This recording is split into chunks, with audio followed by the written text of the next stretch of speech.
been there before. You're gonna be there for like in that mall for like 5 days. That gig, and I go outside for most of it. What do I do outside of it? Avoid the ice rally. Everybody gets killed in it. I'm too high to be in rallies. What about Popeyes? Maybe Checkers? White Castle? Who knows? You know, I've been riding many a Taco Bell in my day.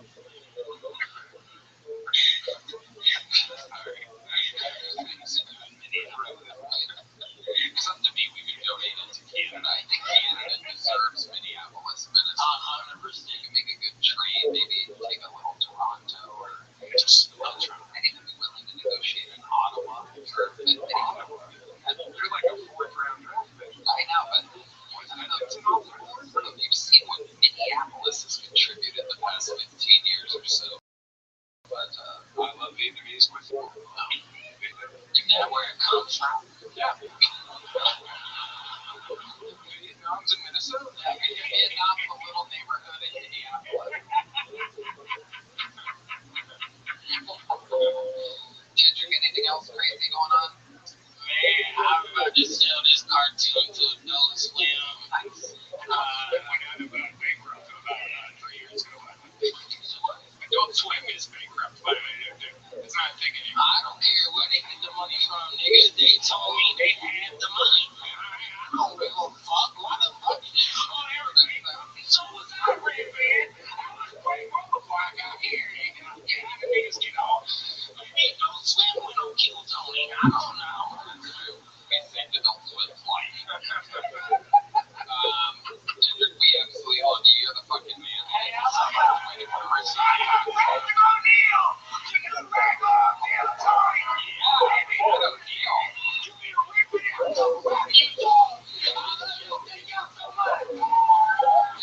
Ladies and gentlemen, it is right. What a night. Pat O'Neill made history by being elevated from a golden ticket winner to a regular. It was a hell of an episode. How about one more time for the great Sam Talent, everybody? September 22nd, this novel comes out, but you can pre-order it right now at BRUT. Where can they pre-order that? Amazon? Everywhere, Barnes & Noble. It's coming out from Red House, so you can get it anywhere. He's on Buffalo, Chicago, Madison, and a bunch of other places. Go to punchupline.com/Sam Talent with extra bells. Remember, The Worst of Kevin Hart, May 10th on Netflix. Must-see television. Yeah. And the Kill Tony Media episode is already out on Netflix since it came out April 20th. And we're going to Madison Square Garden again. So make sure you get tickets for that if you're anywhere near the New York area. And a lot of other fun stuff coming and happening because the fun train never ends. How about one more time for the best Sam in the land? Even Chris Rogers strolling in tonight. Oh my God, look at that. Sam Fallon back in the day. That's all Sam told me, man. He was looking at a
wedgies over there.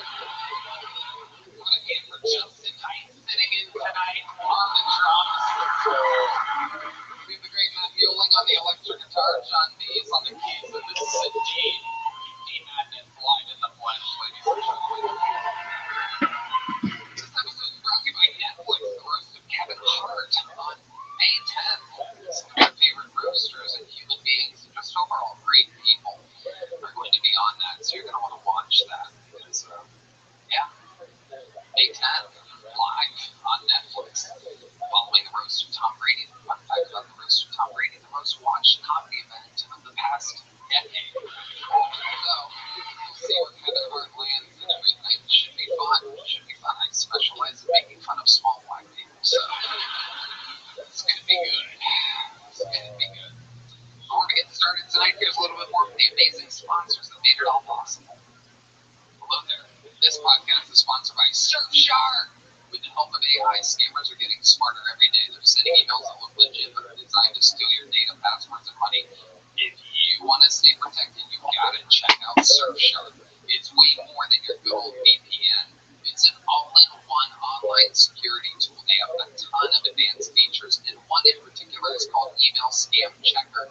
This thing notifies you if an email you received is a scam or phishing attempt. So instead of guessing whether that bank's email is real, you can check it before you click it. Amen. Tony, Surfshark is totally awesome. It's offering the best online protection out there. Surfshark still provides the standard VPN benefits of hiding your online activity or allowing you to virtually change your location and access geo-blocked content while traveling. Ooh. And the final kicker, one subscription covers unlimited devices so you can protect your phone, laptop, and even share it with your household. Pay for one tool and protect all aspects of your online life. Go to surfshark.com/KillTony or use code KillTony at checkout to get 4 extra months of Surfshark. Surfshark.com/KillTony or code KillTony for 4 extra months. That's right, Surfshark.com/KillTony. Use code KillTony for 4 extra months. Surfshark. And here we go. You guys ready to start tonight's fucking show or what? Ladies and gentlemen, we have one guest tonight because that's all we need. This is one of the greatest guests in the show's history. How many of you are real diehard Kill Tony fans? Then you're in for a special treat. One of the absolute best, one of the smartest, one of the funniest. Make some fucking noise for one of my favorite human beings and comedians. It's the great Sam Talent, everybody. Here we go.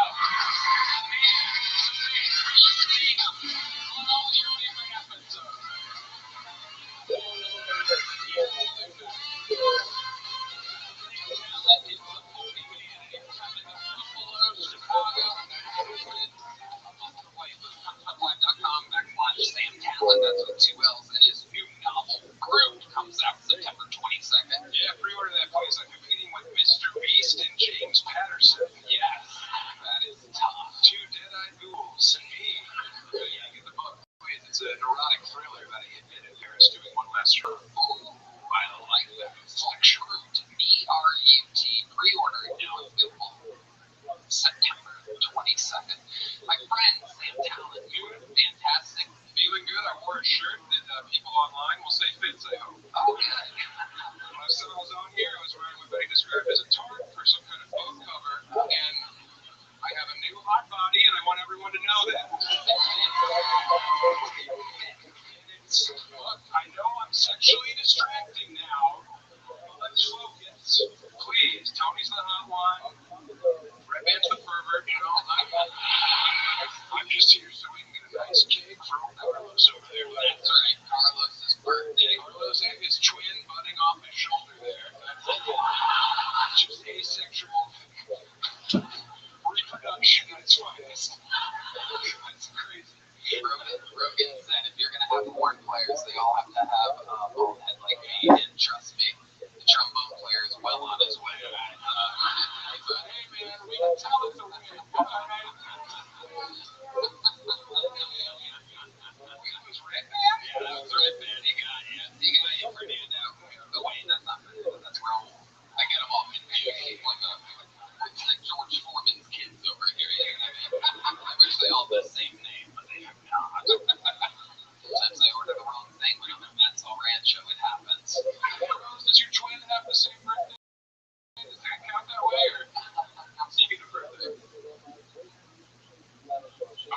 English, I'm sorry. Lo siento, please call me on the other side. Quisiera la música. You can tell same talent is the man, multiple time guest, always a guest of the year, tender nominee, always in the mix, and we're doing it again. I'm glad to be here. This is a big show business. Silver astronaut. 100 innocent souls signed up for the opportunity to perhaps get pulled out of this bucket. If they are, they get 60 seconds on stage. You know their time is up and you hear the sound of a kitten. I mean, we have to wrap it up then or else they bring out the angry West Hollywood bear. I'm gonna let this dead-eyed ketamine addict pull the first snake. Go right ahead, sir. Yes, I know, we can all tell. I'm gonna hand that to Rabbi, and we're gonna go wrangle that person. Could be anybody, clearly. And while we wrangle that person, ladies and gentlemen, starting the show is one of our favorite golden ticket winners ever in the show's history. You know him, you love him. Make some noise for the great David Jolly.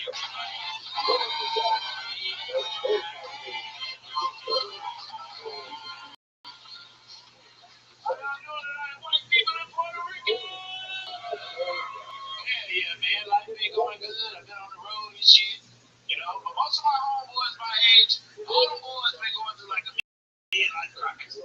My homeboy Johnny called me the other day. He was like, hey, Dave, I'm about to start shit. I said, streaming? Man, I hung the phone up.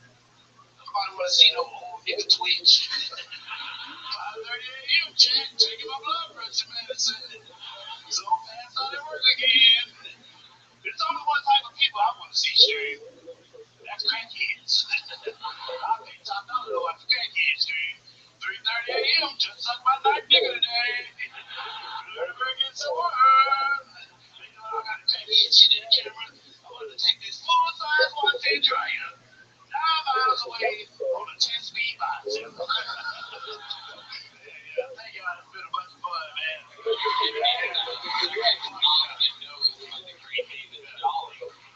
Yeah. Fantastic stuff you're talking about. Yeah. You don't want to see a crackhead stream? No, I'm agreeing with you, my friend. I literally would watch that. I'm not one to watch streams, but I would watch that. Yeah. Sometimes I look out of my giant, penthouse condo windows down in the alleyways, and I love that fucking Sometimes I'll grab a captain ship telescope monocle, whatever that is. I'm just fucking interested in what's going on down there. There's a lot. I bet you see some good shit on that ocean. Non-stop. A lot of people look like you, but it's not you.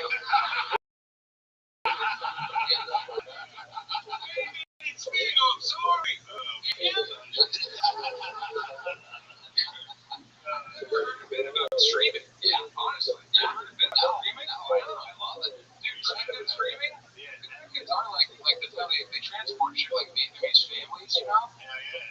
Like houses on bicycles with like the washing machine. That's a great thing. Yeah, crackhead stronger than a motherfucker. I seen it, bro. I seen a crackhead put a washer and a dryer on a 10-speed bicycle. Yeah. Right where you were going with. It's amazing, man. And you know what? Method's not that strong. Yeah, nah, man, you gotta do the real kind of drug, like crack cocaine. Fuck that homemade shit, you know what I'm saying? Like this is a cultural thing, David. That's It's white versus black right now. that's why crackhead's so strong, you know what I mean? That's why the methods, all still live with their mom. Yeah, crackheads live with their mom too. They just live on the other side of the house, you know what I mean? Mom doesn't know that they're in there. Yeah, exactly. Now, David, you just smoke crack. No, motherfucker, I ain't never smoked no really. I ain't smoked no fuck. I am. I thought we were gonna have a good interview about crack use. You're a real asshole. You've never You're a real fucking asshole, Tony. I mean, I could have sworn this was part of this backstory. Yeah, no, look at my teeth, motherfucker. This good like crackhead teeth to be on. Not your teeth, David.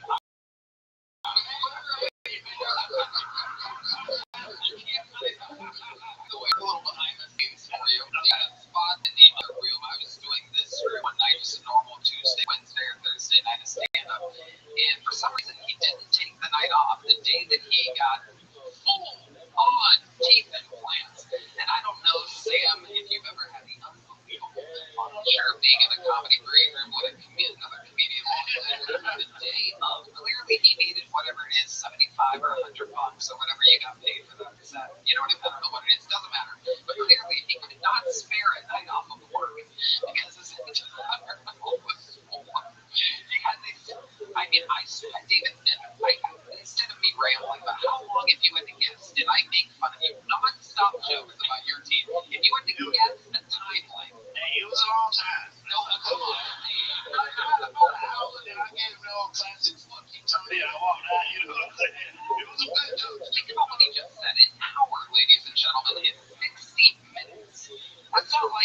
one of my jokes was a minute long. Now, we're talking about perhaps 6 to 10 jokes per minute for 60 fucking minutes. They want rapid fire now. It was some good ones, too. No, there's something about, have you ever seen someone get new teeth in their mouth? Yeah. I mean, like, they were like, ow, the whole thing was swollen. It was crazy. I mean, did you ever learn how to talk like a horse with peanut butter in its mouth? Oh, nah. Pretty bad. I mean, that was a rough thing. But, you remember any of the good ones he sent you? it was, when Tony started rambling to go on the hotline and shit, I just block it out, you know what I mean? I'm used to it now. You gotta block it out, because he'll keep going. If you act like you ain't paying attention to him, then he'll stop. I'm agreeing with you, like I bully them all the time. You gotta know when to just walk the fuck away, you know what I mean? That's what I used to do. I think your teeth look great. Thank you, Sam. I think you look great. You're serious, not to me. You look amazing, man. Yeah, man.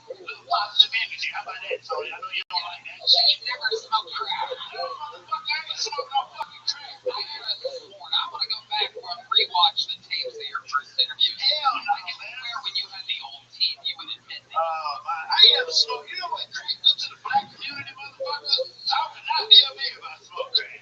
I'd be fucking breaking in people's cars or something, man. You'd be in Parliament talking down. Yeah,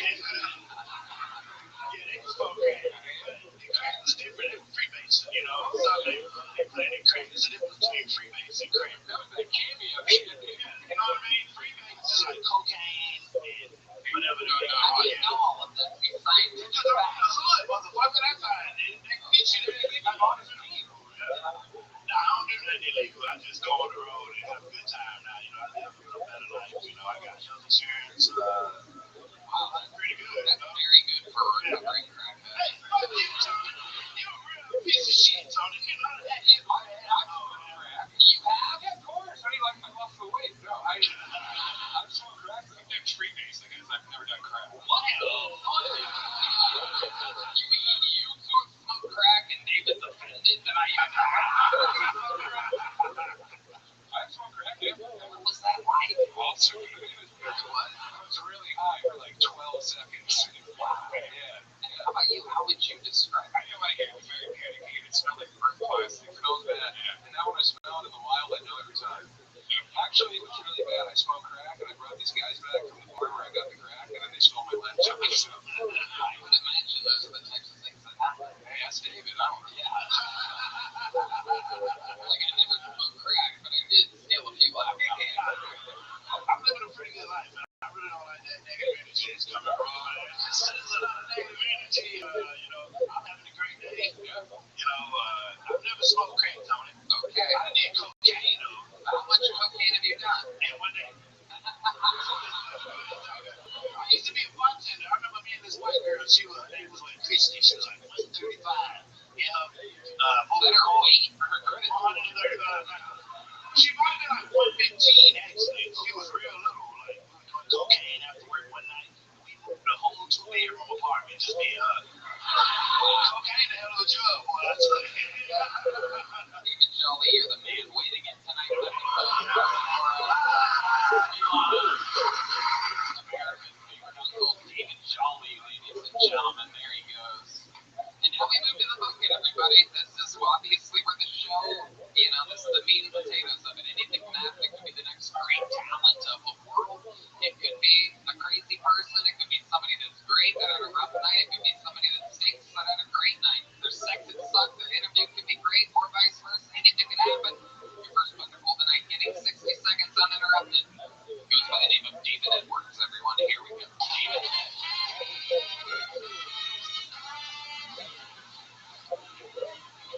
Hello? I know I look like I just fucked a pair of balloons. I've also been known to look like a chicken that just got done to the ground. It is what it is, man. You know, guys, really, I just wanted to come out here and acknowledge the fact that I am the unwanted love child of Uncle Laser and Ellen DeGeneres. So it's been gay, baby. It's been years. They refused to contact me. So I actually moved down here from Utah to get in touch. But I kind of got distracted, guys. Just amazing Latino women here. To all my Latino women, I am like a baboon under the sheets.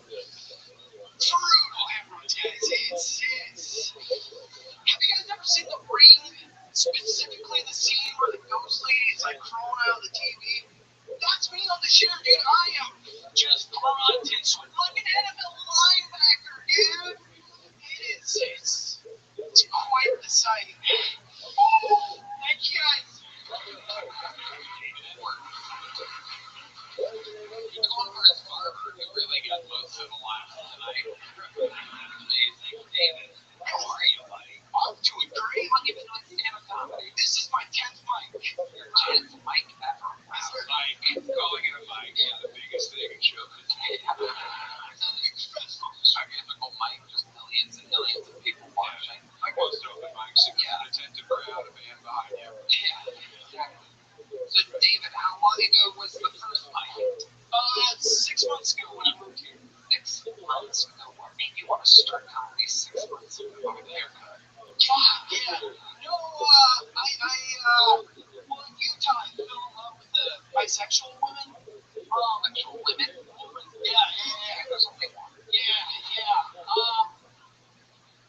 She started to have sex with this blonde guitarist. Yeah. Guy or girl? Girls. Just getting finger blessed right now. So wait, so she left you for a female guitarist? Is that what you're saying? Never the other time. You just fell in love with her? I fell hard. How far away did you fall in love with her? Mandatory 100 foot. Excellent. Yeah. What grade is she in?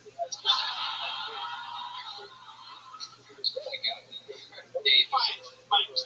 So how old are you? I'm 22. 22. So you moved from Utah here 6 months ago? Yes, sir. Awesome. What were you doing with your life up until that point? Doing fiber optic works. Construction. All right. Like at the end of the cable rest your head.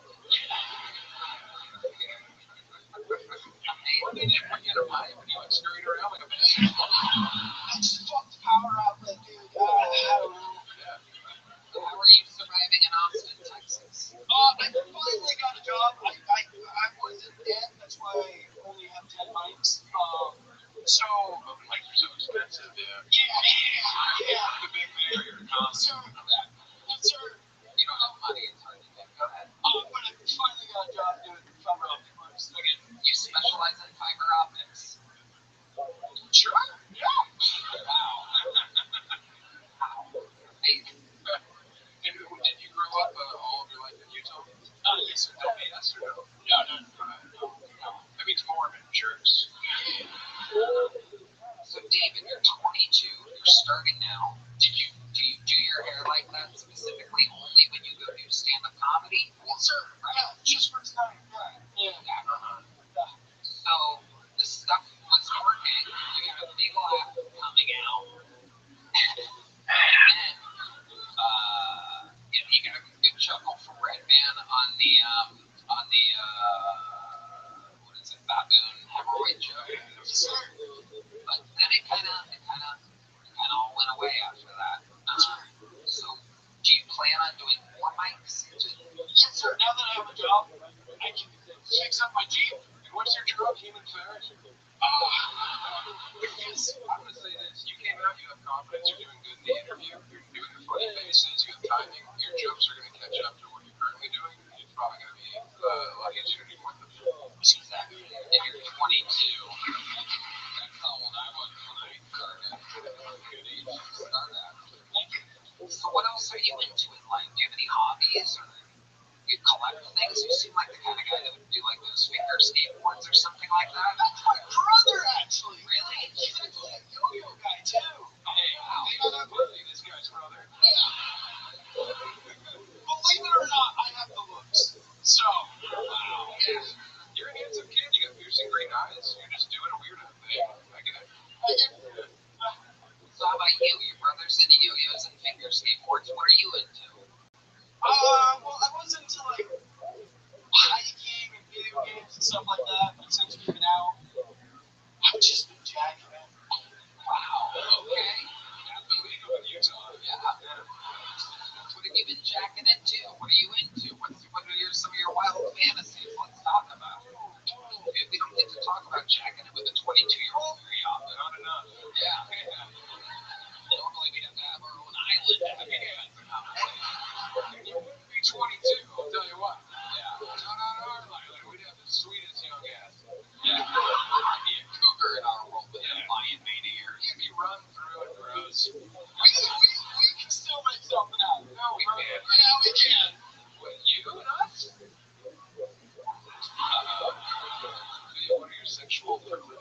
childhood that makes you think that psychologically you're attracted to stepmoms? Oh, well, my mom, she's cool now. She's great. She's killing it. She's like an old man in a rocking chair, man. She's rocking it, all right? Okay.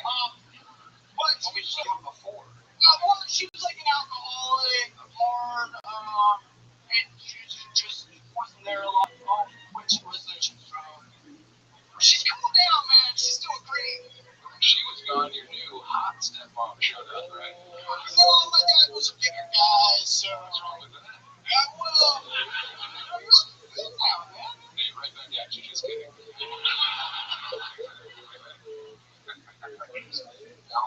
Any other crazy thing we should know about the life of David Edwards? Any fun facts? You ever save a life? You ever? Well, when I graduated high school, I got 4 baby raccoons and just kind of found them.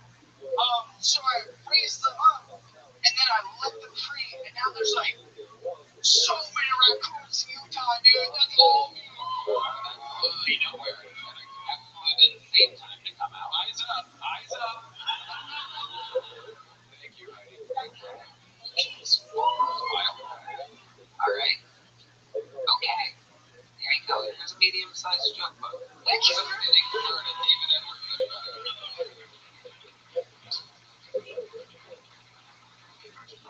David Edwards. Haircuts will take you a long way early in comedy. Everyone should have cool hair, right, man? Yeah. Red gross.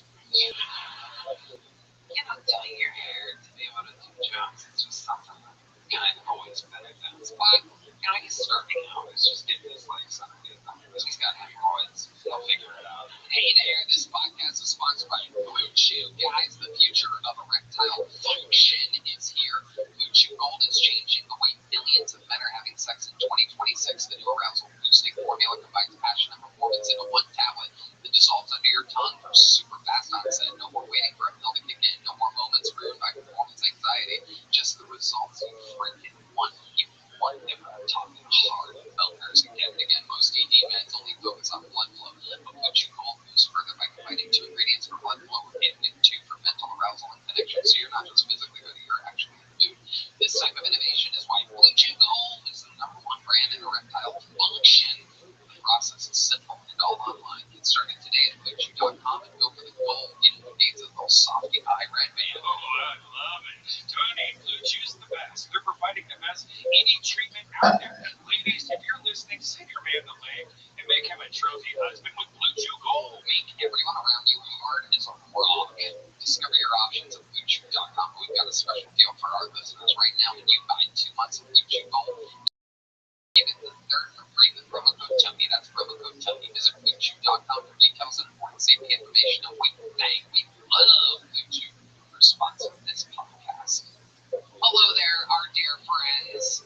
This podcast is sponsored by PrizePicks. The regular season is wrapped and the NBA playoffs are finally here. PrizePicks, a preferred partner of the NBA. So, don't pass up your next shot with PrizePicks and get $50 instantly in lineups when you play your first $5. Now is the time to do it live for the 2026 NBA Finals sweepstakes. Pick live squares during the NBA playoffs, and you can win a trip or 2 to the NBA Finals. To enter, just make a $5 lineup with at least one live NBA player pick during any part of the 2026 NBA playoffs. Live player picks are picks made after a game is already in progress. Great man. But I love PrizePicks. It's so easy to get started. You pick more or less on 2 to 6 player stat projections. If you get your picks right, you can cash in. Pick from all your favorite sports, anything from NBA, baseball, hockey, UFC, soccer, college basketball, tennis, golf, esports, and more. PrizePicks now has early payouts. If your player gets off to a hot start, you now have the option to cash out those winnings before the game even finishes. So download the PrizePicks app today and use code TOMY to get $50 in lineups after you play your first $5 lineup. That's code TOMY to get $50 in lineups after you play your first $5 lineup. PrizePicks, a preferred partner of the NBA. PrizePicks predicts the race of picks and culture picks and contracts. Trading laws and rates and alcohol. The content provided is for informational and educational purposes only. It does not constitute investment advice. The recommendation to trade any commodity interest or offers open account. Company is not registered with the CFTC or NFA. PrizePicks predict does not endorse or guarantee any statements made by third-party promoters or influencers. Please consult with a professional before making any trading decisions. On to our next book before you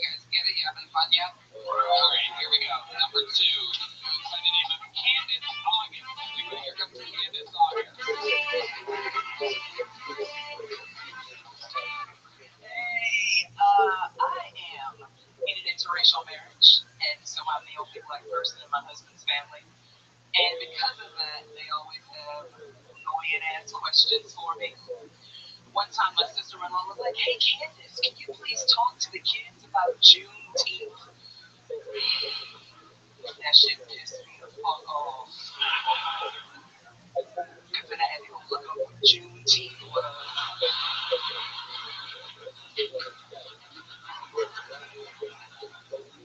I had absolutely no idea. I was looking at bathroom and searched that shit on Google. I was like, oh, this guy was on board on Monday?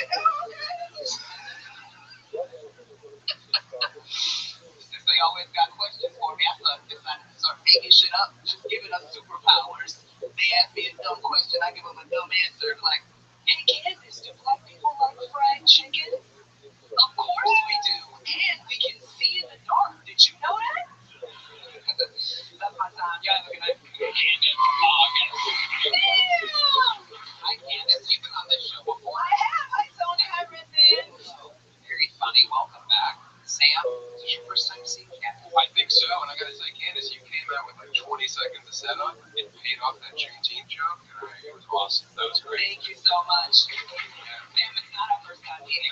No, we were on 2 comedy festivals together, one in Santa Fe and one in Hawaii. Oh, that Santa Fe one, can you believe it only lasted 1 year? Yeah. Industry joke. And that Hawaiian one was also like a real who cares check off. I know. Who the fuck's going on comedy shows? You live in paradise. They don't give a fuck. They're like, but it was beautiful. You're telling me. Welcome back. Remind us, how long you've been doing stand-up, Candace? 13 years.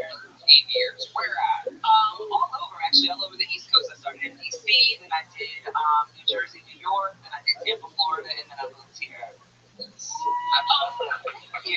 a couple things I want to clear up. Can I have a moment? Okay. All right. So, you're clearing up things from previous appearance? Yes. Okay. How long ago was your last time on the show? About ballpark. No, I remember it was June 2025. Perfect. Okay. Yeah. Juneteenth, right? Yeah. No. Let's do it. Let's make our corrections here. Here's some things up for us. All right. So, it's only 2 things. So, number 1, I got really good feedback. They're like, oh, she was so funny, blah, blah, blah. And then no one could find me because no one spells my name right. My name is spelled Kandyce. Last name is August, like the month. If you're looking for me online, please follow me. So that was number 1. Number 2, even though they said great things about my comedy, they said horrible things about my appearance. They were so mean. They were just like, she's so fat. Does she have diabetes? I would like to say the last time I was on the show, that was not me being fat. That was me being pregnant. I just had a baby. Thank you. Wow. Look at that. Redman, you can use that excuse every week. Yeah. I love it. You really just had a baby. She's 2.5 months old. Okay. Congratulations. Thank you. You know who it is? You can't just ask people questions like that. That's crazy to do. What happened to the Mexican dude? Hi, sir. What the fuck is going on over here? Do you know who the father is? Yes. Yes, my husband's drummer. Okay. All right, perfect. I can't believe that people online were mean to a black woman. They were yeah, but they're mean to everybody, and it's a roast show. Of course. I wouldn't take it too personal. They say some real wild stuff on us. Yeah. I know. But I know that one of the things that you do on the show is when people need to lose weight, you weigh them and then you invite them back with a weight loss challenge. True. And I'm ready if you want to do it. Really? Totally fucking ready, yeah. I mean, you were wearing your jeans backwards tonight. I know that times are tough. Buttons are holding on over here. Heidi, can we get this scale out there? Let's see what happens. So what is going to be the challenge? Like, how much do I need and when do you want me to come back? I'll give you 6 months, okay? And let's see how much you have. And then it's a lot. And then we'll set baby weight. So understand that. Oh, shall we go? Thank you. Oh, thank you, Sam. Sam, he's such a nice guy. I know you don't remember meeting me, but you were so nice every time. That bad restaurant that fed. We did. Spelled with a Y, which I also remember. Yeah, and remember you said it's pronounced Yucca, and I said it's pronounced Yucca. Yeah, that's why we're not friends. Yeah. Now I remember canned ice. That is true. Spelled with a K. And it's on the scale. Let's see what we got here. What do you got? 239. 239. Red Band says that's what he weighs. There's not a chance in fucking hell Red Band weighs that. Red Band famously lies about anything. He wants to, and he sucked his own dick. I mean, not only is he not flexible, but his dick is not big enough to reach that. I was there. That was at the arena show, and he failed miserably. You think you weigh 239 or less? I weighed 239 this morning with clothes on. Okay. How about this? I will bet $1 million right now that you come in over 239. Let's do it. Have you ever seen a live $1 million bet before?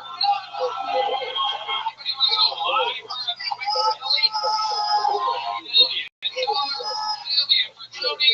Tony's gonna win. 149. 249. I said 249. Last episode we found out the scale's about 10 pounds off. So you actually weigh about 229 pounds. You think so? Yeah. No. No, remember last episode? No, it's been recalibrated. We recalibrated it. You want to get up there and see if you weigh less than 230? I'm a little bit nervous that he didn't shake on the bed, so it's not official, but I'm still guaranteeing 245 higher here. 249.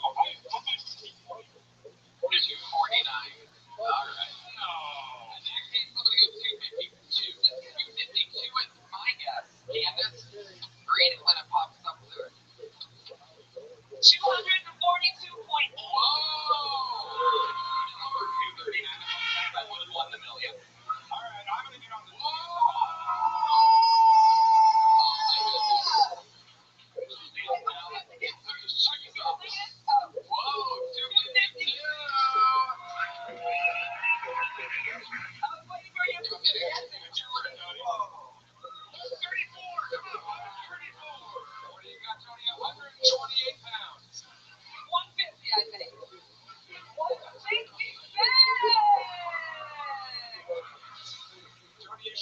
shoes on before you went. 166. You guys all have just at least over 50 or 60 pounds. You remember that, boy?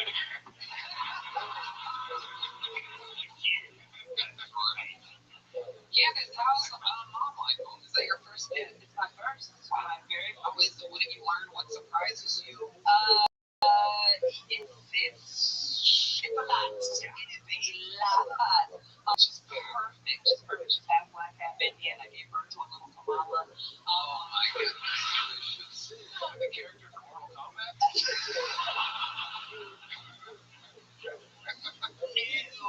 probably already talks better than Kamala. She's very smart, very alert. You can see, like, she follows things with her eyes. She's only 2.5 months. She's great. What a blessing. Yeah, thank you. I love it. I love her so much. And the Indian dad is being a good dad. He's perfect. So perfect. Watching her right now so I can come out here and follow my dreams. Yeah, he's great. When the Indian dad holds her near his armpit, does she start to cry? No, Tony. You sound fantastic. Come on, asshole. Good Indian dad. Yeah, he's perfect. What is it, Cherokee or Choctaw? No.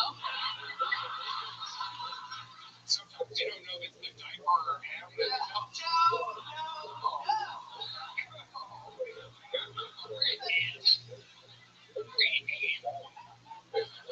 Absolutely not. Fuck y'all. He's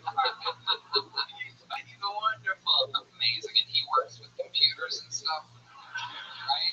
I mean, they all do. That's not even right. That's just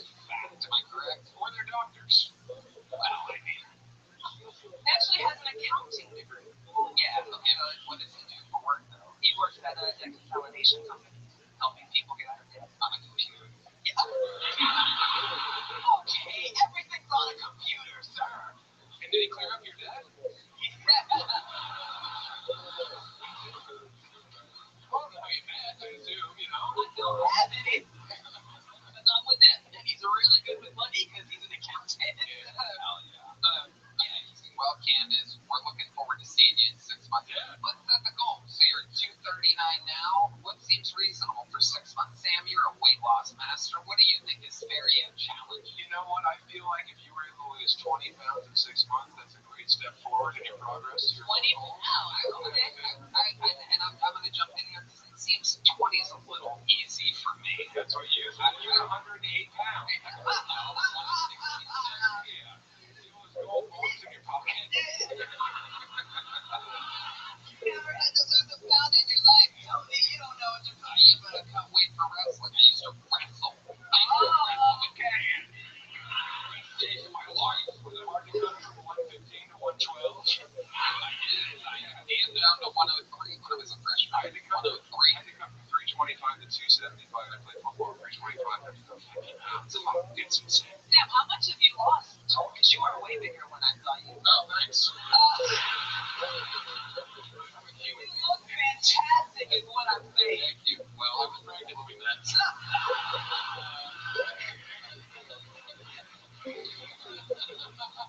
I've lost, I think, based on that, that's 96 pounds. Wow! My fiance weighs. I know. Wow, that's incredible. Oh, the book was great, by the way. I read it. I mean, fantastic. But that's Yeah, amazing. what up, G-boy? How much you fucking pound? Yeah. I want to get down to like 115. Well, you're like 6'4"? I'm going to get back to my birth weight. How you living, Pimp? So can't I'm good. What's good, son? Every day is a holiday, every day is a feast. That's what I like to hear, my man. 100%. How are things in your neck of the woods, Pimp? I'm good. Excellent.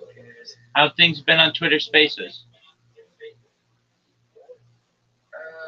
It's okay. They suck, dog. They're terrible. I just. What is it? Twitter Spaces has been lame. Yeah, unlike last year, It's just been a bear market. though. Things aren't pumping. When it pumps, it's fun. Yeah, true. Things are just been sideways. All right. Yeah, for everybody, even for the devs in the market, so most of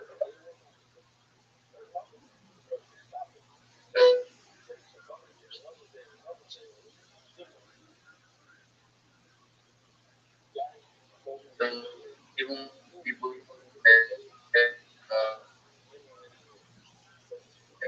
you, I, somewhere I can't hear what you're saying, big man.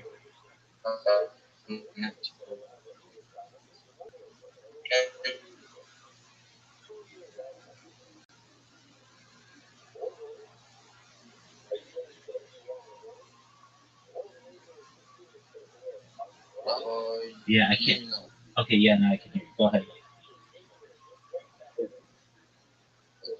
So I was saying, even like people are like making something profit, like maybe when like a big account like refers you to maybe if he's working with a dev or something like that, or like scrap grinding, it's not really easy.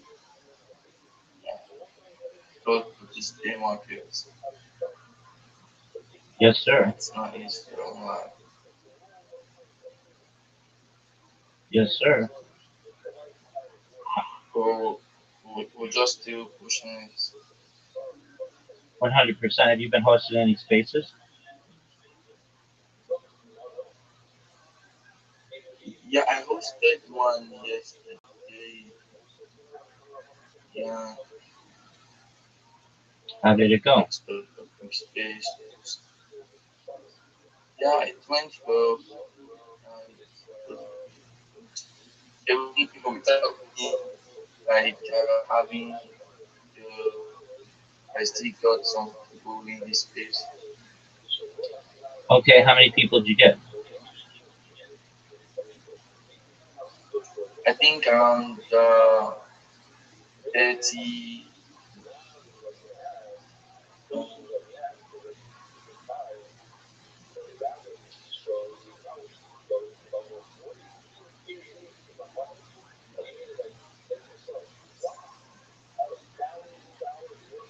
but I don't like post every day now.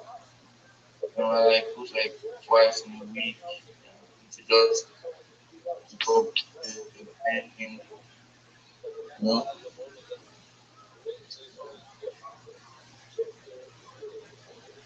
But Okay. what I'm trying to like achieve now, trying to like get try to see how I can raise some funds to like get monetized on X so I can even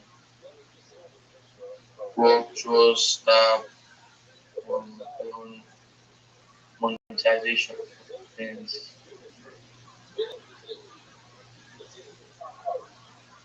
All right. How do you plan on doing that?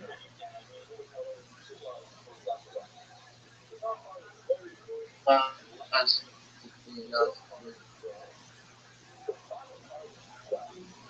just trying to like get my sorry I said monetize.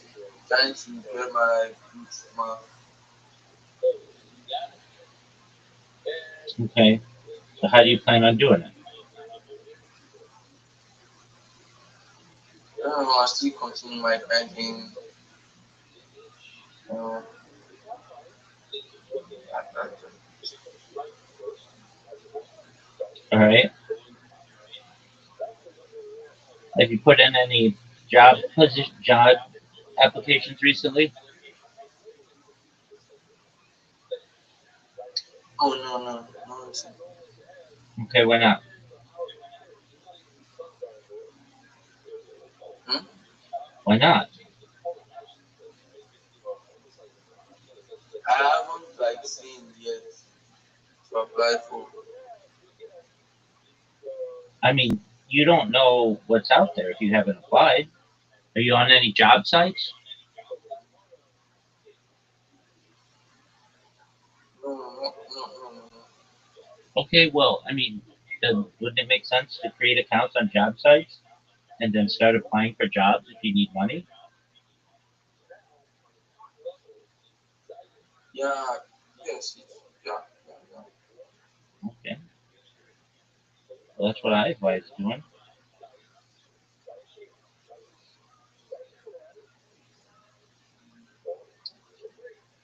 So like how do I like get these like job sites to apply for? I'll send them to you.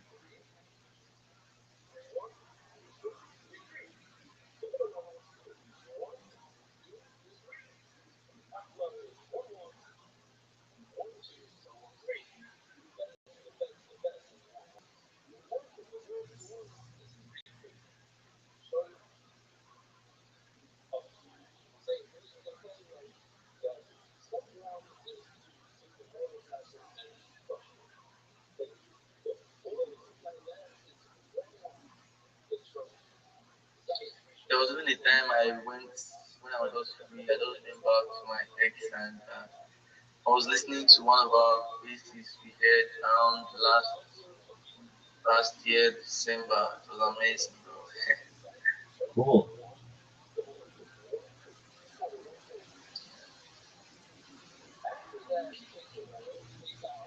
All right, just a moment. I'll send you a list of stuff you can do. Okay.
All right, Chief-Boy, check your messages on Discord.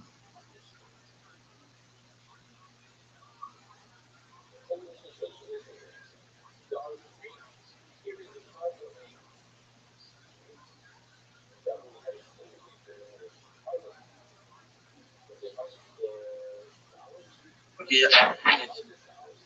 All right, well, now do it.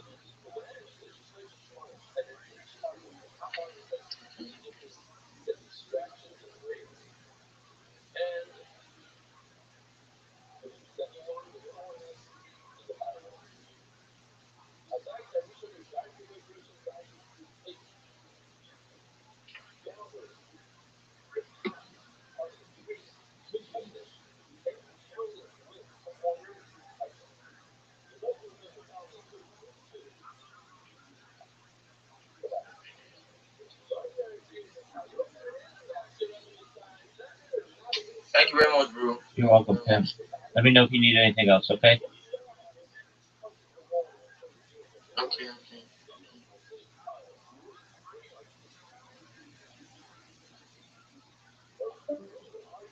Shout out to Chief-Boy. He knows what's up.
Toward universal translation as a structural requirement of media systems.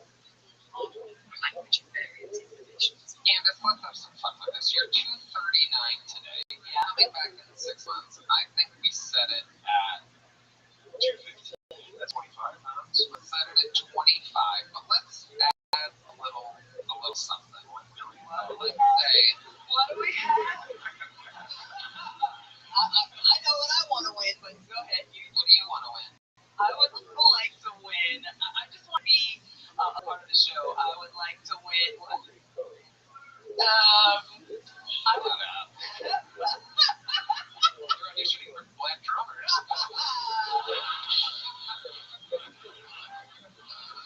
I would like one of two things. Okay. Or both. You tell me. Okay.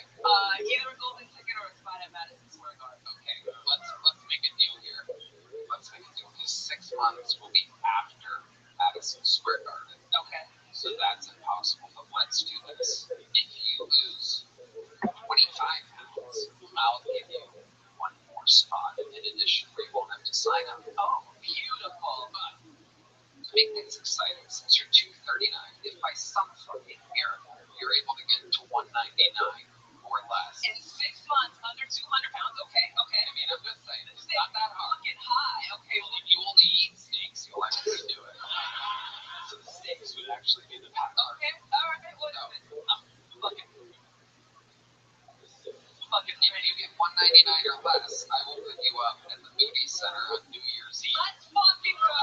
Let's fucking go. 1 weight loss challenge. And you can do it. I can definitely do it. Meanwhile, ladies and gentlemen, here's the you can. There you go.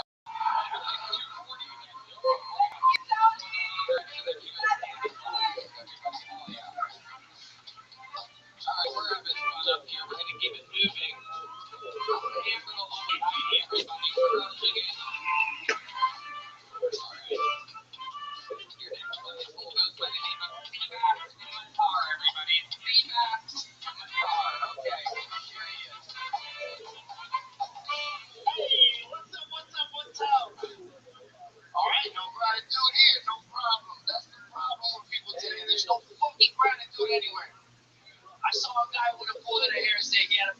day. I was like, bitch, I look like I drive a Honda CRV and stepdad. That's what people are missing, man. And one of the things that I was gratefully blessed with was my dad had a heart transplant. So every day he woke up was a grateful day, right? And I got this tattoo in remembrance of him. And it says, all this extra time. That was my dad's motto. I had a Cuban guy tattooing, and I was like, mira, Emmanuel, I don't want to see no silent H's in that bitch. No tildes. And I love it, and I love everything it stands for, but the only thing I regret is where I put it, because it's on my right hand. I gotta go jerk off. I'm like, mommy, you already had your time, you know what I mean? But it does take trust. My dad always told me, life's gonna get hard, life's gonna get rough, but and I'll always be there for you. And I'm like, damn, not like that.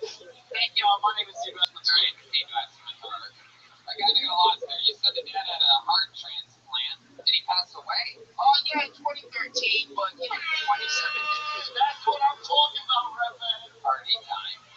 He lived 27 years extra with the heart transplant. He was supposed to live 5, and he outlived the surgeon who gave it to him. So, wow. Yeah.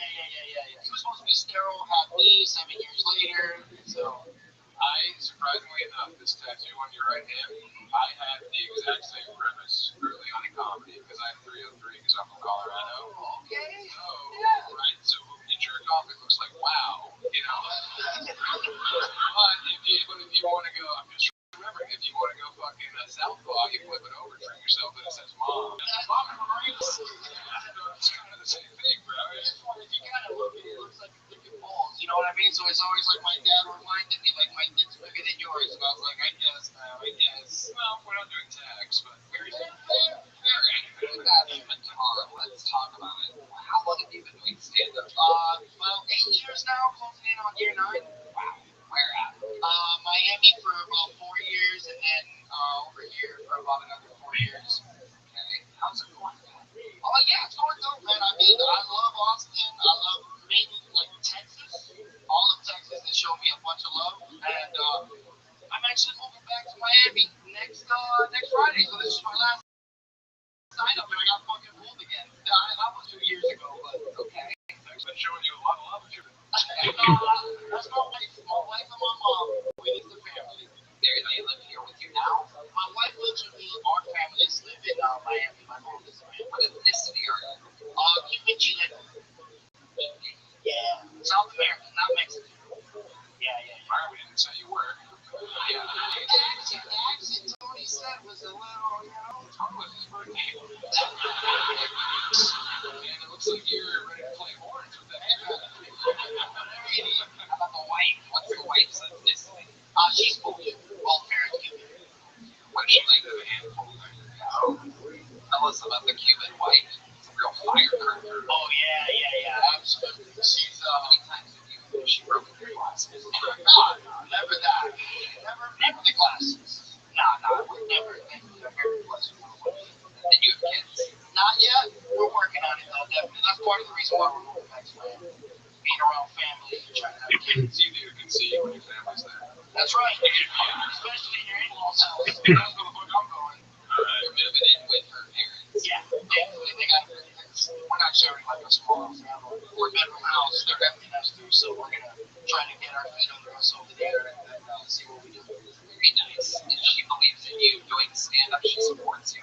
Yes, thankfully. And will the in-laws support it? They receive you do a show? Yes, they're actually my biggest supporters. I actually got a show lined up in Miami, just a small little brewery, so nothing crazy. And they're already like, buying tickets and turning off their friends and everything. So thankfully, the whole family. Thank you. I appreciate that. I think they're doing an injustice. What do you do for work? What do you do for a job? I'm actually a game show host. There's a place called Game Show Battle Room, which just opened up in Austin, nationwide, and I am a host. What the fuck are you talking about? It's like game show. It's just an escape room and you're ruining it for everybody. It's like a higher version of an escape room, but yes, right in that same ballpark. What a nightmare. Is that a tough gig for you? I don't know, it's fun, it's great, people have a blast. I think I've seen this before. I think I've seen an ad or a promo. Yeah, it's all over. Yeah, it's all boy, dude. Yeah, it's very dope. Honestly, it sounds very like, hey, who's gonna come to this? But when people go, they like, I've seen people walk in very like, I don't know, it's a lot of team building, and then when they leave, they're like, oh my god, this is amazing. So it's a fun time. I'll have to take your word for it. You know what that sound means. Anyway, Seabass, what's another fun fact about your life before I get you out of here? I used to be a hype man for the Miami Dolphins. I actually came out on the Miami Herald, our local newspaper, against the Cleveland Browns back in 2016. Jay Ajayi drove in the game-winning touchdown. I think it was in overtime, and I came out of the Miami Herald like high-fiving him. So that was dope, man. You know, What does that have to do with you coming out? I thought you were married to a woman. You're gonna hey, yeah. Oh, all right. Now, what is Seabass, man? I didn't know that was a name. That's Spanish. Sebastian's my name, and then Sebas is what everyone calls me, Sebas. So then in Miami, 95% of the people speak Spanish, and Sebas just stuck, Sebas. Well, we hope that you have a wild success in Miami. Keep chasing your dreams and have a good time. Yeah. Here's one last little joke book. There you go, another little one. Oh, that's a half Cuban side of me. I would have caught it if I was born. Yeah, the Chileno would have caught it. Am I saying that correctly? Yes. What are they known for, the Chilenos? I don't have any nonsense jokes. I'm sorry. Manelas. Alright, Easter Island tea. Okay, that's enough.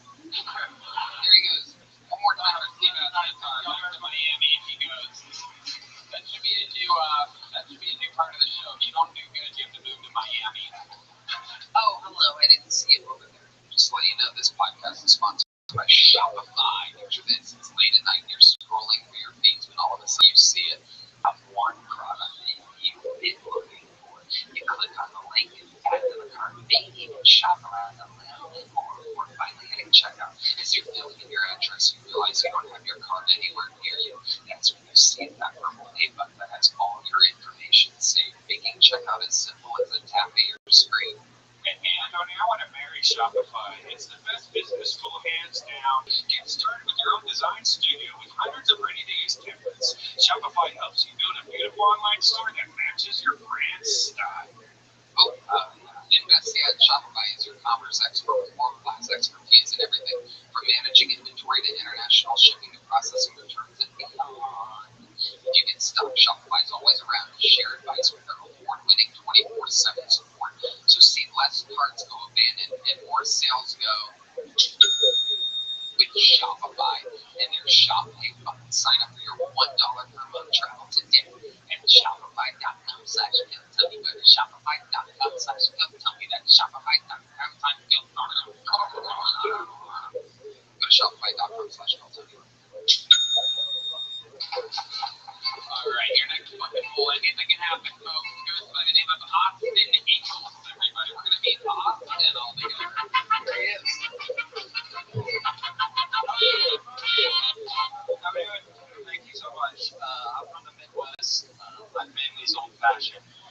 That's what you say when your family's still racist. And all my friends are starting families of their own. And one of my friends, his kid has Asperger's, ADHD, and autism. I can never remember little fucker's name, so I just call him AAA. I used to work in a prison for like 3 years. You meet a lot of interesting people when you work in a prison, employees as well. We worked with this one guy who would eat his own hair. And if you can believe it, he didn't crush it with the women. There was a reason for that. He was into child porn.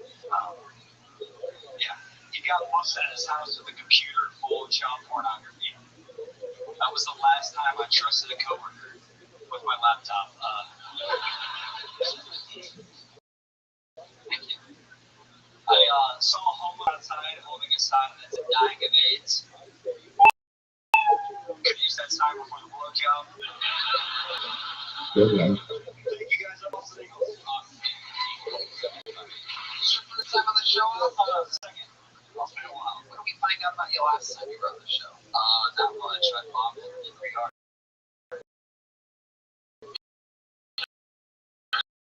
Really?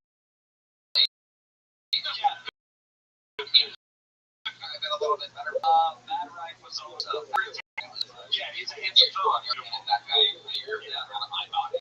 Usually he only does that to women, though. But Speak for yourself. I would never speak for you, Tony. Where in the Midwest are you from? Like one case, Peoria, Donnie Townsend. Yeah, just put out Donnie Town. All right. I put out a special over there. That's interesting because I'll be in the Midwest. So I'll be in Chicago and Madison. All right, Rabbi. Peoria, Peoria is where I'm doing my vlog. Well, you're wearing the handicap in there. Yeah, dude. Good for you. So, Austin, you really worked in a prison? Yeah, for like 2.5 years. Like Kewanee, Illinois. Very What did you do in the prison? correctional officer. Wow. Hated it. Tell us something that was going on there. What did you learn that surprised you being a There criminal? are murderers free in the street right now. Like murdering people in the 80s and they're just out now. Yeah, tell us something we don't know. Yeah. Well, I didn't know that. Yeah, until I worked until you get probation and stuff. Yeah, and one of them was like about to die. He was like 85, and they're just like, yeah, you can just go. And just there's the door. He was a great worker, but yeah, he told me he watched somebody's soul leave their body on PCP. It's free now, so Okay. Alright. that's pretty cool. What do you do for work now? Door guide stuff on Rainy Street. There you go. Ladies, maybe go one at a time. Fucking bozos. There's just women walking side by side with each other, knocking over everything that exists. Absolute fucking idiots. You ever see anything crazy like that? Ruined everything for me. Thanks, ladies. Literally. Women can't even fucking hold on to each other to do anything in society. It's fucking unbelievable. Sorry that the stuff happening out there is more entertaining than you, Austin. But I mean, holy shit, I've never really seen anything like it. It took 2 or 3 drinks getting knocked over for it to get my attention, and then sure enough, there you are, just holding on to each other through a tight alleyway. No tits at all. Yeah. You ever see a man get raped at your job?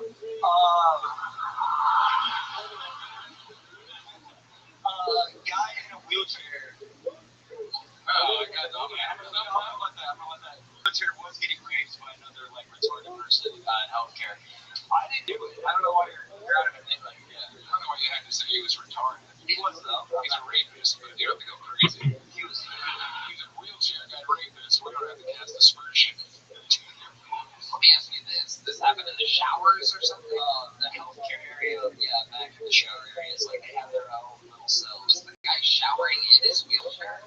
He just couldn't move, so like the retard would go in there and with I mean, you say it like you just watched it every day.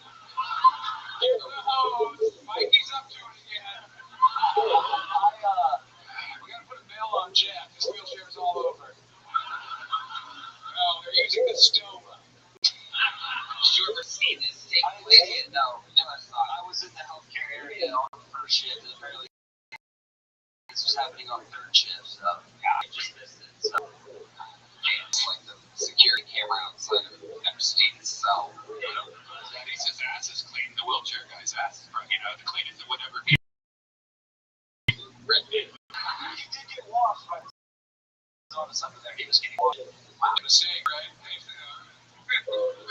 Yeah. What do you do for work now, Austin? Work at a place called Crazy Conscious on Radiant, so like a door guy. So security, do some comedy shows there, and just do spots around town as much as I can. Right. What else? You in love? You have a girlfriend?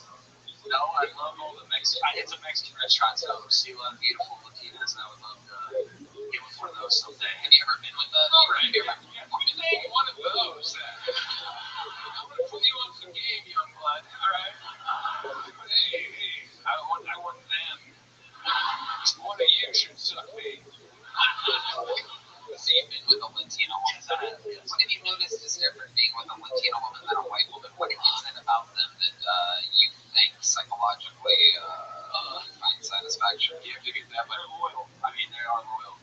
Getting the cord scan off of the pussy, that's stuff. Molly, come on, Carlos, happy birthday.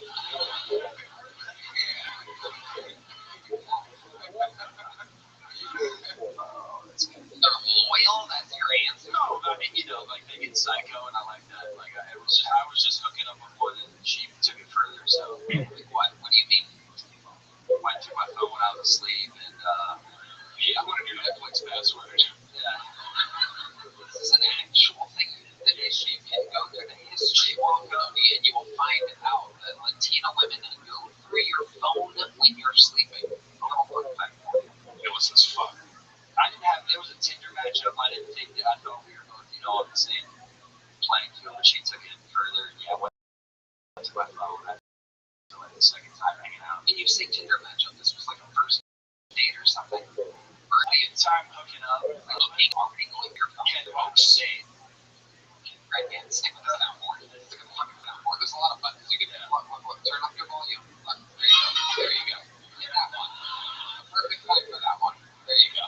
Jesus Christ. then I found out she worked at McDonald's, and she bring me food. I wasn't happy about that. And the whole night afterwards, yeah, that's when she going through my phone. So, Yeah, it's crazy on the second hookup. second hookup, They're actually crazy. That's what Latino women are like. Did you eat the McDonald's before you had sex with her? No, I didn't. I didn't find out till after.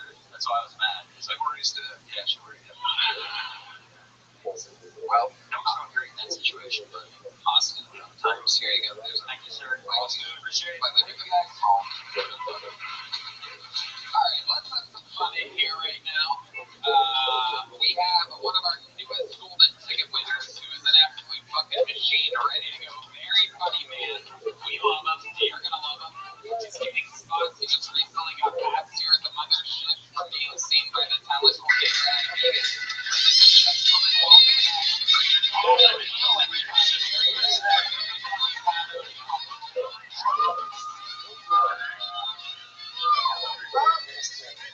Thank you. My son just came out as trans. Well, I shouldn't call him my son anymore. Now that he's dead to me, they got him on puberty blockers, or as pedophiles call them, preservatives. Fuck it.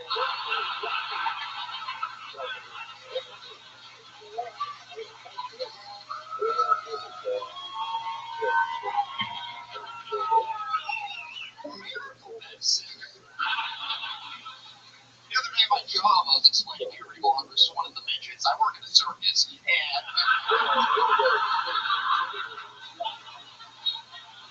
he goes, "There's people choosing to do that." Calm down, Terry. You there, sir? Let me ask you, what do you call a little person with ADHD? That's right, a fidget. Speaking of little people, I want to switch topics to school shootings. The ultimate puberty blocker, and these shootings are often done by the same race. I'm looking at you, officers. What did you do to learn from their black classmates and save the shootings for after school? It's an extracurricular activity. Okay, thank you.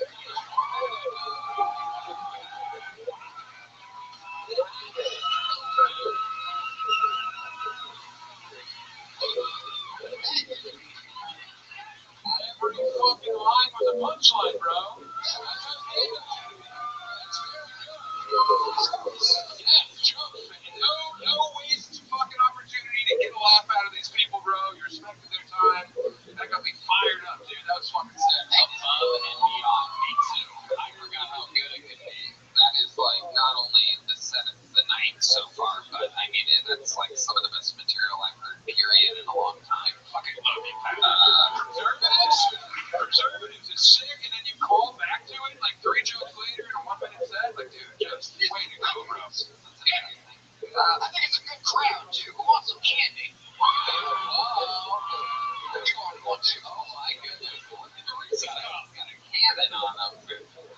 What's your writing process? Like, how much material do you think you have if you were to do the longest set possible? And yeah, I'll follow that up with another question. I mean, I can do, there's only so many black and trans jokes you can do in one set, right? So, minute by minute on this show, quite a lot. But, I've done, 40 minutes before when I actually have to be, how about, different topics. per week, if you were to guess, or so, or per month, how many new minutes that you do you think you're writing? I do, 15 new jokes a week, and then, 3 or 4. Okay, you know what I'm going to do for that right now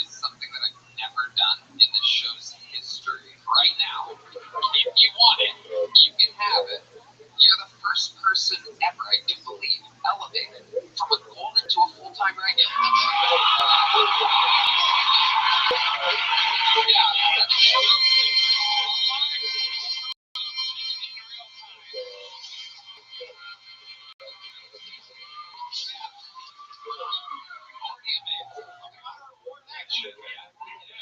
I want to see it. I want to see it every week. I have like hosts on the road who do like the same amount of jokes you did, like a 10-minute set, bro. Yeah, like shit comic. Yeah, yeah. You could be one of the three. How old are you? 30 now. Fuck yeah, man. They always laugh. I know. Unbelievable. He was saying, butthead. We're so built for this. I've said it every time since the first time I saw you. I mean, you are just a true comedian, and now we're going to get to see you every week on the show. Welcome, your life just got a little bit crazier. Welcome to the family. One more time for Pat O'Neill, everybody. Yeah. How you doing? Glad easy. You fucking absolutely destroyed. You get rewarded. If you just do okay, you know. If you do bad, you get made fun of, and then you're embarrassed, and then you leave. A very simple show. If you're unbelievable, I want to see more of you. It's like common sense. Anything can happen. You guys still have fun out there? Make some noise for your next fucking bowl. I mean, again, this could be the future. Anything can happen. Make some noise for action.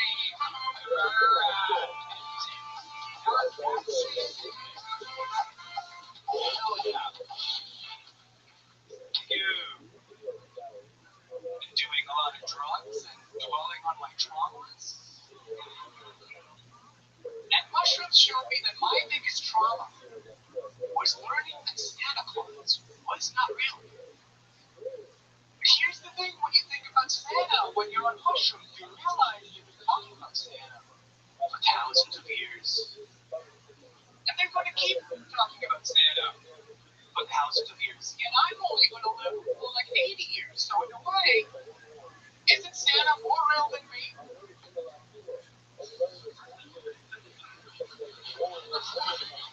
So here's my question. If Santa's not real, and I'm less real than Santa, then why did it feel real when he molested me at the mall?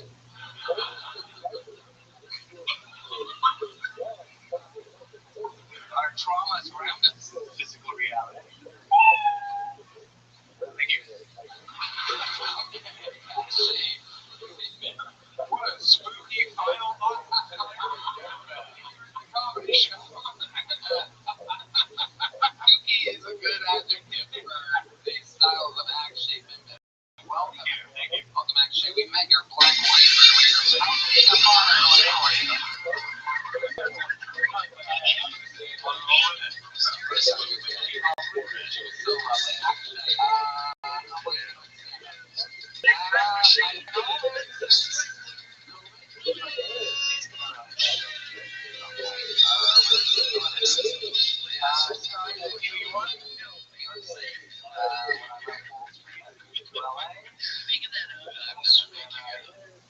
My band's from LA.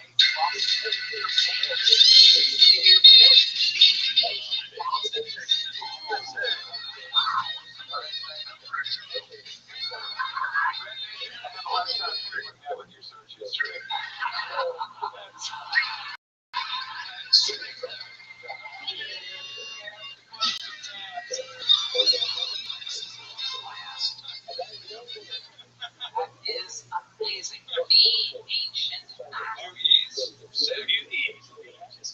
of music do you guys do? We're going with post-psychedelic is the genre. Okay. Yeah. And it says here on your website that you are a drummer. I am the drummer, yes. It's amazing. You know, actually, and I don't even think, I don't know if you know this, Justin. I don't know if you know this. Do you know about this? There's a part of the show every once in a great while, once every 10 episodes or so, when we find out someone's a drummer, they have a drum solo off. Are you down to do this? All right, Justin. How you doing now? Put the mic in the mic stand there. We're going to hear a little drum solo from Akshay, who I'm guessing is going to play the drums with his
That's right.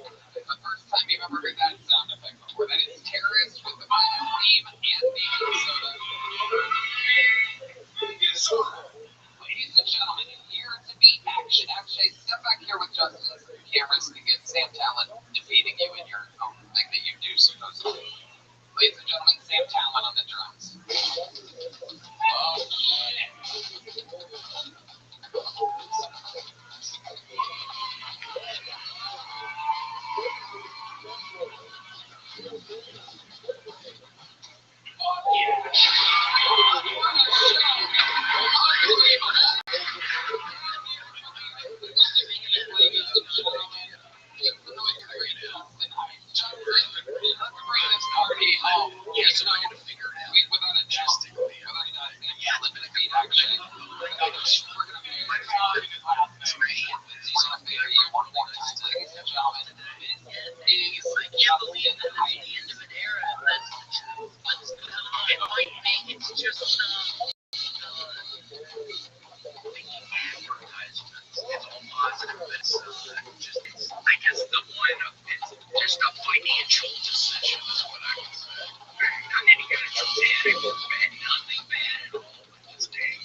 Dude, guess what? Dude, guess what? We're going to play 20 questions. You know how to play 20 questions? Yeah. All right, go. What's the first question? You're supposed to ask me the question.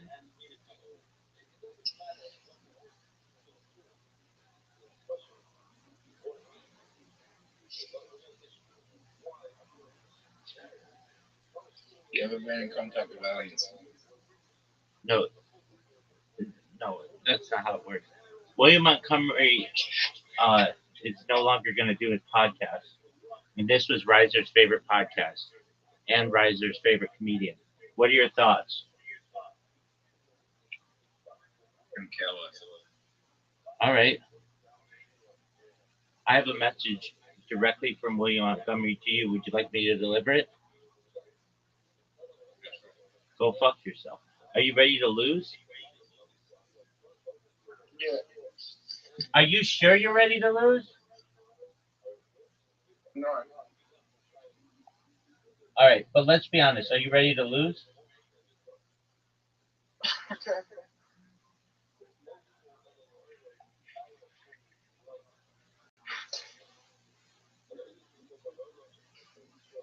Zoot, are you ready to lose? I'm ready to win. Zoot, you know you're not. Zoot, you know you're not going to win. Check. Are you ready?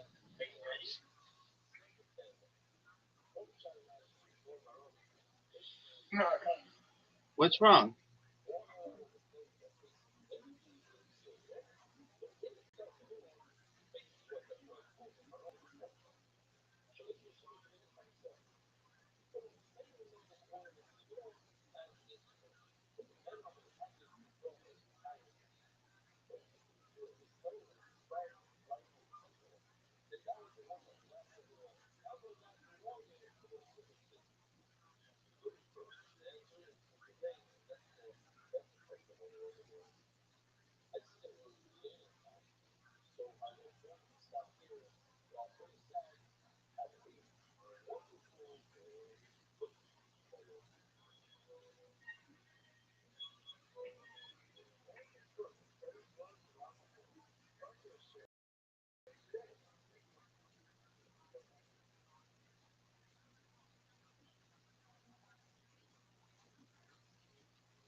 He no longer has the closing spot. Period. I wonder what is going on. Period. He and Erica broke up. Period. He no longer does Kill Tony. Period. He has announced that he's having trouble selling tickets. Period. I wonder what the deal is.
excited for this. What kind of dog is he? He's a blue healer. Ah, yeah. Name is Wiley. He's adorable. Yes, he will. We once had a friend that had a blue healer, and this was a very long time ago. And that dog was worthless. Yeah. If you call him blue healer, you call him blue chick, he looks right up. I actually just bought him a shock collar and we're talking.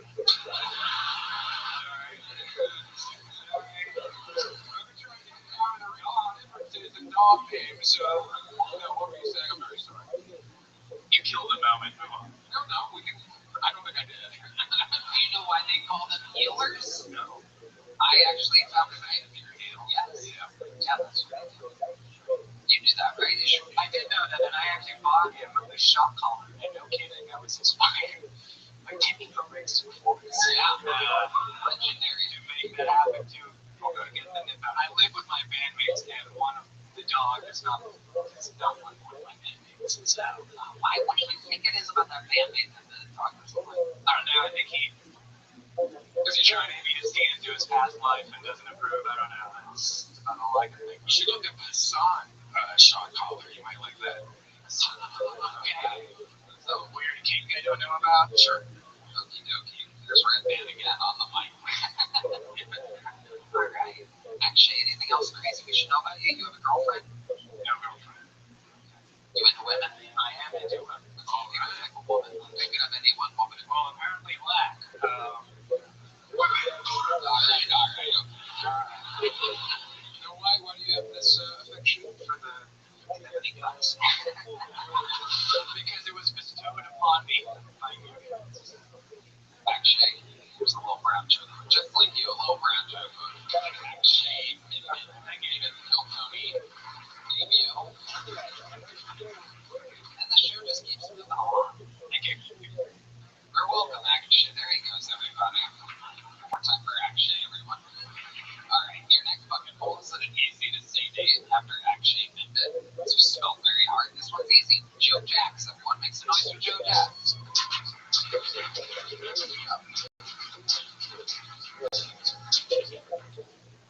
Oh, what's up, dogs? Chill.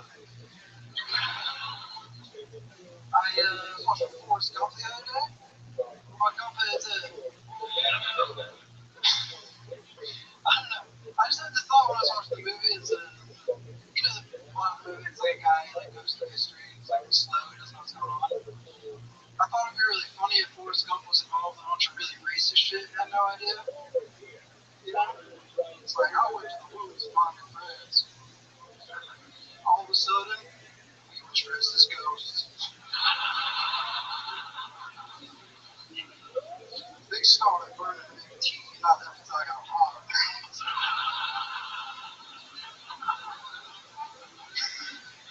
It's fucking Vietnam. We tended to just like waterboarding Vietnamese villagers. Forest in the corner, like, I guess they was thirsty.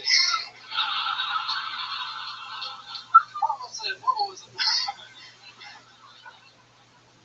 Fuck yeah, Joe Jacks. Welcome to the show, Joe. It's your first time on, right? Yes, sir. Welcome. How long have you been with Sam?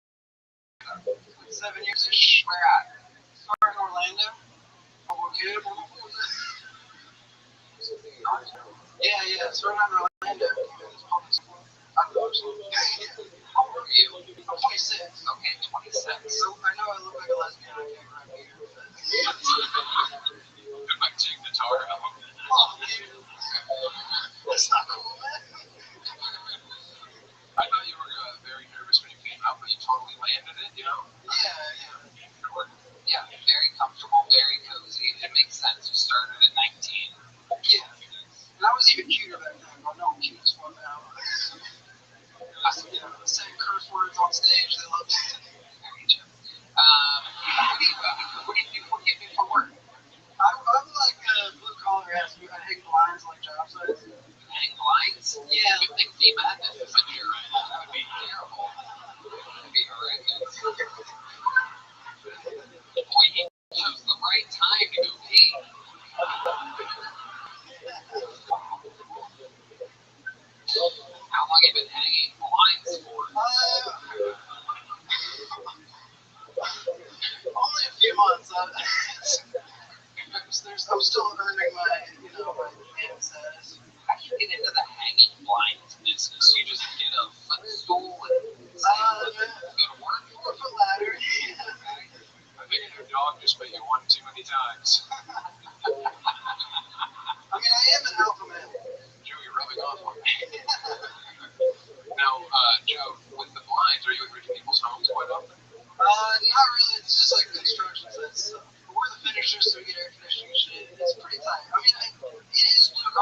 Are you going on dates? I mean, I was in a little bit of a non-pussy getting era, but now I'm back. Okay, let's talk about the difference between a non-pussy era and a pussy-getting era. You know, like spooning you with an expert. Spooning your pillow, thinking about your ex, and then the non-pussy getting era is like, you know, every couple weeks. It's like something new. So you're on like dating apps and stuff like that? Yeah, I use Hinge. It's not great. You know, I want to meet someone in real life. Go to a bowling alley with $100.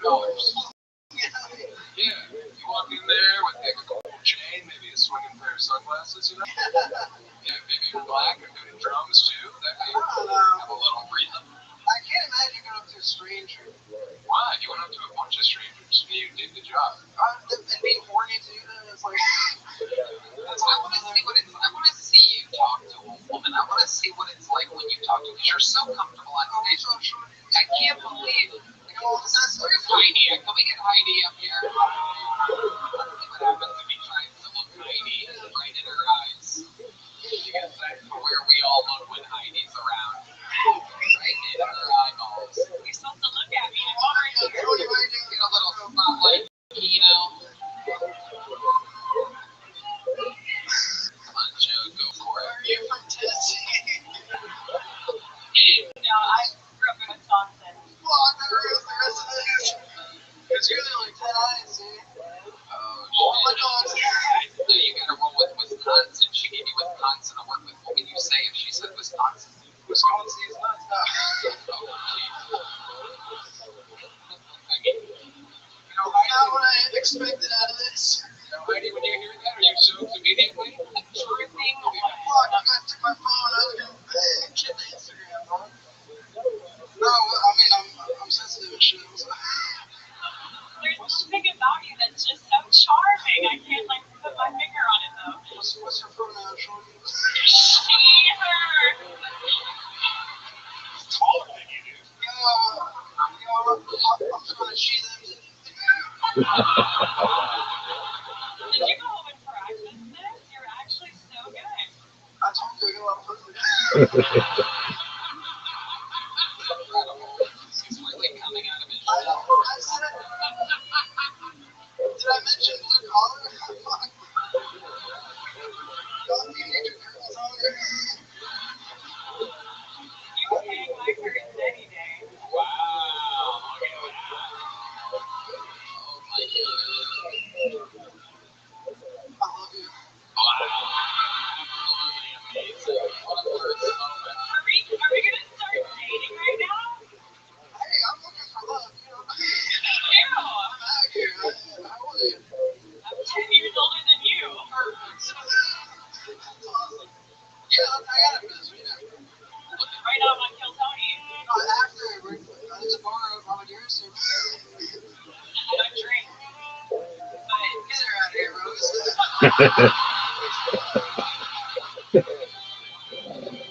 So funny. This guy's hilarious. I'm serious. Amazing. Look at the lovely Heidi, everybody. Unbelievable. She's the fucking best. Check out her website, HeidiRegina.com. Now, Red Man, Heidi said on the table if you want to smell it. I will. You will be right after the show. Watch him walk out of here, ladies and gentlemen. A fun fact for those of you that get to linger during the end of the show. You need that. Madness goes floating through the curtains like a cartoon smelling a pie. Hey, no.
It's your boy the pipe player, the motherfucking throat slayer. It's the immaculate pimp, no draws, man.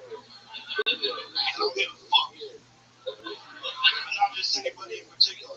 I got a thing in particular for disgusting bitches. Yeah, the nastier the better.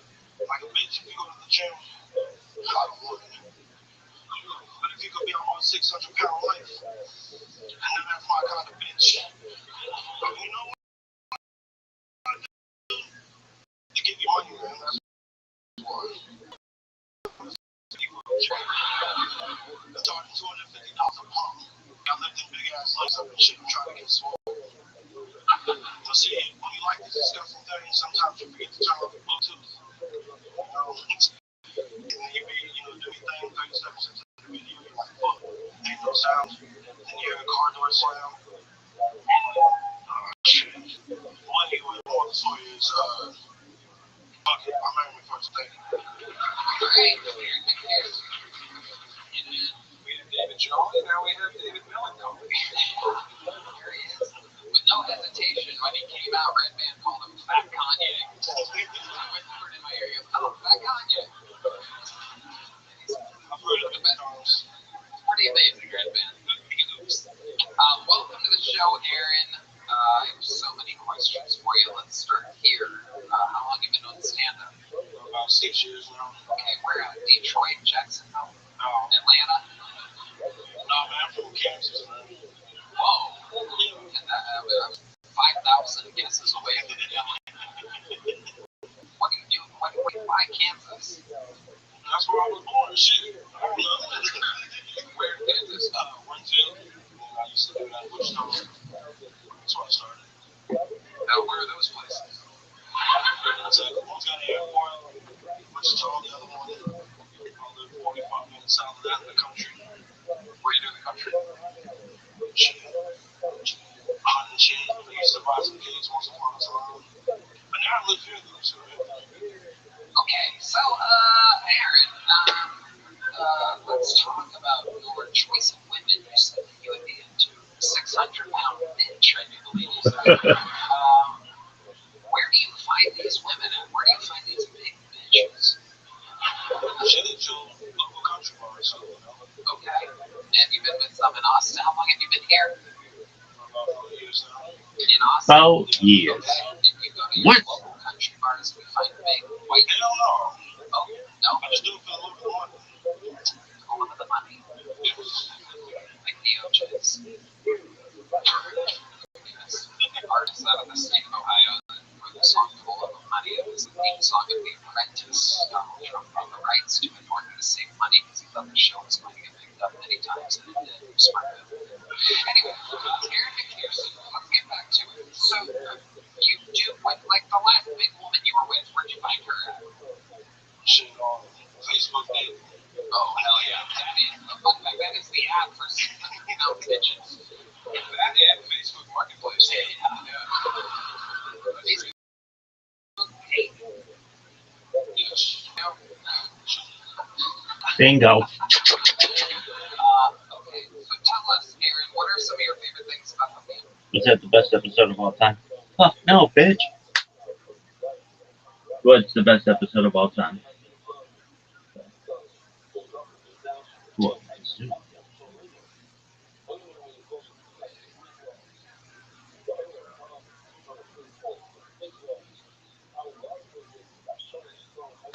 I wonder why it keeps crying.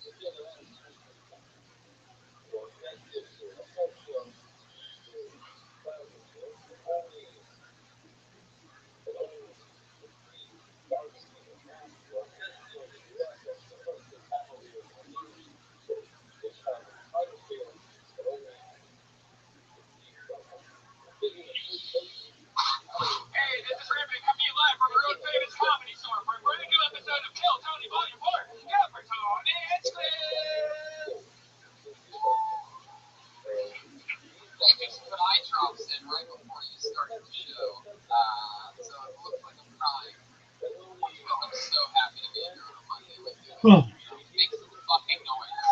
You ready to Monday it up in this bitch? It's Brian Arende. What is up, guys? Keep it going for him, for the one, for the two, for everything. Everything you hear today is Brian. Jamie Vernon in the back. House artist Ryan J. Evo drawing tonight's episode. Yeah, Jamie, Ryan J. Evo. And look at that shirt, the Ryan J. Evo, man. First ever called Tony shirt. Who knows what's gonna happen? Stay tuned.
dude, how you living, Pimp? We're gonna announce what the fuck we're gonna do with this shirt. Pimp, what's wrong? Okay. Dude, you've been coming in here randomly crying. Oh, it was my pleasure. Okay. Have you been taking your medicine? Breaking news, the first ever 3 years. Yeah, that's fine. 170 episodes of this Okay. podcast. We are the longest That's running all right. podcast Just one in moment, all dog. of the I'll send you an invite. I understand. Medicine can do that.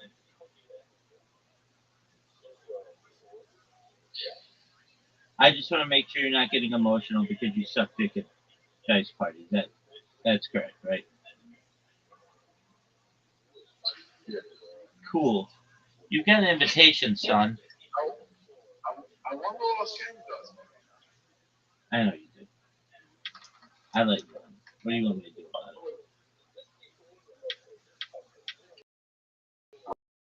All better?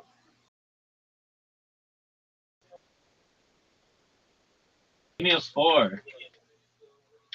Holy shit, that's one of the worst ones I've ever seen. All right, big dog. I like your opinion.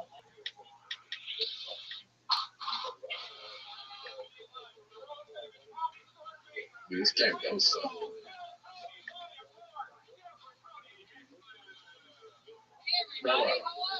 What up, Pam?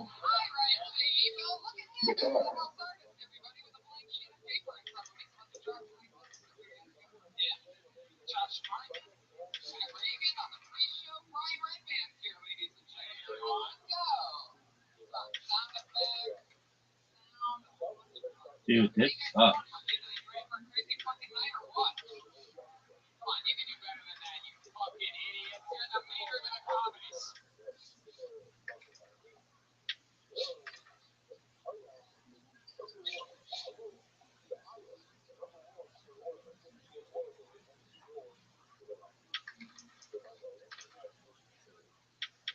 Give me some 6s, bitch. More. That's what I'm talking about, son. What the fuck? This is horseshit. Come on, you little bitch.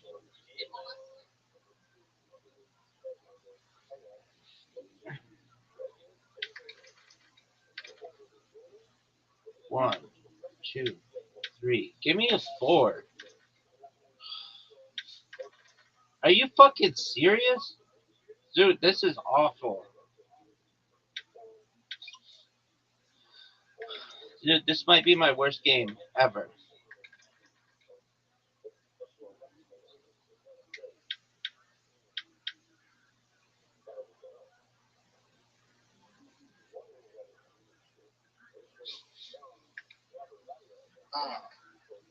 That was a risk, son.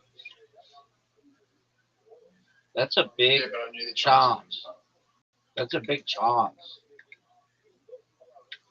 Yeah, that's why I did it. Cool story, bro.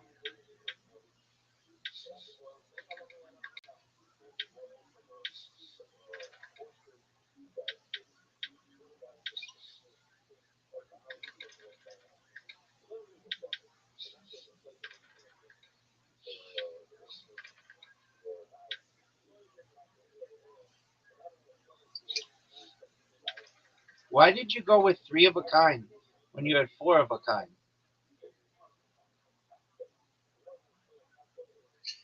Because I wanted to go up 69.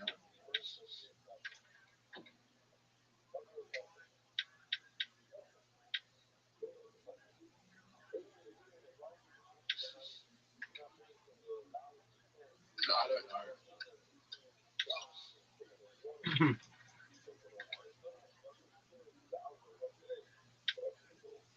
I wasn't paying attention. You picked up on that. Yes, sir. Fuck, that's that rough. You had 4 5s. You could have played 4 of a kind or 5 of a kind. Instead, you played 3 of a kind.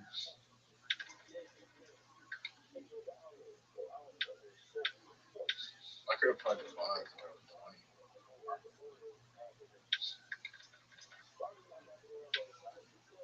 Rabbi, you know what I need?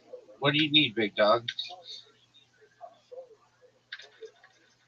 Fours. I need 4 5s, son. Give me 4 5s just like Zoot had in past up. Give me 4 5s, baby. Ooh. Give me some 2s. Give me another set of No, I 2s. need 4 6.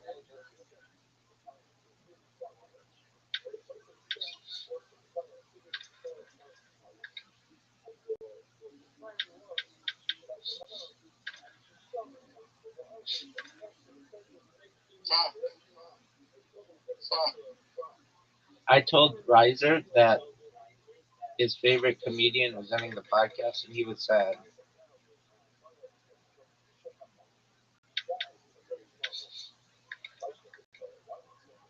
Give me another 6, baby. Oh, shit.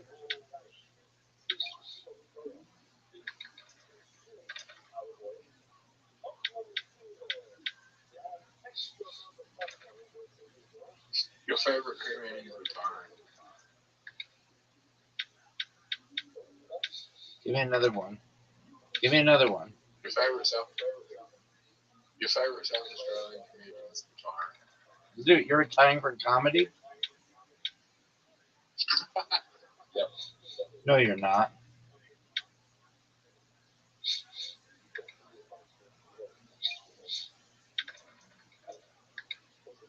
Are you retiring?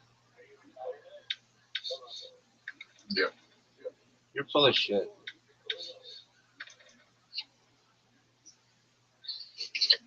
You could bring anyone back from the dead. Who would you bring back?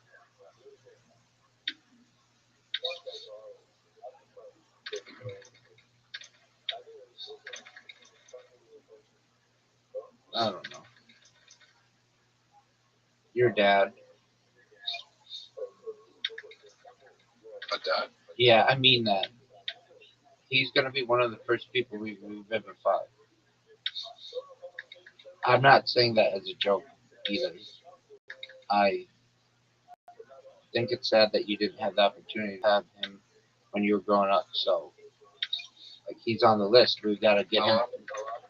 My life would have been different if he was alive. Absolutely, and we're gonna get him back. So, if you really want to know my answer, I'm not joking. That's a serious answer.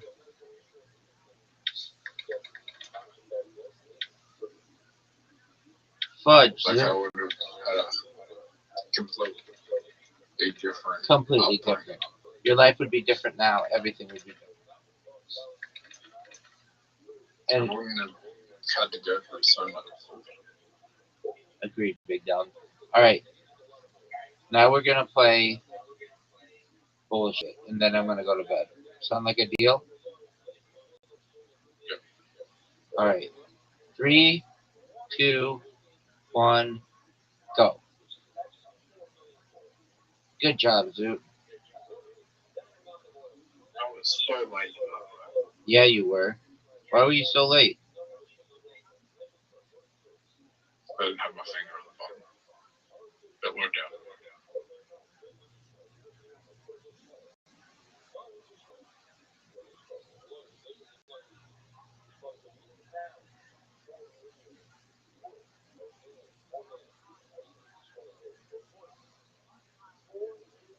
You know what's annoying? What's annoying, big dog?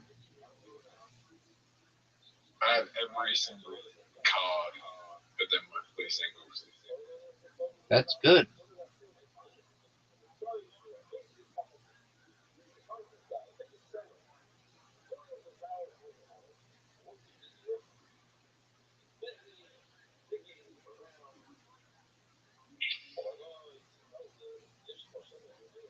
Rabbi, it's actually you're taking too long. I'm thinking. Why are you taking so long? They're gonna call bullshit on you.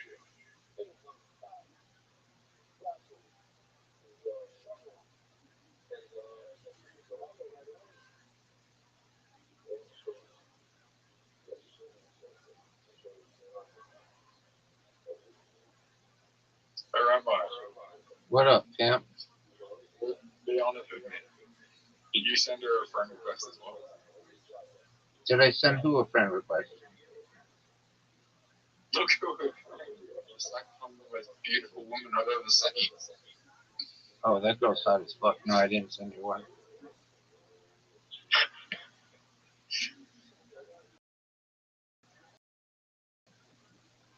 Damn, girl.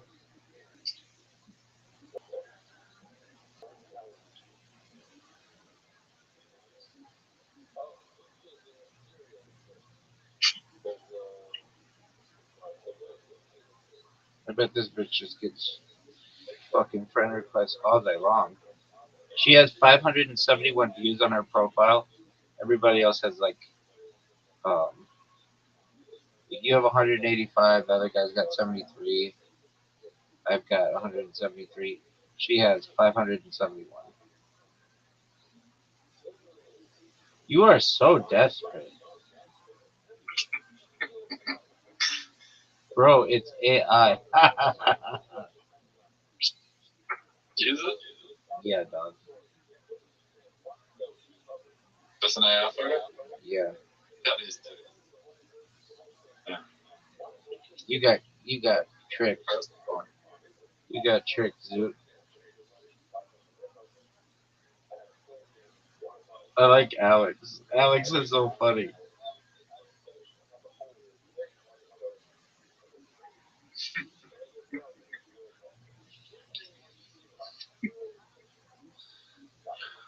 She's saying she's not AI, but she says IA.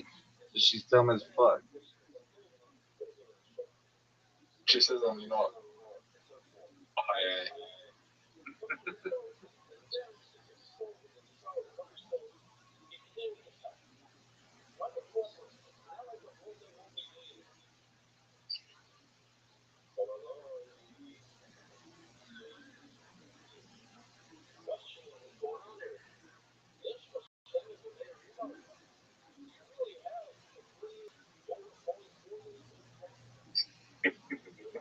Come to Rabbi this.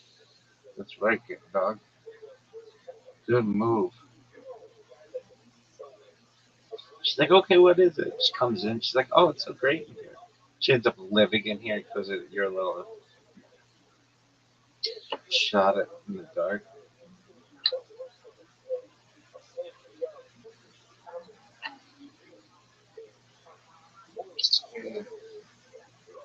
Dude, you're a douchebag.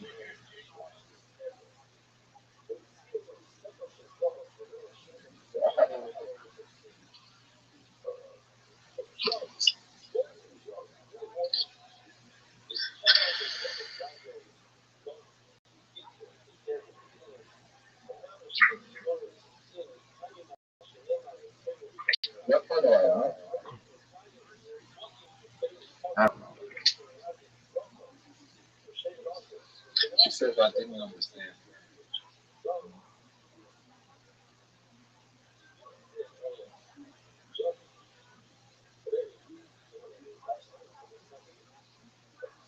Dude, this bitch is a hoe.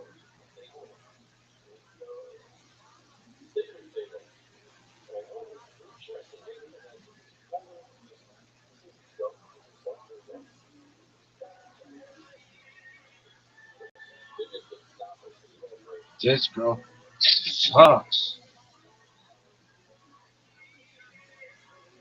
She wants me to win.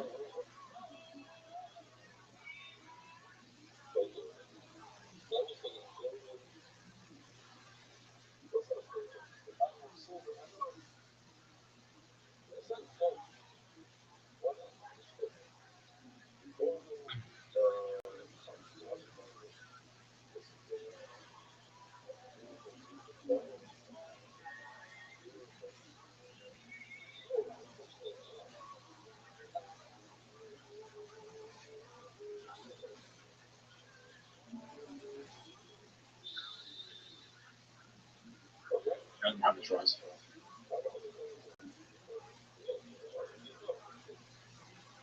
You stupid slut.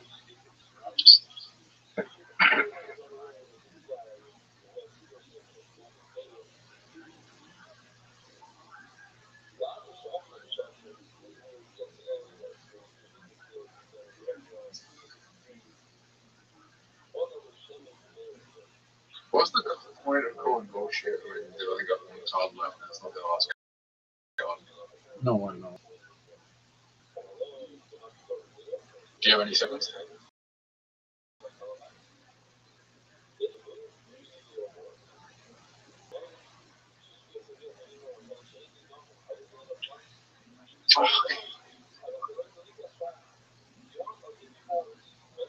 Hey, Rabbi, What up, pimp? do you like bullshitting about the seven?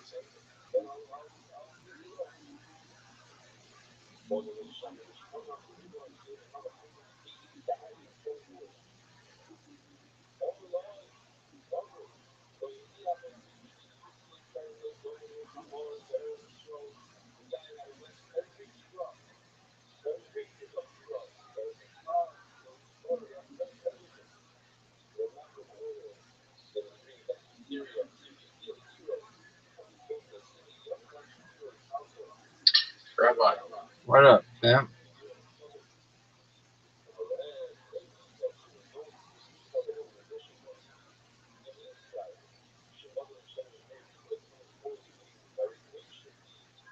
You stupid slut. sorry. Why are you being such a hoe? She's only got one goal left. I know.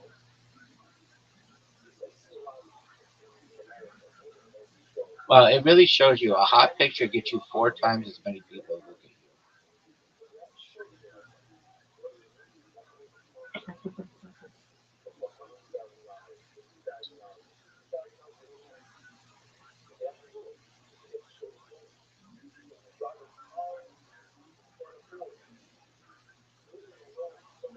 you. Alex, you suck dick, dog. You're a douche and everybody hates you.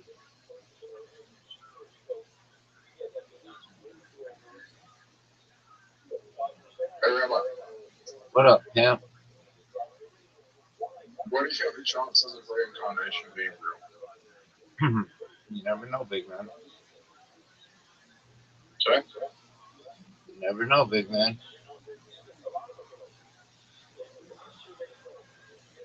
I think it's possible. The only thing that I think have doubts is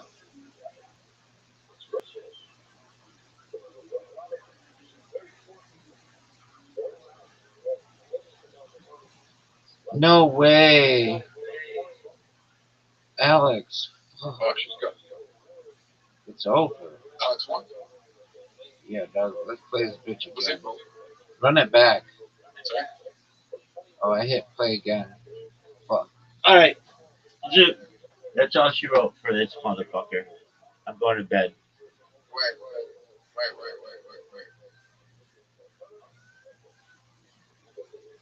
Did you message her? Yeah, dog. She's sucking my dick right now. Hello? Zoot is fucking thirsty. You're thirsty. I'm gonna get her in the Discord. You're never gonna get her in the Discord. Not in a million fucking years is that chick coming to the Discord.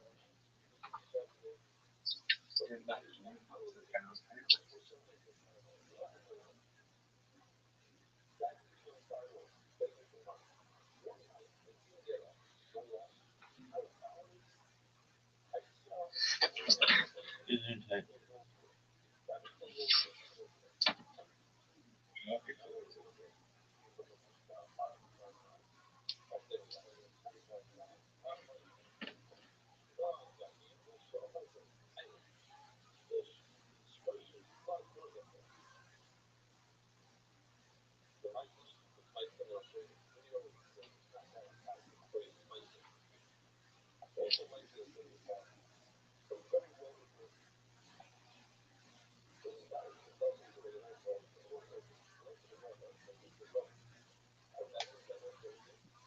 Zoot, if that girl wanted to get married right now, would you?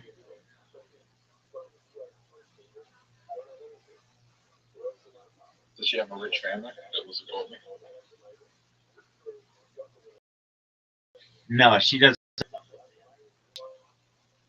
And she's rich. Not her only family. No.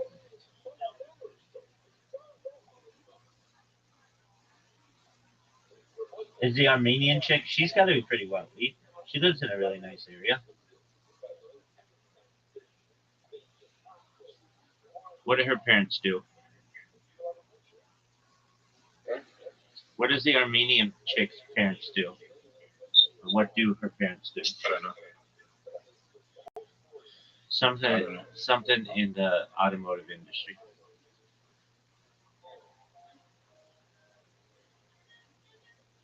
There's like a 99. What'd you say? Is 50 Cent still having a baby?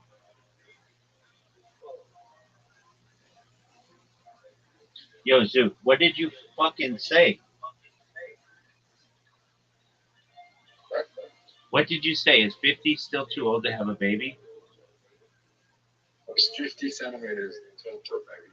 Dog, nobody measures children in those fucking heights. Nobody cares about children's heights.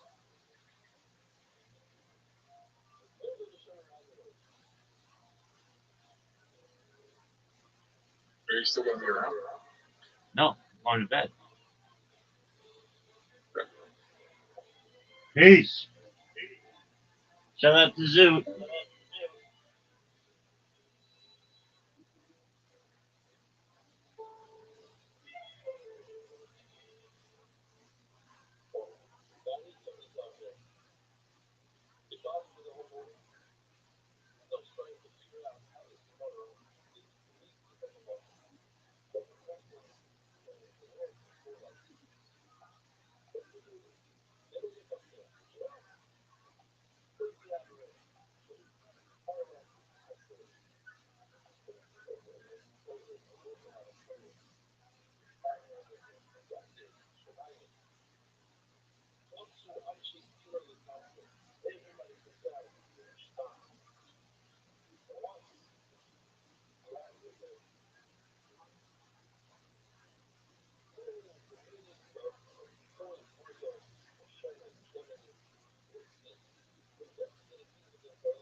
It's happening.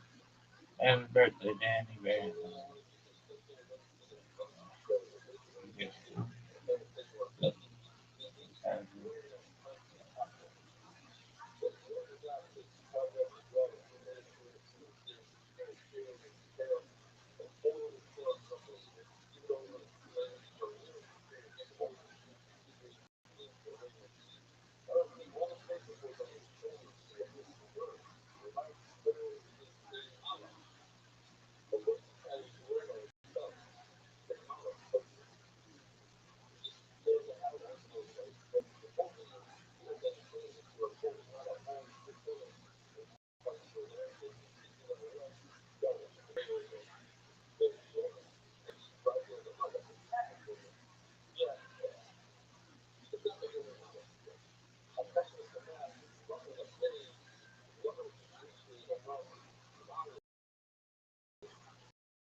Also, it doesn't update the phone. I like that. A lot of love for that. Also, Oklahoma, San Francisco, Sacramento, Upstate, Boston, Silver Theater, and Ottawa, Chicago, Toronto, Detroit. Boston Silver Theater, that one's great. Look at this move. Look at this move. Look at this move. Look at this move. Look at this move. Look at this move. Look at this move. You know anybody in the Boston area, maybe you think I went a little bit too far over my head. If you know anything about me, I really believe in myself. But back in January, when I was fucking out, you know what? I'm not going to respond. Let's start with the theater level. And they're like, sure, we'll book it way up. So you have a lot of time to sell tickets. They're like, how about October? And in January, I'm like, watch what I can do. You can get 200 people a month until October of that season. So if you know that you even just have someone who you don't even like who lives in Boston, really just invite anybody at all. They don't even have to live in Boston. I think it's only a 2-hour train ride to New York City, places like that. Really, anybody, anywhere near the East Coast. I think really in the Northern Hemisphere, if you're a really big fan of mine, you're going to make the trip to the Boston Wilbur Theater on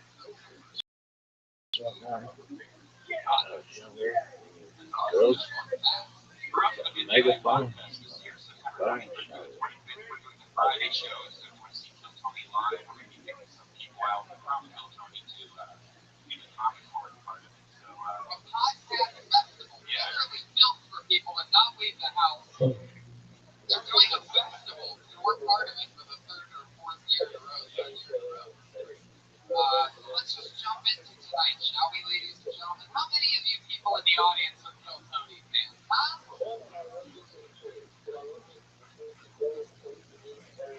Me too. I'm a really big fan of the show. One of the biggest fans I'm super excited to bring up in our band. Performs with us every single week. They take a big swing at the world. They always have a different theme with their entrance, which seems has already started.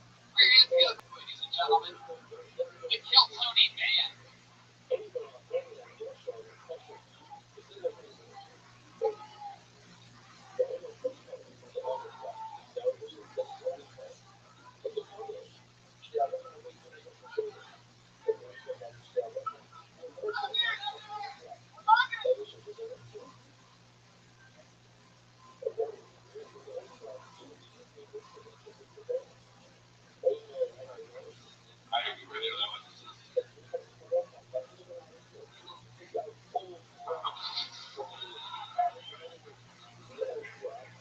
Wow, I have no idea what just happened. Normally I get the intro. Last week was Olympics. The week before that was Pokemon Go. I'm guessing, by the looks of the Mexican with the bloody nose, I'm guessing that has something to do with the Greater Diaz over there. no, What was it? Netflix's own Stranger Things. Oh, look at that. I'm a big fan of that show, and it was recommended to me after I watched Netflix's One Shot so many times. Tony Hinchcliffe 1-hour special on Netflix. I know you may not know that I am one of the first comedians to ever debut my stand-up on Netflix, but you just so happen to be in this show right now. It's suggesting that it's less non-audience. Oh my God! Hello! You're so lucky that you're fully clothed today, or I would make fun of how strikingly overweight you are.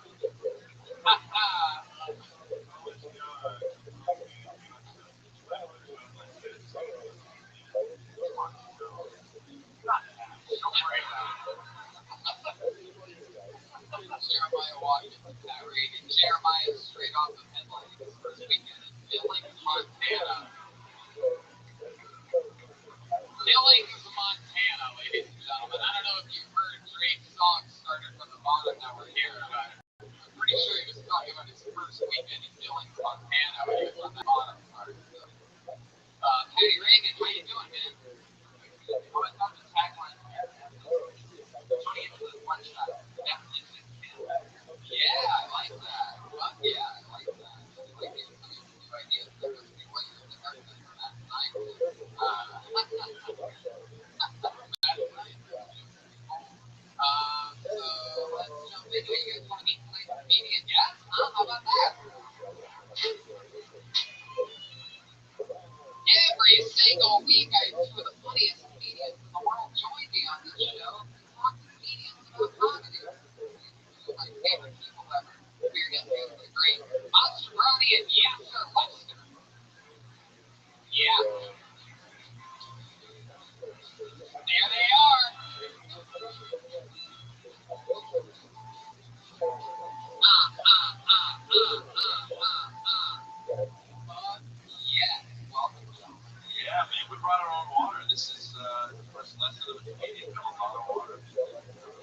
Ready to go.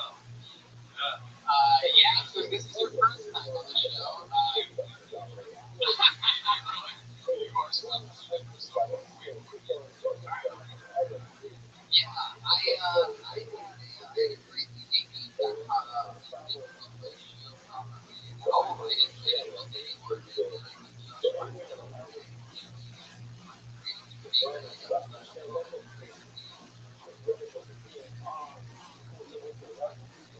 So you were in the middle, you were so taken by the fight. I'm friends with Joe Rogan. I sit so close to the octagon that I literally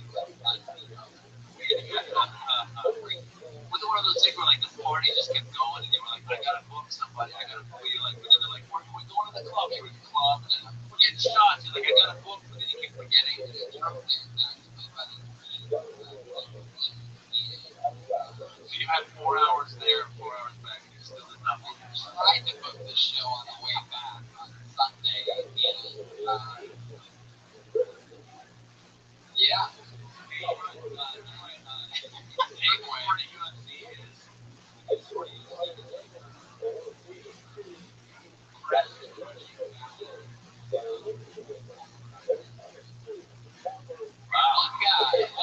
One guy, Pat, 10 years ago, that would have fucking killed with everybody before it was a super respected sport. And now just one guy that's totally gay for sure.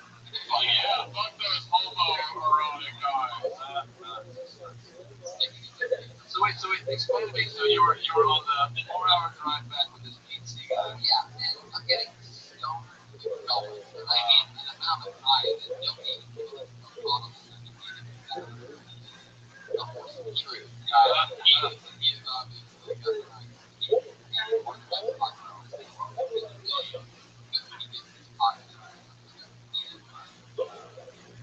But he's not good for making you focus. He's not a good motivational speaker. No, yeah. Your whole podcast is what the shit you are. But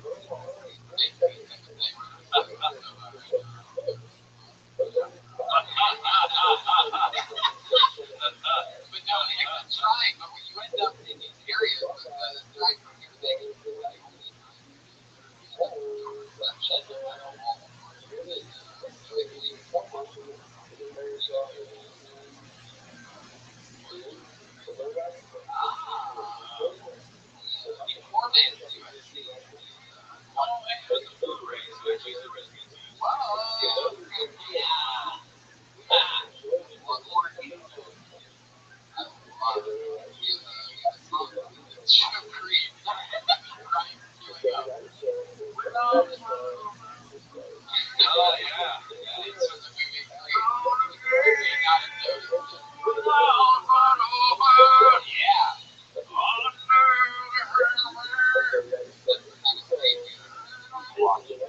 Why wouldn't they use that as the theme song? They really should have.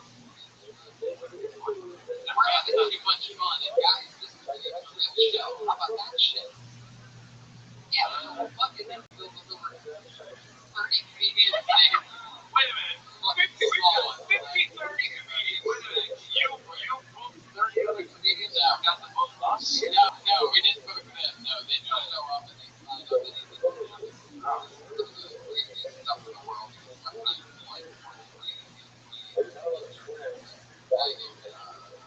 Now, what was that one fucking guy? Ichabod, oh my god. Ichabod, the fucking legend. It's like I pulled a ghost out of the fucking one time. It was fucking real performance came on stage. Like, anything can happen. Yeah. It was so scary that I remember you specifically playing that exact that sound and everybody died of laughter because it was so spot on. It was crazy. So you can pick another Ichabod. We're not taking actual Ichabod by David tonight. So let's just get into it, guys, shall we? You don't vet these guys at all? At all. That's crazy. Sometimes somebody coming in here. But if Trump was, you could do something straight vetting.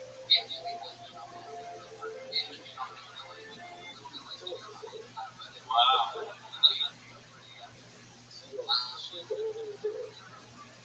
What?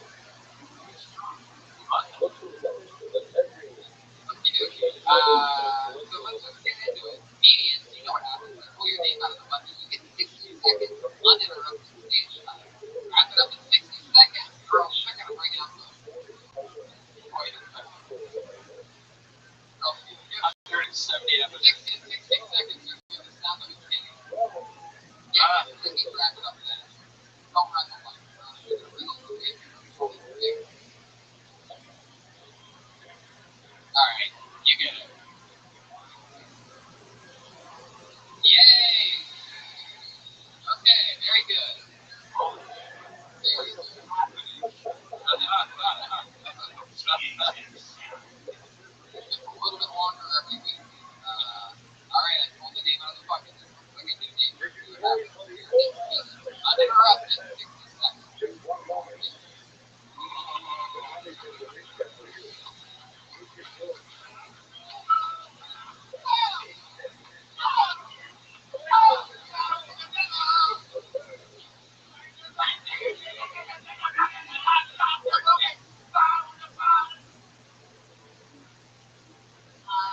Do you guys like?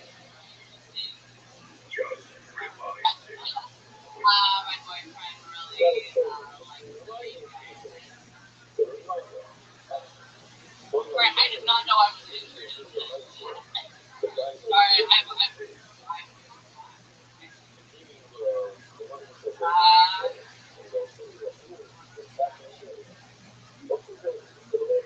I'm making great podcasts now. Uninterrupted, 60 seconds. That was sweet. Quitting? No. Let me go in again. Still have 15 right now. I'm not going to help you. Okay. So I went to the store the other day, and I forgot what I was going in for.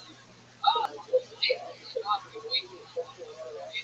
Party bus looking for parties, making it 80, then I walked out and I was like, let's go to 60 times. It's okay, we're out of the woods. Fuck yeah, Warren Davis.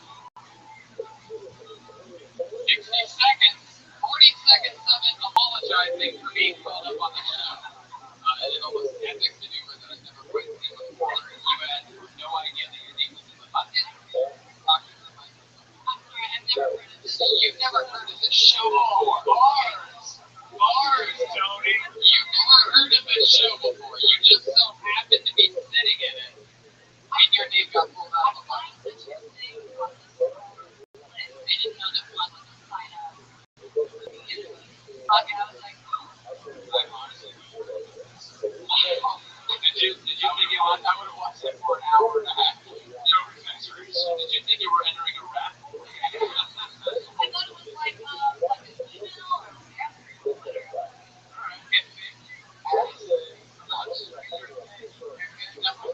You swallowed for 45 seconds. So the Me Too side of me on the front patio at the Comedy Store when you get 8 years and watch the open mic. Yes. You've heard of that show? Yeah. Have you been to that show? Yeah. You did it tonight? Have you ever done it before? See, it's a very good show. Very good.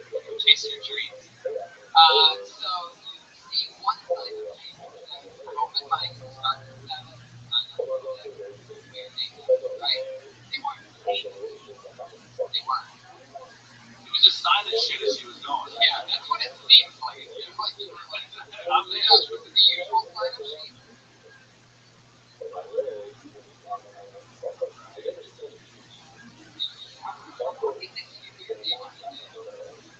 But also, he literally explained the show, and then he told you just a random remark and just tell the exact same thing. Yeah, and you just I was in it 3 times. It's a smart show, man. I was heavily thrown by Dethroned. So, alright, Lauren, let's just get into it. I'm like, that wasn't it. You're on fire now. You're doing this. You didn't hear the explanation. You're doing 9 more seconds. Yeah, 9 seconds, 60 seconds. Lauren, is it really you doing stand-up? 4 years? No. Starting a blog. You have to stop. 4 years was the key. 4 years, really? What the fuck was 4 years? Is that 4 years? Someone just signs up for random shit.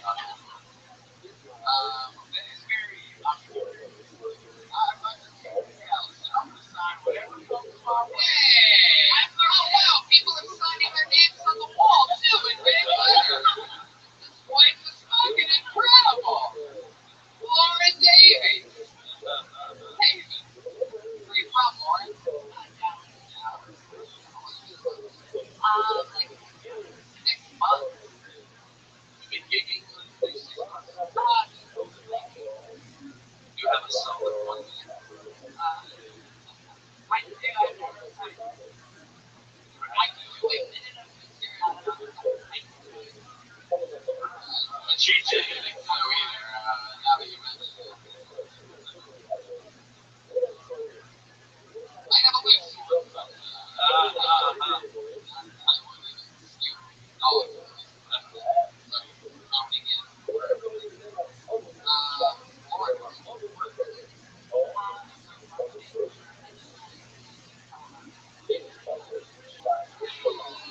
sign their names. They sign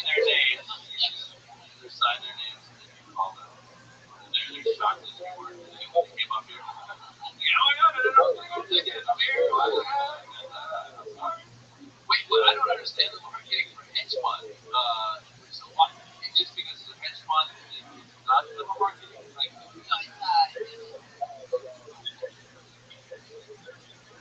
how many other phone calls or emails or my two jobs. That's a wide range. So then, yeah, but there's material in that. I think that's kind of this actually material working for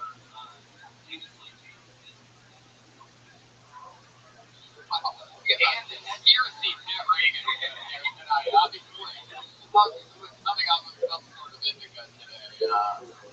You need to tell me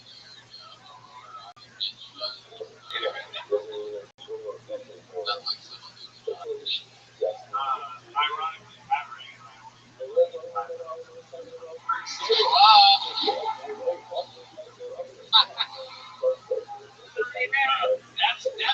that's called marketing. Nice. Well done. I don't know what it is. So, Lauren, you think you believe in any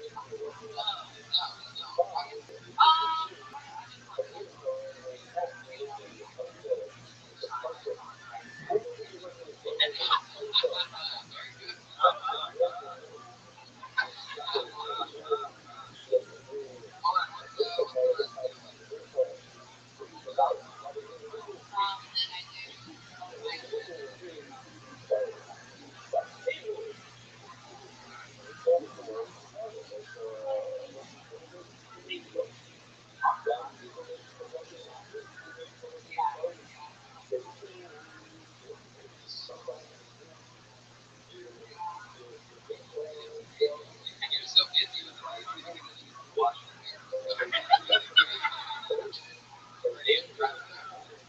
Would you like? That's not my phone though.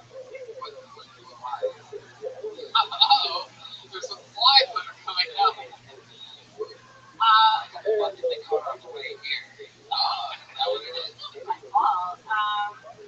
No, I asked. I wanted to do this black. Sure. I asked for the partial highlight. On my head. You're saying you had a bad experience with a business called Glow Boss?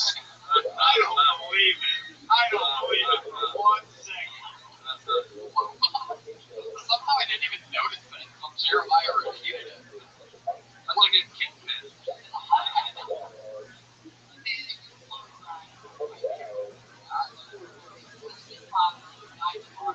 Right in Yelp. This place blows all information. They really are the boss of all blowing. They fucked up my hair. It looks horrendous. So what happened? Where'd they go wrong?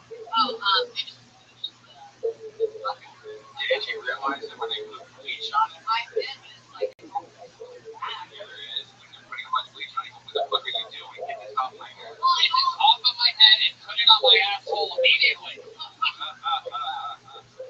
I mean, it's all painful. It all and now.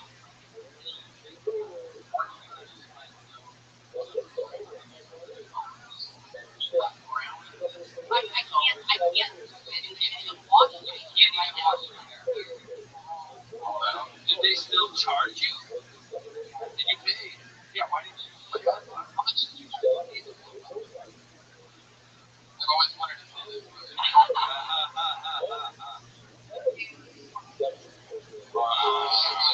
You should call Larry H. Barker. If every broke comedian in this bucket gave $3 right now.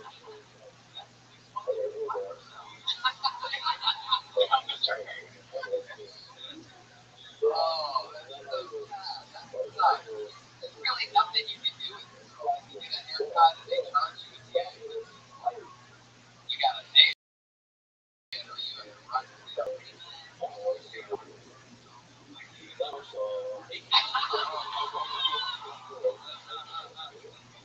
Yeah.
split it up into your ego. How long did you need it before? Truth. You know, if you dated, we don't date in a month. Wow. What are you talking about? Yeah, I just signed up for it, I guess. I didn't really know what I was getting into, and he just sounded good. I'm like, hey, what's up? I'm Lauren. And he's like, I'm Loba. Let's do this. He's like, I'm breaking up. I hate your guts. Give me an occupation and a location, and we'll break up with you. And a bus stop. So, Lauren, look, everybody makes mistakes. It's golden time. We met this guy on Monday. He was about to meet this guy.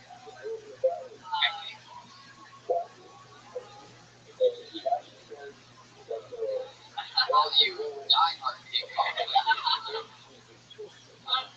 They're all here.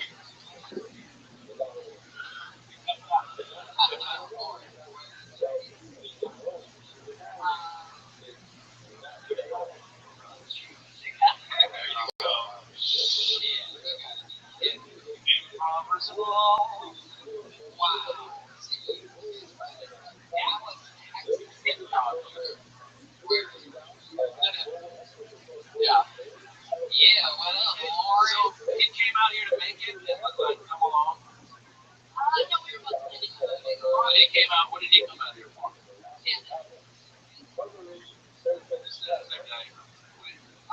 you quit him. Yeah. Did he quit you? Or quit him?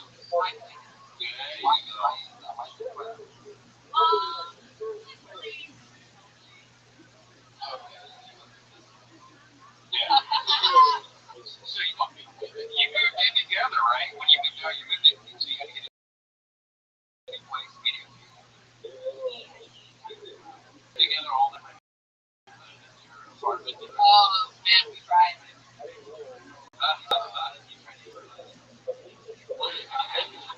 We hit on you when you first came up. Yeah.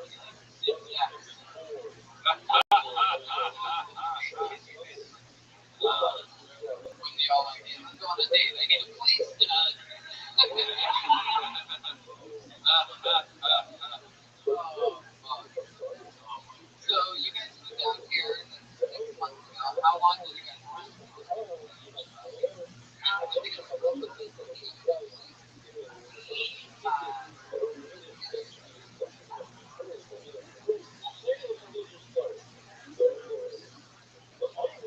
Lauren and Jeremy, do you? Say what? Lauren and Jeremy, do you? So his name is Jeremy. Very beginning. Hey, let's not go see them. It was a two-person show. Was it really a two-person show? We're going to get over my lawyer, by the way. David Pierce. Pierce Law Group. The greatest entertainment lawyer in the world. So good at comedy law that he noticed that it was only a two-person troupe. Felt the need to let us all know it is true. We all missed it. That's what you want a lawyer who can tag yourself. That's it. I was like, Listen, dude, I didn't negotiate the best deal, but I got a tag for that show. right, exactly.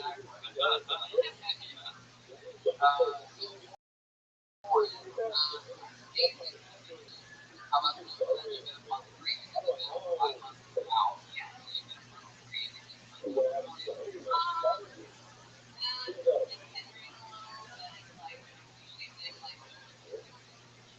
Right, especially if you go to blow off. I swear I used to look different. Alright, But I'm deep conditioning now on my way up. Lauren, what you need like a short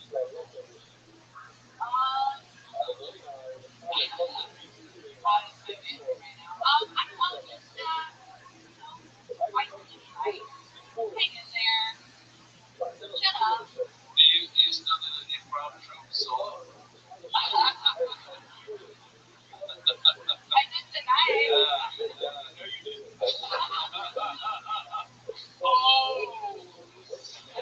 Lauren Davis getting us started out. Thank you so much. There she goes. She's on Twitter at Lauren or whatever. Lauren or whatever on Twitter. You met her here first. Pussy Comics. Oh, God. This is Ryan. Sometimes we definitely should make something like that. Hey, good luck here, guys. Seriously. Yeah. You know what? It's no self-esteem, but yeah. Good show there. The real stuff about this. It's just so pretty.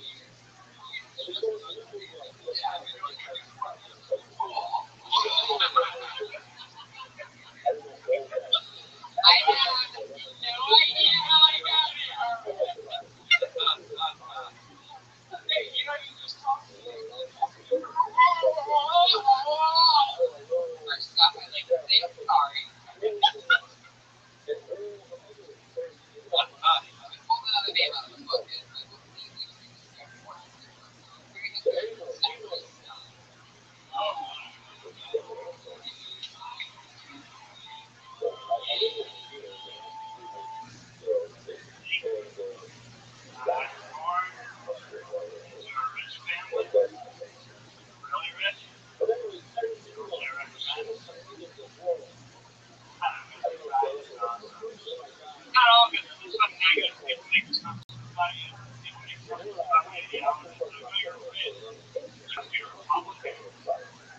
Exactly.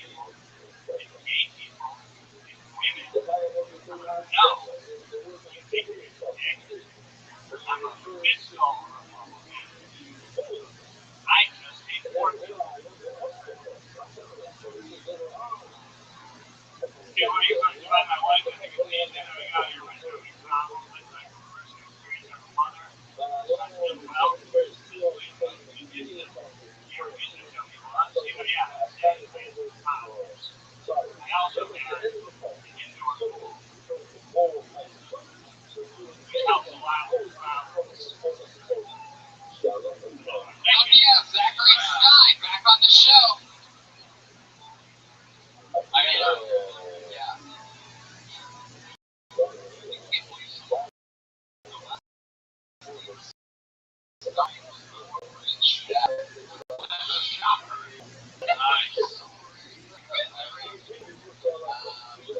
Zachary, now I'll be here all week. Why? We're building a new show. I'm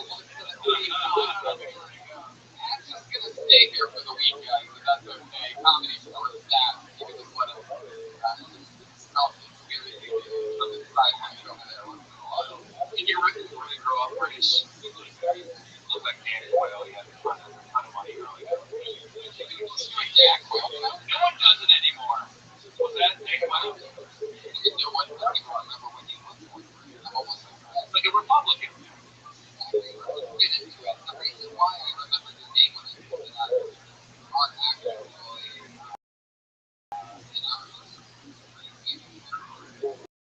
first time Zachary and me were very tight. We realized immediately that if we talked about it for the rest of his time up here, his gigantic penis. Now, I don't know if any of you can notice, but even jeans are not hiding. Now, don't try to fix it, Zachary. Let the fucking see what you're dealing with. I mean, it is almost shockingly impressive. He's rich and has a big cock. It's unbelievable. Oh, come on. It's so big that I mean, literally, it really is. Everyone is with him. You know how many Trump supporters you can make?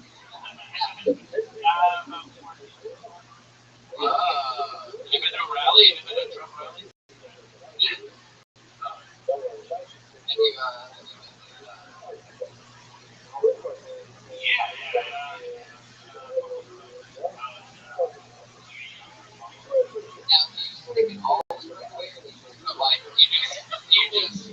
just sort of like the 1%.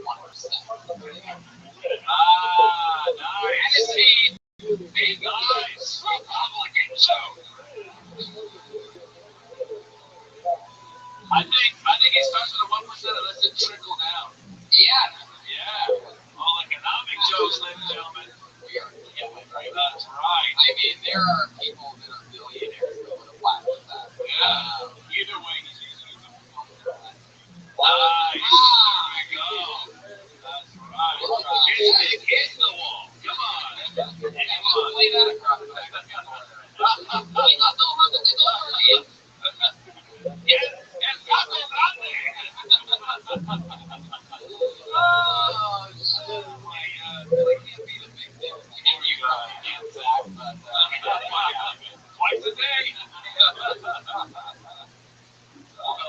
family money from? What kind of like? Obviously, you keep a few thousand in your garage, but after you're married, that money.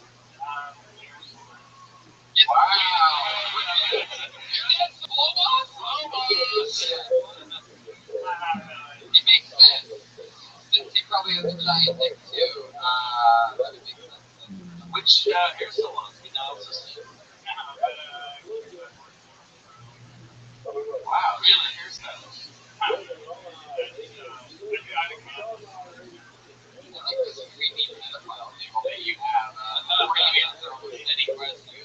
Why do you rest the mic on your chin? You should let it come off. I know you're rich and used to like just relax. And we know that you're used to having big things stick in your body. I don't know. You don't have to keep it that way. So Zachary, now let's just get into it. You talked about this shit on poor people for a second there. If I say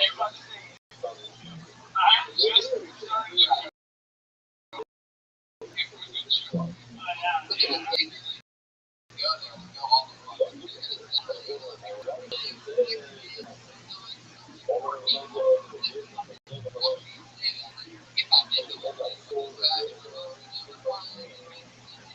fucking attack. Sharks don't just go like, yeah, go for it. Don't go there at all. Hard to make people laugh that he's a Republican. You know, he's a giant cock. Why do I even want to laugh at it? I'd rather watch it. So you don't need animals. Like you want to watch it actually like. He had some good stuff, deprecating stuff with the whole mother and all the front. That's kind of where he's the game. A lot like self-deprecation. When you're so comfortable with privilege, when you go right up top, you know, I'm white and I'm rich.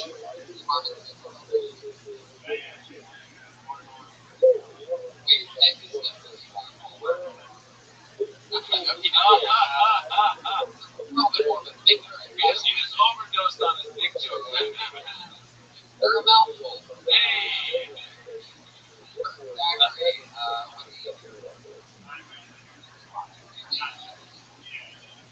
Did you get in because you were like, yo, my dad owns one of these?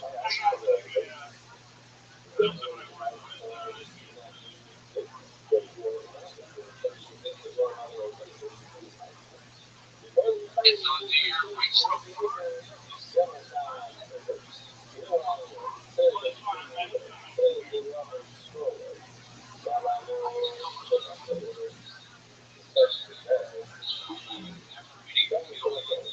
Yeah,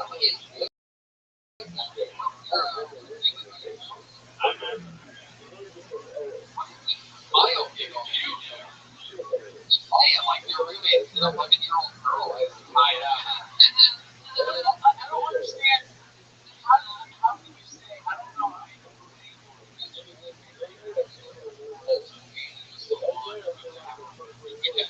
I'm so fucking loaded. Well, you're trying to listen to this. You're trying to like you're trying to live an ordinary life, and that's like that takes me to a question I have for you. How do your family feel about you being a comedian and having a roommate? Like you just say, like your parents, like what the fuck, rich? Like what are you doing? Like you have any of that? They were saying like, why do you have a roommate? They want to how are you?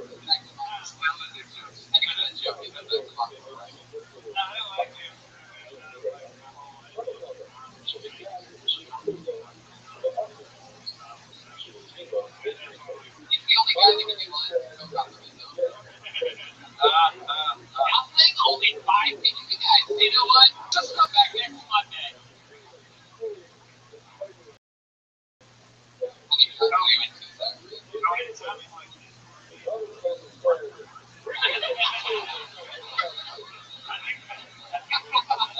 I have a roommate who thinks that Alfred, he watches the Batmobile. What's your roommate do for work?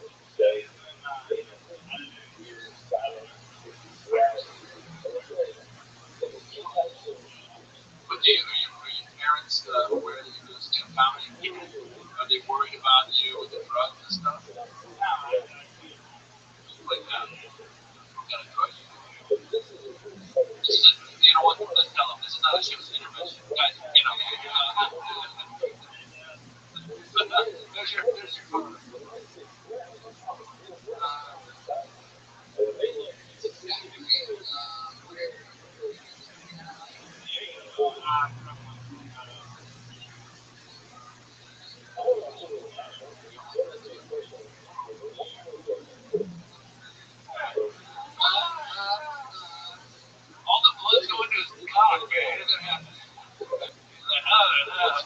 Hawks is going to make it appearance in Pirates Derby, by the way.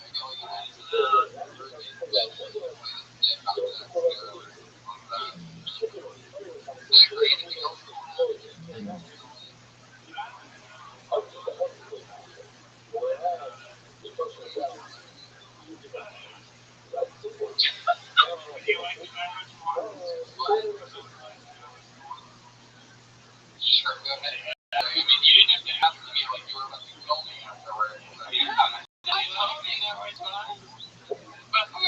You died? It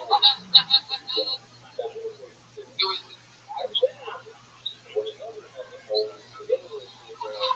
wow. That didn't even happen. Thought about it. This thing I've covered. So would you like to know which one? No.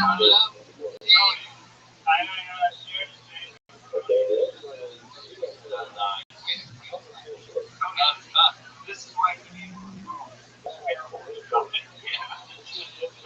what's your brief? Do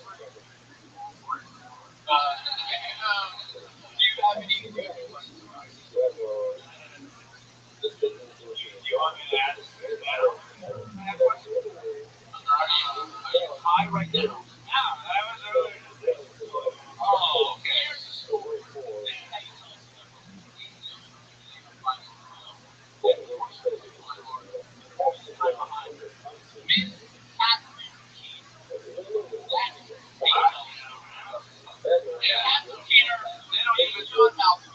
They don't even know who that is.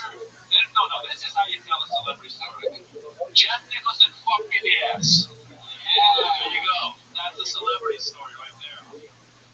Here's Jack.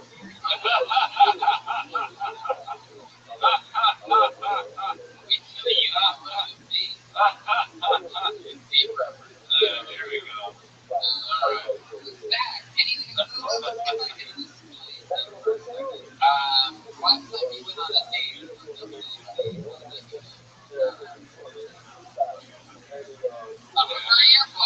Very honest. Now you're talking. That's more like it. That's what rich people, rich Republicans. What level of hooker are you getting? Are you getting like a 200 flower, 500? Like, are you? Wow. 140. How'd it go? So you're basically responsible when it comes to hookers as well.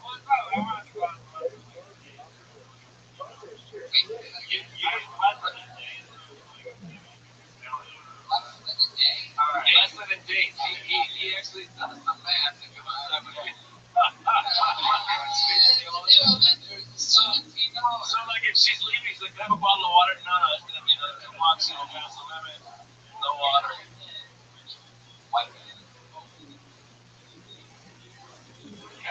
Wow, he agreed to that very quickly. Have you ever gotten robbed with a hooker at all? Tell the truth. That's not going to be fun. Craziest hooker. Yes, I don't remember that happening. What was it? The cheese limit? Yeah, it was just like, not in fancy, but there was,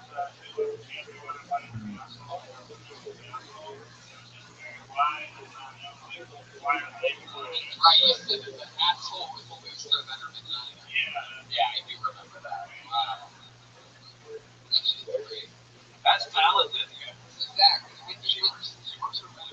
That's why, if you prefer black, white, Asian, what's your favorite style? They're called people. What's the favorite style of Yeah. All right, you like prefer,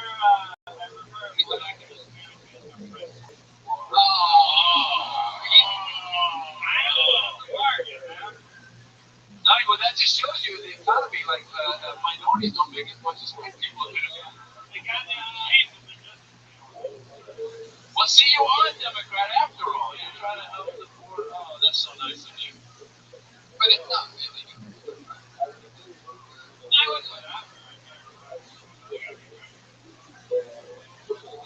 Pussy, baby.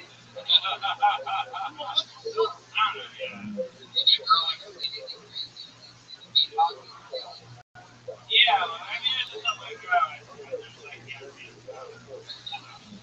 Yeah, they made it crazy. It's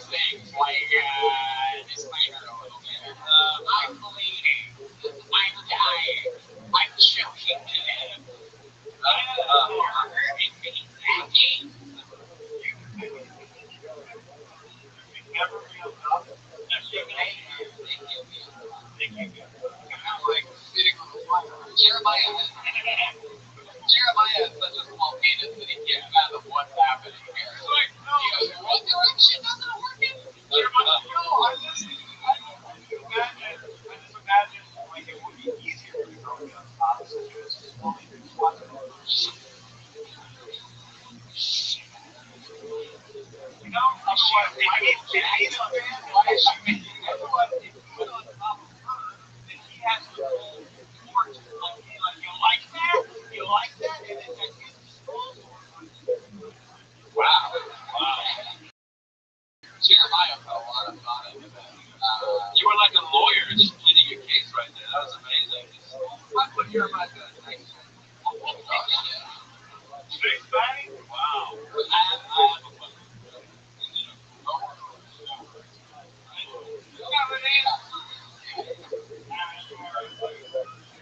Hey, I'm trying to. Listen, just to move the conversation off your cock for a second. That Republican girl that you dated is Collins, was it? So how was she in the premarital, like when you guys have sex? So all that shit that Republicans thought is bullshit. Yeah. As soon as I go, let's have sex and I'll have an abortion and fucking whatever.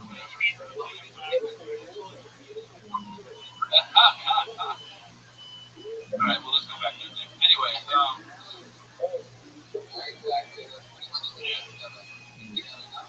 I'm sitting on a chair. There you go. Keep on Twitter at @_Stein. @_Stein.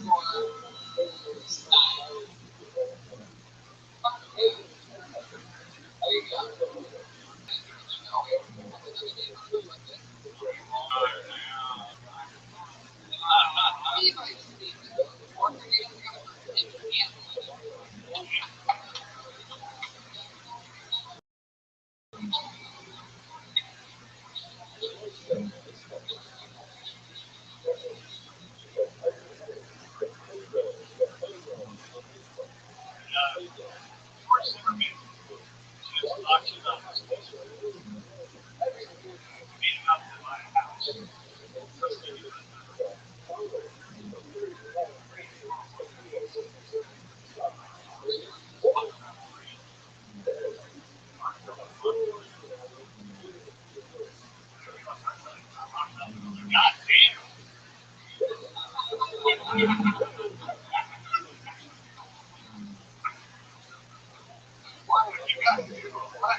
Well, the legal system is fucked up. And it was.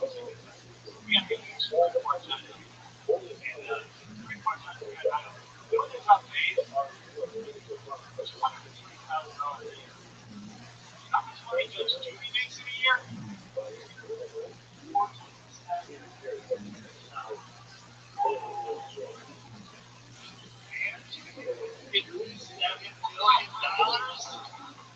Wow.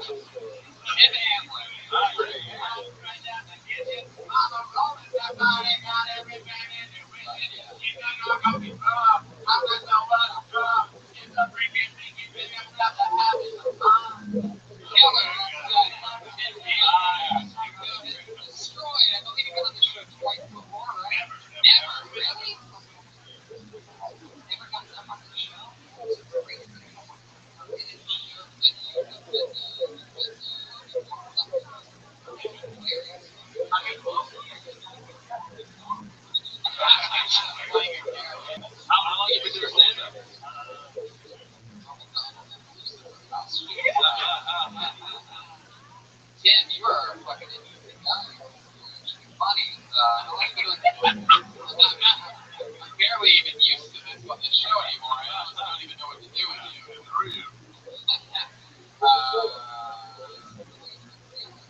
install cameras.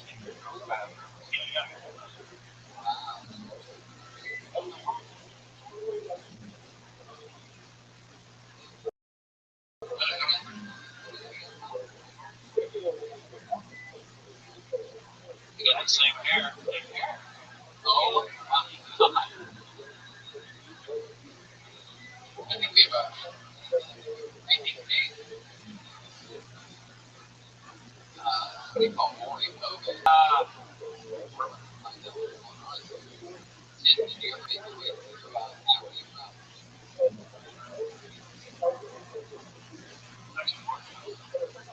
No way. You were born in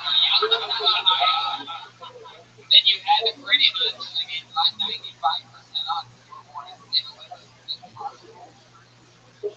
Yeah, we had to be born in the same hospital. Why were you born in Youngstown? I mean, I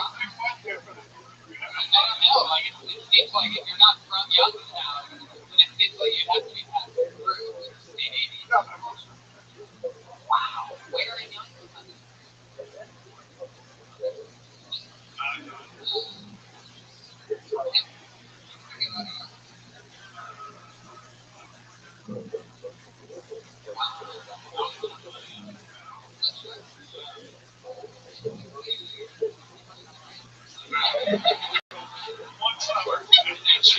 Were you part of the Iran Contra arms deal? No. Do you have the missiles in the cache? Yeah. Very dreadful, I guess.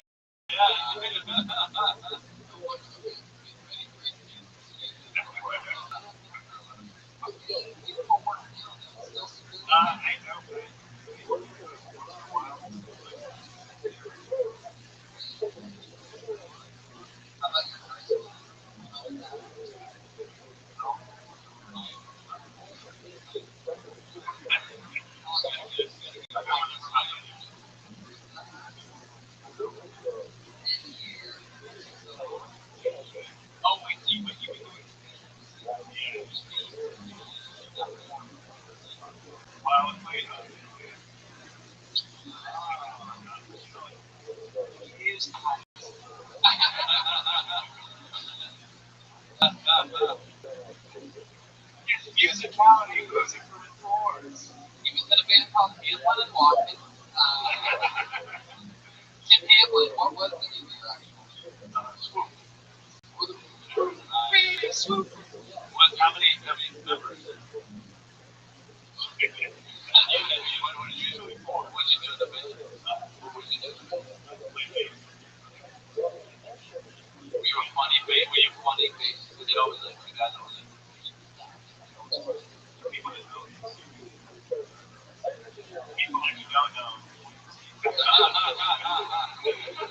And that's why it's well. His career went nowhere except the living room where people that knew him felt it. No.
That's how they diagnose it. It's very important for pets, right?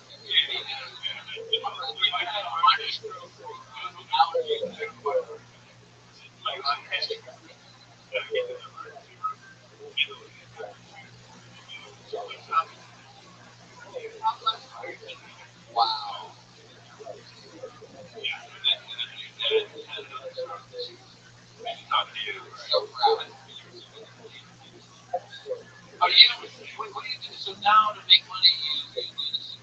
and what else?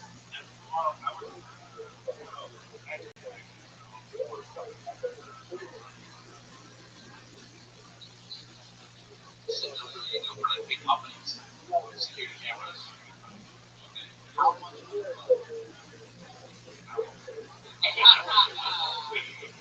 You can do it.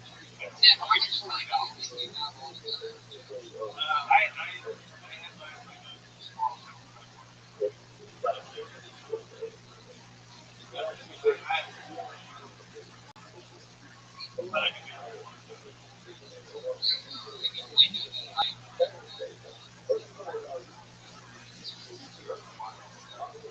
You killed Tim Hamlin, everybody. There you go.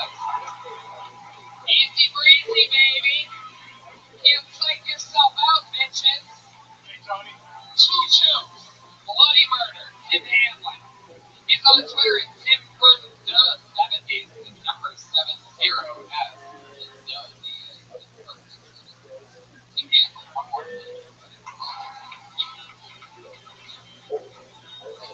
That guy's got material. Not just a 15-inch Republican cock, you know what I mean?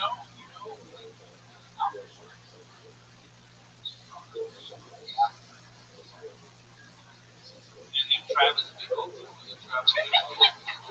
they had a similar. Yeah, a little bit. I pulled another name out of the bucket. Gary.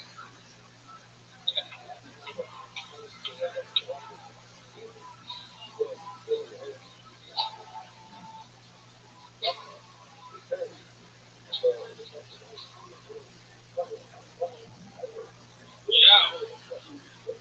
Got a girl for y'all. Yeah, I was on the same with confidence. I'm still trying to figure out whether I'm bragging or complaining when I say it.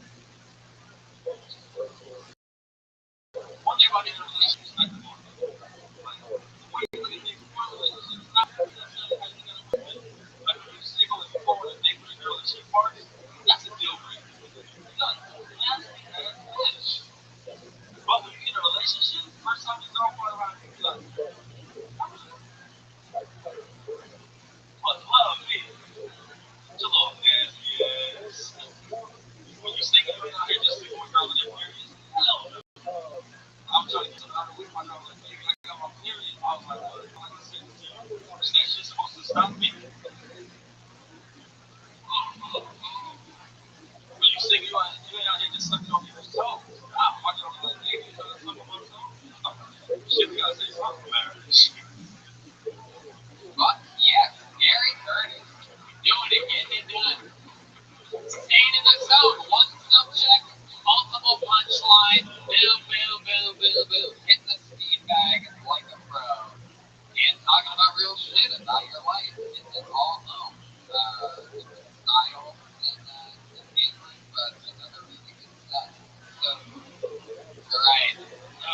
Somebody said the word fart on stage, so Brian's gonna lose his shit and join the podcast listeners for the next few minutes. So, oh, we found a wet fart. Here comes an airy fart. I can actually read the board. A pitch fart. That is a pitch fart. Here is a two-tone fart. Guess what? A same fart. Wow. Quick. How about a quick fart? Quick fart. Quick fart. Quick fart. Can I just say a gentle fart? Would you hey, how many people here would like to hear a sweet fart? Of course. Alright, and last but never the least, you literally label your standard fart. Wow, I don't know whose standard fart that is. That's a pretty powerful fart. Farts are awesome. I will now, wait, can I, we are back. Yeah, I just say, we live in truly amazing times. Never before 2016, in a simple point like myself, year 9 to 12, yeah, very distinct. Well, had you been to the women's here 5 minutes ago, you would have heard her letting one rip. Farts in the bathroom, people, come on. Farts in the, you can just do farts all day. I could have a podcast, instead of this podcast, we could do in front of a live audience, an hour and a half long podcast, be like, hello, wet fart. In Michigan and farting at the same time. We let you do your sound effect. part poop shit too. Suicide bomber crew. Ryan working on a new method in the studio. Live in front of me right now. Boop, boop, shit, car, energy, fuck, fuck. So Gary, let's get into it. You fucking kill. You have a good look. How long you been in Los Angeles? 3 years. 3 years.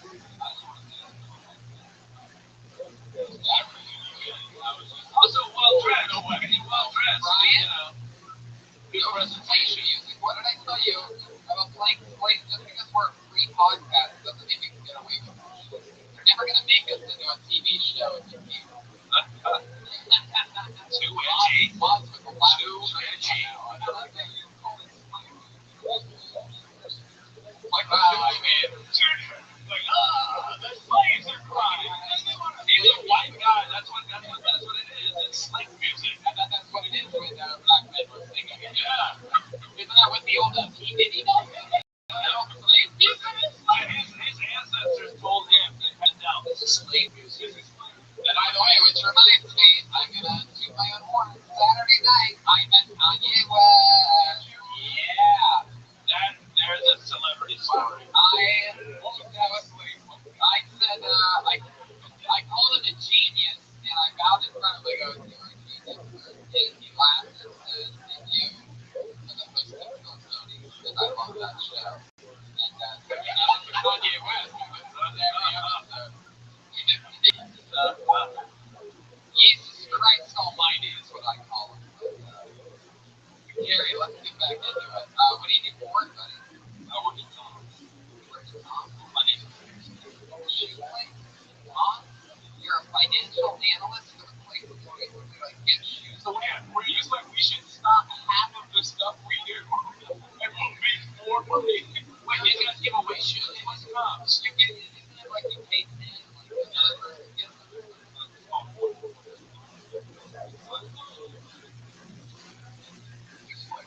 Gary, you might literally be one of all the financial analysts who might be working for all the companies. The more you get the algorithm, right? How'd you end up with that job? So were you like you were financial analyst? Were you like you read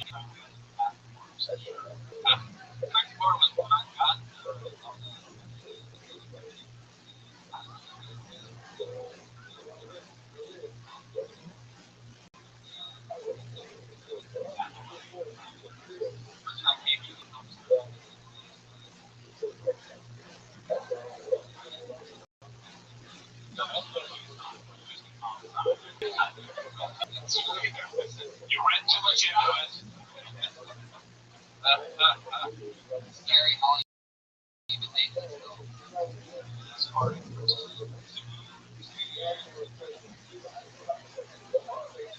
Ryan, we did it. We covered it. And you guys are really hard in front of you and everything. You fart in front of her. You fart let her smell it, that's all good. Yeah. That's what boys got you ready for. Shit like quasi-racist stuff right there. Yeah. Gary, tell us something else. What else? Any fun habits or hobbies? This is something I do.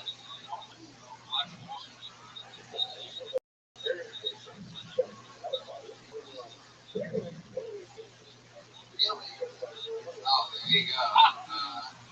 Bullshit. Wait a minute. What kind of financial analysis are you doing if you're working on a script? Like, how much free time do you have at Tom's? Is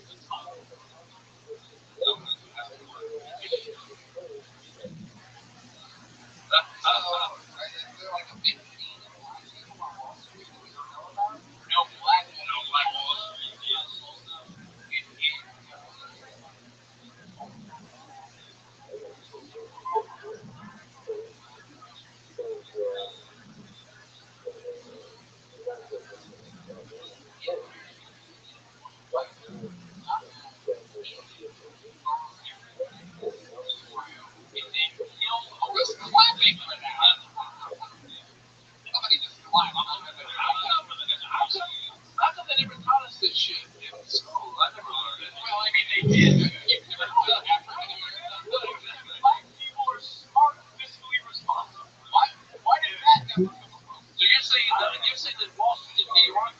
started in Tulsa and they stole that idea and took it to New York? No.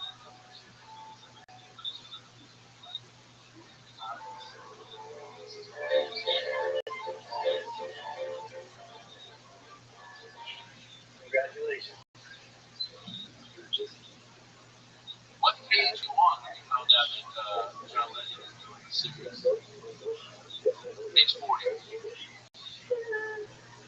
Oh, you better speedily produce that shit before John Legend gets to it.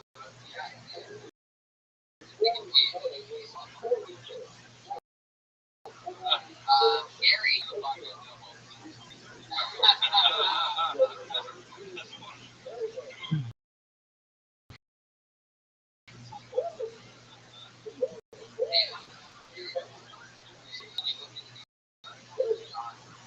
Developing it is pretty great.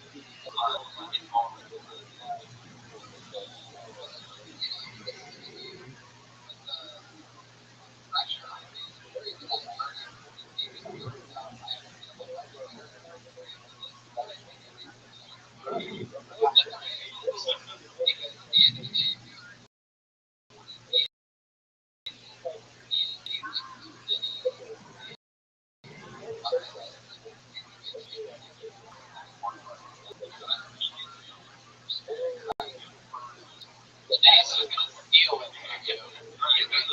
You can just get in touch and like, yo, I want to give you some Tom shoes. This is a bottom pair.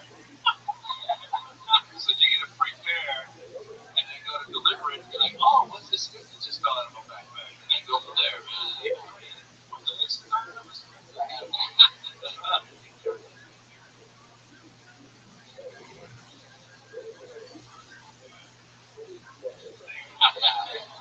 For the seventh time in a row without a word. Yeah, that's John Legend. Yeah.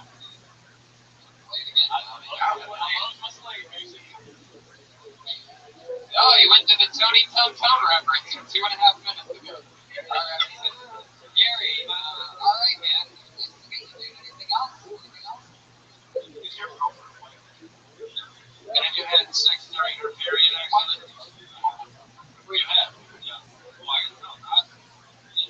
You had sex with her period in the bed or you went to the shower? Wow. Chocolate covered cherry. Nicely done. Nicely done. I have a question now. I wasn't going to let you go. Then all of a sudden you and Yasser did something that put my wife in mind. I want to know why you guys fist bumped after he asked if it was a white girl and you said no and you both put your fists up at the same time. Like you're on like the Olympic stand or something like that. Like I'm not a like that all the way. But what happened there? Why is that a pro? Why is that a thing?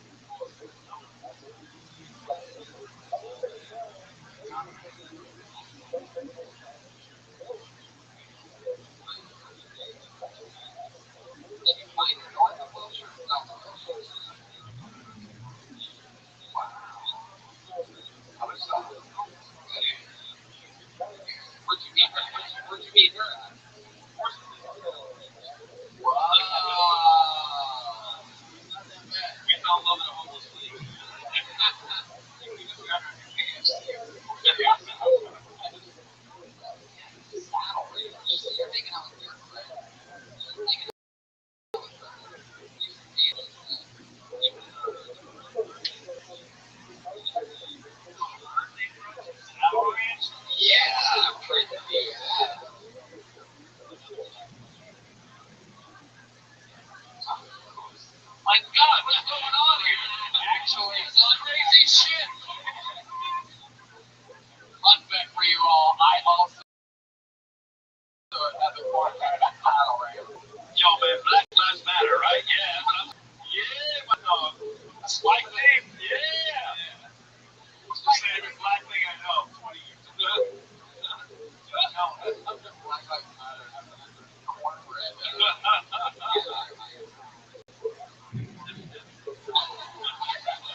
correspondent. Here we are checking in with the answer question. If I may start. Let's talk about my answer. You talk about the best. What is love? It's just so easy.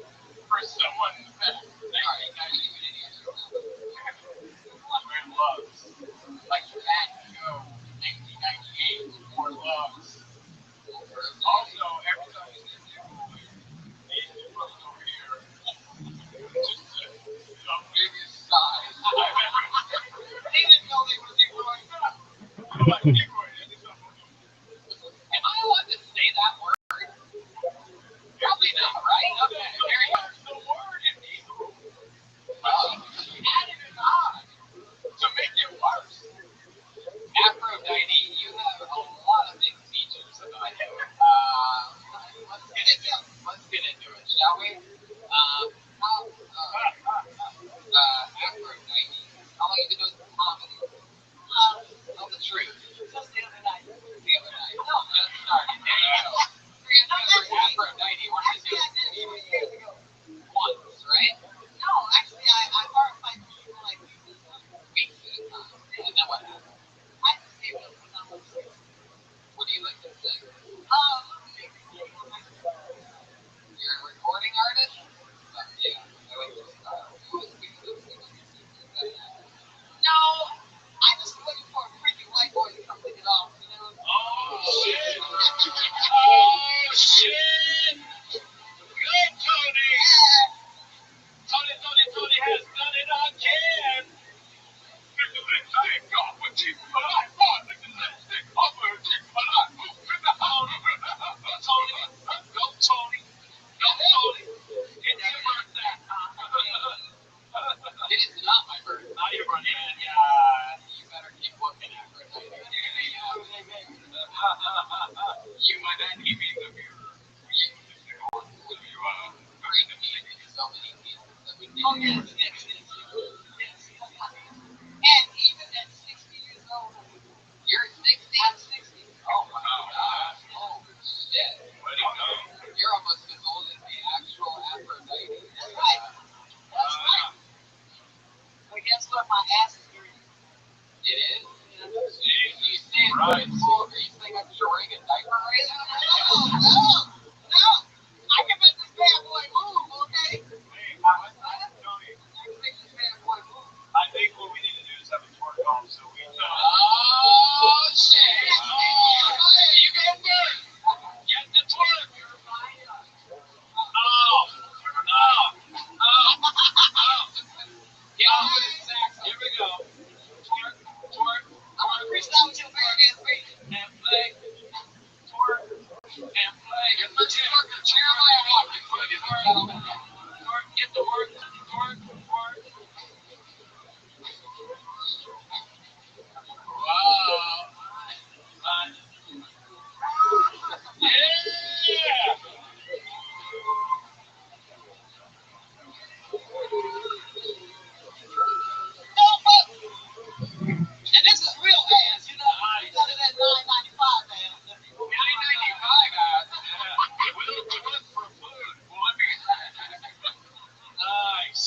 That's what I And then there's the dry pussy. No, they don't even know what to do with them anymore. They got used to it so long, they don't even know what they are.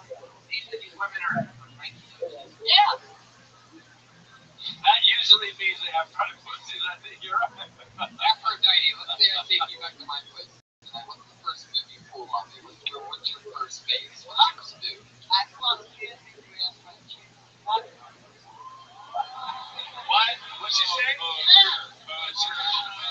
That's what I do. Wait a second. You said you'll pull out a pen and make my ass write a check? That's right. Like you're gonna put the pen in my ass That's and then right. make me sort of like just like lean Same over thing I did with something? Donald Trump's ass. Same thing I did to him.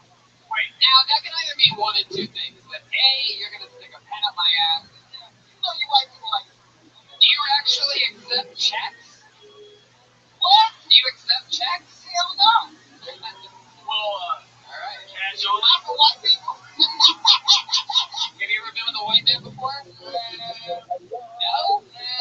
Really? Probably another lie. Another white on the plantation. They were like, but then it's why my Is Zachary Stein still here? Yeah, This guy paid $140 for a black hooker last night. I So. don't believe it's 16. Zachary Stein, where are you?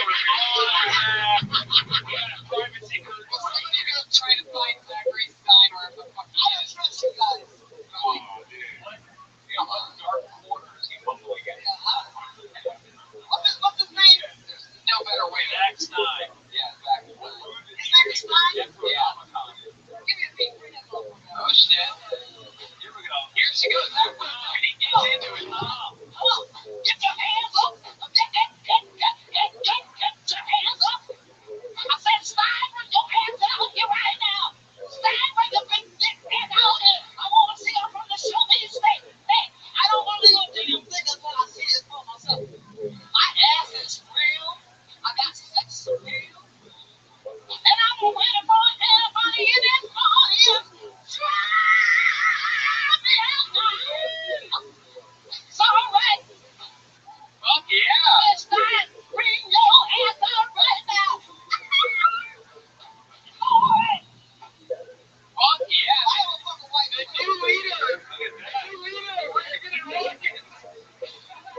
Meet a new band leader, Aphrodite. Hey,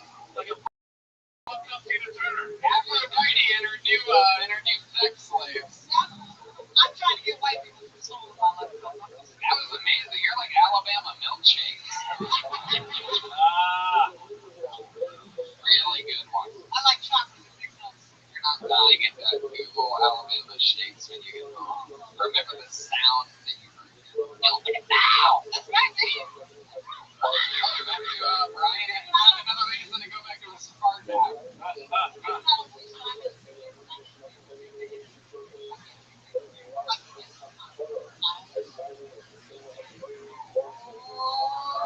Talking shit. Aphrodite. Aphrodite.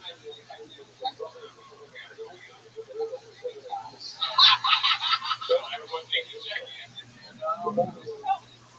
So fun. Aphrodite, you single right now? Married? What's your deal? I'm single.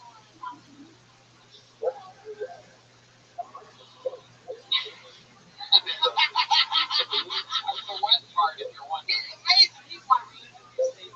Damn, what I gotta join him. How old is he? He's 8 years younger. 52. Wow. Younger man. Like, You should totally get with Zach. And he's just got a great body and a great figure. What is Alright, I mean, you get back. I'm not gonna lie. He's a bodybuilder. He's a personal trainer.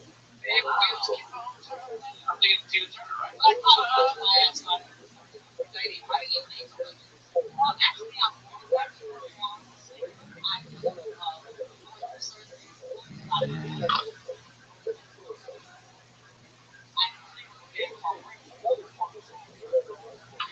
Breakers still?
That's the black way of saying I live in a horrible part of town. Actually, got a great place in South Central. I was there for 3 years. My second I show. believe it. I live in Well, source from Wales. I live in South Central too. Unfortunately, I'm for South Bend. South Central with Hollywood. Oh, yeah. So Aphrodite, man, they really can fucking talk to you all night. It's sort of disappointing. It's gonna cost me. What? All night. That'll talk all night. Yeah, they want to charge you money to hang out. I need money, Mom. Did you intend to come to the comedy show tonight, or were you just walking in the streets? What I love is that the first girl didn't even know she was on the show. And Aphrodite was owning it, going into songs and shit like nothing. Like walking by the club, and like, I go work this club for a minute. Just walked in, found me a man, and give me some cash. You think it'd be a two-person show? Everybody on the old people on the show will come. No, I like it. Aphrodite, you're interesting as fuck. I'll be sexy to the end. What? I'll be sexy. Sexy to the end. Wait, I think there's some real, if you want to get into your comedy and all, like, I mean, the race issues, that's always going to be a little bit tough. Like, It's all right, I'm black. it's a hard subject, but your hatred for women is entertaining. That's where you gotta go, yeah. What's the, you ever get into a cat fight before? You ever get into a fight with another girl? No, I don't like the cash. You shoot hoes?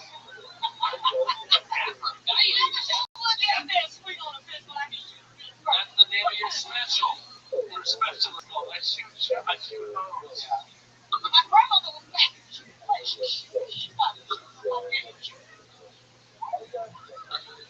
Did she ever shoot anybody?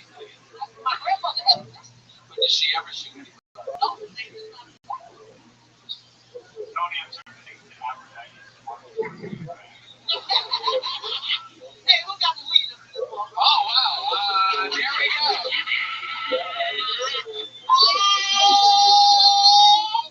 Aphrodite, I think I just saw a couple staples fall out of your skirt. Here she goes, everybody. Aphrodite.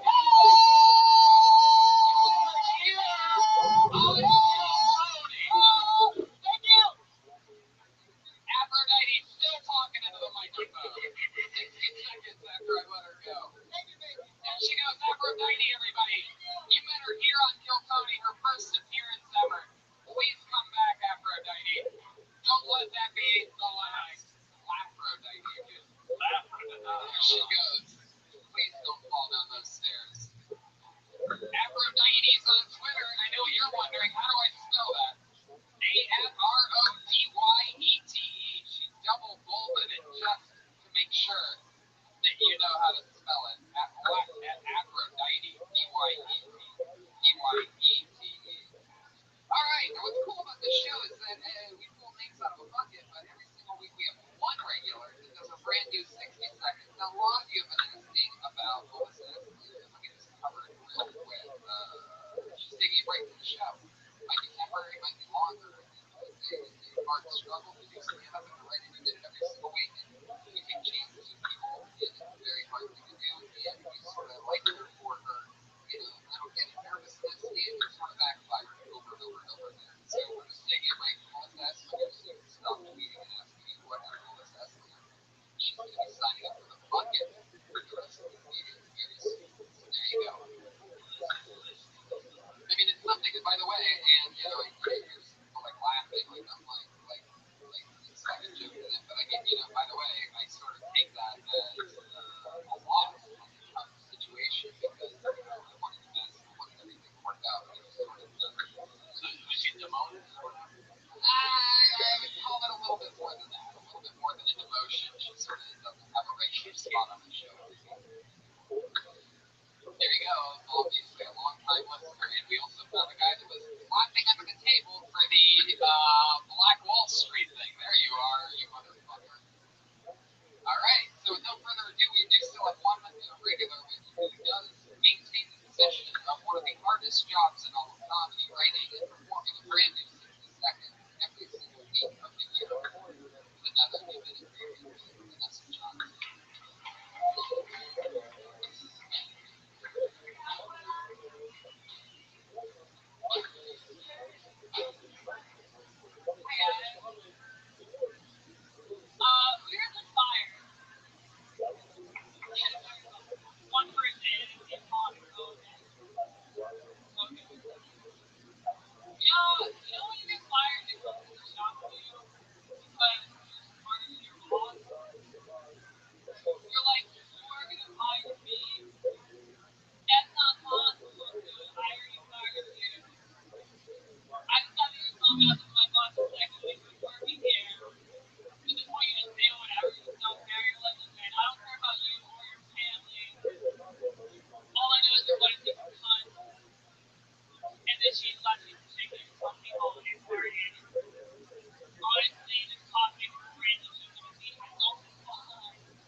it is a little hard to understand certain times. Is that just how the way you talk, or is that like on stage? Fire back, but don't let him do that, Jake. When somebody says you sound like Arnold Schwarzenegger, you have to fire back. You know what I mean? Look at that fucking dude. You look like a mom. This is your training room, Vanessa. You can let it rip. Oh, I'm not. Can you do like unique New York? Unique New York. Unique New York. You know, I love New York. Is it really? No, Aphrodite. We do it. Aphrodite has lipstick everywhere up here. Stage used to be white. That's cool. Well, Vanessa, what else is going on in the world? Did you really get fired? Just a couple times. But I was Chad, Brian.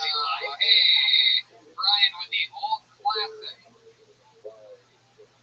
Oh my God. There you go. All right, back to the show. Yeah, you can't. That's why I don't let him take any part of the pitching of this podcast into a TV show. Just waiting until we actually make it into a TV show. We go, yo, dude, we're making a show. Be on your best fucking behavior. And I hope he's ready for that when that happens. Because, yeah, definitely. Oh, hey, Brian. So did you get fired or you just read me? Couple times. Yeah, you did. But I mean,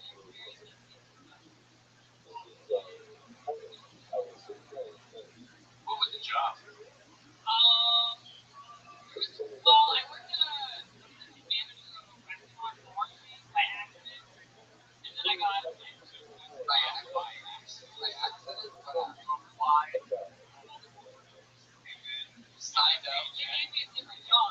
Signed up on the front patio of the comedy store. Wait, how did you end up managing? Is a big like how did that happen accidentally?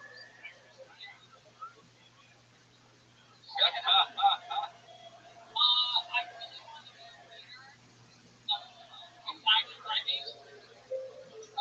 You like my one to be weird. That is so adorable. That is hilarious. All my life I always wanted to be a waiter. Were you like a fan of the TV show Alice? Like the opposite of the beginning of Goodfellas. All my life I always wanted to be a waiter. So what happened? I love giving sodas to the people. Various chicken sandwiches. Did you ever get to do it? No, she was great there. She went to interview. They made her I could be a manager. And then everyone left the place, so I was leaving by myself and it was 5:35. And then the new manager came in and I was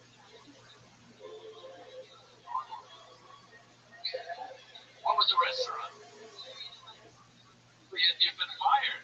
Just saying. I mean, we should. I strongly, yeah, and I strongly doubt they're going to listen to the show and then come and take legal action against me. She's a waitress? Oh, I thought they said that bitch. She got the job. What was the restaurant? Oh, you just messed up. My dad owns that restaurant. Alright, well Vanessa, I gave us something to relate to getting fired. And a good moment of crowd work was as if they were fired and they all lied and nobody clapped. This is like really a bunch of comics that they get fired. That would have been history. Yeah. like, I believe you just think you're talking about it.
Joey, Watkins, and Reagan were the band tonight. How about that?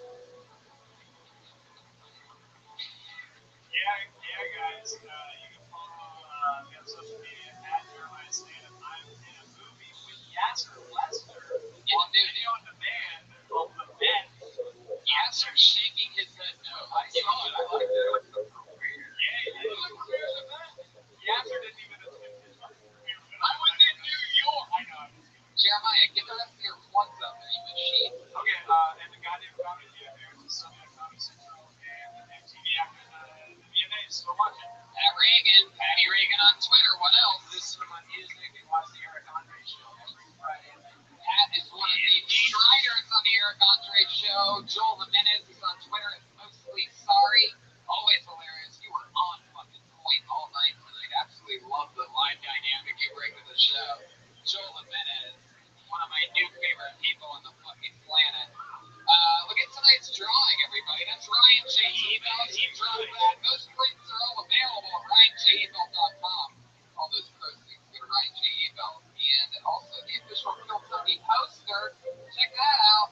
Hey, that's the only piece of merch available. We still haven't made that part of our set yet, but that'll be here next week. We're getting that framed on a non-reflective frame so you can see it every episode. And buy one, you cheap fucks. Yasser Lester, what's on? On Twitter at Yasser Lester, YASSIRLESTER. Him and I started together 9 years ago. One of my favorite, truly hilarious people. One of the funniest comedians, writers, Thank you. Yasser is as well. He's in New York City. We all started together. Me, him, Gerard, Willie Hunter, Jeremiah, motherfucking me. Yasser, Shabbat neighbors. you have a show for the fall, right? It's scary. You got a long show coming up this week, everybody. What's it coming out on, Yasser? Tell us now. It's coming out on Fox. Fox, I think I've heard of that. You're in the NFL? Yeah, what is Super Bowl? What are you, the new Simpsons or something like that? I'm the new light-skinned prince. Wait, it comes on after the Simpsons. Do you have a name for it? Yeah, it's called Making History. Guys, my pal that I started with is going to have some show after the Simpsons. I have my own show after the show videos in the fucking main room. He's all in the Simpsons. Monster Brownie, one of the greats, ladies and gentlemen. You're making me feel old, Tony, you guys, you young kids. Elvis, Persian Elvis, otherwise known as Elvis. I noticed it was fun, man. I told my wife I had to leave the house. I was a little upset, but hopefully she doesn't listen to this to see what I was doing. Yeah, I got my special just came out on Netflix. Check it out. I'm not a terrorist, but I play one on TV. I'm not a terrorist, but I play one on TV on Netflix, our favorite network in the world. The number one way to consume visual audio products is by Netflix. I mean, other than, of course, DeathSquad.tv, where you can watch all your Kill Tonys. Have fun. Live audience, what can I say other than thank you? We'll see you on the front patio if you want to say hello. Have a good night, everybody. Take care. Good night.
Australia the last week of October, doing a one-man fucking tour, headlining shows in Melbourne, Sydney, and Brisbane.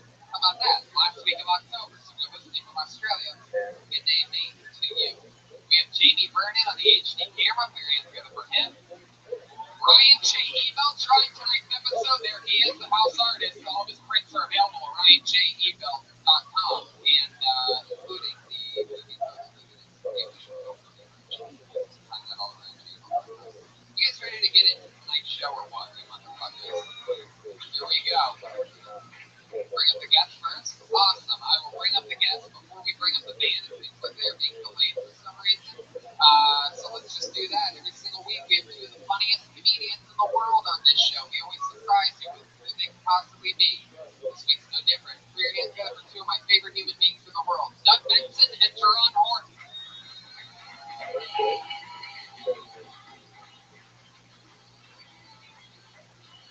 Fuck yeah.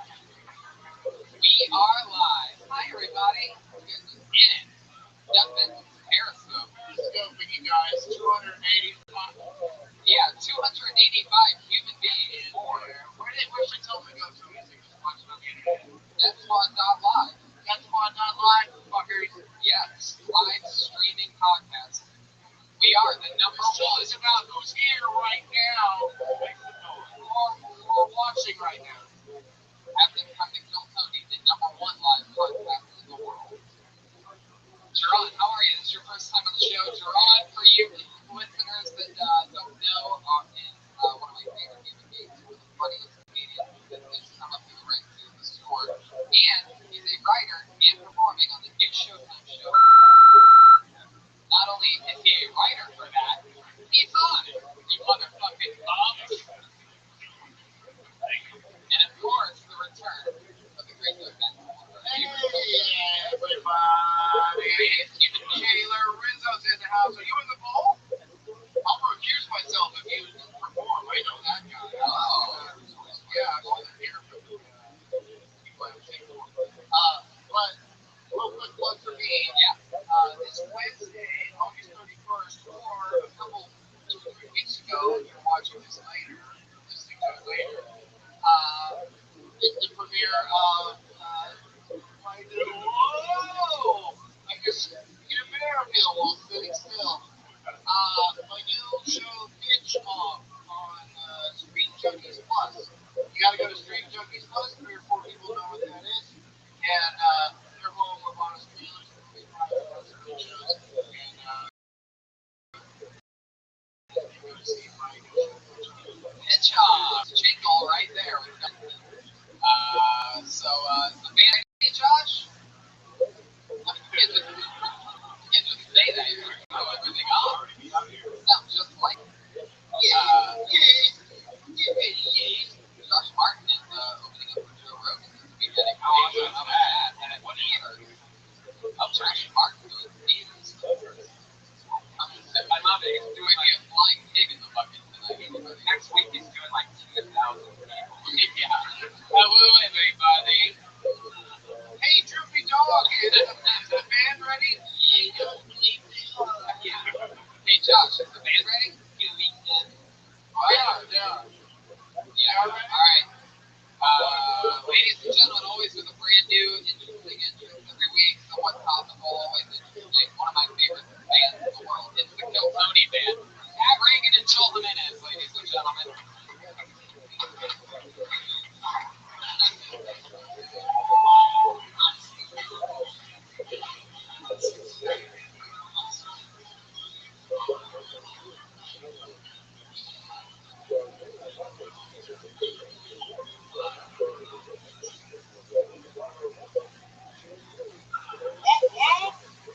Fuck yeah. Yeah. Wow. What up, Tony? What up? I would almost call this a podcast.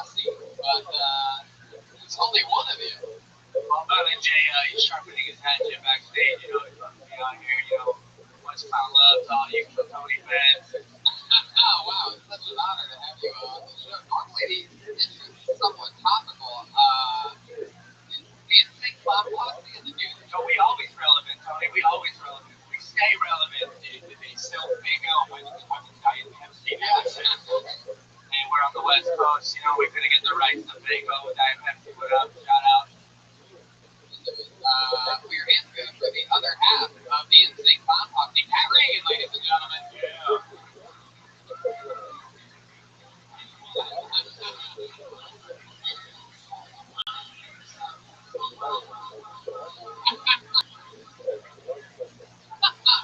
Wow. That is scary as fuck. Whoop, whoop. I don't care what this is. Insane Clown Posse with an acoustic guitar. How's it going, man? Going good, man. Just living that juggalo life. Posse unplugged. Yeah. I'm excited for this. It's a real big appearance together for Pat Reagan and Joel Jimenez. Live. If you want to do this on the regular, you should play some Posse Ride. Yeah, the party has begun. The party has begun. Doug just did a 12-minute into the show joke. 7 minutes into the show. And the party started a little mouse motor somewhere. I don't know exactly what that means. But let's just get into the show. You motherfuckers ready or what? Here's what happens. A ton of comedians signed up tonight with a chance to do 60 seconds uninterrupted of stand up or anything in the world on the stage. And afterwards we talk to them about who they are as a human being and what else happened during that set and what we know about them. Comedians, you know your 60 seconds is up. You know, it's not even hitting. Maybe wrap it up then. Bring it again to it. Very intimidating there tonight. Maybe perhaps going into isolation. Whoa, there he is. Smoking up. Wow, that's a real 40. How many for a real avid Costello up here? There you go. 6 people. All right. Easy. West Hollywood, when everything fails, hit the mouse button. West Hollywood Bear would be homophobic. You out the place. Yeah, when everything goes bad. All right. Okay. So you guys ready to start the show or what? I got a bucket full of names. Okay. Someone's about to be on stage for 60 seconds continuously, uninterrupted. And they go by the name Spencer Calendar.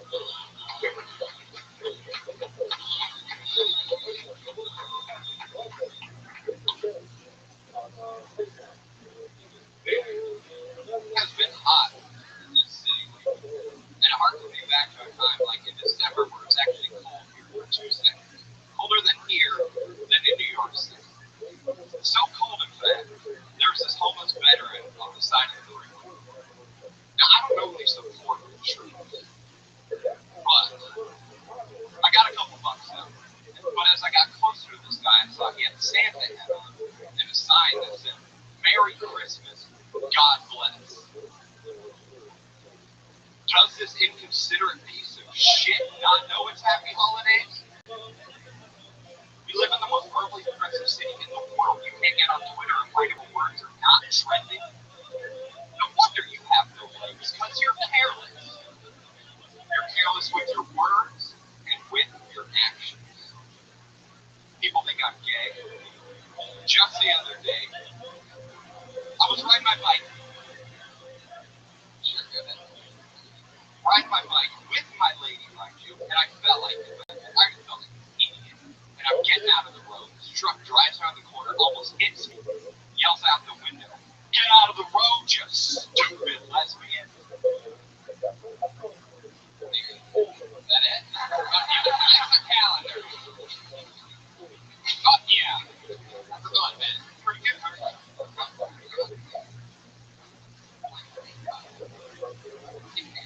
are you from? Long Beach.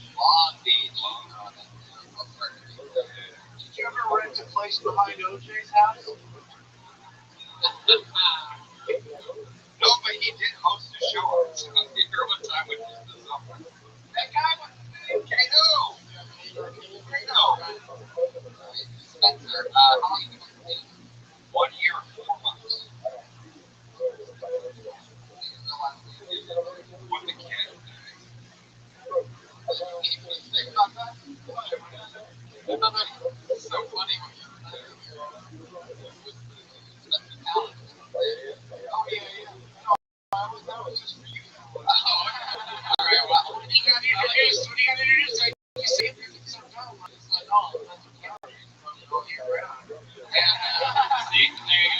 Right.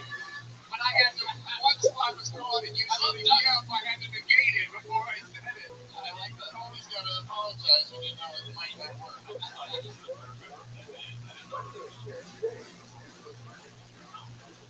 You're on shoot 3. What band you in? I thought we forgot to I don't like your style though. Do you always dress like that or you audition? Joe 3. Joe Dirty is. Spencer, what do you do for work? I bartend. I take care of Alzheimer's. Wow, at the same time? That's awesome. Get the party started. Get people to forget their lives and get other guys to remember. Very good. That's all they get. A bartender and an Alzheimer's? Some bitches aren't even listening. Just want one dick joke after the other. No, you can just tell this audience. We want Monday dick jokes. So, is it tough doing comedy without Wade by your side? Let me ask you this seriously, though.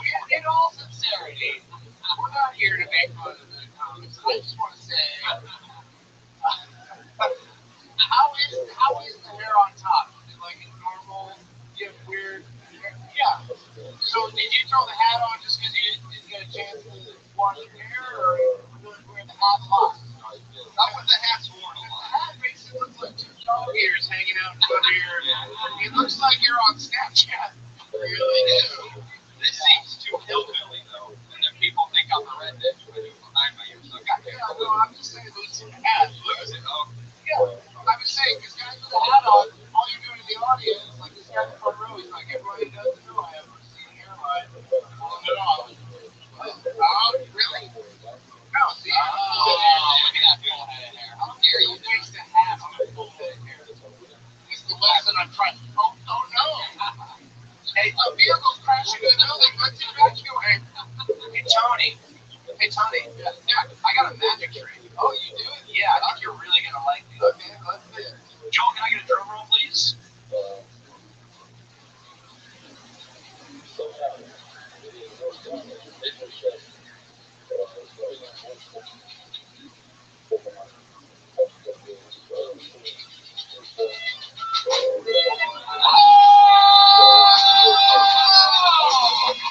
Holy shit!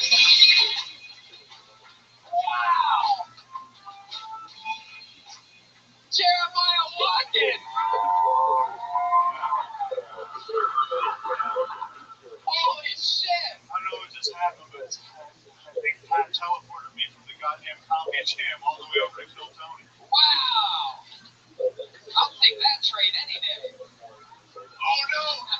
The magic is wearing off! Oh no, that means they probably heard what I said!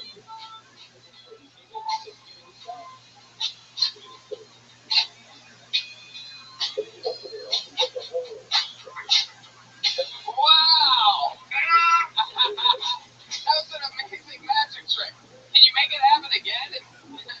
Stay the other way? I'm just kidding. Happy to be here, Tom. That's so great. It's so wrong.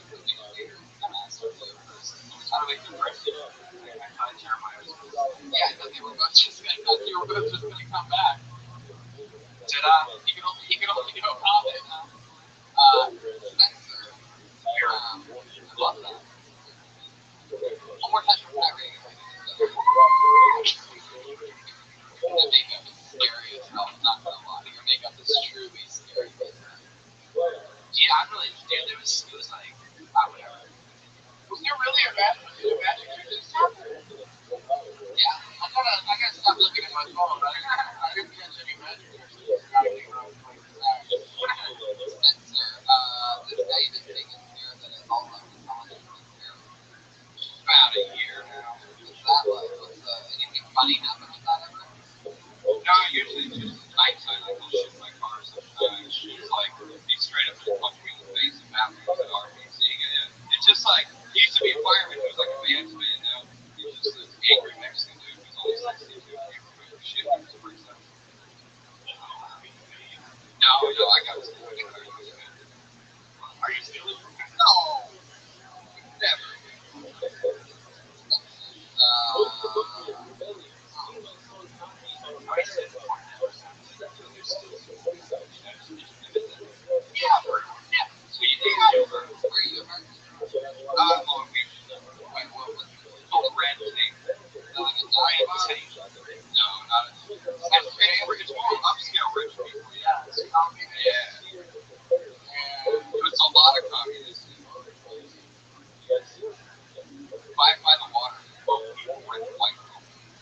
Mango, Juggalos. Other interesting stuff is do comedy all the time. See this guy in his home a lot of parties. Nice to see Tron on stage, you know. It was interesting. Yeah. Spencer, what's your love life like? I'm married. Really? Yeah. How come you're not wearing the ring? I told her I don't want to wear a ring. But I noticed you have a, Well, maybe you could just call it a wedding hat. wedding there. Yeah, happened a week ago in Seattle. I did a comedy show that got hit. Wow, wait, so fresh. A week ago. Oh, it's fresh. How long have you done this? 5 years and change. Did you get to have a batch party? No batch party. The wedding was just 4 of us. And it was on a dog. I guess my best man was pushed out on the batch party. Well, let's have one right now. Have you ever wanted to be blown by a cloud? Two actually. I'm sure. Let me ask you this. When you got married, did you, obviously you probably didn't wear a hat, right? Did you go ponytail? I only rock the ponytail at work. I don't ever do the ponytail. But I noticed that that's not a bracelet, that's actually a hair tie. Hair tie, correct? Yes. Sometimes you go into it random. You never know. Like I built a shed, you know, I built a shed earlier, had the problem. You never know. It's good to be prepared. Better safe than sorry. Hey, you said work is the real world.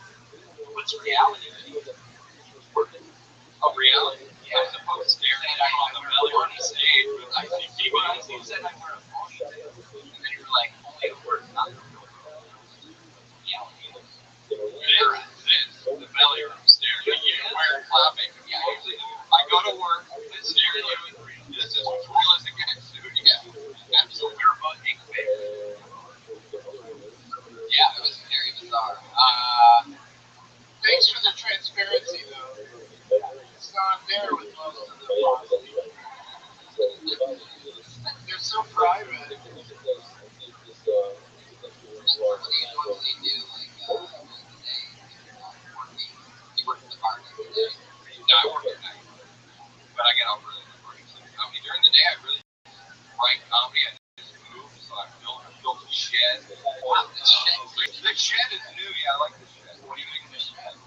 Yeah, there's a woman in there who had a child with, and he keeps her there. Keep married there, but I keep all my hats.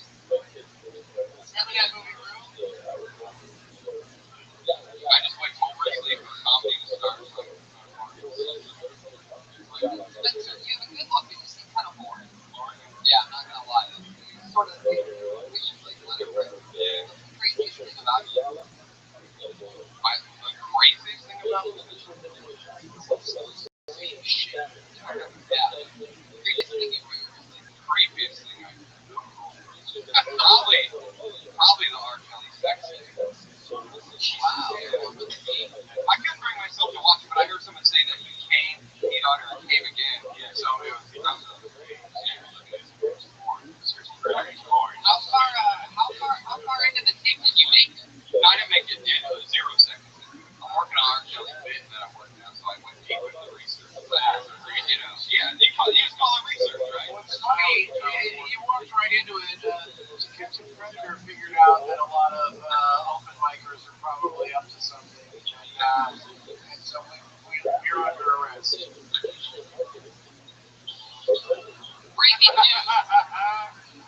All right, Spencer. It was nice to meet you. Twitter robot Spencer. Let's just keep it moving. Hey, robot. Real quick though, what do you gotta go to watch this live streaming? Death Squad Live.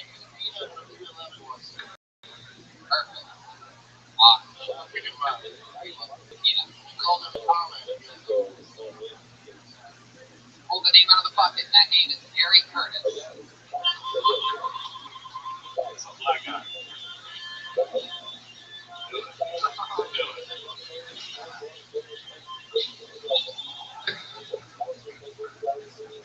Let's make it a dance. Who's ready for this election to be over? I feel like this election has been like one weird, long episodes. Because this last episode, you get that episode, and he just just like Bernie Sanders. But Bernie's been a mess the whole time, right? We've seen him. Obviously, the bad guy, the Royals, will reach with that. So now I'm just waiting to get to the end of the episode. Like, and he takes the pass off of those, and we realize like, it's been Jordan Bush the whole time. And then he says something like, I would have gotten away with it if it weren't for those darn Mexican kids. Hillary is obviously the film on the situation. Nobody gives a fuck about it from the beginning, and now everybody else is wants to call this bullshit. You don't want everybody to pass, right? But yeah, Gary Curtis, senior Daily Show correspondent, Gary Curtis. That's a great idea for the Clinton campaign. Hashtag, I guess so. I think it should work, you know. It's like, oh, well, can't be with the orange head, whatever you said. Yeah, you hate Donald Trump. I follow you on Twitter. I don't want him to be president. I'm all right with it.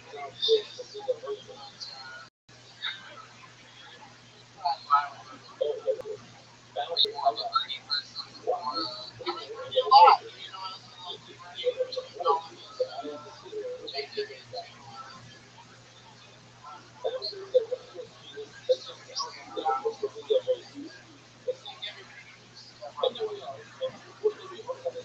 including the media, there's Donald he's blaming for all of his, you know, his only successful is because the media is complaining about them and saying that they're biased. They're definitely biased every country every time you take a shit. Yeah, you're right. There you go, Doug Benson. Giving you what you need to know going into this year's election. We all vote with Doug Benson. Wait a second, there's an election this year? So Gary, what are your political views? I'd like to thank you because you're one of the first people to ever stand up and join them. Oh, you're still there. Oh, okay. Not that you was in person. I got up and it was really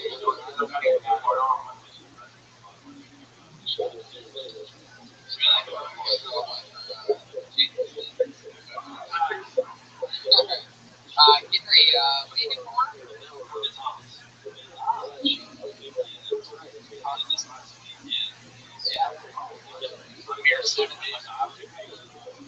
Shake up the bucket. Get in my bucket. Look, yeah, Gary, anything changed since last week? I don't remember anything about it. What'd you do in the last week? How many times did you jerk it? You got a lot of going on. Going home was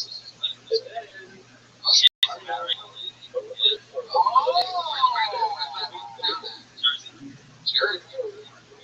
Yeah, the Jersey didn't smell fishy enough. There you go. Lesbian wedding in New Jersey. Which ones call themselves the Somebody's been held down by somebody. Yeah, love that. Wrestle with her, she's strong. This is really,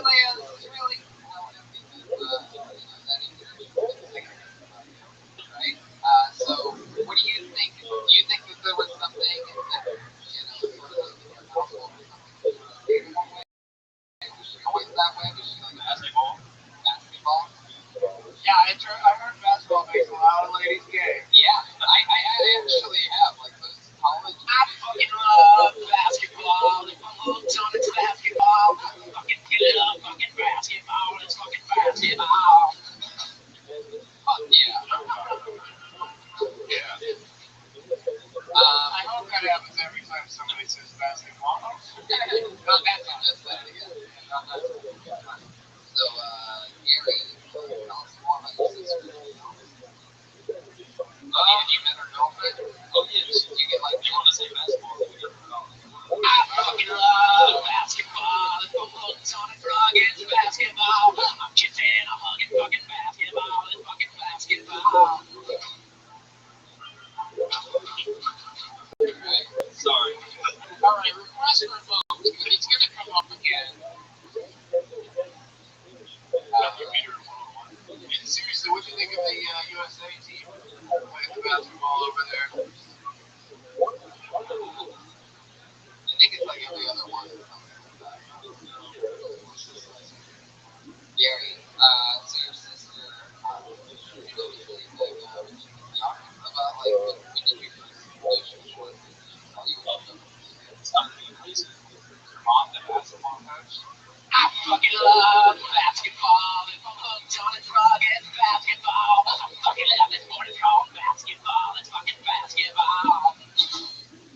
hashtag hate tweets coming my way.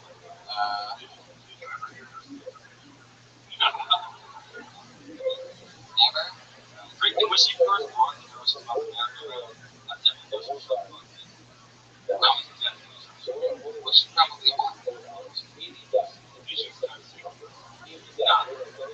Why was you said so clean? Now you're talking about I've done that every other time. I tried to switch it up. Okay, so I was clean, political humor. What everybody's dying to hear right now. There's the sides are going at each other very hard, so it's a perfect time to keep it clean. We got George Bush leading in there. I was like, It wasn't even a W either. You went for George Bush. You said George Bush. That's easy, right? you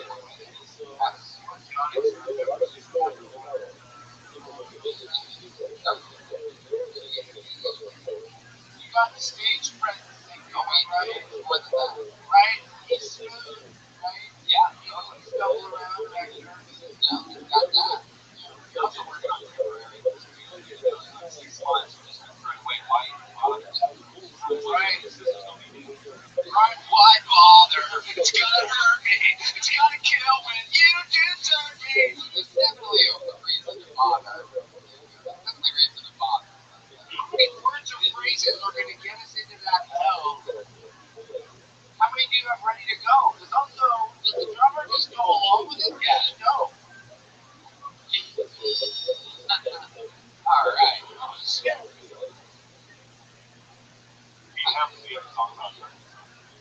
Gary, anything else interesting happened during the last week you were on? Actually, I got it. Somebody came up to me.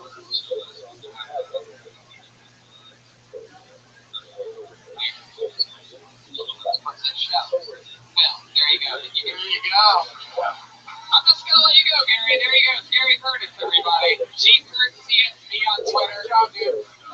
I heard that on Walking Dead they were gonna do a flashback to the preacher when he was younger. And I think he'd be perfect.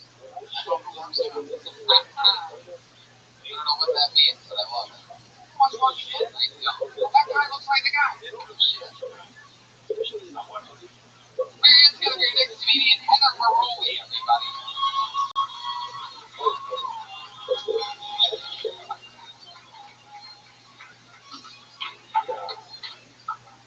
My ex for my human trap.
just shot at you like, I had a feeling, and I almost went back to it and was gonna say. I mean, I sort of did say, but they started talking. That's amazing.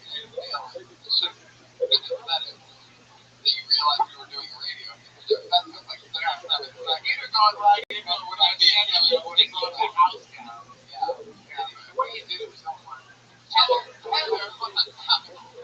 I gotta listen. I don't get it. Tony, jump right in. Yeah, this is good. Jump right in. Underneath it. You feel more like supposed to have a bunch of facts about things in your life without punchlines. There you go. Get back to it. No, that's fair. Usually it's a much tighter joke, but I was having fun. So this guy said to his credit score, you believe it? He lied about his age. No, I believe it. It's really cheap. What does he do for it? How long have you been dating this guy? Oh, we broke up with 2 years ago.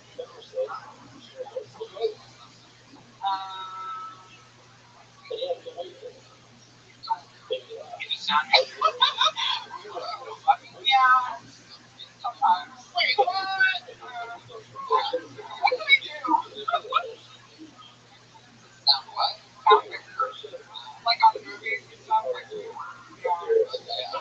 I bet he is. In the mix with you. Hey, Brian, do you have a boner sound?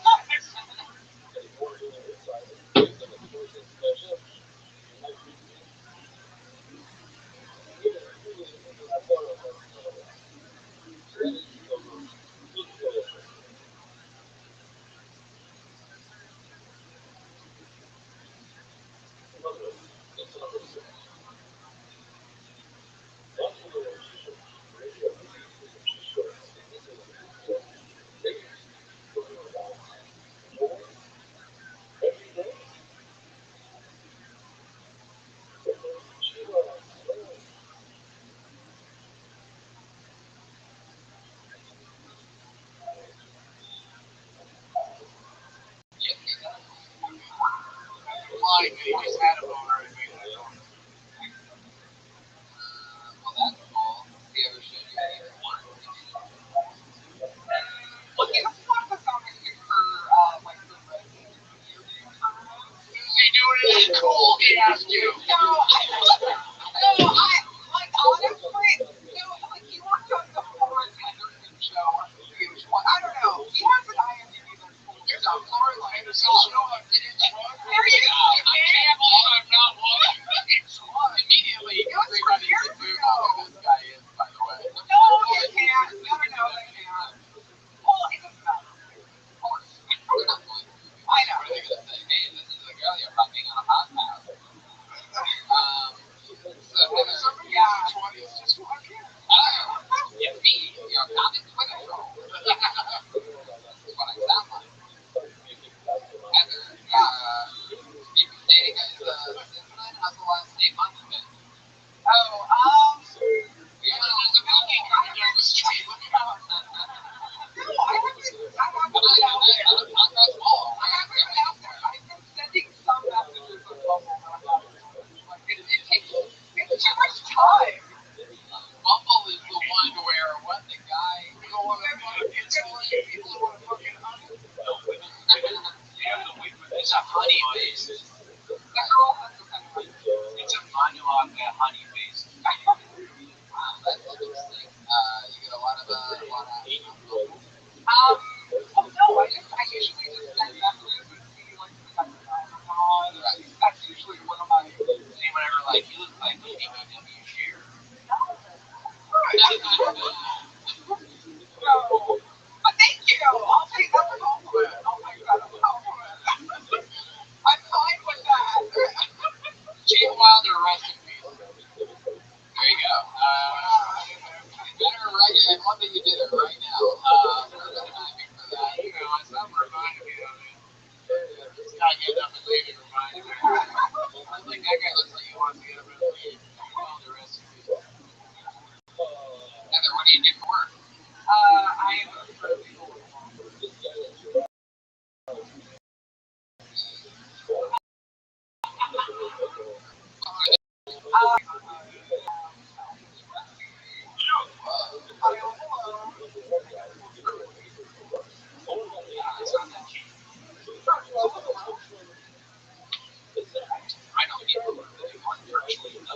know a guy that just built a fucking I don't know what that is.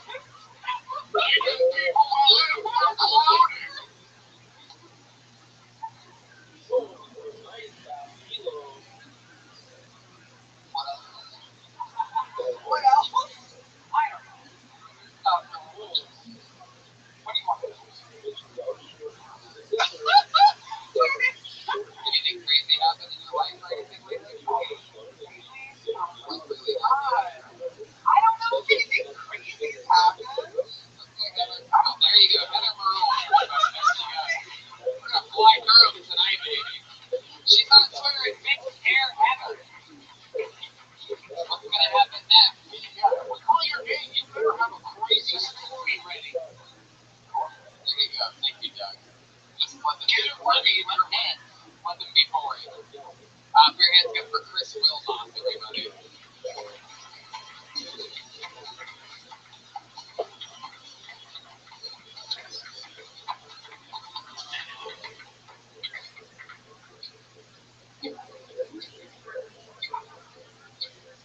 Why people gotta stop stealing all the tragedy hashtags? Putting their own spin on them. It's just boring. You see the hashtag All Lives Matter. It's the dumbest shit I've ever heard. We're gonna cell phone store. I deal with lives that don't matter constantly. All day long. They're usually white lives. I'm a racist. The other day, this white lady came in, she's buying her 12-year-old daughter an iPhone. During the transaction, the daughter calls her mom a cunt. And she continued to buy the little cunt an iPhone. Nobody involved in that story's life matters, including the piece of shit that sold the phone. Circumcised. I think it's weird that we still do that. Just a completely elective cosmetic dick surgery that almost every guy gets and no one's ever consented to.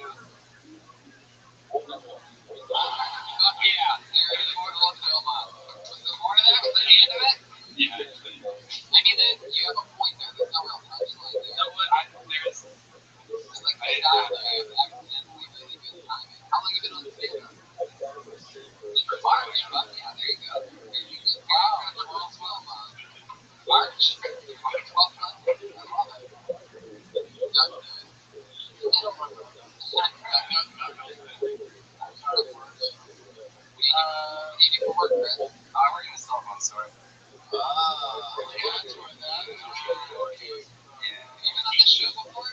No, I haven't. Wow, No, cell phone store. Oh, cell phone store. You got lobster arms. Yeah, no, it's horrible. It's not like supplement. Yeah, no, Tony does introduce some of your supplement.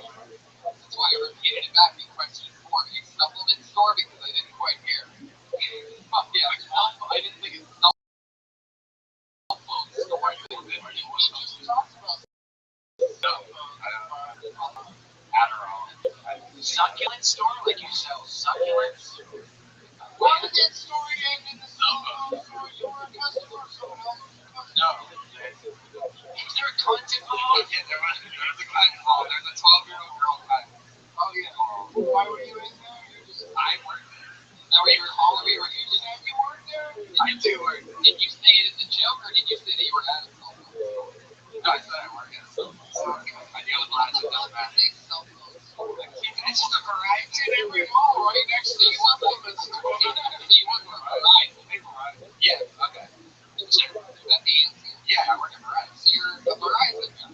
Yeah, like I sell people bullshit phones. Yeah, can you hear me now? There you go. John said That's why I couldn't understand you. Sure. Are you excited to go to work at the same? Okay. Are you excited to go to work? Do you think every day at Verizon? Fuck, I fucked that up. But thank you. I've always wanted to fly on rim shots. The scariest thing maybe is how a rim job. Nobody? Everybody here wants that? We're going to do a segment that we debuted a few weeks ago on Chris. It's been going stand-up since March. We are going to do an in-depth benefit. This is the return of the brand new segment, Who Are You?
story. Wait, if I told you all you said, real question you ask every time, and you already asked him? The worst. Are you ready to answer that intro? Yes. Get into it. Doug. Chris, where are you from? Pennsylvania, here in Pennsylvania. Can you be more descriptive than this? Just the name of the state. Erie, Pennsylvania, Little Detroit, they call it. It's right on Lake Erie. What do your parents do for work? My mom teaches autistic kids, and John and I are right out the thunder in the house. my dad is like an apartment inspector. Make sure they're up to code. I guess, yeah. What do you do? What did you do before moving to LA? I was dispatching snowplows. Yeah. What laws have you broken? Good question. I don't even think I'm legally allowed to be a resident in my apartment. So I feel like I'm constantly breaking laws at all times. Why are you not allowed to legally be a resident if you're Not on the lease or anything like that. This segment is called Who the Fuck Are You? We're finding out deep one of the most boring human beings of all time. I guess the naughtiest lie ever broke was sleeping in my apartment tonight. I'm not on the lease, it turns out. I'm that kind of roommate. On Halloween, I reached into the bowl and took 2 mini fun bars. I'm what you would call the guy that sleeps in the other bedroom. Chris, last date you went on, how was that one? Actually, GEC's baby mom, according to her. Like a rapper, white rapper. And she has a child. It had like interesting things. It's too bad that it was just sadder more than anything else. So, some white rapper you had sex with. I didn't have sex with her. It's just, yeah. I tried to. Were you a good father for the child? Not at all. I didn't even meet the child. For your baby mom, don't you have to love him? And he's the white rapper is the father of this woman's child. You just what? I was the stepdad for you taking care of this child? Yeah. Buying a face on it? Yeah. Yeah. I did that shit for you. Alright, anyway, it's just getting sadder and sadder.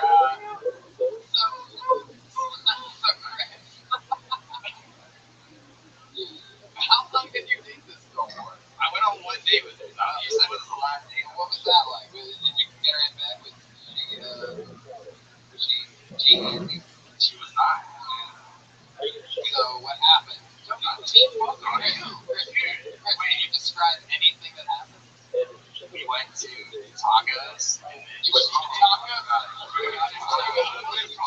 We went to Taco Alley. It was $5. Choo. Eat your stomach, then we poop. So much fun at Taco. Keep going, tell us more. It's a very uneventful story. It's like the chick before me with nothing. I'm sorry. Alright, there he is. Chris Wilmot, everybody. He's on Twitter at the real Grok.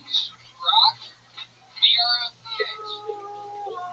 Rich. We got a slogan, my real just going through this interesting rapid fire episode of Bill Tony.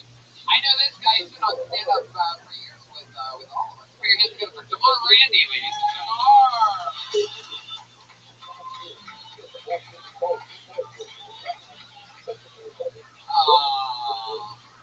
That's just sad. Is that DeMar? Oh, no DeMar. Basketball. I'm fucking love. Alright, pull another name out of the bucket. Dragons, basketball. Basketball. Yeah. Pull another name out of the bucket. Bring it for Dicey. I fucking love basketball. They pull up on the Dragons, basketball. I fucking love motherfucking basketball. Basketball. Hey. Okay, I think bring the book down.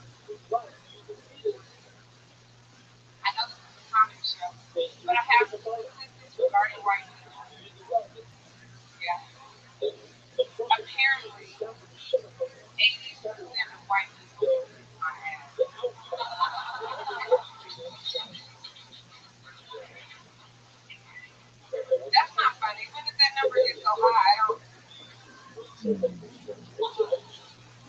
still want to come back as a white woman in my next life. I do. I'm only gonna fuck black men still. I want to come back as a white woman so I can say shit like, I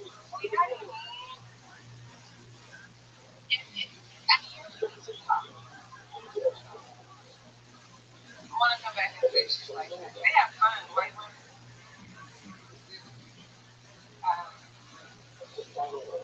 There should be more diversity in the world, especially in the tanning industry. There's no black girl that has ever facilitated a tan. When's the last time you saw a black man? And who better to warn you of the effects that dark ass skin is going to have if you're black man? Oh, yeah, Brian went with an extra loud beat score. Sorry, I didn't hear the cat. I think he's part of the 80% of white guys that you don't like. Oh, Jesus. Alright. I liked how on her opening, the 80% white, the whitest person in the room knocked his drum kit over. And no one could see her to get the back. The girl was actually hands out with the face. But you're white side. You're overboard white right now. Alright, I see. What has happened recently that makes you hate white people so much? Just get into it. You can say anything.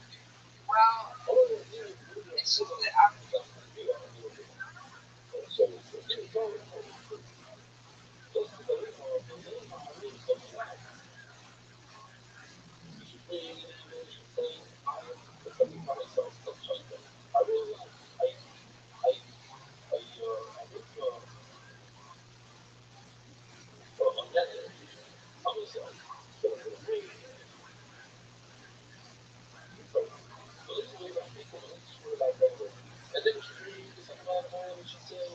Black my whole life. No, but what lately? I mean, that is lazy. That's shit. I mean, people, they just ignore me. They'll see me walking. Like, white people, this is what they do. When they see you walking in the distance, they don't know you're black. They just see somebody behind you, and they turn around and think you're black. They just look No way. Where the fuck I swear. Everywhere. You got some bitches. Are you? Jesus. Are you? I thought that was Join the 80%. I thought that joke would be so obvious. Are you falling into their apartment late at night? No. Why would that one better than mine? White people will let you join this place. And he's happy. Where does that happen? Where's the last place physically or party where you live? There you go. Mike doesn't know what that is. I love it.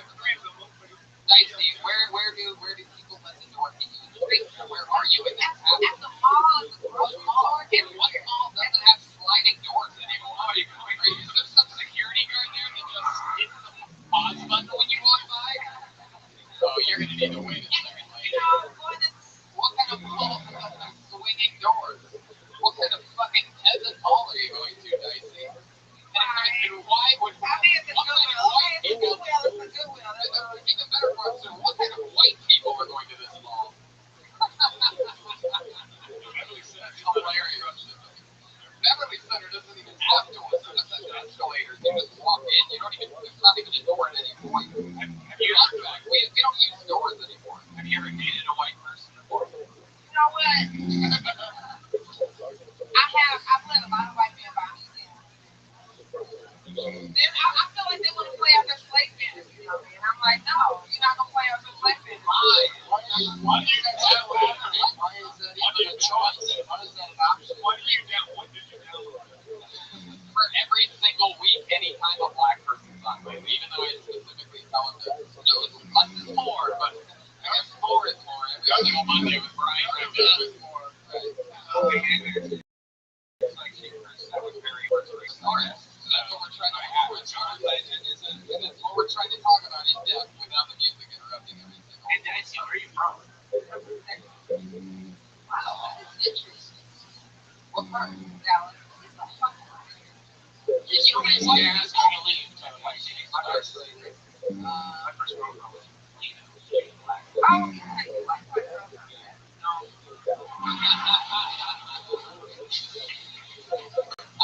Dicey, you said that a lot of white guys have gotten to take you to dinner. Where does it normally go wrong? When you say play off this like have you had sex with a white man? No, I've never had sex with a white What's the closest you've come? I mean, like, How many inches from it were you? how many? That's probably the problem, right? Right. What's the closest that you came to hooking up with a white guy? I think I've kissed one on the cheek. Wow. It's like tripping over home on your way to birth. Jesus, the old kiss on the cheek. Was it Santa? Huh? Was it Santa? Joel Jimenez wrote that one. We usually mostly go to the mall, so it's very easily could have been. So, wow, that's a kiss on the cheek. That's good. What? Why? It was just always weird. It was weird, you know, like, Why? they were white. But what's the difference between the date with a white man and a date with a black man? Well, Other than the actual color of the skin. I mean, the conversation is just like white people talk about stuff like they have time to think about like zombie apocalypse, shit like that. You know? I knew we were getting something. I knew I was getting something. Yeah. That's why I asked these fucking questions. And what do black people talk about on these movies? White people talk about zombie apocalypse. We talk about getting shot and being alive. Oh, that's such a baloney. No way. There's not having sex with white people. No, buddy. Getting I shot. haven't dated in a long time. And you're getting a shot a lot lately. How about you? It's one of the best first dates I've ever been on. Black person. Shaving, getting shot a lot. But yeah, I'm about to shave you right now. Let's do it. That's my impression of a black guy for some reason. White surfer voice. I liked when she did the white voice. My girl was one girl who I thought of it sounded like Stacey Dash. Not white, but that's a white girl voice. She's honorary. What's the whitest thing about you? The whitest thing about me Finally. is probably the white man who raised my great-great-great-grandmother. Oh my God. Wow. I wonder how many generations like it's gonna take before like maybe like that starts to dissipate a little bit. You know what I mean? No, I eat kale. No, I mean like literally like I wonder like how many thousands of years before people like there's been so many cultures. Right? Yeah. Wait. Unless you're one of these lectures. But I was gonna say, you know, in Germany,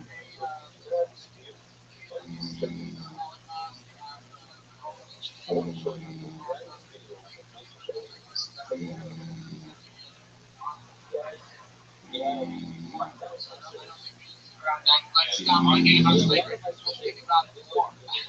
my God! What I'm saying.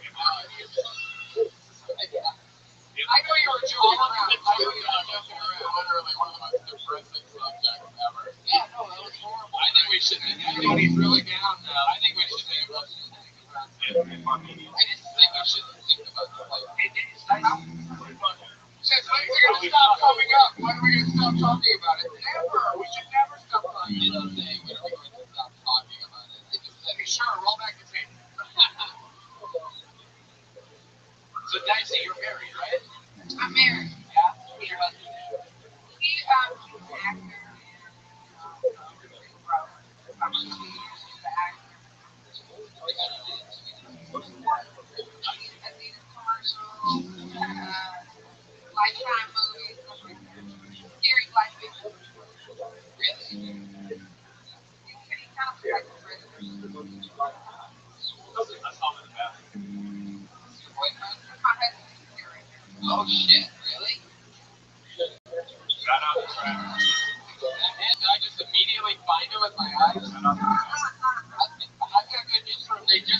like Battlefield Earth. Yeah, he does look like Predator. Holy shit. I like that. Larry, They're making another Predator. love that. Where'd you meet that guy at? At the grocery store in Richmond. Oh, fuck yeah. That's where the white people slam the door. President.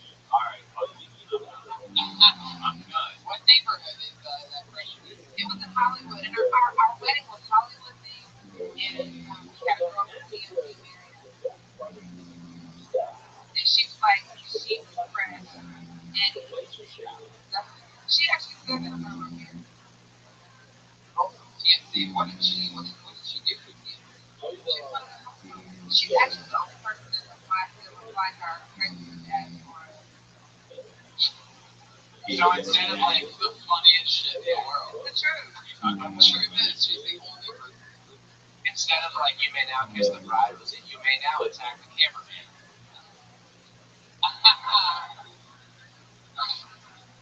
Fuck yeah.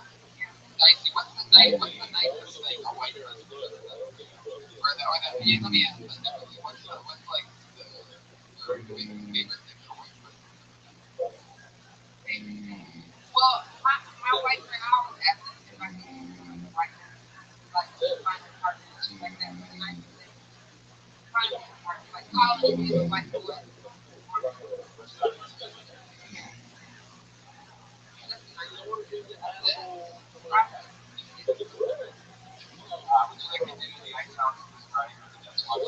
Hell yeah. Thanks for the up and up. What happened? Thank you. Complain about racism. We have to overcompensate for it. Welcome to 2016, ladies and gentlemen, right in front of your fucking eyes. What time on Friday? Okay, don't be late. Anyway. Dicey, there she goes.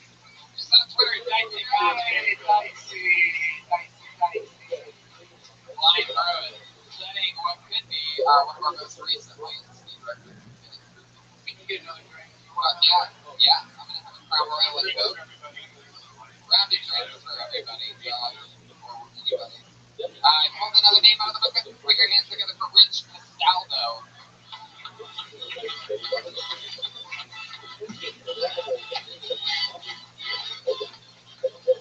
Sir Rich Castaldo? Oh, he's coming. Here he is, Rich Castaldo. Fuck yeah. Help Rich. Help him. Get the mic. Just hand him the microphone. Or put him up. Fuck yeah.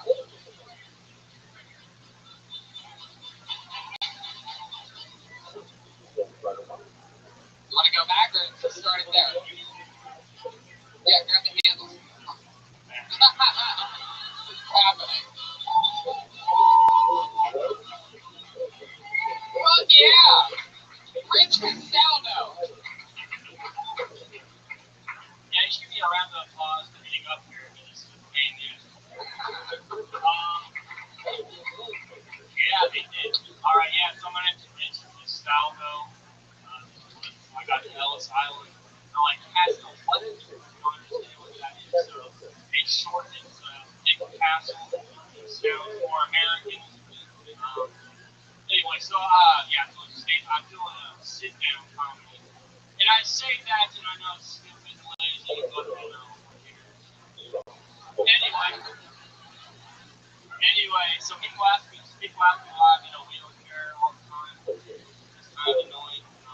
I was actually Italian and I was shot 9 times, so people knew I was in the wrong.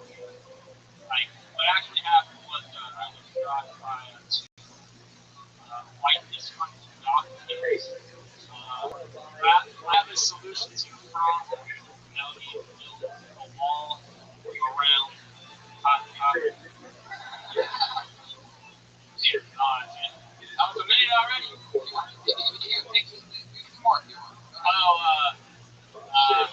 Yeah, I like to smoke. Actually, my 420 shirt, I like to smoke weed sometimes. Yeah, that's fun. Yeah, but sometimes it's not legal everywhere, but it's qualified legal here. When I'm up front in other states, I smoke it. I just think a couple of 6 or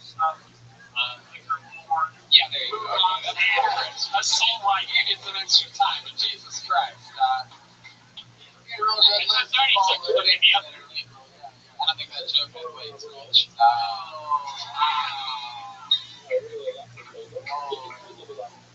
You gotta call him. Yeah, it really was a combo. And that's not funny because I can tell everybody, like, what the fuck, you know? You didn't really. No, I swear to God. Are you fucking serious? One, Holy shit. what is this? What are you talking about? Are you serious? I am 100%.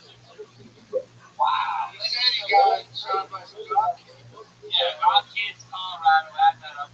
My son, yeah, I mean, that's fucking like the word. Bowling for Columbine? That's the one. Wow. Recognize you from that? That was how many years ago now? 2000. Why is the guy up there know exactly what Columbine is? What a weirdo.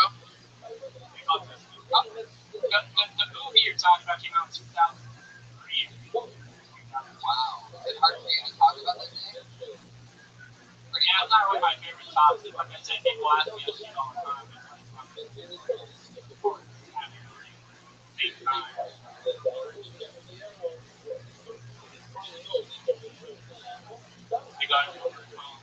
I got overcome.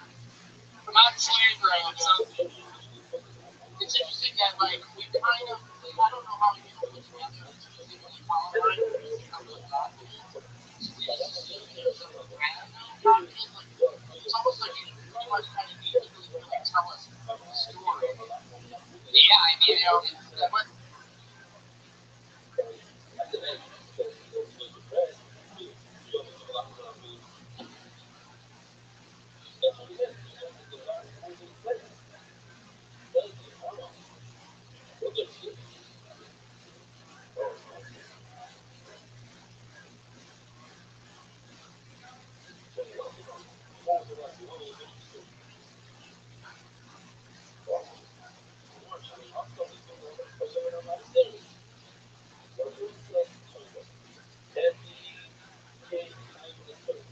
then again, the hot topic one is pretty funny, but I don't know how much people laugh at it in the context of being part of Columbine. yeah, if you're at Columbine, I would just say, hit it on the head. You just say a couple God kids, people are going to think it was great and go Maybe have it in your intro when you play a club, like you know it from Columbine.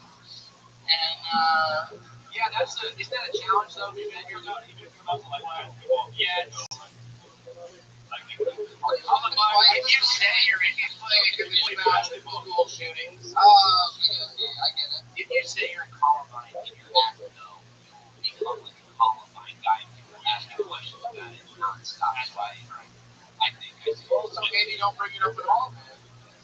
Failed reference to it. Yeah, I mean, if you want to tackle it, then you can tackle it. You know, there's certain things that, like, you know, I feel like, I'll even just stand up. not really sit down. You think it's the right. Okay. I didn't get one. Rich, how long you been on stand up, Rich? The last, well, off and on for a few years. It looks like your side caps are handicapped. Like chin, sideburns. Side. Oh. Yeah. They're not getting along. Hey, I really fucked up side caps, dude. It's a side cap, big cap. Ain't none of it along. Got a real side cap situation. The whole rigmarole over there. So, fuck yeah, Rich. It's interesting conundrum. Yeah, definitely. It is one of a kind. I just saw a show on 9/11. Do you do jokes about those things? No. You don't. What do you mostly talk about? How much really want together do you think you have?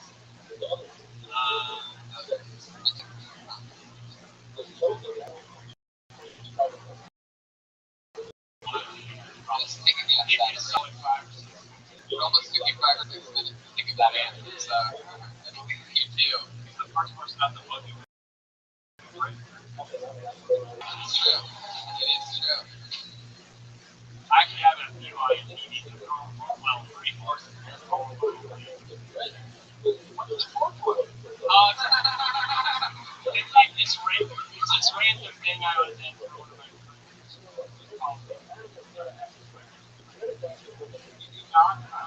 I'm not even really that like well, it's an IMDb credit, so What makes you want to do? I'm fucking tired of being that guy. Now, people come up to me, that fucking guy. I'm talking about it just in a way that, like, it's not fucking depressing.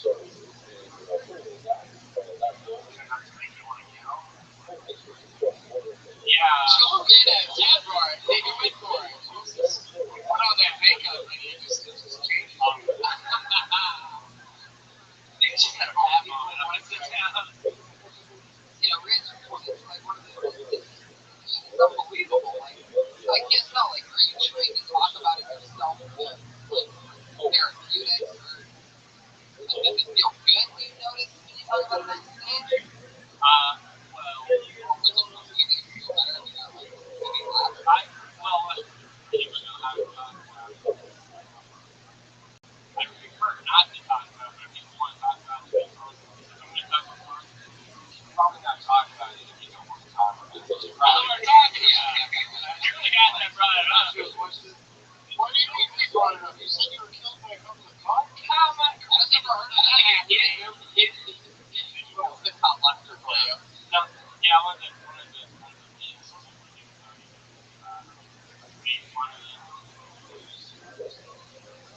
I get like trolls online. What? They think I fucking bullied them. That's totally wrong. That's what people think. How did you get in Columbus? At Columbus? You were a bully? No, that's the idea is there's a couple of nerds that I got it. Yeah. Wow.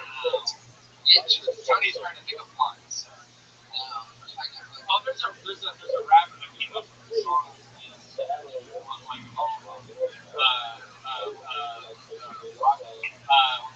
Will Brock. Fuck yeah. For those of you that like for those of you that like making your rap vegetables, Will Brock is out there. Never liked that. How long have you been coming? Just a few years, but you've been playing more aggressive than last year. Yeah. So what do you do instead of getting up on stage? Why don't they think of wheelchairs? Yeah, there's one for like 50 grand. I'm just watching YouTube on that. Why don't they make wheelchairs to make you walk? They have those. Somebody complaining we got a wheelchair. Why don't they make it perfect for you? Why do you make it so hard on yourself? Yeah.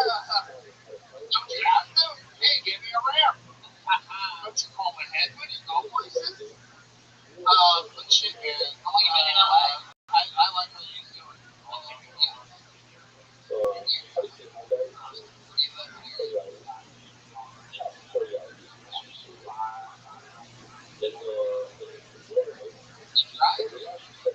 I drive with Andy. Well, not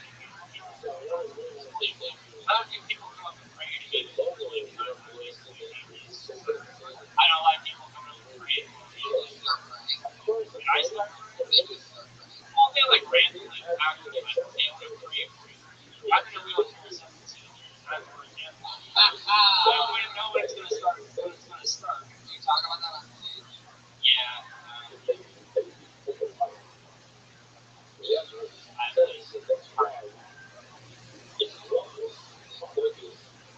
What's the decide between talking about Columbine and not talking about Columbine? It's very interesting and unique to you, but also, you just don't want to have to discuss it. You know, a guy you got an EGB aspect. What's the first thing you do? You got you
or something about the wheelchair. I mean, if you don't want to talk about that, you don't want to talk about it. There's certain things that, like, I still, there's certain things about my life that I still haven't, talked about because I don't think I'm ready yet.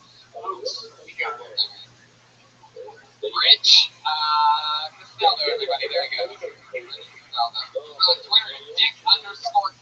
Dick_Castle. Sounds like heaven, Dick Castle. Just think, Rich, that lady before you didn't complain about racism. You would almost assuredly be at the Ice House on Friday. Let that bother you for the rest of the week. This is the most helpful and safe clown policy ever. Be quite mellow, clown costume. Sweet. Gentlemen. Come on, ladies and gentlemen, one more time for Rich Castaldo. The American hero. Where are we? I didn't say the shit. Keep on Twitter, Dick_Castle.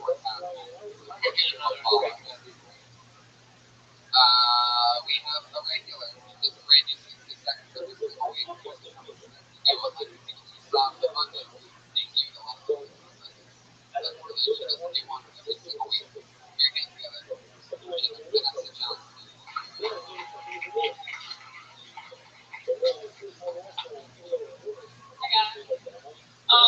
Holocaust.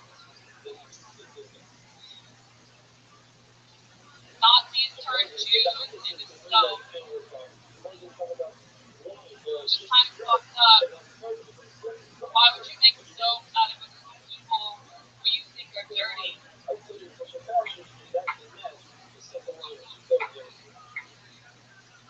I'm never gonna round up a bunch of homeless people, turn them into a phone dispenser, and then scrub my face. But Germans don't care because they smell like shit, right? They drink beer and eat sauerkraut all day. It doesn't matter what they want to eat. So they decide to put the soul in toothpaste soap. Anyone know if they put a disclaimer on the box or if you just had to guess based on price? You're like, this soap is cheap. Probably hard too. Fuck yeah, special 60 seconds of pure hate speech this week. Really, bringing the Holocaust back in a big way. Deep dive. Why would you make soap out of people that are so gross and dirty? And then not only that, but then you attack the Germans after that. Like, I like that. I mean, you're just against everybody. No Holocaust. Well, the Germans killed the Jews, and then you want to kill the Germans after that. I see what's going on. Complete world domination. It's a real, like, policing situation we're dealing with. A white person is a white person. Should have called the Jews dirty. Right. Oh, yeah. Yeah, that's true. Very good. It seems like every of those jokes near the end, you can actually just wrap it up easier. Instead of having that be its own joke, just try to take the time. Tag it on. Yeah. Some of those jokes need more time than the others. Oh. And you're just the clown to lead the kids into it.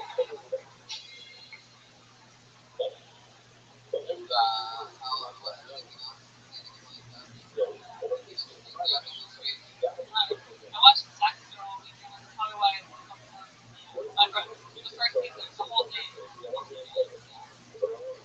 I like it. It's like my inner monologue. What? No, I'm gonna cut off for the first season. Well, there you go. Also, big guys. Brand new man. We have enough time for a turbo. We'll go to the bucket one more time.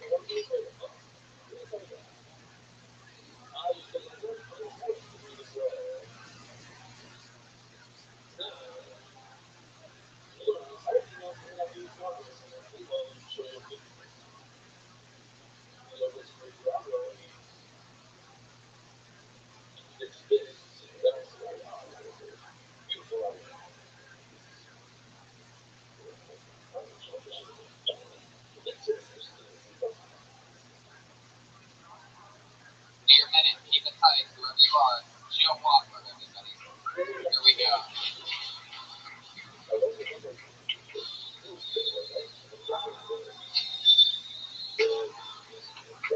Hello. I have two boys. kids, he inspired me to create a new drink.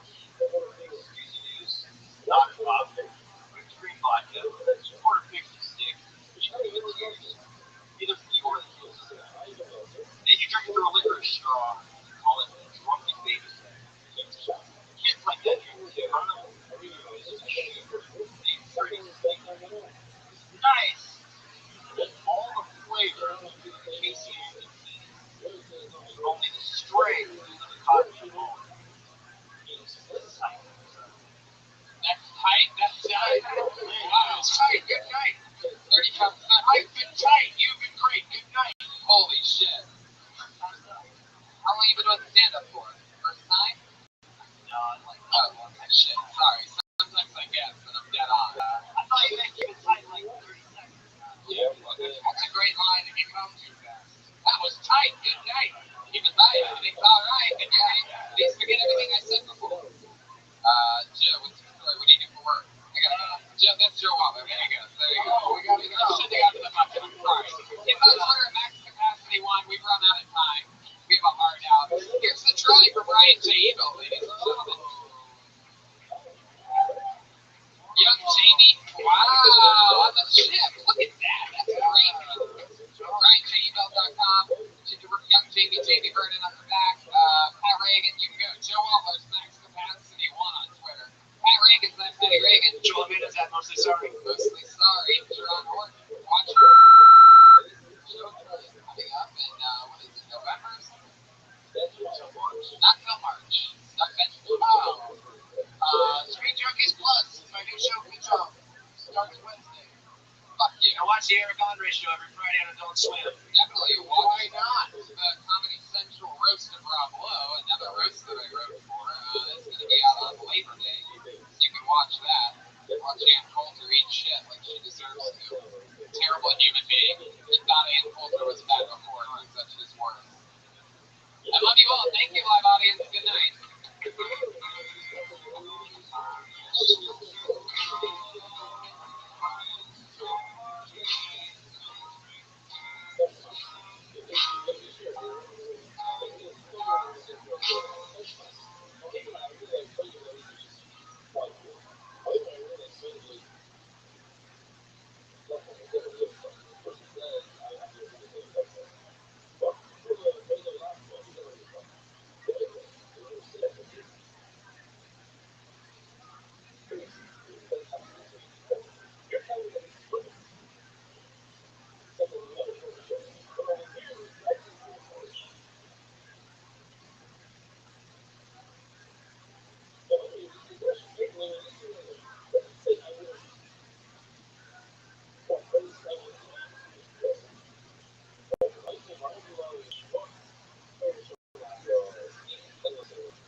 here, just like free show. Let's do shit. The budget got higher. 10,000 condition, right? It's not what we thought. There's a little mouse here tonight for some reason. Keep an eye on the mouse. He's been appearing in some episodes lately when shit gets super awkward.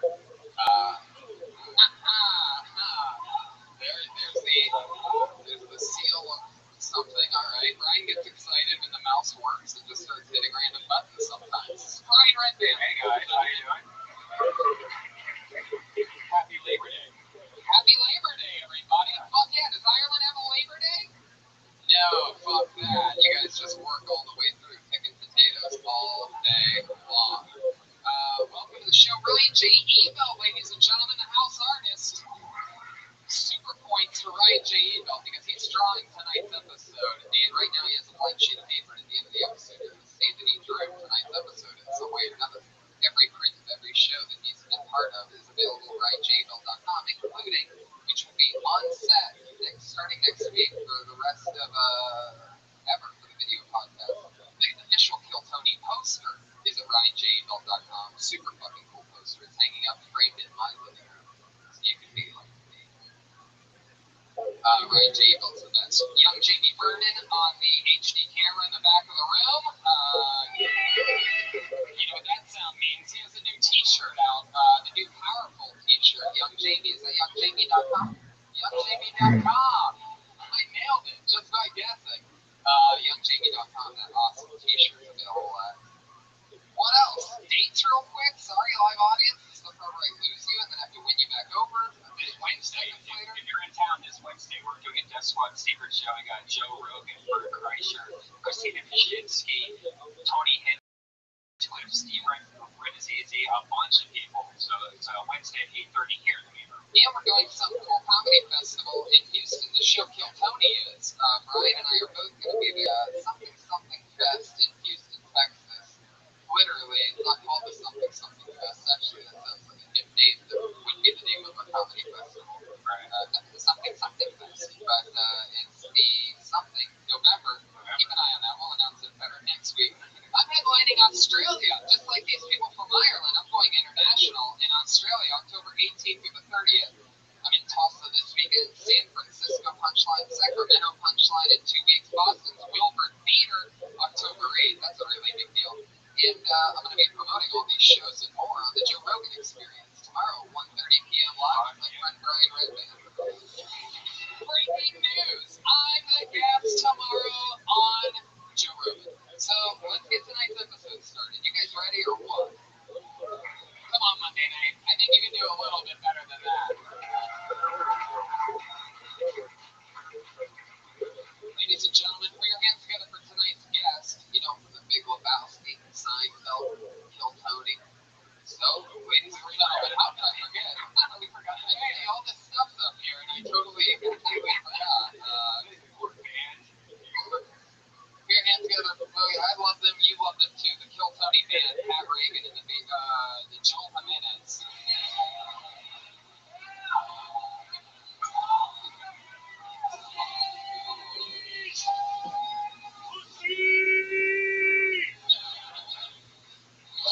Fuck yeah!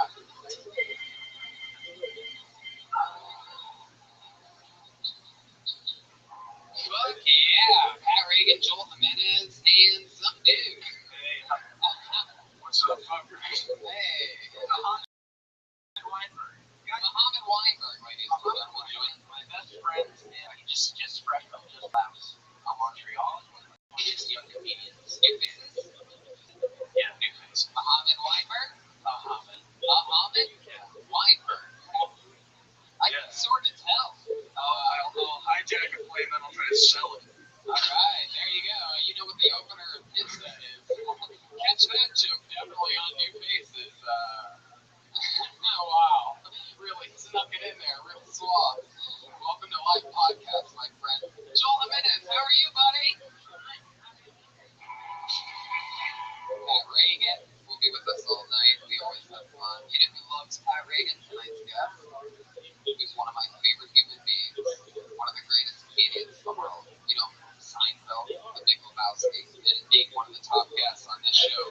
Kill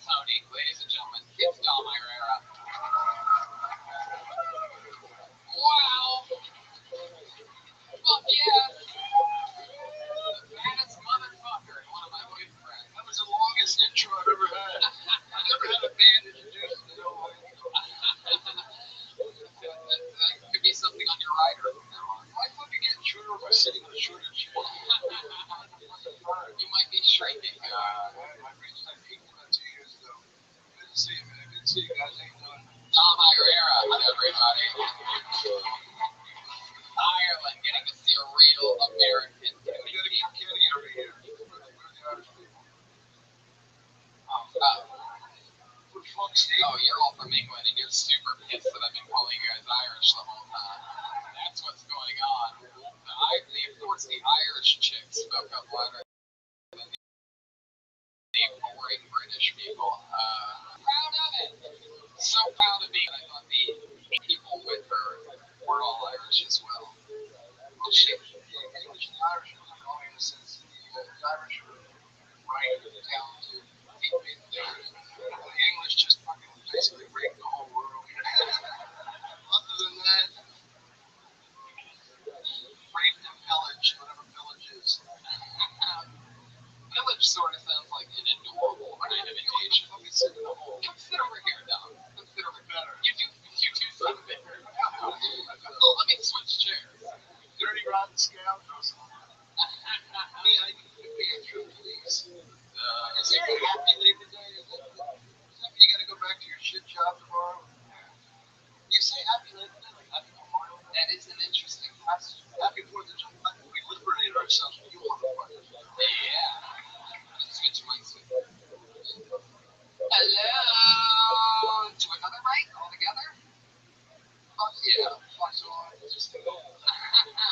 The number one live podcast in the world. Shit's happening on the fly, ladies and gentlemen. Yeah, it's good. So, welcome to the fucking show. You guys ready to get it started or what? We have the band, we have our guests, you know the cats. Let's get into it. It's one of the most spontaneous shows in the world. Anything can happen at any given time. Some of the anytime, pretty much anyone in the world can sign up anytime between 6 and 7:30 Monday. We have a bucket full of names. And if you get pulled up, you do 60 seconds on stage. Comedians, most of them over here, some crazier, newer people in the back that don't know where the comedians sit yet. They're scaredy cats back there in the darkness, wherever you are. You know how it works. They pull your name out of the bucket, you come on stage, you get 60 seconds of stage time. You know your 60 seconds is up, and you hear the sound of a kitty. So adorable. Wrap it up then, or else you're going to bring out the annoyingly long West Hollywood bear. Ooh, I like it tonight. Very good. Alright, that's perfect. You hear that sound? Oh.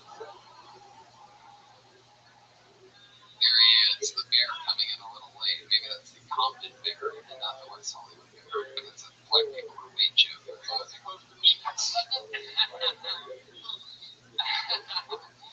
It's funny how black comedians can sort of get away with saying like shit that if we said, white boys always know. But that guy don't have those things. What about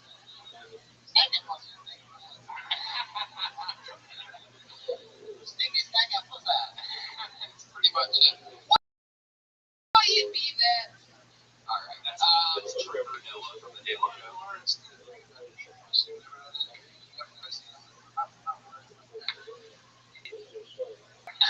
I said, man, I didn't mean to steal. I told the audience I had t-shirts with people pushing on the cool ones. Let's get it started, shall we? We're going to go to the bucket. You get 60 seconds after that. We talk to you about anything in the world. All of a sudden, you went from being a comedian for 60 seconds to a person being interviewed on a live podcast. You guys ready to get this shit started or what? Here we go. My hand is in the bucket. This is a song that we're doing. Going. Put your hands together. I already love it. They scratch out. Okay, we're going to talk about this later. Put your hands together for your first comedian. Easy Real.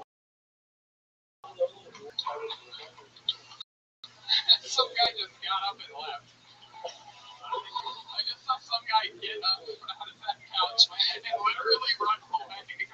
I've never seen that before. Come on, man. How did only I see that? Did you guys see that? He was wearing a white t-shirt. Maybe somebody didn't chase him down. No, the restroom's over there. Like, no, he literally, I could tell he got up because of the name that was said. That was so amazing. You would think that I've seen that 170 episodes, maybe we could do like 8 to 10 comedians. You would think I would have seen like somebody just get up and run for their lives. But no, that was a first. your hands together for, I feel so bad. He was so scared. Just, even though he's not here, give it up for Easy Real. I'm going back in the bucket. Let's all hope he doesn't just kill himself immediately. This looks like a new name. Christina Main Leonard. Christina Main Leonard.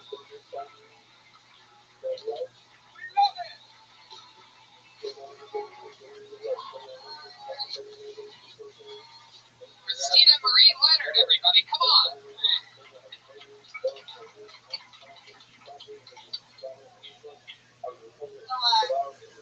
I hate weddings. I don't know if there's anybody out there that really likes weddings, but especially for girls, weddings are so expensive. You have to spend money on a dress, you gotta spend money on a gift for the bride and groom, you gotta spend money on getting their hair done before the wedding, and on therapy for after the wedding. I think the only wedding that really worked out was the wedding between Padme and Anakin Skywalker in Star Wars Episode 2. Because in that particular wedding, you didn't have to pretend that things were going to work out. We all knew they were not going to work out. I think that I always thought that my love for Star Wars would help me with relationships, but deep down, whenever I say I love you to a guy, there's this guilt. It's hard to me. If I say I love you to a guy, I just expect you to respond. 60 seconds of Christina Marie Leonard. I got it figured out. It's Christina Marie Leonard. You're new at stand-up. I'm newish. Newish. How long you been with her? Well, 2 years, 3 years ago I did it. Newish. Does that mean you're from Newfoundland? Newish? What? No. I missed all that. Yeah, that'd be a cool background. We're excited to have. It's an Aragon Ranger. Wow, Pat Reagan shooting from 3-point The range. Aragon Ranger joke is I'm Newish. Okay. Watch the Eric Andre show. Pat Reagan's one of the writers for it, so that's awesome. We love Pat Reagan. Patty Reagan. Christina Marie Leonard, so you've been doing it a couple years, and then what did you say? Oh, I said 3 years ago I did stand up for the first time, but the first year Why was it once in a while? I didn't really know if I wanted to do stand up. I was acting, and I was like, I'll try it. And then Do you know that you want to do it now? yeah, I really like it now. I got pretty nervous when I did it. I don't know why, but I mean, You're stuck. I'm not done.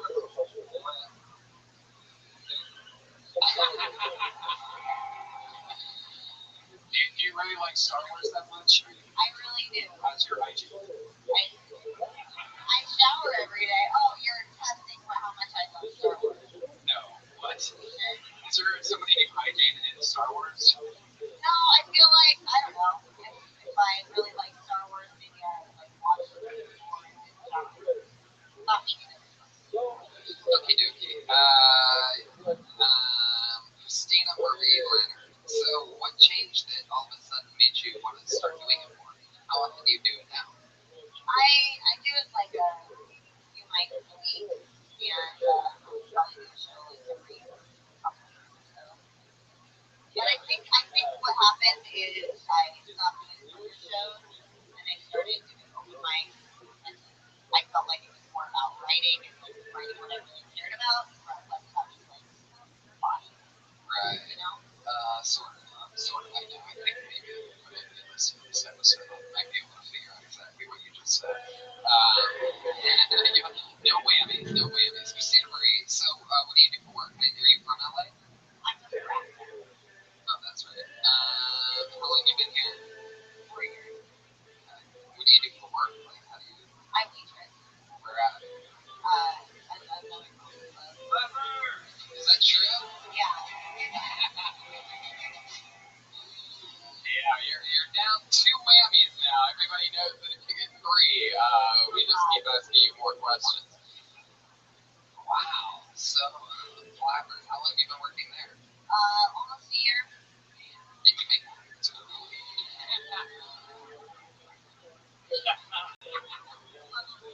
Barely. Wow.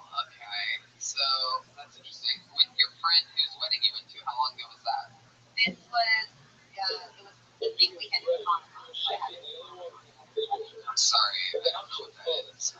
Here would be. What time of the year is Comic Con? So you really are like a super nerd. You thought that everybody just knows when Comic Con is. Like it's like the 4th of July or something like that. You know, around 4th of July. Yeah, 4th of July. I know exactly when that is. But you said it's so casual, you know, around Comic Con. You told me. Yeah. Like, I mean, like, alright. So, what other nerdy stuff are you into other than Star Wars? Well, I just finished the new Harry Potter book. I mean, that's almost the right thing at the right time. It sort of segued out of Star Wars with something else. But somehow it still worked. Tony, I feel like it was Easy Real's wedding. You probably got cold feet there too.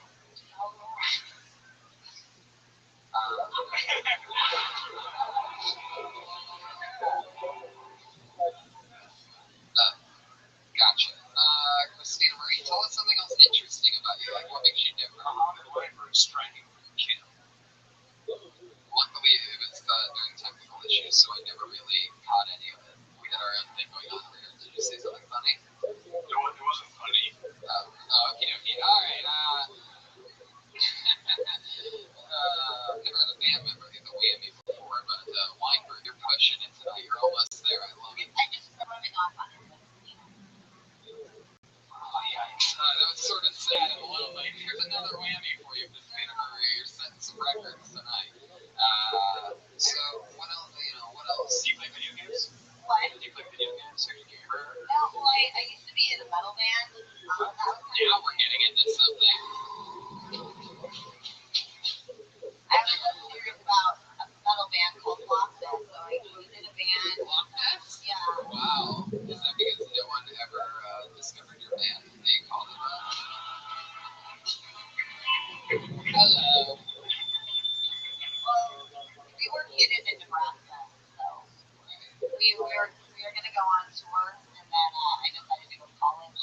And I also got kicked out of the band for sleeping with the singer. So that was Yeah. So you slept with the singer and you got kicked out? What, you weren't good at bed?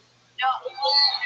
Normally you get a promotion or something like that, like backup vocals or something like that. Did he have a Loch Ness monster? No. The logo for our t-shirt was a Loch Ness monster. After the first t-shirt logo, we thought. And you only produced 2 t-shirts Yeah. as a band. We played shows. But you only produced 2 t-shirts. How many projects going on display? The only ones for sale. But you want to speed up? Hopefully. They never had the t-shirt size we want. So funny. Christina Marie. So, alright, what was the name of some of your guys' songs? What did you do in the band? I played keyboard, There's another one. but it was 6 or 7 whammies at this point. Complete keyboard. What was the name of one of your guys' songs? Nessie's in Viking Shore. Medieval Tale. This was a theme band. You guys were theme. Old metal. It's what? Oh, God. Yeah. There you go. Thank you. Definitely get one for that. I almost hit the button myself. It's its own genre. You may have heard of it around Comic-Con time. Grinding that toy. I want to kill. I bet a minor girl of mine. Love that. That was great old metal. So, you hooked up with the singers, you hooked up with the lead singer. He had a girlfriend at the time, and then you struck a wrong key with his girlfriend on that, for sure, and he had to kick you out of the band. Did they go keyboardless after that? No, they just broke up. Wow. No, you can say I broke up with him. And he also that shit. You guys did. You Yamaha that shit. Yes.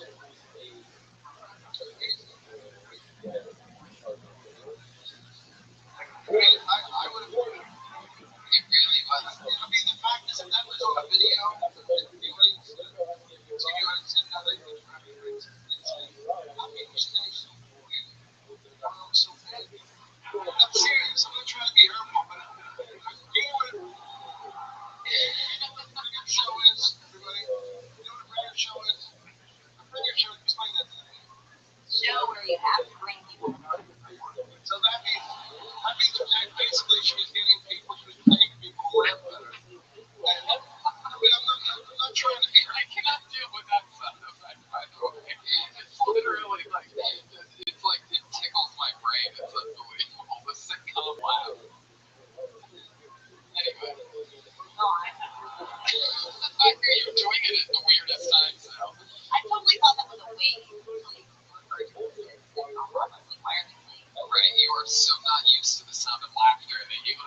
views. They're like, what? Is there a wave crashing in the middle of the comedy store? Wait a second, I think I hear a big one now. Must be Tony's creating a tsunami in the main room.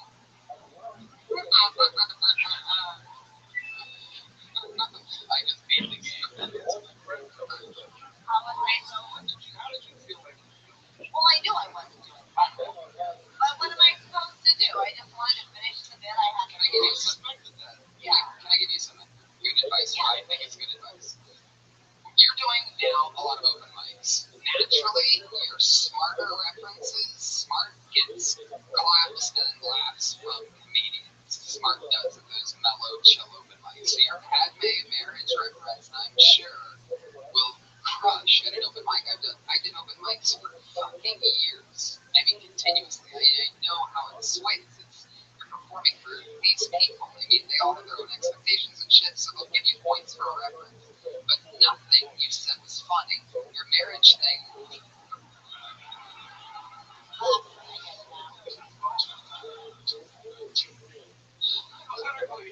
It's like my kryptonite. It's one sound effect. At least I know what it is.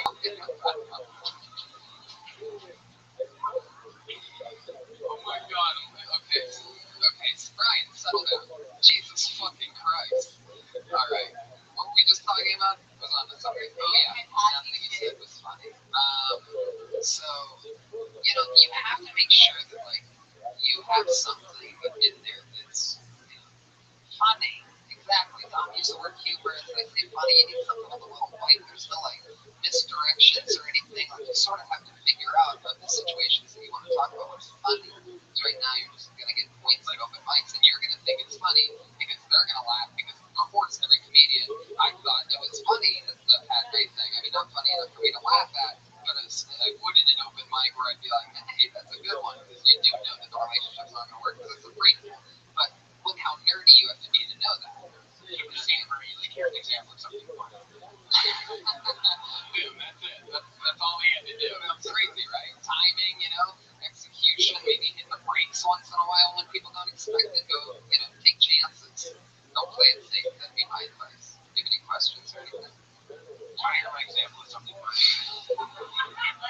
Alright. I'm half Jewish and half Muslim. I walk into a crowded plaza with my mother strapped to my chest.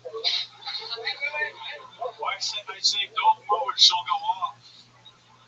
That's amazing.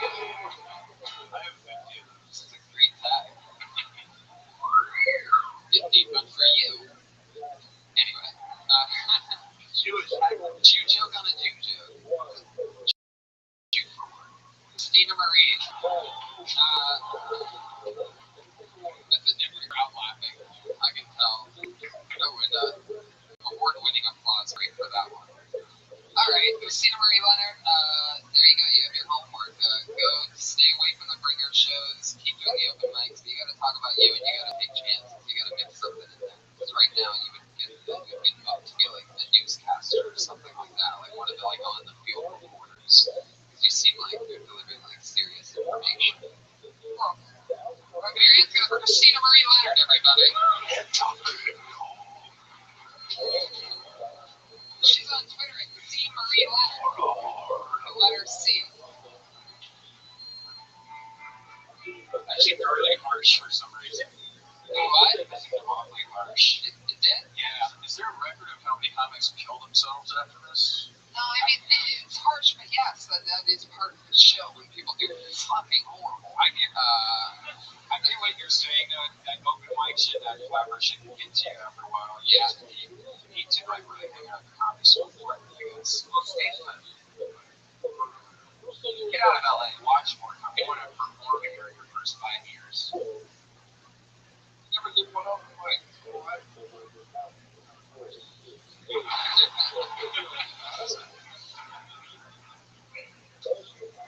Seriously. I was never as funny as people are thinking.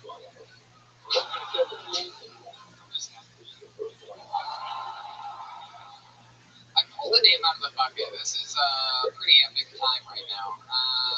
You know her as a former regular on this show. bucket, and she just got pulled out. Her first performance back on this show in a month. Put your hands together for her. It is Melissa Etzlinger, ladies and gentlemen.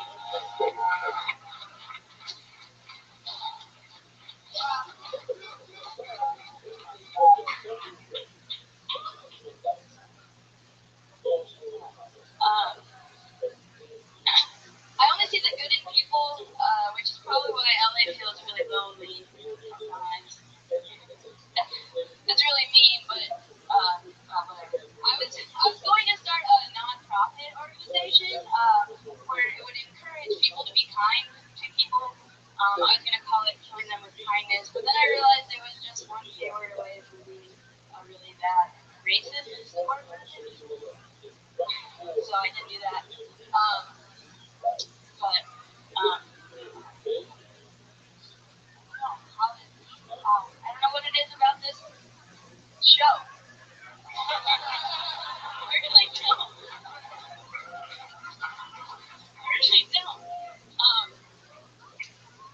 Bipolar is weird.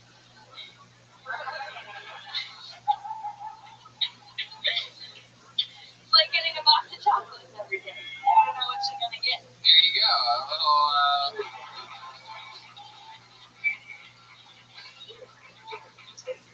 you acknowledge the tension in the room there for a second. They got a huge pop. Crazy, right? Yeah. That you can build that and then call it out, and that's what happens. How's it been going, Melissa? Better.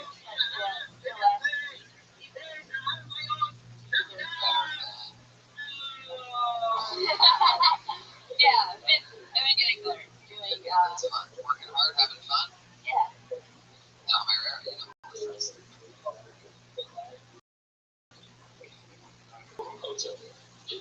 See, oh my God.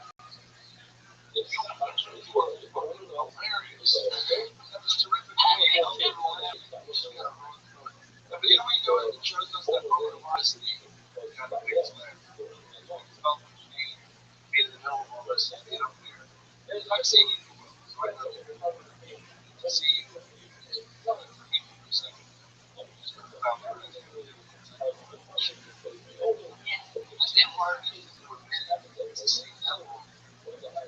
And then it just goes to show off that you're in a wave of that momentum because bipolar is weird. What they said of it, I was hoping that you were done. You know, it actually was, you did the, like, this, you know, box of chocolates or whatever. But I was hoping that was the end of the joke, which is bipolar is weird. And then whatever's going to come after that. So there you go. We know you, Melissa Etzlinger. How about that? Anything else? Everything good? There you go. There she goes. Melissa Etzlinger, everybody. You know her. You love her. Easy breezy. A brand new minute from Melissa Etzlinger. This looks like a new name. Maybe he's been on before. Here he is for Isaac Hirsch.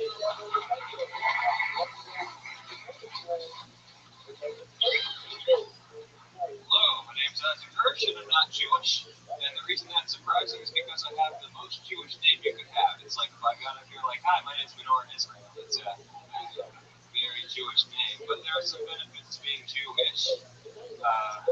One of them is that people think I celebrate the holidays, which I don't. My boss will be like, hey, you're probably not coming in tomorrow. It's Rosh Hashanah. I'll be like, yeah, I will be gone for Rosh Hashanah. I'll either be celebrating or being sad, depending on what it is we do on that day. I've gotten to the point where I'll be like, I can't come in tomorrow. It's Gala Gala. The Jewish Festival of Sleep. Video games. It's actually a 3-day holiday, which I think is a little long, but I am Orthodox, so. Alright, sure, thanks. Yeah, 52 seconds. 52 seconds from Isaac Hirsch. You're so Jewish, you're just going to save that extra 8 seconds for yourself.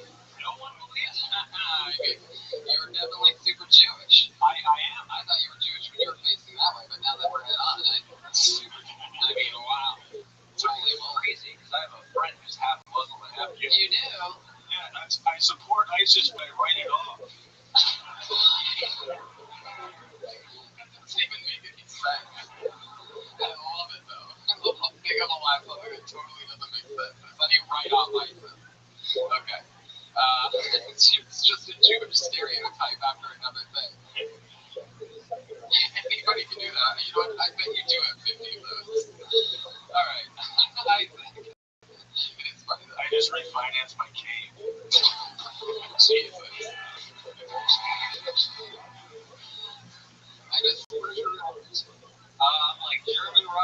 English well, maybe a teensy bit Jewish, but really not very much.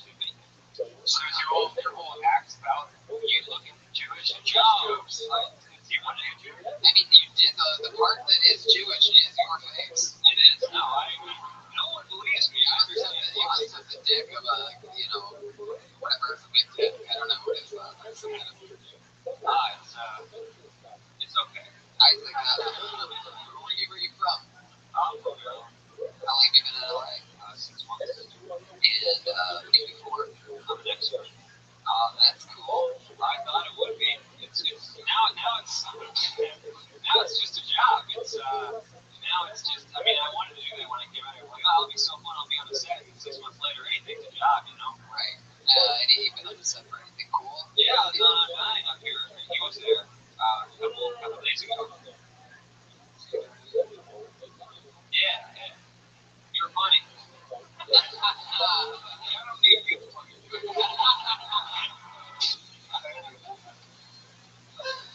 Where do you get the balls? You go to a fucking minute. I'm networking, dog. Your face, man. Tom Irera. That's why he's the best. Killing it. We haven't been Tom at this long. Where, I think he actually probably do it with some people, but he's very open with all the good you do on stage. It's always fun. Yeah, totally. Yeah, you did jokes. But yeah. So what was the thing I wanted to ask you? Oh yeah, what else have you been extra? Just a bunch of shit. I mean, I haven't seen that. I'm trying to think on Amazon. I'm trying to think what NDAs. I don't know. I did this low budget teen movie a while back where they had me as a high school basketball player. That was pretty cool because I didn't play basketball in high school, so I got to sort of live out that fantasy. It was nice. They had a uniform for me and everything. It was way too big. It was like a large. It looked like you're kidding me. You were a basketball player in high school? I was not.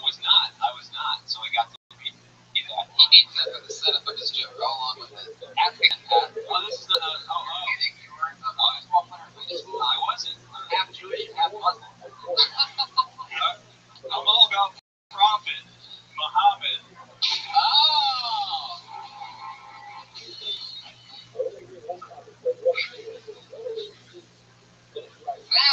That was a good one. You dug deep in the back for that one. You realized you couldn't believe you came on. And you're like, oh, that's fucking one of the good ones. Can I be honest? I don't like that one. Really? Yeah, I think that one's a little like it's kind of cheesy. You know, when you're funny because I can see the funny. I like it.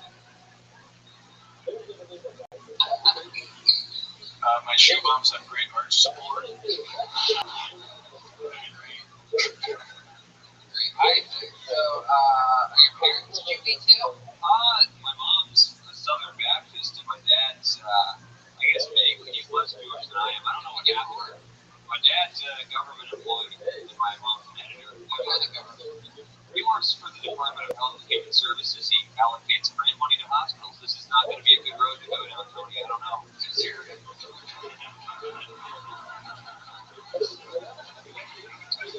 wish you would have said that before you answered the question. What does your mom edit?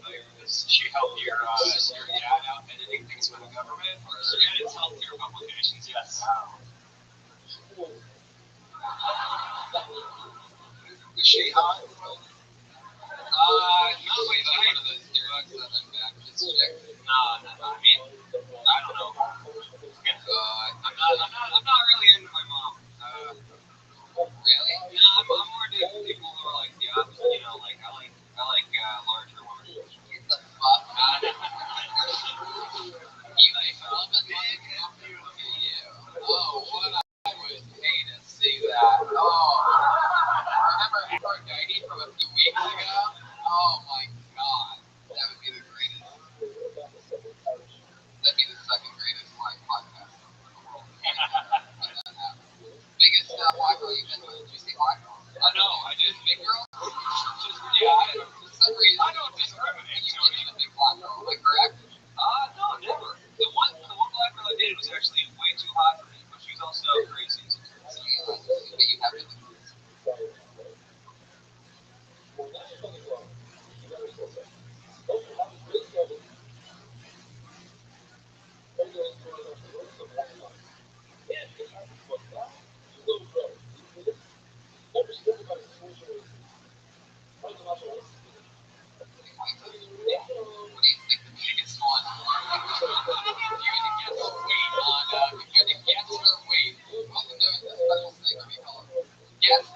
biggest chick you've ever been with weight?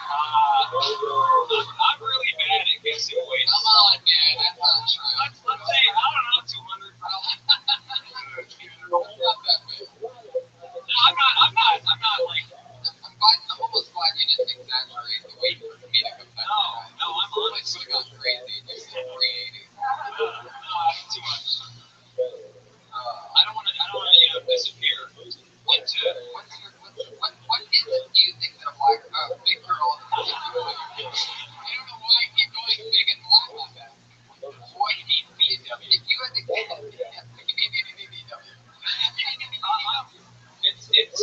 their lives matter too, alright? So I'm just trying to mix them in here. It's mostly availability, man. They're what's into me. So In a moment of super honesty, I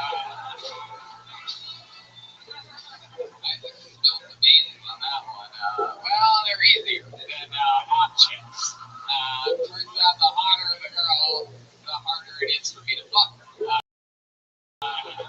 So, the low-hanging fruit. And then I explained to the girl I hook up with exactly what fruit is, because she's very healthy, and the type of sweets that a girl like that actually likes are not that of the fruit nature.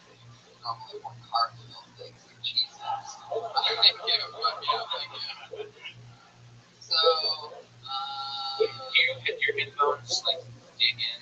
I don't understand what you're asking. your headphones dig into a fat girl when you have sex with her. Weird question. Let me ask a better one. Do you prefer top or bottom? Or doggy style? I prefer top. You prefer top missionary position? I don't think I've ever had a girl. I've never been on your headphones into a fat girl. Alright. Keeping focus on the headphones for some reason. It happens to me. What happened? The headphones. I don't know how. Considering, well, like, what exactly is that issue with it? Oh, yeah, like a girl, like climb on top of me, like a sexual passion. And Sure, Pat just had a stroke. live on the podcast, and then she'll be like, ow. I thought I had better sex, okay. So, missionary position. I have better sex. I didn't say did.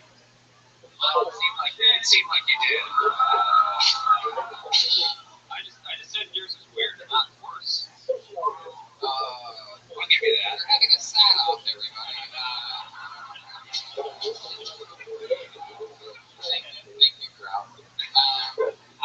So, like, what's some crazy things that have happened in your sex life? Because you hooking up with a girl just sounds hilarious. You have a look and we will laugh or ask us. You know what I mean? I know what you mean. So, like, what's happened? Some crazy things in the bedroom. Oh, well, I didn't like sex for a long time because it turns out I wasn't doing it right. Now we're getting somewhere, I think. I think this is a road that I want to go to. You want to talk about health policy? When you say that you weren't doing it right, what exactly do you... Well, I didn't watch porn growing up or anything, so I really didn't know how sex works. So I got in the girl, and I just stayed in there. I didn't go out. You soaked it. Yeah. Yeah, you got marinated once in a while, but you did that afterwards. You just put it in there and left it? Yeah. I love marinating. You talk about this on stage ever. I'm vulnerable on stage, but I don't know if I want to be that vulnerable. I don't know why I'm doing this now, but let me fast forward, dude. If you stay a stand-up comedian 7, 8, 9 years longer, fast forward. You to your best bit 7, 8, 9 years from now, and it's that. People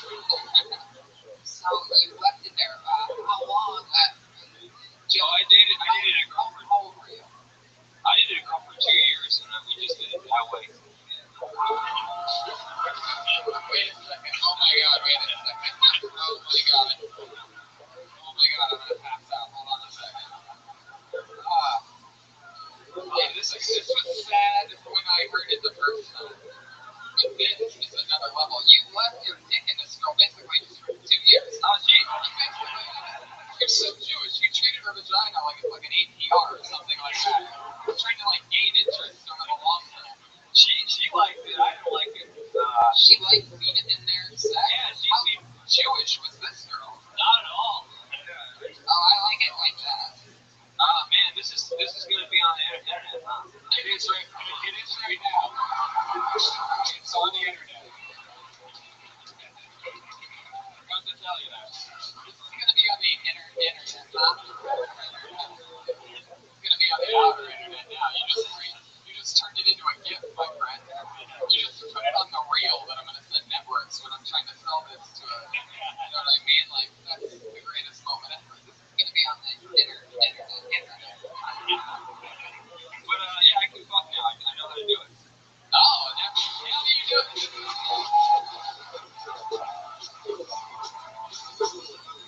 Turns out moving back and forth is something that is sort of a big part of it. Yeah, I slipped out one time. I was like, boy, that felt good. Wait.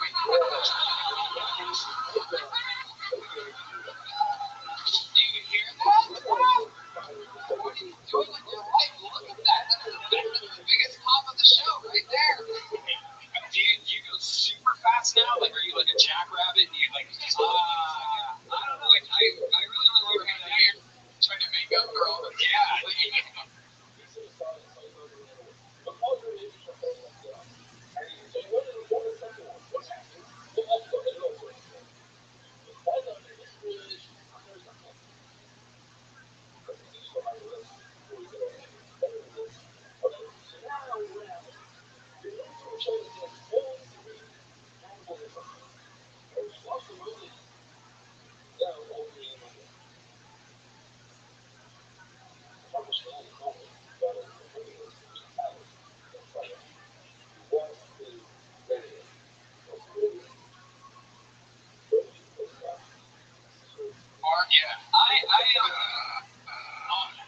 I have to water on his nightstands just like Drew. I mean, I think I was getting the hang of it, and then I moved here, and I haven't fucked since I moved here. You might forget to move back and forth. Pictures of your language. No. How you doing?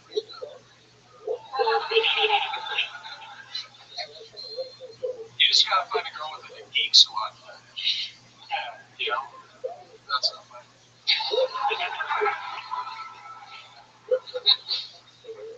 I feel so fun. Yeah, man, I didn't think I'd be talking about that when I got here. What do you think this reputation that you're trying to protect is? Are you afraid he's gonna listen to this and they're gonna listen to you killing it on a podcast and be upset about it? I don't know. Jesus. Yeah, what is it? No, I'm not gonna post this on Facebook. You have weird taste in really want to do this. If I was a contestant on, if I was a guest on this show, I'd post it. No, I did last time. What's your favorite category of porn? I just started watching it. Wow.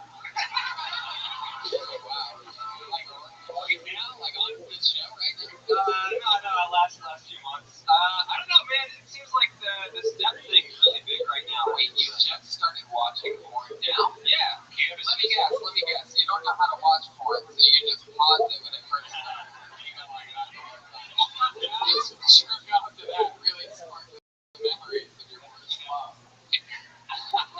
So do you have a sister or brother? I mean, you see like step. No, I didn't say I like. That just seems to be the popular thing. I don't know. I mean, that sounds so guilty. What kind of porn are you watching? I'm just watching whatever's the most popular thing. I want to know. I just want to. My God, who knows what the Big Bang Theory of what porn? You know what I mean? Well, it seems like a lot of people are watching it. It is funny, right? Like nobody actually ever asks.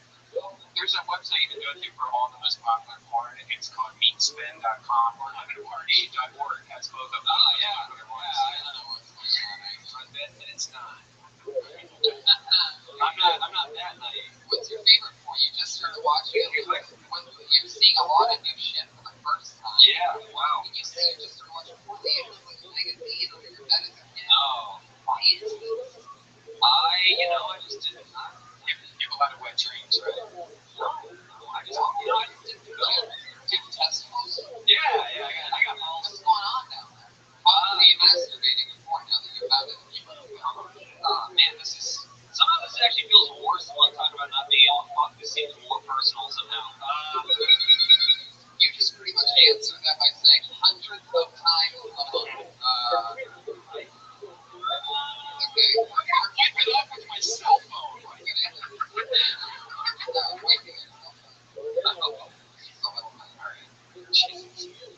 Now I smell like an Armenian in Vegas. Armenians in Vegas. Did you come sugar-free Red Bull? Did you come when you sewed? No, that's why I didn't like it. Oh my god. So when you know to take it out?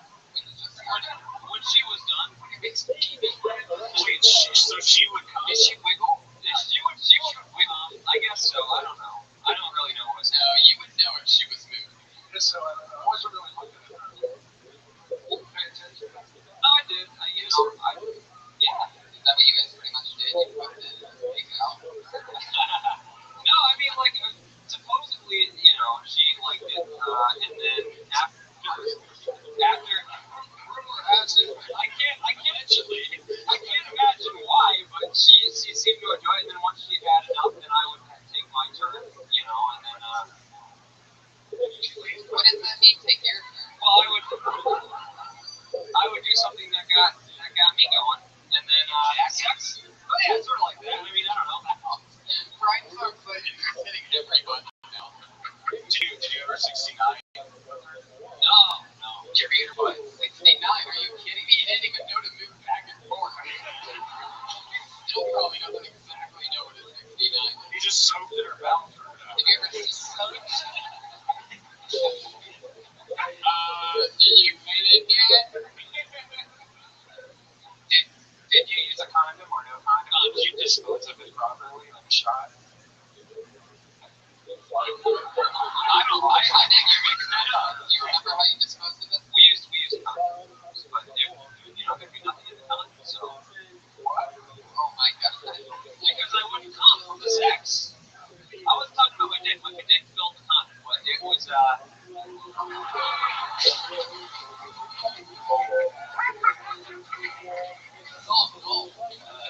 It's funny that you think that you shouldn't be talking about this stuff.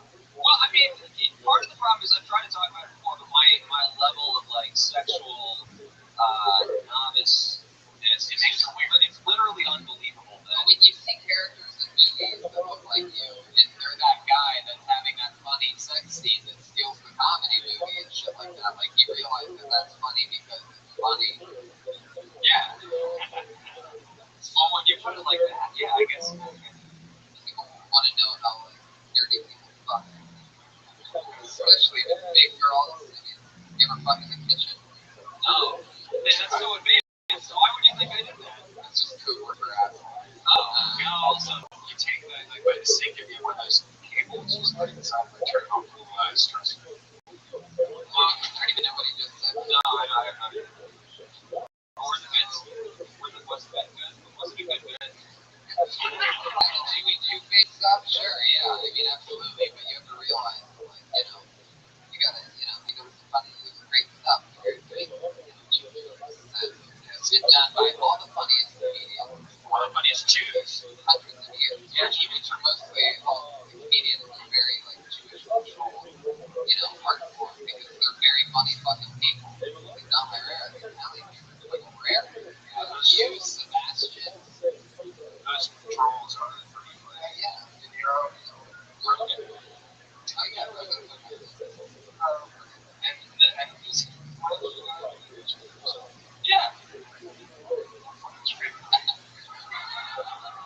It's not high, don't be the dirty. Let's not be dirty. Imagery. You slide on top of his background. And just leaving it in there. I mean, it's incredible. One day you gotta build up your toolkit. Was your first you're able to talk about those things? Was your first girlfriend heavy? That's not true. That is a misconception. Building a toolkit to be able to talk about those things is bullshit. Doing those things and learning sink or swim and then fast forwarding yourself is not a building. LA has a huge bullshit that people convince themselves of. They don't want to do the shit. Nobody has original that they'd rather be two jokes than the other talk. They all know this stereotype. You're trying to please them by telling them what you think they know instead of talking about your personal shit, which I've never heard that before. Ever. Somebody just leaving it in there. I've never heard that before. I've heard everything. I mean, you know what he fucking had to his mom was doing for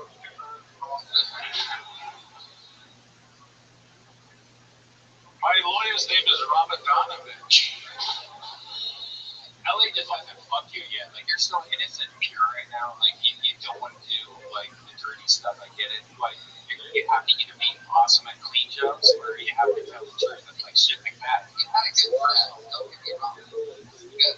But you fucking killed in the interview part, which is a really big deal. And it's always foreshadowing on the show of what people turn into when we see them later on the show. Which I feel like you're suggesting right the stuff that you said to me that you'll never sign up for. No, I did this before. It was very polite. Yeah, I know. I can't remember what it was. You guys liked it, though. Yeah, funny guy, but I'd love to see you talk about that crazy shit in person. Don't be afraid of it, give it a chance, and I guarantee you'll be happy. Isaac first, we get the two.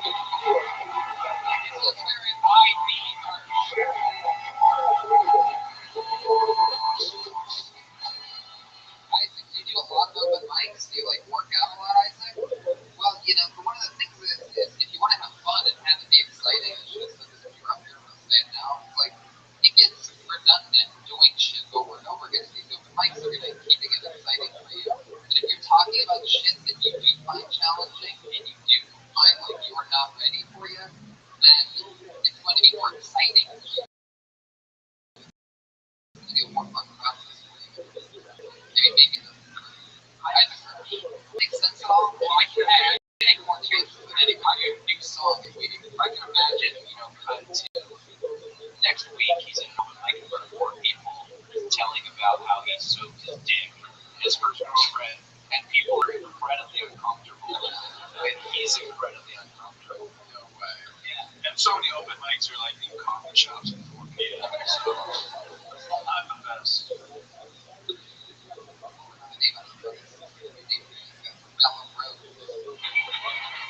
From deep in the back.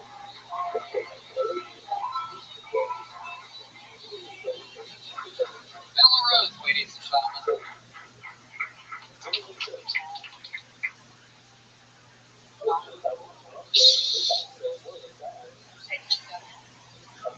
Yeah, Bella Rose, welcome to the show. Okay, so I'm Jewish by adaptation, and I'm a procreator. I produce children. I make a big mess. I make beautiful babies, and apparently I'm not very funny. But I'm funnier in my own head. Shit. So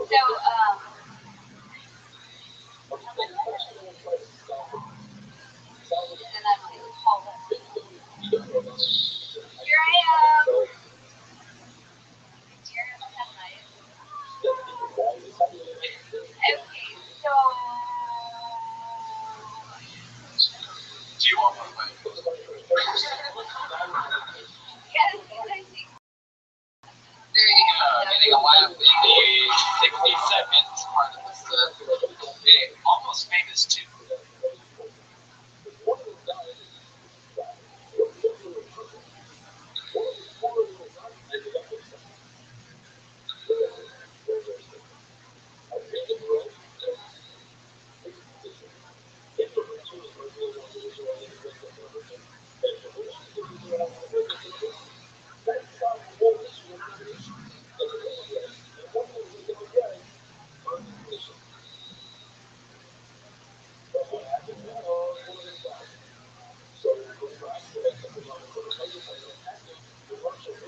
Sucks. What? But you dress like a Vietnam vet, none of your jokes have legs.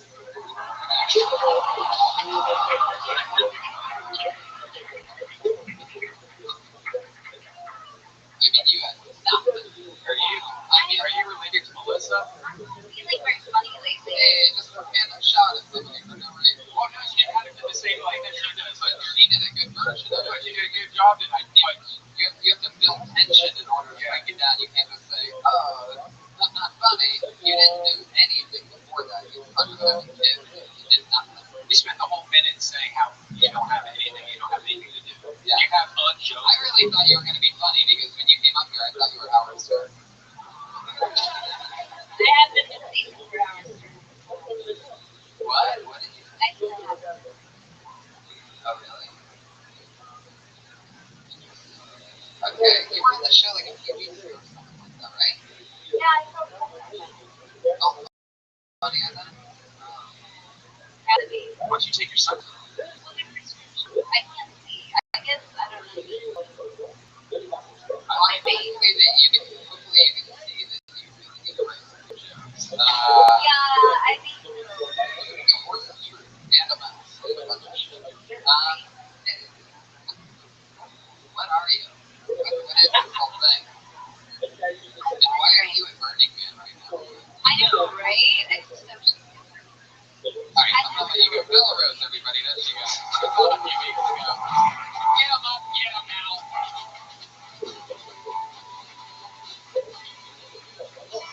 She made the mistake of coming up with a Jewish joke. Yeah. Totally. And we need more Jews to shoot Hitler after party.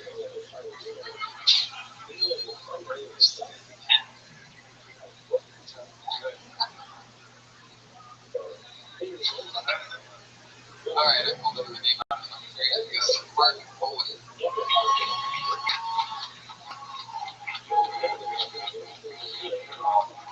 See when we got a Mark Boyd coming to the stage. Let's just keep this fucking thing moving along, shall we? How about Stephen Holloman?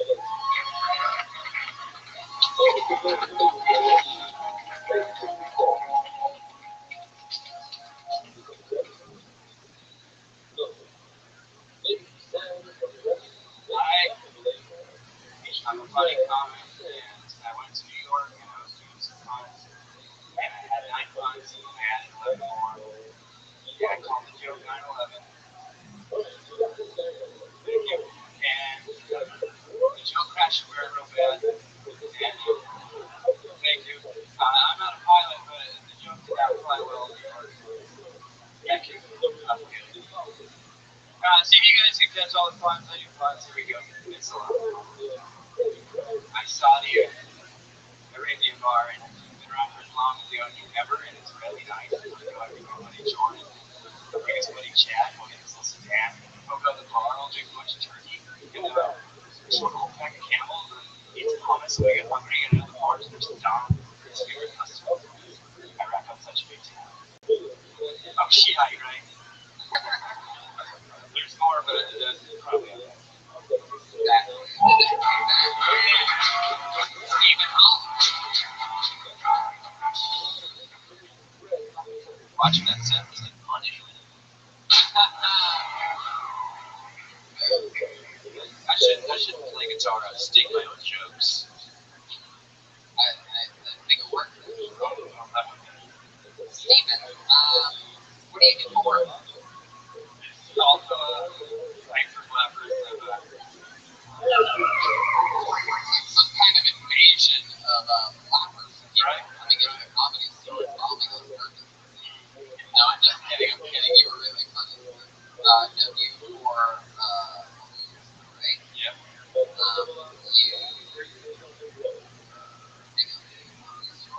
What do you do for work? So I'm a waiter, and I just actually got my first writing job in comedy. I was writing for Left Academy. Candy. Wow. How awesome is that? Super cool. Chew on that. Over and over again. What a perfect job, though. You can just have like shitty jokes for Left Academy, right? You get. Yeah, theoretically, it's not exactly the most prized humor, but it's like. So you make a living off that? It definitely supports, but still I have to work.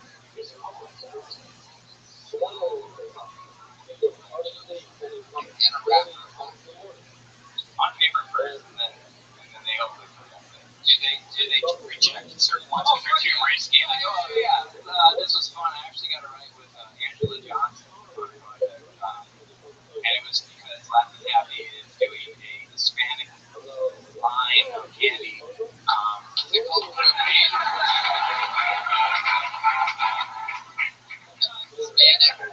line of candy. Well, like it's still Latin Happy, but it's not like banana and stuff. It's like mango or guava or horchata.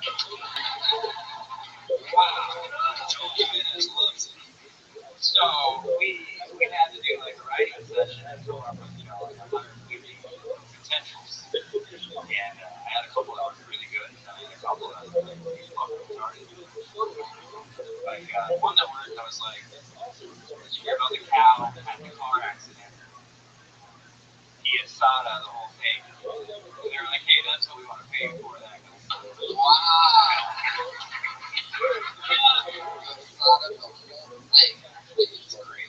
Yeah. And then I tried one where I was like, did you hear about the Mexican kid who had two dads? He said no mames, which, if you speak Spanish, thank you. Honestly, yeah. Wow. They said no to that one. They rejected that one? That's racist, yeah. I don't know. Who knows? I don't know. No mames in Spanish like saying what the fuck. I think they should put that on the new Hispanic line of candy. Well, honestly, I was like ready for that one. I was like, this is good. This is good. Fuck the candy, keep the rest. This is good. I don't know. Hey, Steven, let me put you on the spot real quick. I'm half Jewish and half Muslim.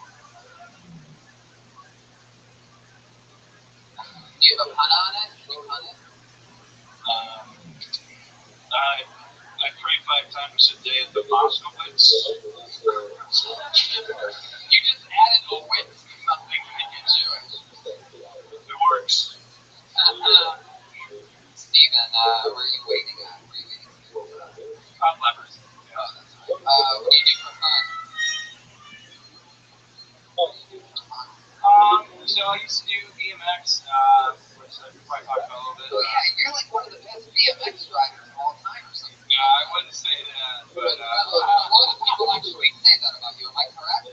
Some people hype me up, yeah. I have hype it. That's right. Now it's all coming back to me. What are they? A legendary BMX rider. I don't know. Or you may know other people too, and I've seen them recognize you, and it's crazy. Holy shit, dude. Like, it's hard to guy weighing the table to flat. Yeah, so I still do bikes for fun. Yeah, I enjoy the city. It's actually a lot of fun. Hectic. So many obstacles. So when you ride around this place, like parkour, like jumping up on shit, riding under pegs. Do you have pegs? No hands. No hands. I don't use hands. We're not like hardcore, like you don't use hands. Yeah. No, I have pegs, and it's like, what is it? I'm interested in pegs. All right, so I use pegs like grind. If you see like what old people hold on to walk down the stairs, like I'm the guy that makes that whole scratch stuff. Because I'm like, oh, sick. I think I can. Have you ever submitted one of your 9/11 notes to Latin Happy? That would be like a whole bag because I have a lot. That was like the third I chose. Oh, wow. I don't know why I chose to do one that I couldn't finish, but it's a good up one I can chew. You know Matt Hoffman? Matt Hoffman? Oh, Stephen Hall. Oh, he's a BMX biker. Yeah. Yes. What else? You ride bikes? What else? Well, I moved out to California and I got really into weed. Like, really into weed. I got a car. Recent thing for you getting into weed? Yeah, it was weird. I traveled all over the U.S. and rode bikes, and I guess I was staying healthy and running party. And yeah, I don't know, man. Coming out here and getting a $30 car on the day. Game changer.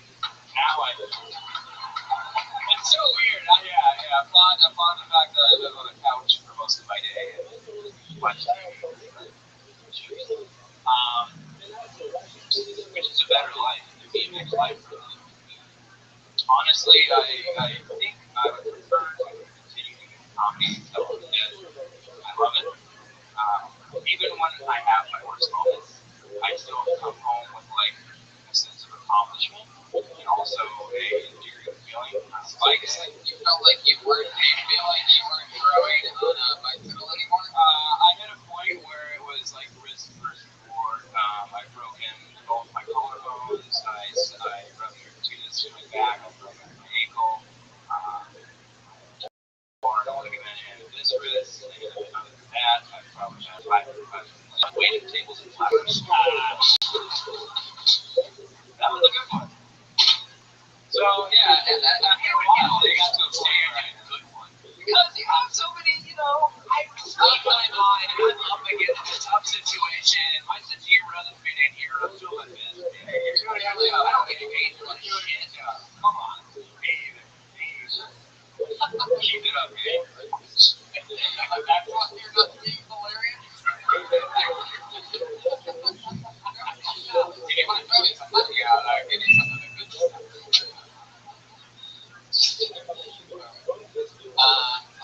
Steven, so what else, man? Anything else interesting about you? Did you ever start fucking people and just leaving it inside of the No, that was funny. I was quite the opposite. I was like the talk of my town at 13 because I was also I did it wrong, and it was fucking. It was the first time I ever masturbated. I accidentally used a chemical hair remover. Yeah, it's very electronic. Long story short, I was just gonna go dry, and my buddy was like, try lotion, and I was like, you're weird, girl, let's do it. You told her Nair? On accident. Oh my god, you jerk. Well, jerked off with Nair? I don't want to say I necessarily jerked off because I didn't come, but I mean, I got like 2 pumps in all together, and it started burning. Oh my god, the fire was real. And you were 13. Dude, yeah. And fresh, brand new pubes that are just like, no, you fucking kidding me? No, if anything, I probably scared away any that were going to move into the neighborhood. This is like danger. You had no bush, just just one red bird stick. Wow. You ever put a hot dog like in a microwave for too long? No. Yeah. Man, it was embarrassing. I had to show everybody. It was like, you go to the hospital, they ask you if I went to were you here for? Emergency special. So I got a hand. So what did they do? Well, I was making fun of me for a while. They had to stretch my dick out. I'm serious. It's gross. It's disgusting, but I had to watch it happen, so it's like, keep going, whatever. So basically, I had 2 guys. There was a guy doctor and a guy nurse. So my mom, my dad, like the brother, the janitor, all in the room supporting me. That is a strange audience. Yeah, it was weird. I was performing for half familiar and half unknown, and so this elder janitor. It's like, check the trash can. Maybe I'll say a lunch. That's kind of cool. It's like I'm going to med school anyways, right? He's just mopping one spot of the room in the same area the whole time. It's not even water on that mop. So the nurse, he had to, tighten the, pull the skin tight, and then the doctor had to brush off burnt skin. Oh my god. Yeah, man, and then I chilled out on jerking off for a while. Real hard, yeah. Wow. But I turned out, honestly, the doctor, scraped away the pain, made my life good. I turned out normal. It's amazing. Does anybody get hungry? Yeah, what if he said hot dog in a microwave? I'm trying to think of the best descriptive. Hey, Steven, well, that's funny stuff, man. So, what else? Any questions? Legendary Dahmeyer era?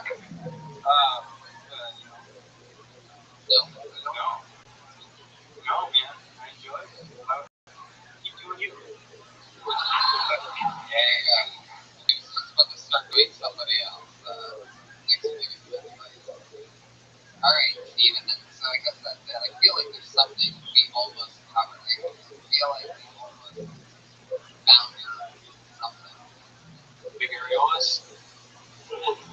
much dioxide.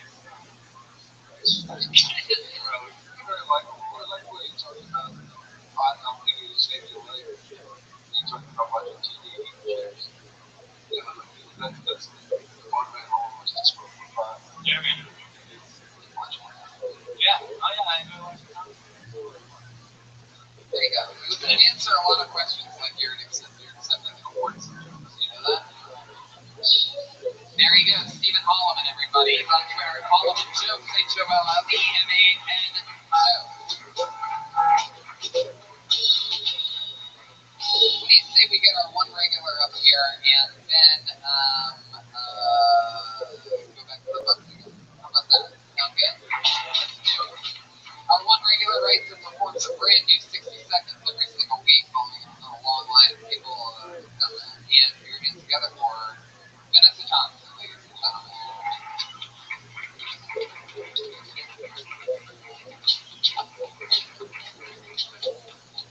Hey guys. My mom had schizophrenia, so she's demon.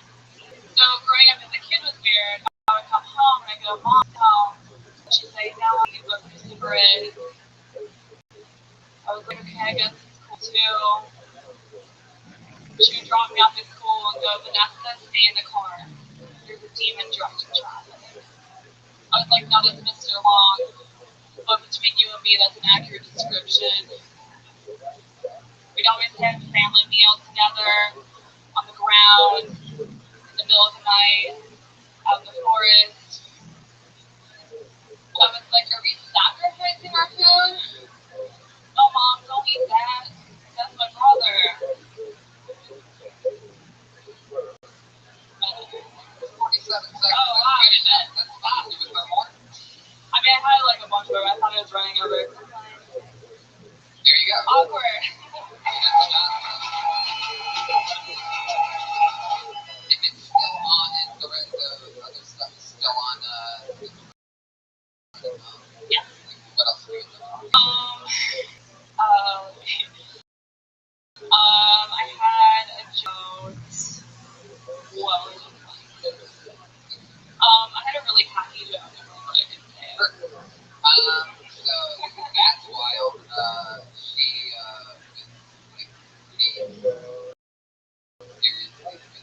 Yeah, she was in and out of mental work. I would mention it one little chunk that what you just said. That music speaker on it, like that, make it seem like, okay, we're on there. That it sort of felt like maybe schizophrenic. Like, I think we sort of know, we were talking about a little bit. Right, but you don't want to reset that in front of new audiences. So, what is like in real life? What are some of the scarier things? Yeah, no, I mean, one time she threw our cat in the dryer. Yeah. Did she turn it on or did she just leave it there? No, she turned it on. Really? It died. Are you serious? Yeah. Yeah. Did she at least put a couple fabric softeners in there? It was the fabric softener. What was the cat's name? Fluffy?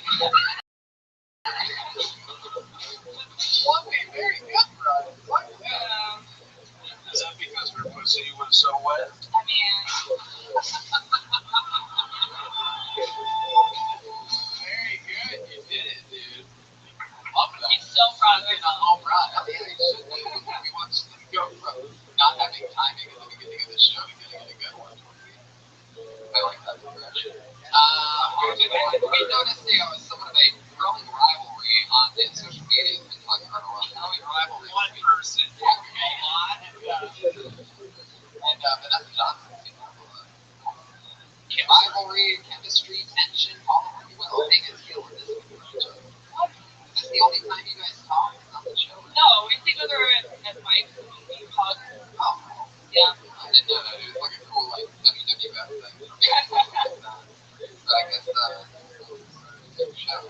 So, okay, Captain Dryer is a really fucking awesome thing. It's by the way, well, I mean, it is for what I'm talking about, which is taking and making your jokes about it. Again, you know, one of the main tricks is being able to talk about those things. So we've got therapeutic and hilarious. They are original. And you take the things that we just said about, you know, monkey and the fucking fabric softeners, all that stupid shit, you mix it together. As a dark subject of hacking and trying to radio with goofy fun things. Like, you know, reiterate that she was sick and that you did not like this stuff because that's a hard sell when you start talking about like cats and dryers. It's going to freak out the audience out. she takes, you know, cats and the dryer, clothes, taking clothes. That's really funny. She wants to put a cat in the dryer, blah, blah, blah, blah. It really is scary because the time that she took a pile of clothes. That's so funny. That really is. That just makes it like all of a sudden like super cheap. It's good. Actually funny. Yeah. See? Everybody knows. I feel like that's going to be the new Pat Reagan t-shirt. Like, that was actually funny. Any motherfucker who knows me from this well. What were you about to say? I'm going to say any son of a bitch piece of shit that's a loser Bruce Trumpet with person who knows me from this shit. It's just shit. Because I'm hoping, you know, he's to go up on stage and just be funny and be carefree. And I just do this all the time, and people know the show, and so they have an idea of me, and I work like a more audiences where I can take chances and be funny and like do stupid shit. I love you. You're killing it. I think you're absolutely perfect on this show, and I love you, and I love growing with you. I hope you know. Yay! Yeah, yay, Ryan. Good little great sense of humor for you internet trolls. Ryan is like every day, so you've been a baby and you're sweet. GHA1. Every Instagram follower's name is like Job Punch 123 or something. Like every Instagram follower that I get from Bill Tony, it's like Chucklehead 98i. Like a shitty BMW model or something. Way to win over people. All of a sudden I'm taking shots like a stereotypical Bill Tony fan. Seems like all the fans of the show on the same hand are like shithead number 5.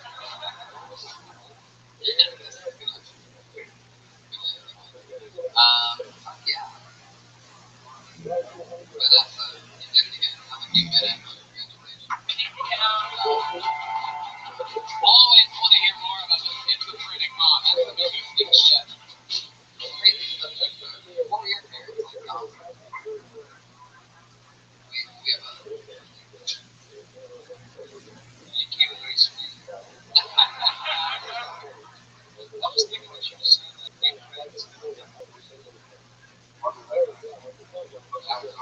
God, Jesus, put you down. Or where's the at? Who's in the dryer? How about that? Imagine if she put you in the dryer.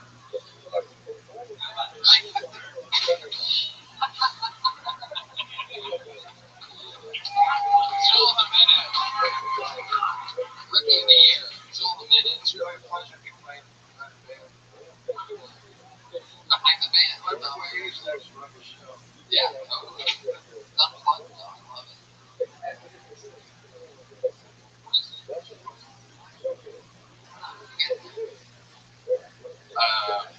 I've got new theories. Sandy pussy. Okie dokie. I'm gonna go back to the bucket again. How about that, guys? You ready to do this shit or what? Let me ask the audience something. Was it intimidating at all? I'm pretty sure. Seriously, because she said hi to you and nobody answered. Because everybody was kind of looking at her. I think sometimes she was pretty something like very. It's hard to come. Was it distracting at all? You notice that when you talk to her, she always does this thing with her tongue where she's like, I think people Thinking I should be my balls. I've always thought that like, you know, it's one of the, you know, obvious standout things about her. Like, you know, she's basically radiation. That's why I've always thought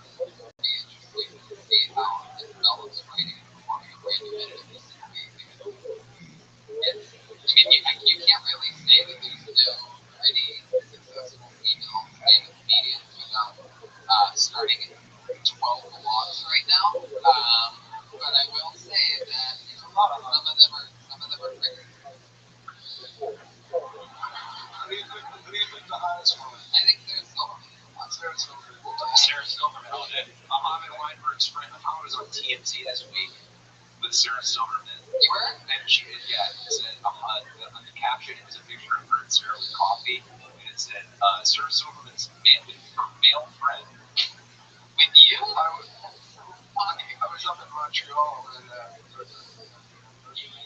was talking to Sarah and I said, so you come to a lot of meetings. What was the best thing that you ever had? That's what she said. Kimmel, right? And she said, you know why Kimmel was? Because he was enthusiastic.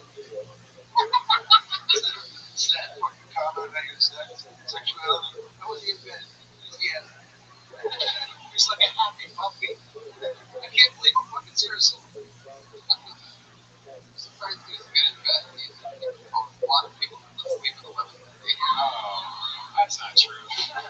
Just kidding. I still about it. A little bad. Lots of man judges against me for a spell. He's got a really funny son, Kevin. You should follow on Twitter, Kevin. Alright, let's go to the bucket again. You guys ready to close this fucking crazy thing out? Anything can happen. Who the fuck knows? It's been surprisingly sort of a, you know, looks like it's definitely a new name here. David Shine.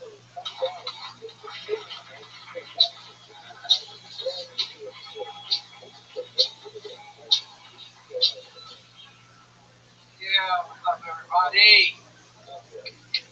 Oh, man, I'm pretty silly. I do a lot of dumb shit. Sometimes I'll go bored, like there's a little bear. Go to the grocery store, buy nothing but honey. And honey-based products. Like Cheerios, baseball ham, honey buns. Those are delicious. But I take them to the cashier. Cashiers usually get mad when you're a grown man just sitting there buying nothing but honey, surprisingly. Especially when you don't pay them. They're like, sir, that'll be $535. I'm like, what the fuck is $1, bitch? I'm a bear. Then I run away. Great way to fuck up somebody's day, let me tell you. Very crazy now I think about it. I want to know who came up with that rule of 1,100-pound bear tax years for the last time like that. Like, who the fuck told you to do that, bear? Ain't gold. If you lie silver, leave it alone, son. Or it's fine.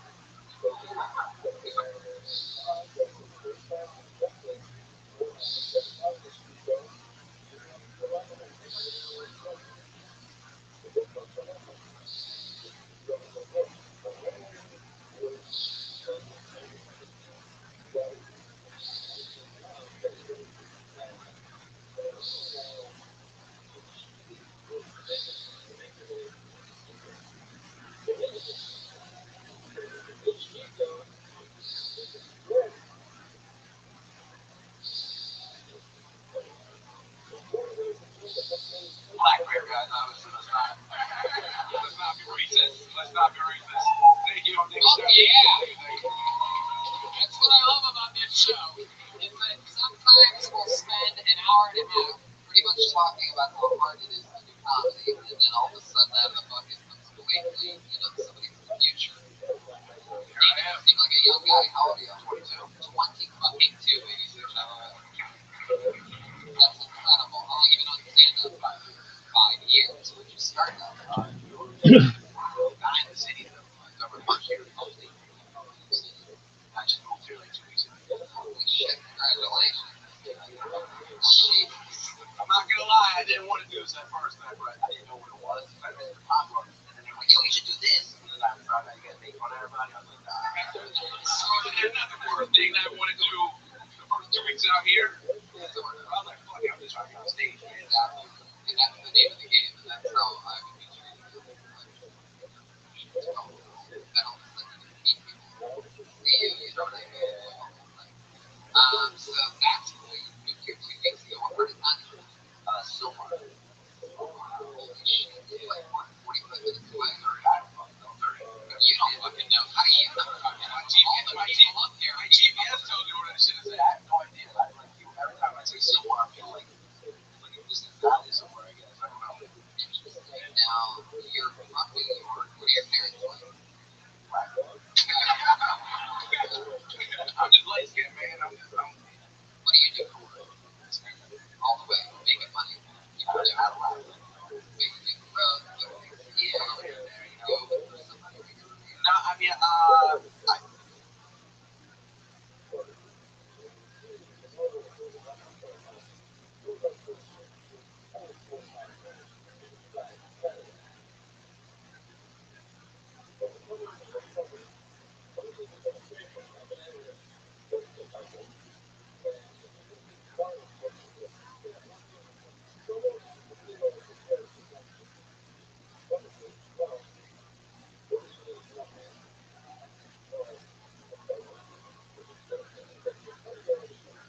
do like a lot of like funny little feature words and stuff.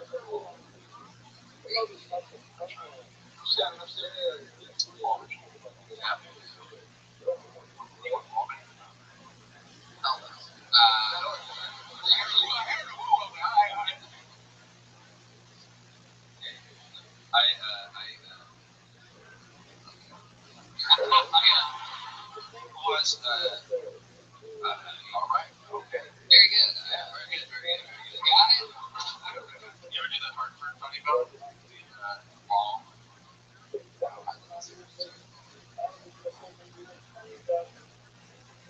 ever do the Silmar funny bone? Are you guys trying to book yourselves in the right now over there?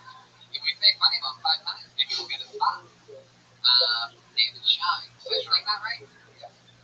This is your full life's on the line on the back of your t-shirt, which actually is true. Walking around with black man, you're absolutely right. That's not even a joke. I can say it. This shirt looks very intense. It is busy. Did you wrestle in high school or did you wrestle in college?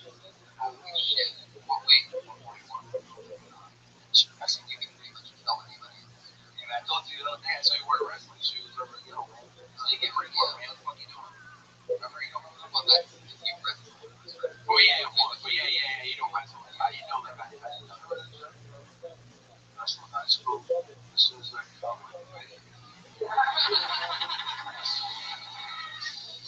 listen, wrestling is a fucking fight with rules. Okay, it's not a game. Very much. I agree. That's why 90% of like UFC champions come from like a wrestling background because this is a fucking fight. It's not like sports. Absolutely. I mean, I'm sorry, I'm a big African wrestler. I fucking stand up for that shit. If anybody wants to argue with David about that, you can find him out on the sidewalk after the show. I would recommend you. Please. You ever have to use it off the mat? Yeah, because like I Shit should starts and you shoot low. and I'm just really like, like being like long and like It is hilarious what happens if you've ever seen people get in a fight with a ref. they think you're a pussy. All of a sudden, like some idiot starting shit like with their hands up like this or something. And And you're in the air. no, you're in the area, like they're on their back and they're on top of us. Yeah. That's fun. What happened with when you got into it? Yeah, so I got kicked out of this club, I guess. I got dragged out, like, I got, like, thrown out, like, some random threw me out. But then, like, carried me out, and I told the dude, I was like, he put me down, I'll punch in the face. And he put me down, and I punched him in the face. It was a bouncer or whatever, but, like, dude, the guy was like, he was like 16, you would never know that would do that.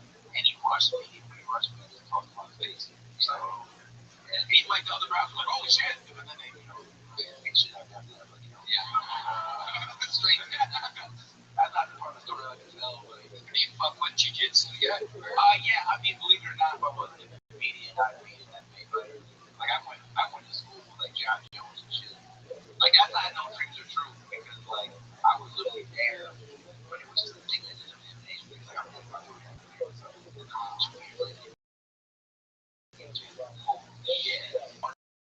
like, I used to eat one of them every day. Potato bread.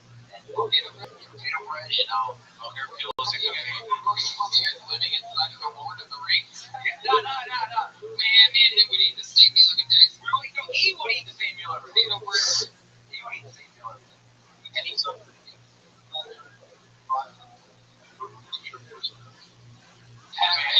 did hear Pat.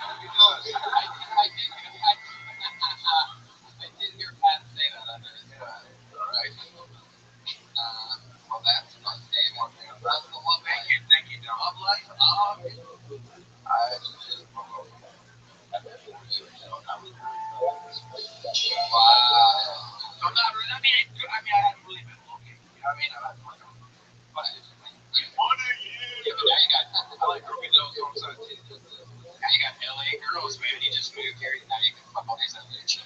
I mean, I like it. I like it. Like, I mean, I'm not trying to. Now it's time to find someone to perform on your money. Nothing on that. Never leave it. I mean, yeah, I got a lot of things. So,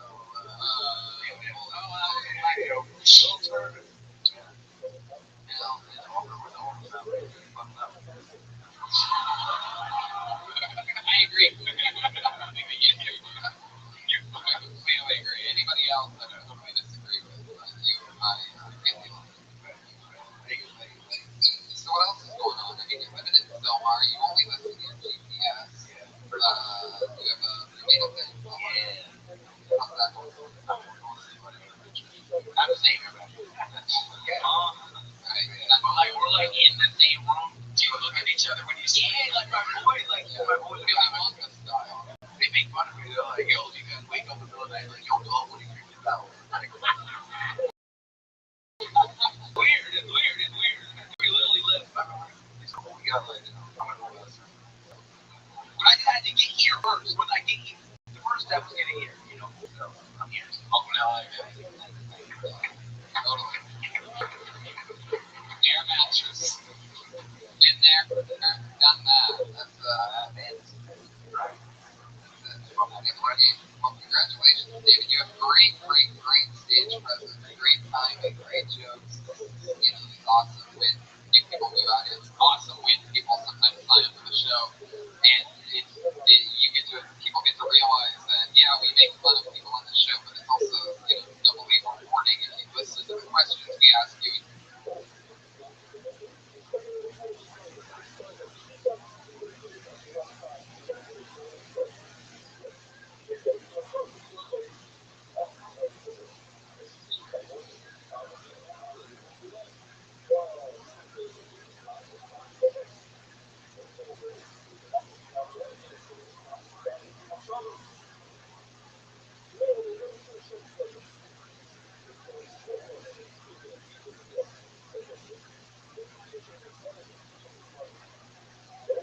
Honestly, the crazy shit that can happen, and you were funny all the way through. Awesome stuff. Nice to meet you, and welcome to LA.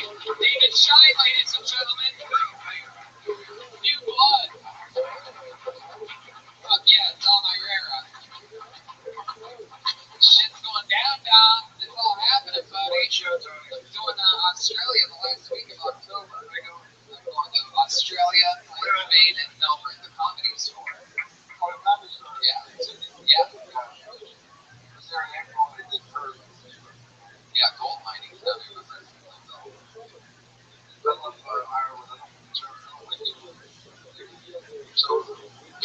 at the drawing from Ryan J. Eagle. That'll happen during the course of the show that you were at. That was a blank sheet of paper. We drew the episode. It's incredible. Cat of the West Hollywood Bear makes an appearance on this one. All these prints are available at RyanJEvil.com. Dom, anything you want to promote or anything like that coming up?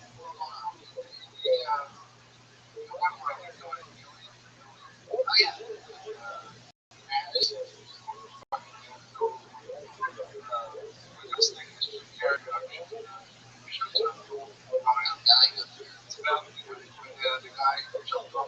Yeah.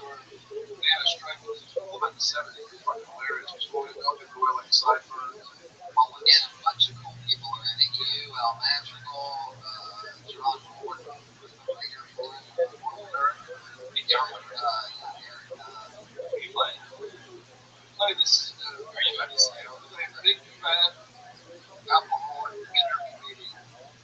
I'll give away too much. But I make it stretch. That's a reality show? Anyway, Pat Reagan, what's coming up for you? Not jack shit. Right for Eric Andre. Yeah. Honda Weinberg's here. Yeah. I'm half Jewish and half Muslim. 72 virgins. I would have done it for 71. Give us better handle or something you want to promote? Half Jewish, half Muslim.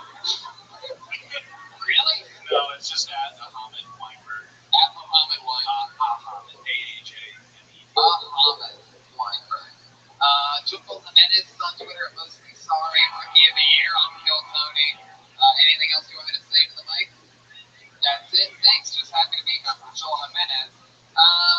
we did it. I feel like I'm forgetting something. Governors of New Jersey, New York. Josh Martin helps out the show. He's on Twitter, Josh Martin Comics. Jamie Burton's got a new t-shirt. Speaking, Jamie Burton's t-shirt, RyanJBoat.com. Secret Show Wednesday. Secret Show Wednesday. We're at the LA Pod Fest in Houston, Texas. We're at that comedy festival that I can't remember the name of. In the end of November. You're a great crowd, by the way. Thank you. Live audience, thank you so much. You did it. Hang out with us on the front patio after the show. We love you. Good night.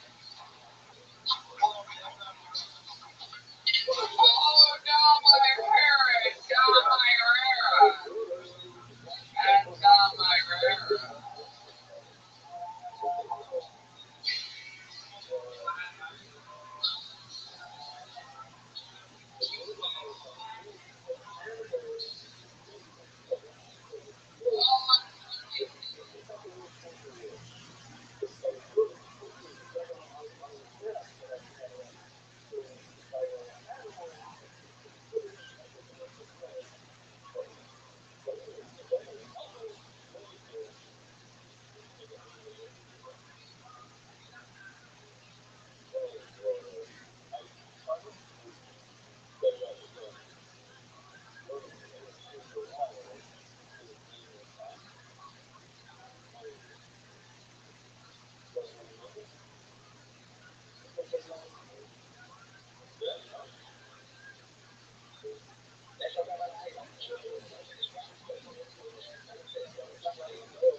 Show in here.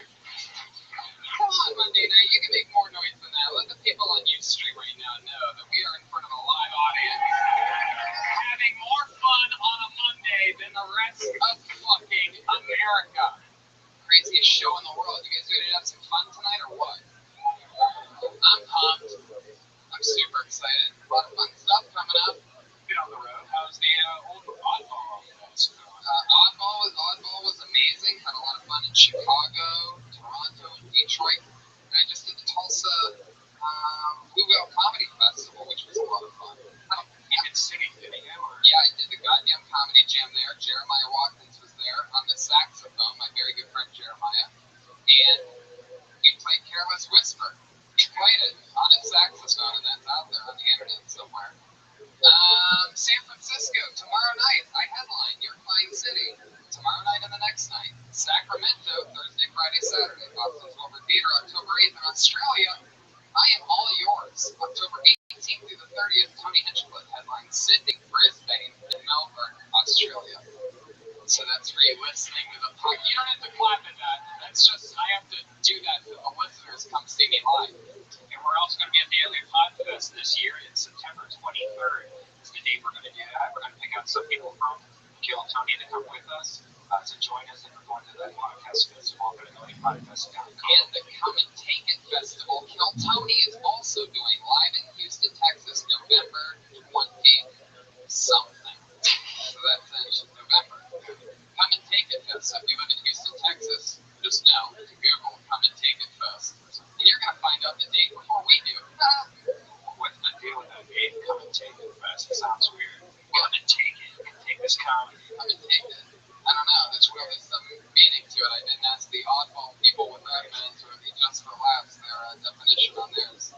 Anyway, what does it mean? That's another question for you to Google after the show. But believe it or not, we're in the show right now. Wow. It's a weird one. That was deep, bro. Should we bring up the band? Sure. All right. Before we bring up the guests, let's bring up the Kill Tony band. You know them. You love them. It's Reagan Watkins and Joel Jimenez.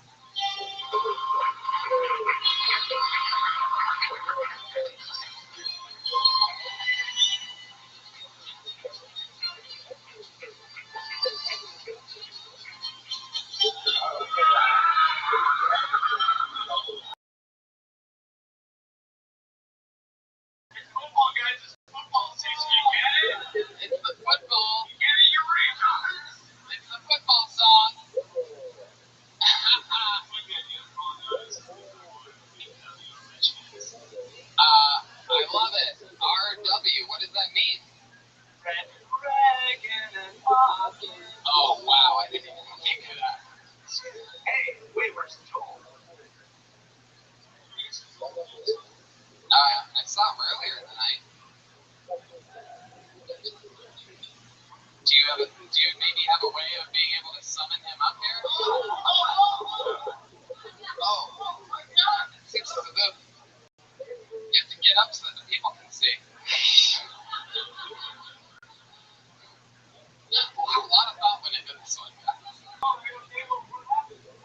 really glad to be back. Feels good in this room. I was just talking about the fun we had playing one of the two songs that you know how to play on saxophone over the weekend. Yeah, it was pretty special.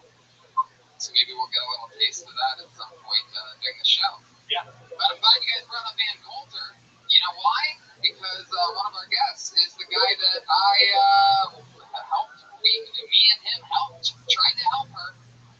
We tried, but we literally tried to help her. Yet our brain, all she had to do was read the prompter. She didn't want to do it. Your guest night, two of the funniest comedians you've seen are two of the funniest human beings I know, and we're about to have a fucking blast as I bring to you Mike Lawrence and Earl Staple, ladies and gentlemen. Here they come. Big Earl Staple. Mike Lawrence. Two guys that have been on the show multiple times, two of my funniest friends, two of the most Earl, how's it feel to watch other people be funny with their shirts off? You make infringements on system better. The roast battle never ends. Two of the best top contenders from the finals of roast battle, Mike Lawrence and Earl Staple, are here, ladies and gentlemen. Oh, that champ is here. Yes. I saw the roast recap. It's going to have Mike Lawrence and a sidekick here. Usually I saw the front from Terry after that. What's this thing on Staple House?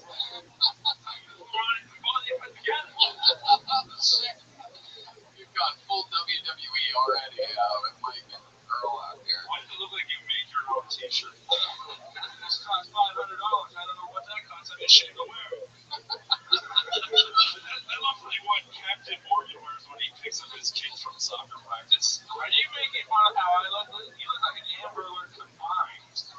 Amber did that last week on the road. And what are you on the weeks? On the next week, I'll take using the same shit for $400, Alex. My mind's making fun. You guys got to get your glasses at Lens Crackers. Hello. Oh, he actually has that written on a piece of paper. What is that?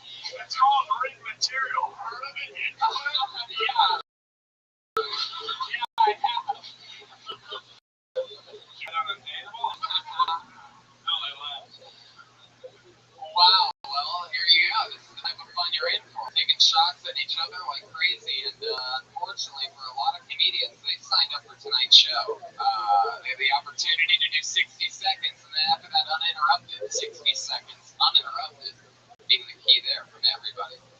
Then we talk to them about anything in the world. Maybe we find out more stuff about their personal lives, other things they can talk about on stage. Maybe we punch up what we heard, something we just get a vibe from after we've seen them do 60 seconds. Comedians, you know your time is up when you hear the sound of a kitty. That means wrap it up then. Or we're going to bring up the Angry with Hollywood Bear. Alright, awesome. Wait, was the bear fucking a pig and then decided to eat it? There's like a narrative there. There's a little mouse running around too for some reason. Tell the mouse sound effect when I hear it. Feel good. You guys ready to get this fucking thing started or what? Yeah. Guys, I get it. This isn't Saturday, it's Monday. But are you ready to see a goddamn crazy show or what?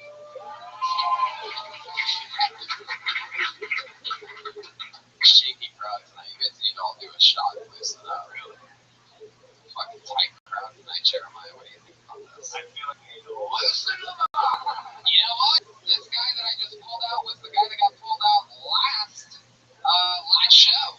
So super lucky, probably the first time ever comedians done back-to-back spots on this show. Last on the last show, first on this show. A lot of energy, very funny young dude. Here he is, David Shine, everybody.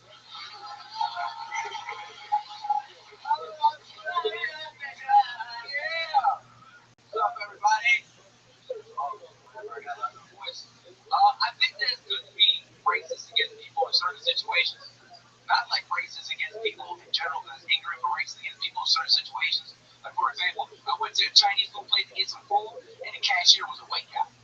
He's like, "Can I help you?" And I'm like, that's racist, right? But it's racist in a good situation. Like, I'm not gonna let a fucking white guy make my Chinese food. They can make me a sandwich. great sandwiches. They put like mayonnaise on it and shit. Mwah, delicious. I'm not gonna let a fucking white guy make my Chinese food. I like my Chinese food made the old-fashioned way. Mexicans. Oh my goodness. They put crackers over it and shit. They go, house smell like oranges. Goddamn. I think that's enough, right? Cool. 46 seconds. That's it. And that's it. David Shine. Yeah, will not let a white guy make your Chinese food.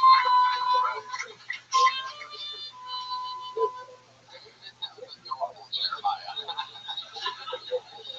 When you can't be funny, just make everybody want to cry for a second. Very good. Anyway, I know you can't be funny. I bet that's like in a good way. That's some of our life. Yeah, I gotcha. Well, I knew David in New York, where those broad generalizations didn't work as well.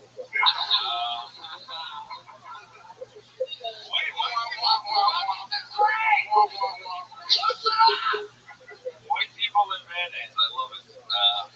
In 1999. He looked like the guy that died at the beginning of the. Wait, we're not gonna say what we look like. You already know what you look like. Well, then you better say it. Yeah, what does he look like? What do I look like? A guy who loves mayonnaise? Pretty much. Excuse me, I would try to put on some mayonnaise, please. Jars. Alright, guys, I'm good. Yeah, it's on. You're interrupting. My great instinct. Me too. David, so is this a real story? Did you do this bit? You've done this bit before? Yes. And the white guys making your Chinese food? Yes. Was it New York? It was in New York. What really happened? Did you eat? No, like I went to a Chinese restaurant and it was actually a white dude. I was like, that's actually funny. Like speaking the waiter? He was like the cashier. Like, you know what I'm saying? And then like The owner. yeah, probably. No, and then I looked. You're not gonna let a black guy touch the line. No, definitely not. Earl Skakel also plays. Like he looks like he's racist on Tuesdays at the LA Rose Battles. Yeah. You look like you guys fight each other in an off-Broadway production of Gran Torino. Guys, where are you at? Yeah, that one wasn't good. I'll take that. No, Gran Torino, great movie. Hey, you were in a thing. You were in a movie that is short. I was trying to think of Gran Torino. Check it out. Me, David Arquette, another guy, and Rothschild'S. So look up Gran Torino, Reagan, David Arquette. That's the worst part of it. Yeah, what the fuck? Alright. Okay, so David. Please don't give up on us. Please don't give up on us. It's gonna improve. Don't worry. So what restaurant was it in New York where there was a white? It was across the street from just Stanley, but I'm saying that he was in the long one. He's like the long one. David, you just talk over anything that I was talking to him. He was asking. You literally just have answered the question while there's a whole thing going on. He was asking a question. Thank you. This is one of the weirdest starts of this show ever. And I like Your racism is doing as bad as my obscure references. David, David, you were on last week. Has anything crazy happened this week and last week that we didn't talk last week? Yeah. A lot of people hit me up. People said, "Buddy, Joe Rogan." I did. Yeah. Wow, you mentioned me on the Joe Rogan podcast. A lot of people were talking about me and shit. Let's give a good example of what happened. I was there the day after on Tuesday. Much appreciated. Anything else interesting happened that's actually interesting? Yeah, man, my life changed. All right, David. The mansions and house crazy. All right, buddy. We'll see you again soon. A new minute from David Shine there. He's on Twitter at David Shine Comedy. That's right, because There you go. Another little thing. that's so awesome because you talked about him on Totoni. He got to do Totoni again. Wow, a real. The random luck of the bucket on that one. All right, I pulled another name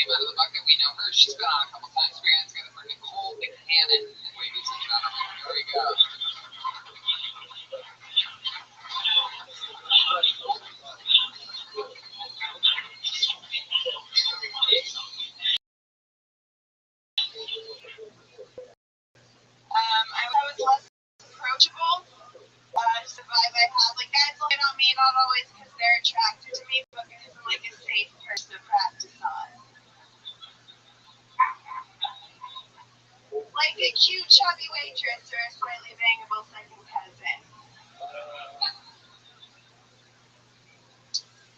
My eyes don't really open all the way. Thank you. Some people call it sleepy eyes or bedroom eyes, but mostly just looks like I'm on something. And people told me that all the time growing up. They were like, you look like a pothead. And I was like, I don't know what that means. I'm 8 years old. I get nervous going into interviews that people are going to think I'm high, so I go in extra alert, like, hey, how are you? That way, instead of thinking I'm like a lazy pothead, they think I'm a much more productive crackhead. That should be on it, right? No? That is exactly a minute right now.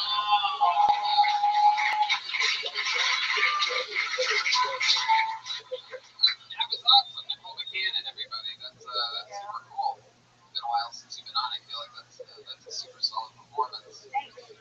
Yeah, you do look that way. That's why it works. I do. I've been told. So that's funny. Yeah, it's great. Thanks. I mean, that's part of like comedy is making fun of yourself in the way that other people see you first. Yeah. Yeah. Totally. I'm good at making fun of myself. How long can you do that for? How long can I make fun of myself? Yeah. I do it in my head all the time. Like really mean to myself. No, I just do like the beginning of my set. I make fun of myself a little because I say some mean shit later, and it like warms the crowd up to me saying mean shit, and like, yeah. Do it for a few minutes, and then I stop. I'm not gonna make fun of myself the whole set. What do you do for work? Right now I'm unemployed. I just graduated, so I'm looking for a day job so I can political science. I want nothing to do with it. Yeah. I mean, like, all I care about is doing comedy, so I'm just looking for any day job. You do a lot of spots at night? Yeah. Yeah, I try and go every night. That's How awesome. many times you go a week? Probably 12 to 14. Awesome. Big girl, anything for I thought she was great. I mean, it's partly finding that best and then finding right off the bat. So, deprecating. Thank you. It sucks when they're good. It really sucks when they're good. Like, there's nothing to do. Like, yeah, that was, we literally the three of us narrated what we just saw. Like, previously on Joe Tony, you went up, you made fun of yourself, you had good jokes, and we all laughed. You want me to do it over? I can bomb hard. Shitty delusion. I want someone who has their own name and a veil on their t-shirt. Like, How would you like to do the LA Podfest this on September 23rd? I would love to. Boom, there you go, Nicole McCann. Breaking news. The first comedian added to September 23rd to Kill Tony live from the LA Podfest. There she goes. Follow her on Twitter at Nicole McCann. She just ran off like she won the Price is Right or something like that. Like, if you don't run to the car right away, you don't get to keep the spot. Had Nicole McCann and BBC. Mom, someone's got no real names. I want like wackadoodle.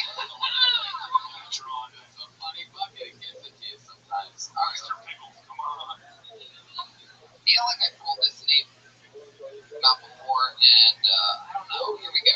Sherelle Benafre.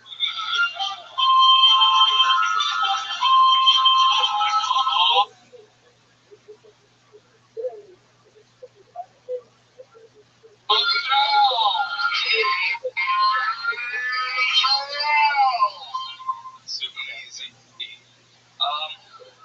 So, yeah, Superman's that name, but it's really a black name. In real life, it's a black name.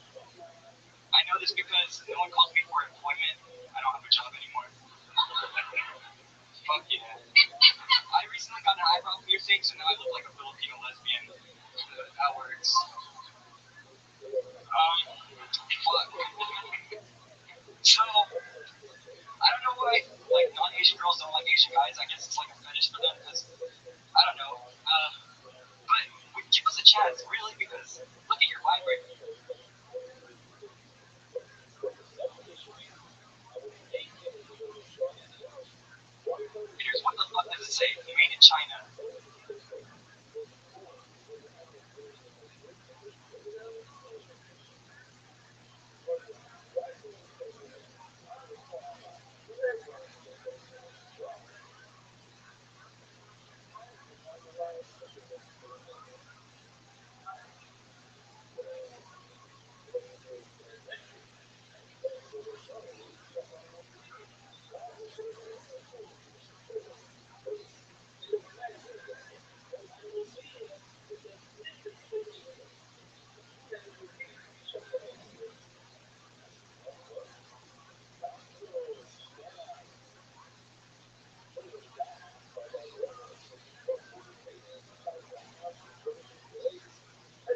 That's right.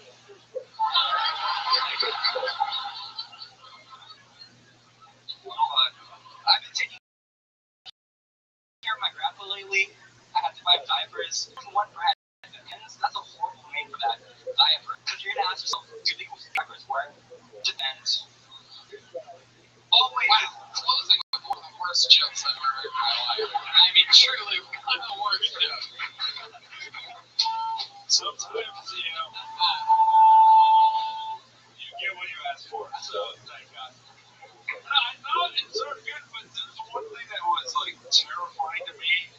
After every joke, you stared into the audience's souls and were like, "You're gonna fucking laugh, right?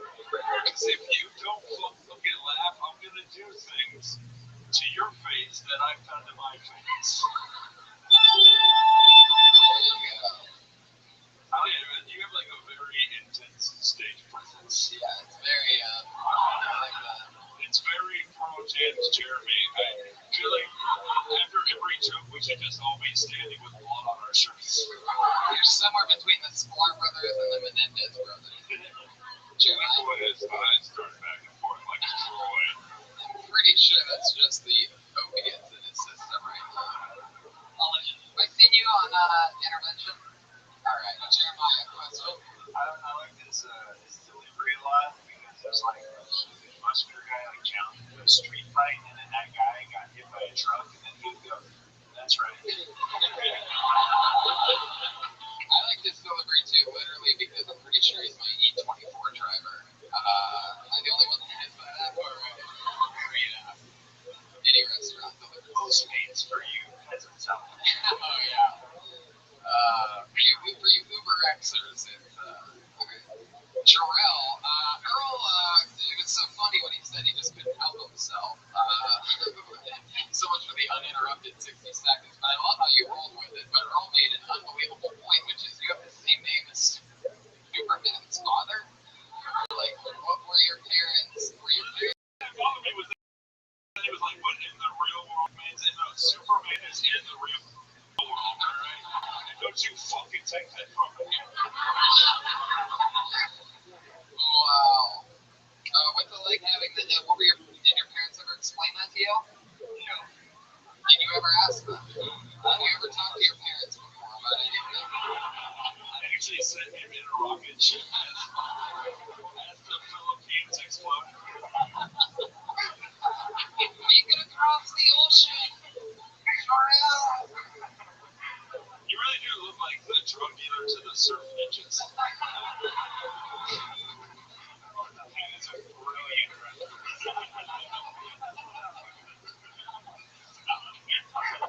Jarrell, what do you do for work? Actually, we're at Target. Wow, what Target? It's in Moreno Valley. It's like in near Riverside. It's super fun.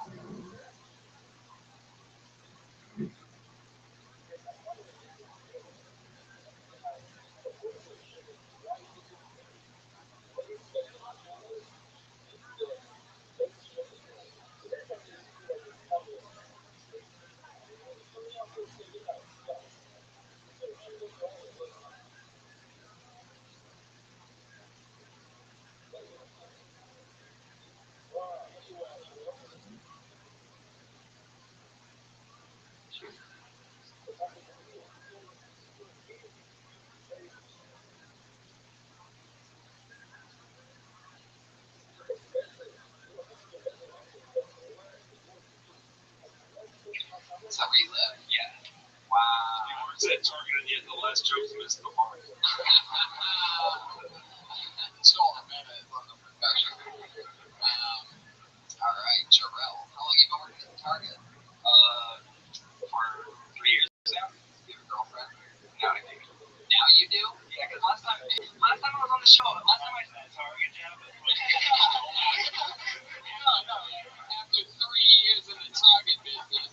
Last time I was on the show, I got off a 4-year relationship. Oh, really? Yeah. And then I did some yo-yo shit. Some amazing shit. Oh, I asked you if you have any special skills, and you said that you like the yo-yo. I asked you if you had a yo-yo on you in a joke fashion, and the answer was yes. Do you have it on you at right now? Yeah. Would you be willing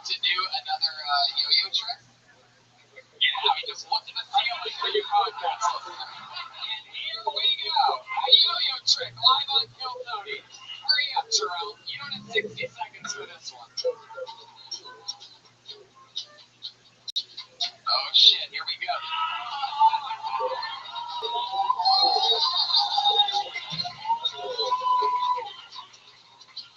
Wow.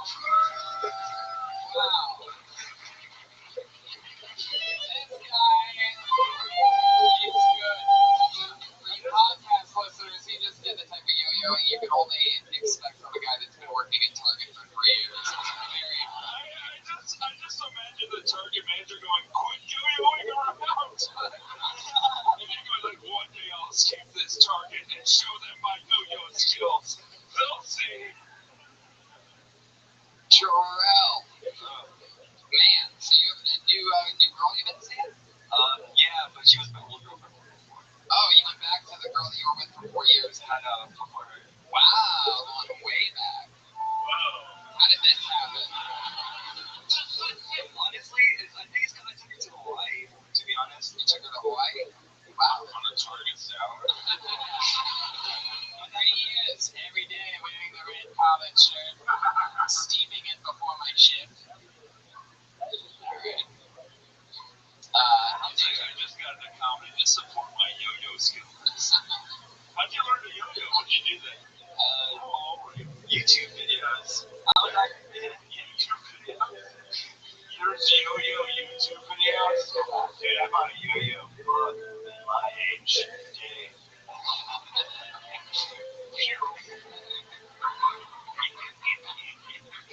I just imagine, like, if you master yo-yoing, you will eventually hang yourself with the yo-yo. I learned the final trick.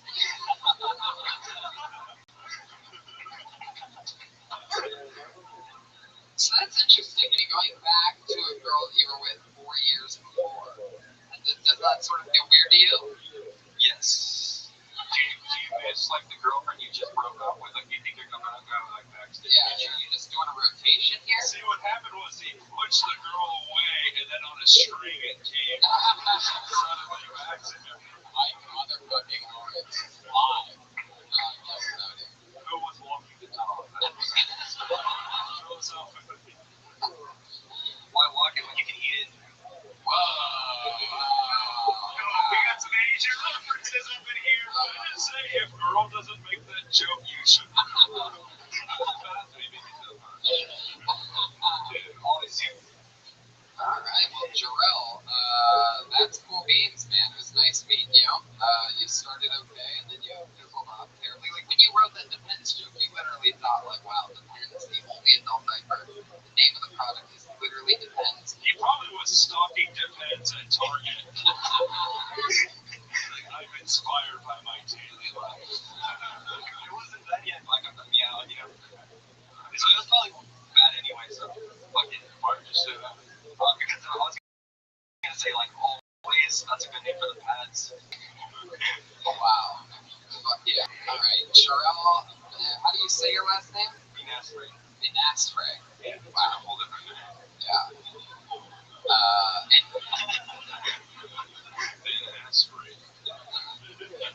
Anything else, Jarrell?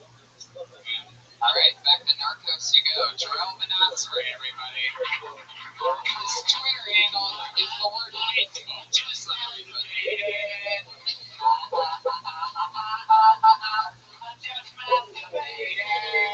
Fuck yeah. Here we go. Already pulled another name out of the bucket. This isn't fair because that's not on the legal paper. And I hope this next person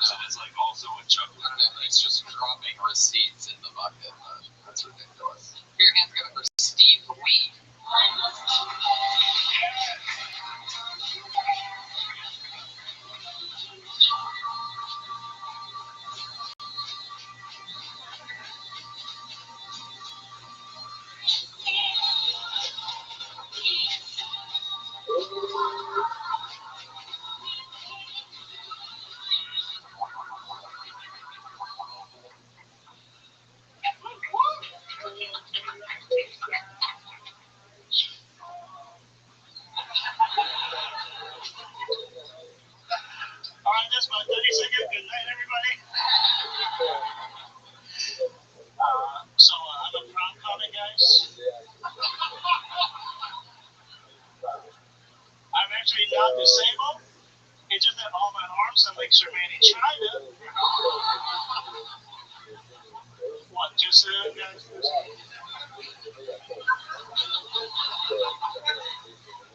When I was a kid, all the bullies, like their lines on me, it's like, Steve, you got ladies' hands, ladies' hands.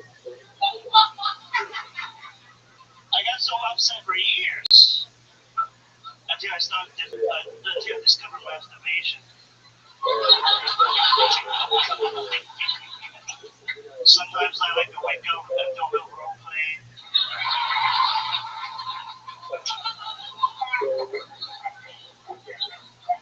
I call my hands Lindsay Lohan's. Wow, Steve motherfucking Lee. Holy shit. Sir, Steve, come with me. Just actually, somehow you fulfilled the prophecy that Steve did talk about that. So, Steve, is this your first time on this show? Yes. But I've seen you do roast battle before. Yeah. Well, that is awesome. Welcome to the show, Steve. So funny. Thank God that was good because none of us wanted to have to be mean about that. Yeah. I was really hoping you were going to acknowledge that whole hand thing you got going on. You were. What if he just came up with like, women be shopping, am I right?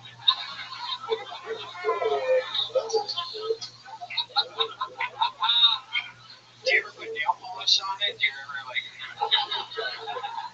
It seems like you might have to get somebody else to put the nail polish on it if you have to one. That's gonna look like you're gonna end up looking like a clown after that. You got a hell of a gimmick. It's quite the act you have. So do you just keep your real arms like behind your back or something like that?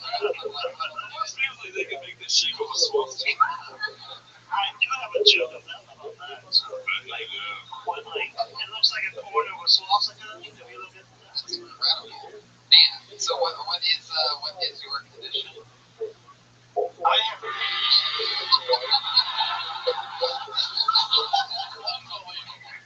Asian, I guess. Yeah, that's my condition. That what it is? Now I see why you guys are such terrible drivers. Can't quite reach that wheel, can you? Redman's just finally met an Asian he doesn't want to fuck.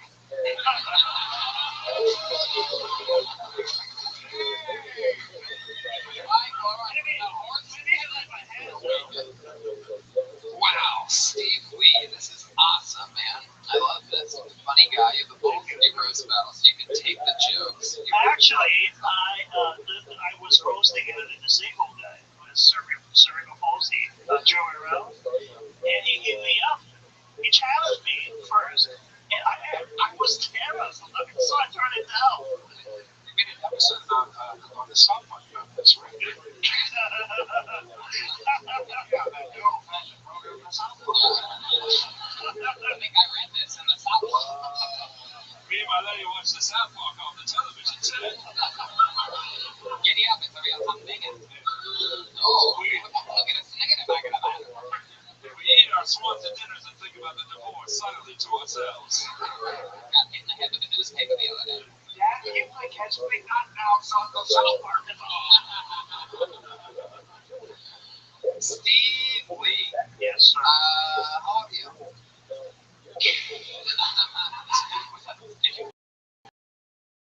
I'm 39. 39? Fuck yeah. I Not a damn big.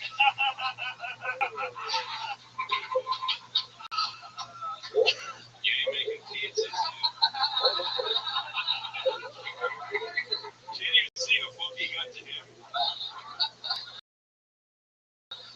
I used to do video editing and graphic work. I was saying video editing, and I am not very good at it.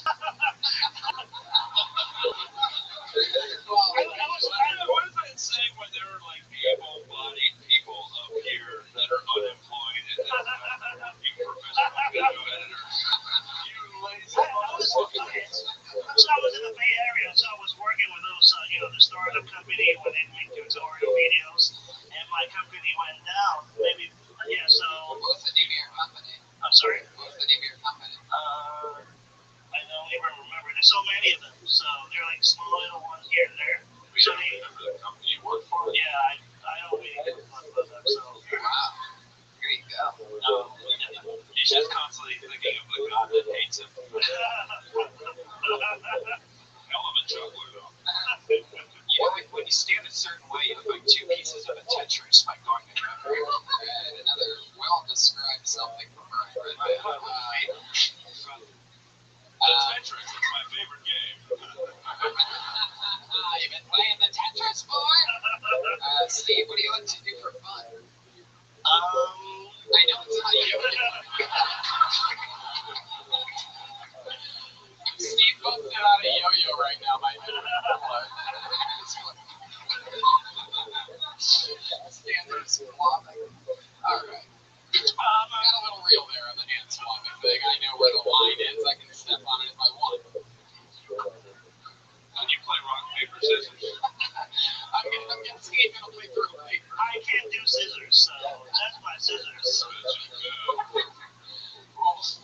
Wow, you can't do scissors. Alright. It's 2016. This is the closest thing we have to a cyborg. Alright. What I love is you're such a kid that when you don't, or when something doesn't hit, you can literally say anything and just get all the benefits of it being killed. It's amazing. That's what happens. I feel the failure, though.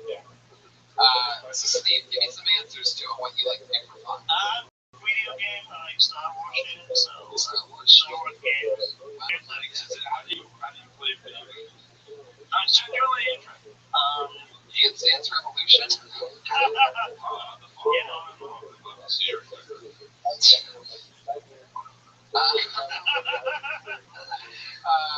So video games, what kind of Star Wars shit are you in? There's a great game called Star Wars Heroes, and I just, you earn a lot of credit, War Heroes. And then, and I watch media. Solo puts mayonnaise on his and no judges in court. I love the white guy. I love the 12-inch Millennium Chicken. And I watch a lot. Steve Leathwood did that one. He's the Star Wars fan, so you can all go fuck yourself.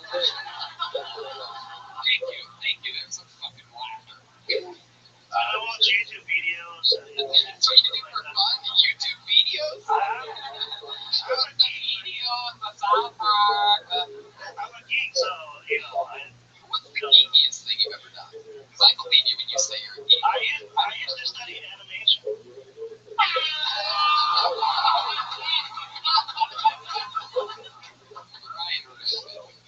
I needed an animator. I was drawn to art. Hey, that's my boy Patty Reagan, you pieces of shit. Give him more than that. Steve, so you studied animation. You ever hook up with a lady or something like that? You ever go, Actually, there was a point I hated my job, so I quit and I became a photographer. you started taking pictures? Yeah, a disabled photographer. Disabled photographer? I know, right? The genre? Just a bunch of crooked ass with shoes. Just a bunch of shoes. Every part of your life is a documentary I would never watch. I logged 45 minutes in when he went to animation school. You're laughing at all this, Steve. You have a great sense of humor. So wait, tell me about this lady. What happened? Where were we? I was pretty good. I had a photography studio in Hong Kong, and then there's some big, a lot of models want to be, and I guess she's. A lot of models wanted what? A lot of models want to be, A lot of models want. Yeah, they want to do. I don't want to be one model. Model. Yeah. Oh yeah. You put the kung pao before the. That was not. Models. A lot of models want to be out there. And I guess it's the one I was. Oh my God, he's so inspirational. He's taking pictures. I'm like, okay. Did a good job. I was trying to think of that earlier, the reference of what that would be. That was a little thing. It's really good. It's a GoPro. Like a Terry Richards.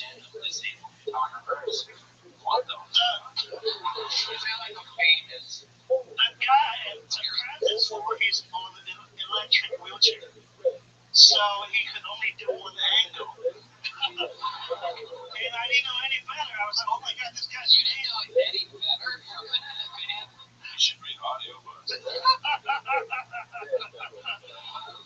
one point, Eddie Vedder was a model wannabe. I know you can only take one angle. It's like the pictures are shitty, but they're so inspiring. Steve, I'm trying to figure out if you've ever been late, and we're getting this. No, I did. We're 5 minutes into this. Oh, Really? Funny thanks for Young models who wanted to make it. Or, you don't know like the paid or not. Nobody Wow. I like it. No, paid for dinner. I mean, I want to talk more about this. It sounds interesting. When you have hooked up with a prostitute, is there a specific kind that you? I've done it a couple of times. I was in Hong Kong, so it was a thing. Sure. In Hong Kong, do they keep them all laid out under red lights, like and steel pans? What I know, You in Chinese food, you people of shit. I'm in this room tonight at all. In Hong Kong, how do you say, let's just fucking do this already? no, actually, I was rejected many times. Just, they don't want anything to do with it. They think I could give that bad luck or I could see it. Bad luck? You look like a Chinese lucky. You give bad luck. I mean, you are the swings. Wait, are you telling me Hong Kong whores have a choice? You want them to vote? They all want dignity. Or they think I have disease or something. I don't. But How many roses did you have to pay? what was that? How much cash did it cost? I don't know. It's like, So let's get to the nitty-gritty. You go there, some of them passed on you, which means that the chick that hooked up with you, let's face it, this chick will do anything. Like, did she do anything crazy that you weren't it's just white collar stuff. Steve? Yeah. What did you say? Just the regular stuff. Just the regular stuff. Figure angle. Alright. Well, that's cool. Anything else, Steve? Anything else? Is interesting about you that we don't want to know? That was so fun until it just got into prostitution. Yeah, When this became a Vice episode. I mean, Eddie said he was with like a black woman or something like that. The place would have gone crazy. So last Ryan, you have to stop doing that for a couple episodes. We have to take a physical break from it.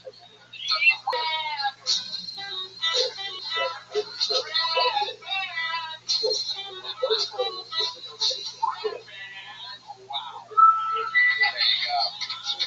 Alright, Steve, anything else? Before you have the long rest to I had some opportunity last year to feature in Asia, so I performed in Singapore, Kuala Lumpur. No, to do stand up, so what do you think? I feel like, my comedy's kind of picking up, so I'm feeling kind of We know you're proud to be an American, Steve, because you're eternally doing the Pledge of Allegiance.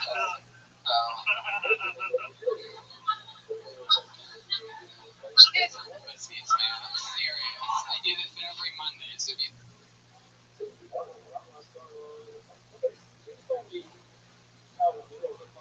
think I'm wrong, you're wrong.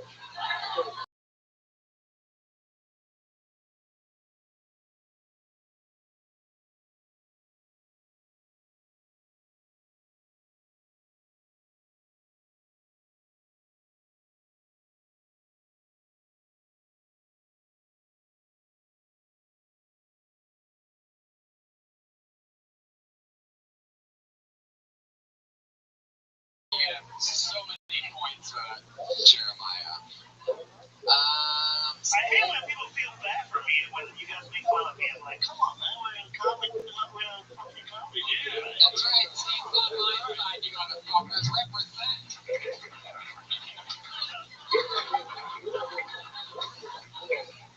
That's our gang sign, motherfuckers. Being a gangs are you a criminal? Like, Alright, there you go. That deserved a fucking line. Go another one. Are you a Chris? I'm a cripple. you want win it. And that's the thing. But I say judging every individual handy.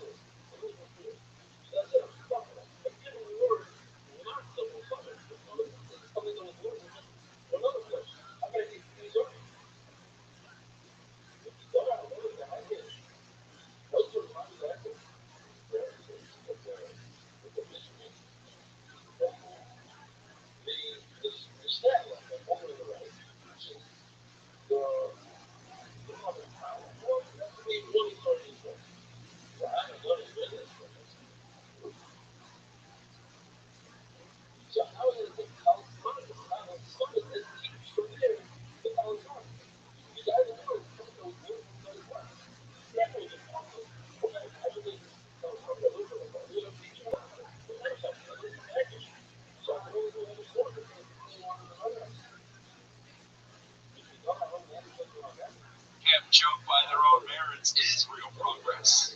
Yeah, and if anybody puts the hand in handicap, it's Steve. You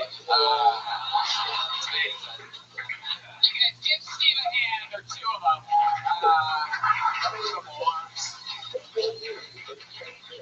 Literally, please give him a hand. Off the stakes of the show.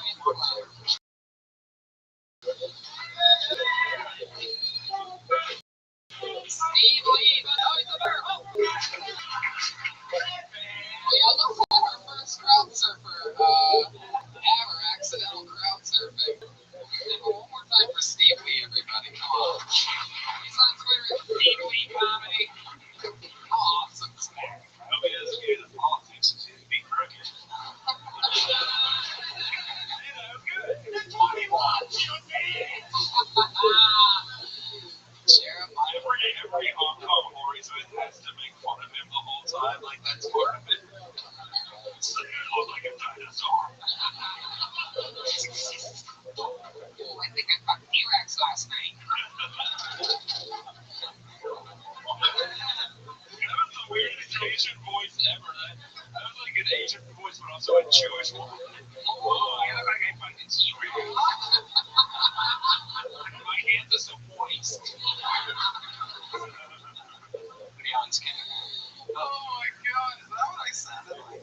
Alright, I pulled the name out of the bucket. This looks like a new name. Variant 3 for Daryl Williams. Here we go.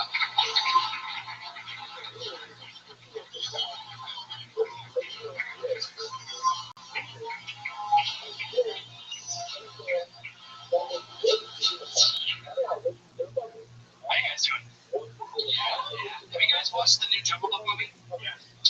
Yeah, it's unrealistic as fuck. And I'll tell you why. It's not because of the, like, animals that talk or the larger-than-life orangutan. It's because that boy's flight cloth never falls off. The entire movie. Like, no matter what peril he gets into, it never falls off. Like, he falls out of a waterfall, he does, like, all through, like, the yak stampede, and it never falls off. Like, believe me, I'm sure you guys are thinking to yourself, why does this guy want to see a uncircumcised Indian boy's penis so bad? And I don't. I want to see realism in these movies, people. And I'll let you know one little thing, and here's some truth.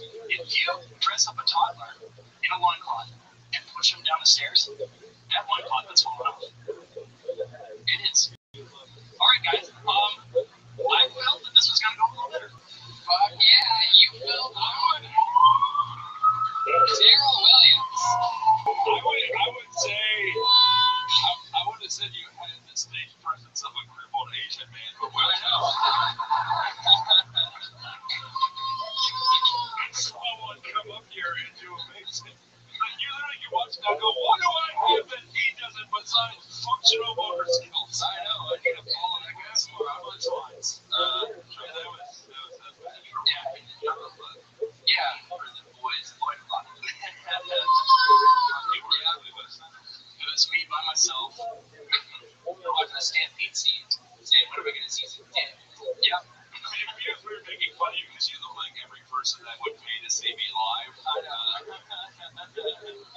he's dressed as Mike Lawrence's fan base.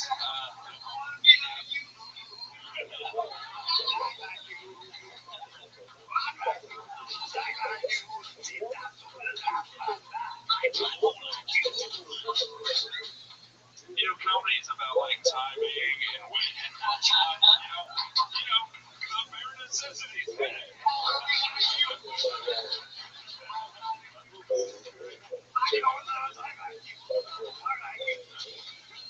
But you guys were only wearing loincloths. You would have had anything. Daryl, alright. Daryl, Yes. you were up here for 60 seconds, and we know absolutely nothing about you. That's true. That's true. And this is a segment, one of the newest segments on Kill Tony, invented in the past couple months, called Who Are You?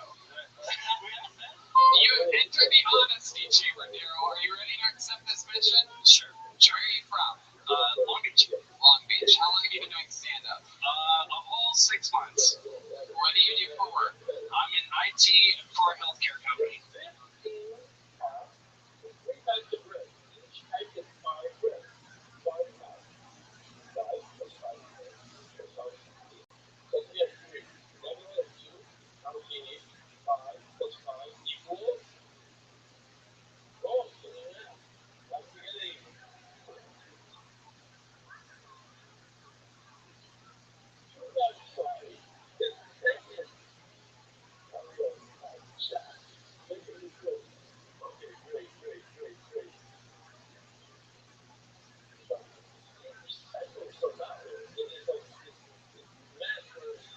What's your family like?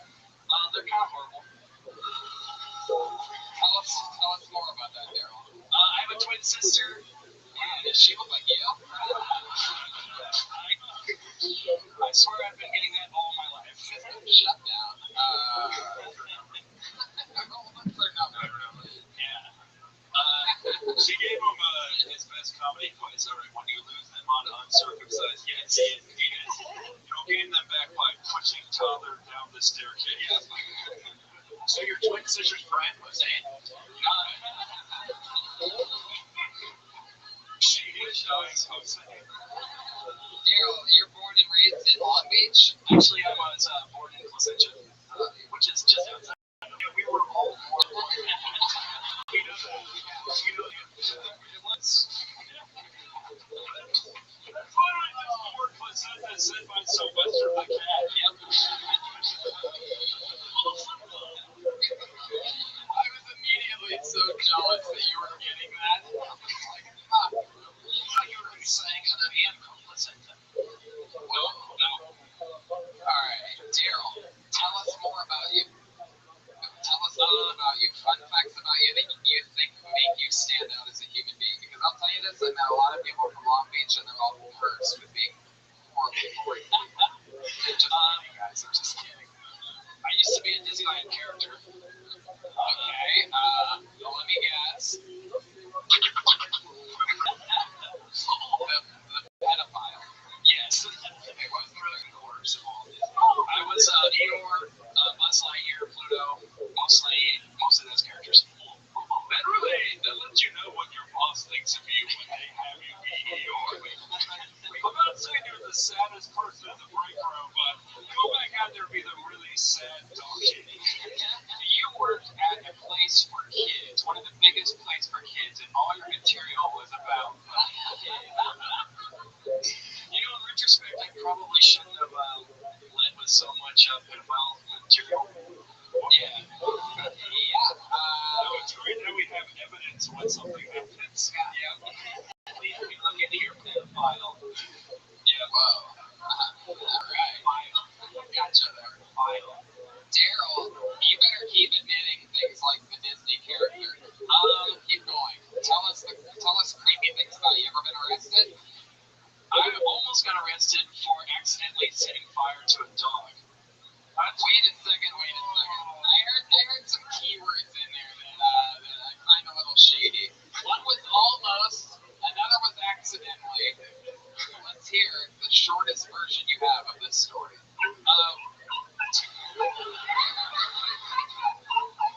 you lighting it? My friend and I, a bunch of our friends were driving home one night, and we saw it was already a dead dog on the side of the road. You saw a dead dog? Yes.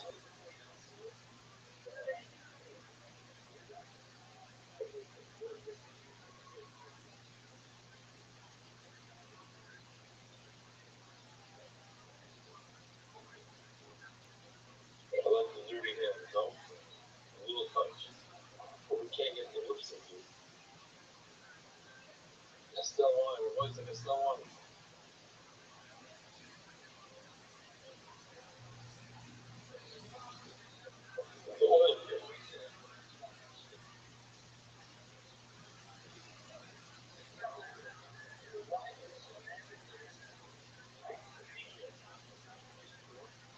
you had killed it. No, It was already dead. why do you hold a microphone like you're singing a Pantera song?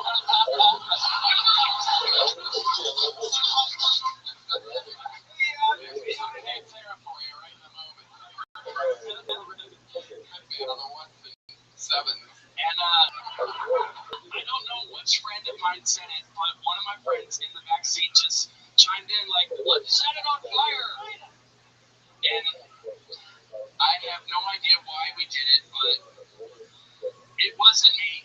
But we stopped, and you're in big trouble, mister. I know. So, it's a very creepy episode of Who Are You?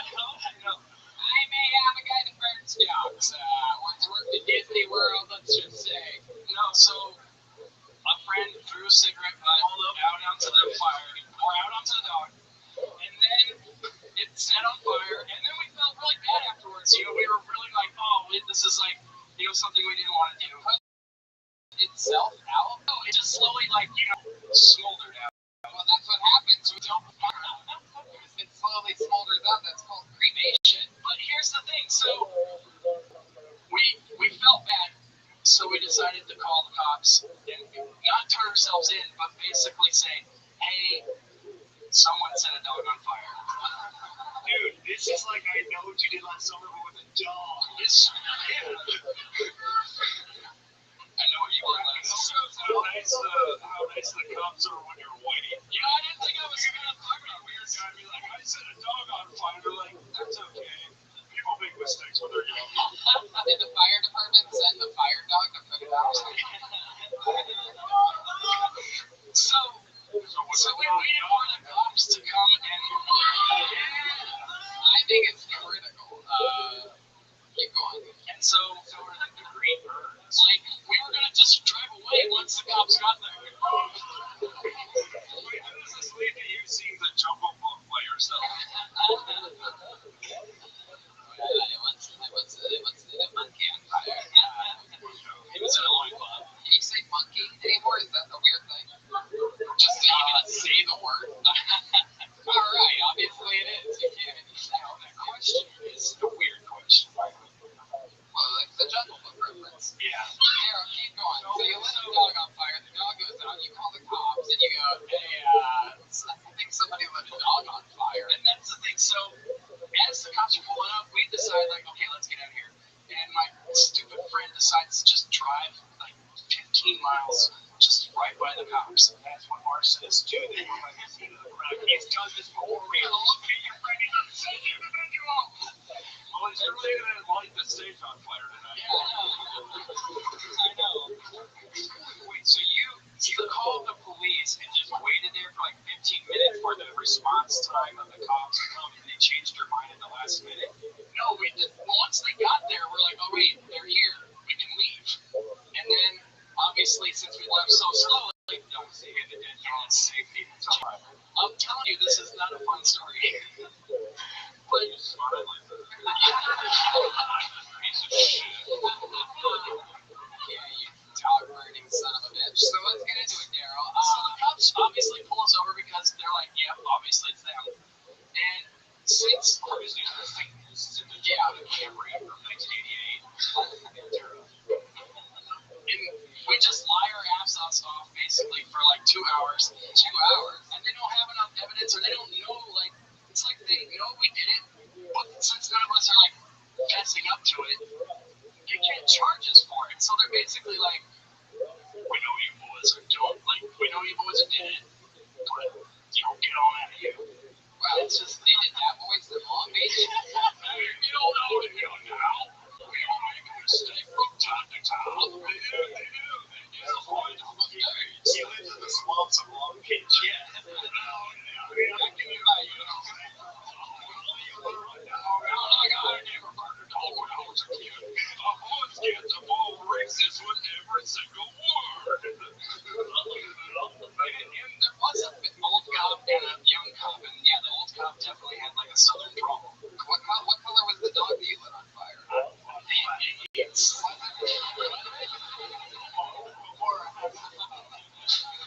Do you remember the cops are the ones who killed him?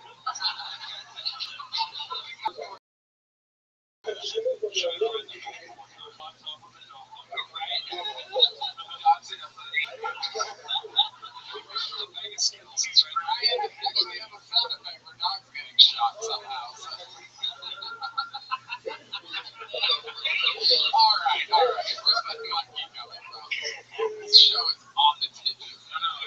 The story was the opposite of a fun yo-yo trick. I think a police dog shot her. I wonder what you got this job. Yeah, go ahead. Officer Pat Reagan. What? How did you like the drug? Yeah, that was actually good. Well, My friend had Friends do you have? yeah. Believe me, I don't hang out with these guys still anymore. Right. Stop acting like that to your choice. Yeah, I feel like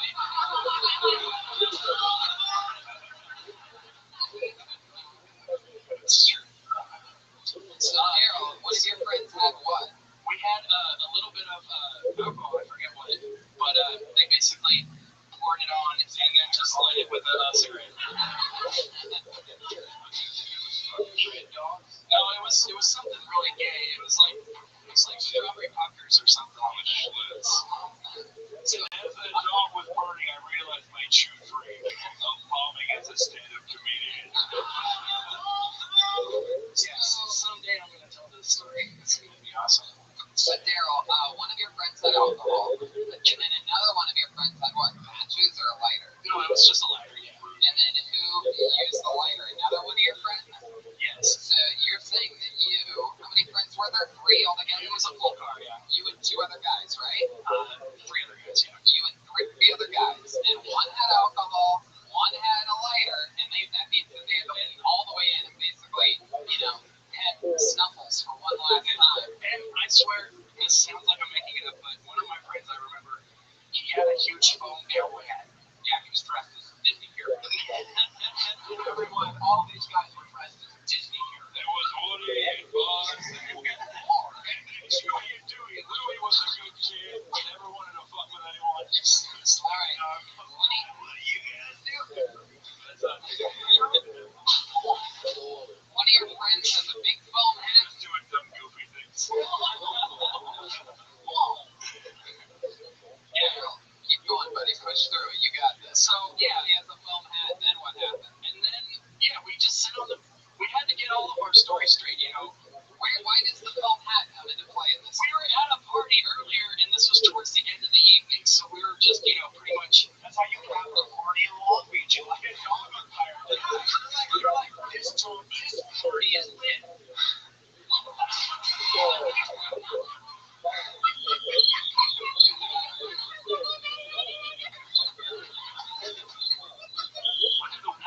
Actually, this is when I lived in Placentia, and it was funny because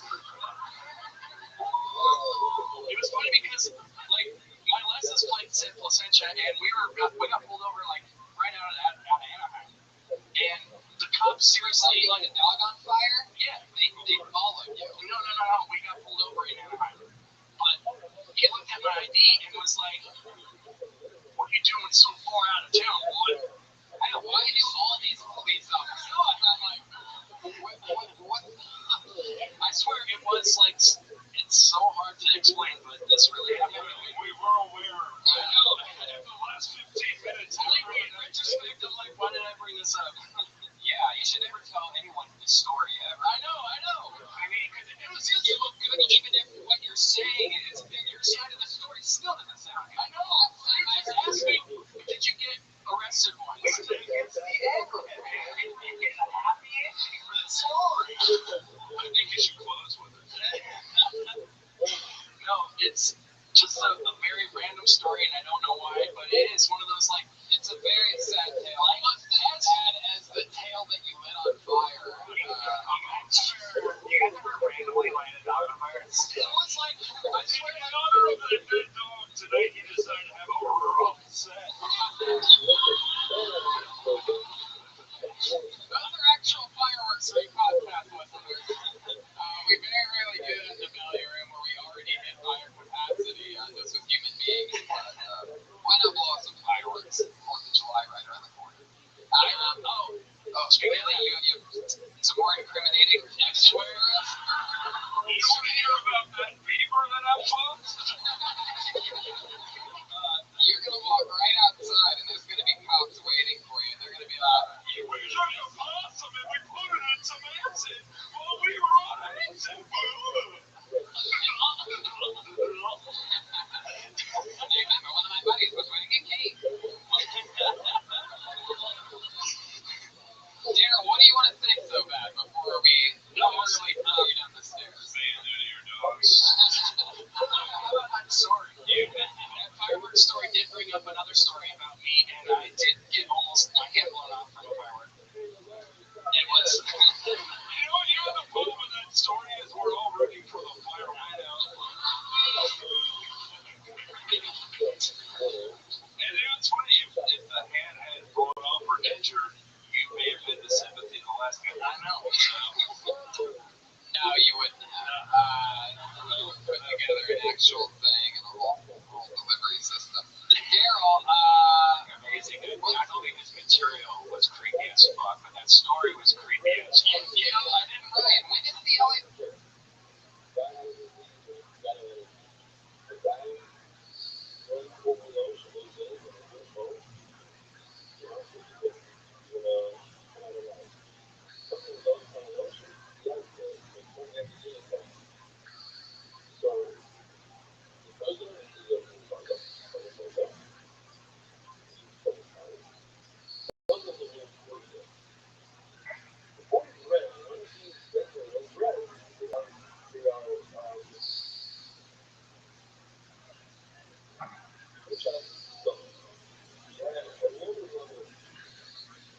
podcast? LA podcast again? What's the date? What's the date of it? It's the 23rd. The 23rd of September. Daryl, are you free the 23rd of September? He's free the 22nd, the 24th, the 20th. Yeah. I was just curious, Daryl. I was just curious. So is there, yeah, that's pretty much it, right? What did we do? We found out who are you. Can I be like to get in depth? Absolutely no. Hey, real quick, Tony, can you plug this in the cookie book real quick? I think you plugged it enough tonight, Daryl. So, I mean, I wanted to find out who you are, and every once in a while, that new segment obviously backfires. The most interesting thing about you is that you once lit a dog on fire, and you continue to lie about it decades later. I just feel like he's going to leave and one person's going to be like, I lit a dog on fire too. It's not. It's okay. I hope nobody does that. Hey, you're the fire dog. Let's be friends. Hey, I'm a cop. Holy shit. I'm gonna tell my girlfriend this story. Stopping kids from burning dogs. Pulled over. Daryl Williams, there he goes, everybody. Daryl Williams. He's out of here. All dogs go to heaven. That's the good news. All dogs go to heaven. That's something important to remember. The ribbon's on fire. You don't need no water. Let the motherfucker burn. The woof is on fire. The woof. Little Bow Wow with that reference. Daryl Williams is on Twitter at the D Stories. If you want to send him some hate tweets about lighting dogs on fire. Wait, his literal Twitter name stories? Yeah. Like the kids with the dog stories? Yeah. Give people on Twitter if you want to read the rest of the book. THEDSTORIES. How about we go back to the bucket later and get a regular up here? What do you guys feel about that, huh? That sounds awesome to me. You know her. She's been a regular for months now. You know her. You love her. Put your hands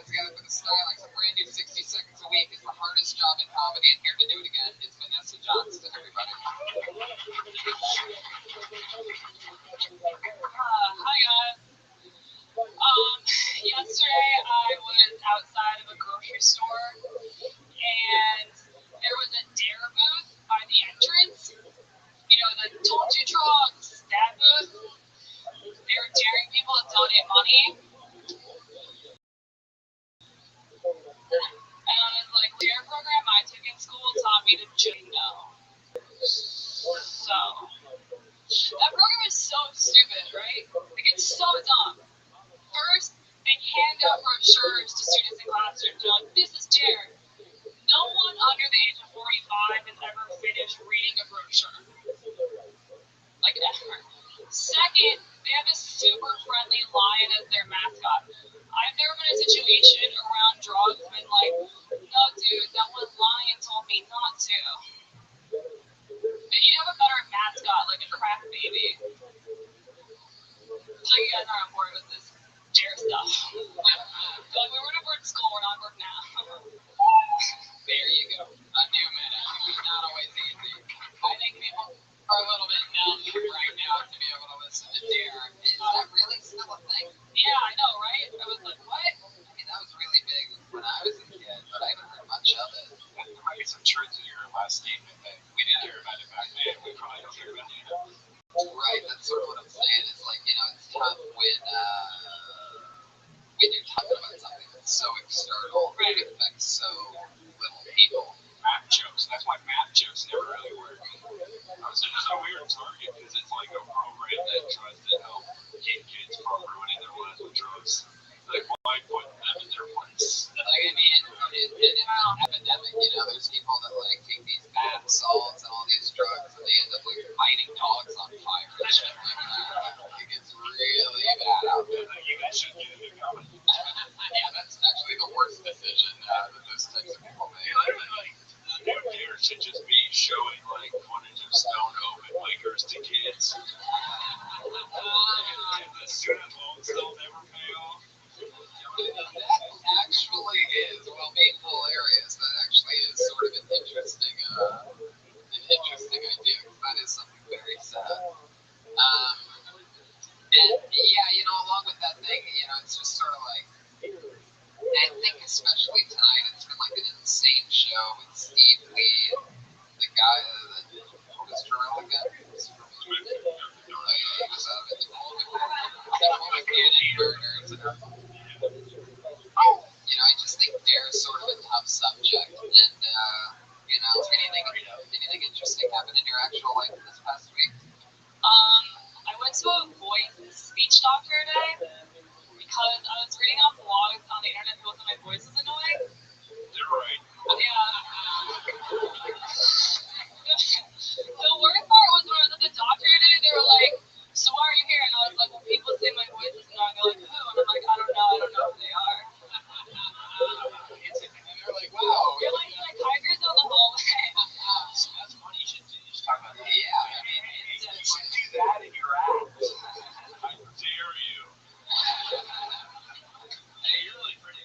but I mean, that actually is a perfect example. I mean, before it got weird, you know, that it just get an absolutely huge laugh. And then to you, it's something that actually happened to you. It's something that nobody can take that from you. And that's definitely the start of something, is being, you know, listening to trolls or being affected by the internet for the first time. And I think that that's part of it. Somebody said the other day, Tony has vocal fry. Yeah, And I googled vocal fry. I had no idea this was even a thing. If you look it up, it's fascinating. Recently, people have been going like, hey, my name's Fry. I actually don't have it that much on this show, but when I've been listening to, like, when I'm on Rogan, I do get it, because I'm just sort of like chilling and he's doing most of the telepathy, and it's like, yeah. I go like, yeah. You hear that? Yeah. It's a popping noise. You know, you guys all know it's funny when you're sitting across from Rogan.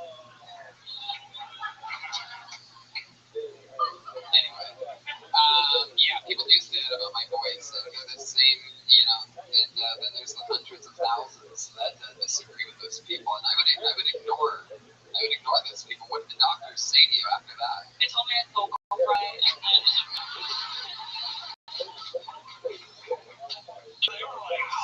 stupid. I was like, Did they give you? Yeah, what? they gave me the news, and I was like, what? Wow. That is so funny. You know, if you did shit like that and played into that would be absolutely hilarious. Have you always had that? Like, is that something that you have actually seen yourself do recently? Like, Yeah, I mean, I do, which is weird because I'm not gonna be like, oh, okay, but I have a good singing voice, so it's weird that I have a shitty talking voice. we'd love to hear that. Yeah, maybe What's the karaoke song? oh my god, like Evanescence? No, I'm not gonna do that. It's so weird. Well, anyway, All right, you're 25 seconds. I'm leaving. What? I'm getting off stage. Shit, you said what right now? Oh shit, she's actually gonna do it. Peer pressure. Wait, guys, hold on a second. Are you feeling background music? We're gonna one up you here. No, I'm not immortal. What song is it? I'm not this song. I don't like this song. What is it? Something. I like Bring Me to Life, but that one. You know, it's a weird show when this isn't even the saddest part of it. When a room full of people forcing an uncomfortable woman to sing Evanescence is the weirdest part of a night. It's not even she's that was fake uncomfort. See how fast that mic came out of the mic? No, I gotta get out of here. Oh, anyway, mic stands out on Sunset right now. We gotta move on. I'm gonna. Alright, oh, next, wait. What? Next time. Go ahead. I said Bring Me to Life. I can't sing that song. The Johnson, ladies and gentlemen. What? Oh, this is the longest pre. That's not the song though. It's just gonna get us like. I told you my karaoke song. I'm like, every song was that. Come on, Vanessa, we're gonna save you. You're not gonna have to sing. Tomorrow. You're in probation. Next time you have a tough sing, you're gonna have to sing. Okay, sounds good. Vanessa Johnson, everybody. There she goes. We gotta keep it moving. Because the reason why we have to keep it moving is because, ladies and gentlemen, I have a special announcement. We have again returning as a regular. That's right, a new regular. That's an old regular. She was on the show for weeks, and then we found out at that moment for the first time in the Comedy Store's history that people under 21 were no longer allowed to perform here. She just celebrated her 21st birthday on Sunday, and she is back. Allie Makovsky, ladies and gentlemen.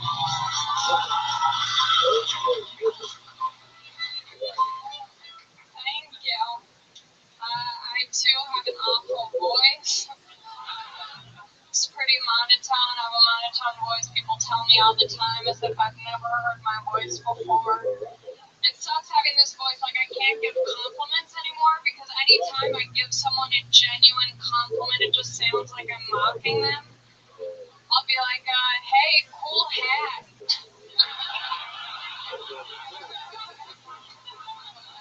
And they're like, fuck you, this is a cool hat.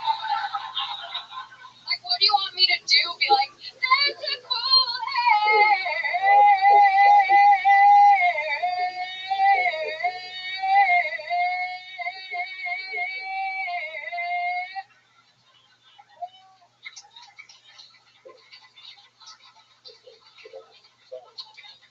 That's just not me.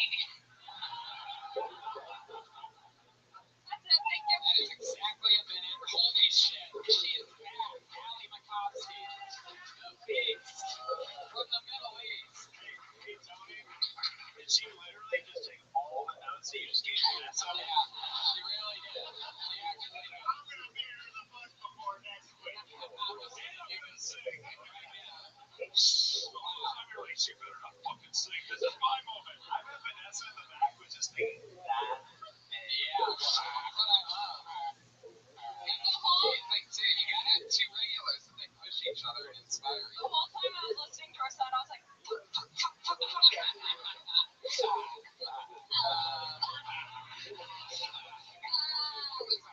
you have like a super cool storyline because everybody knows you. Everybody knows that you're out working hard, hustling every night, doing multiple spots a night. Everybody knows that you love the game. Even though you were under 21, you would always hang out on the sidewalk and just basically hang out with comedians, going in or leaving. I once brought a chair so I could sit on the sidewalk. That is someone who loves comedy. You've been doing it for 2 years and you just turned 21 this weekend. Yeah. That is incredible. Thank you.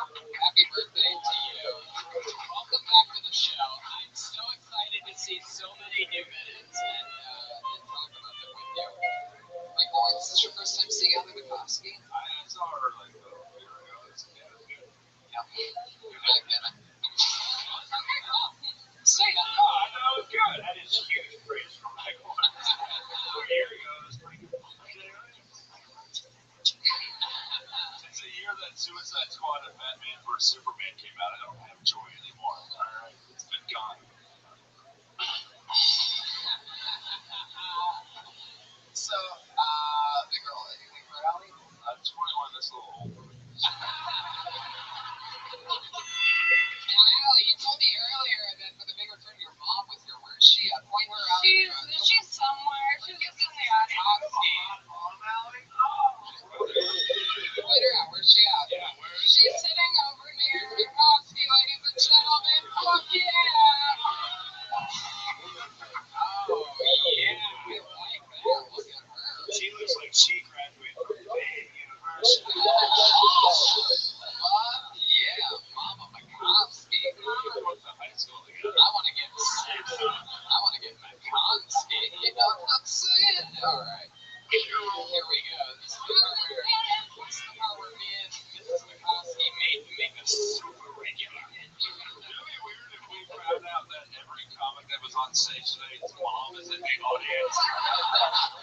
My son didn't want to.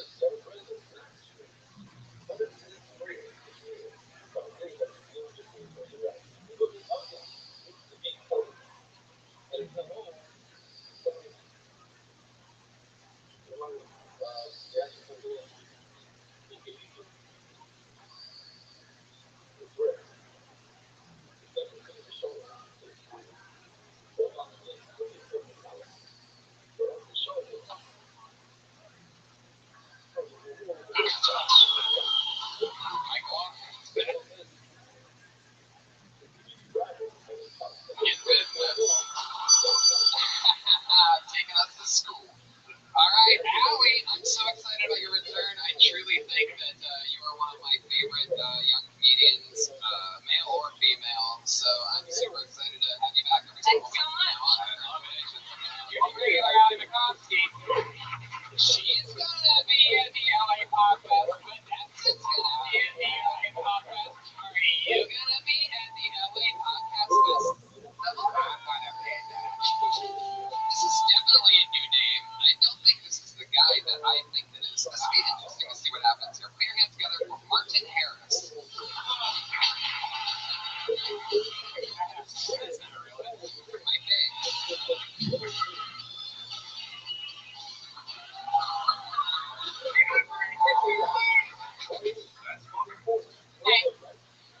So, one time I walked into a bar and a guy came up to me and he said,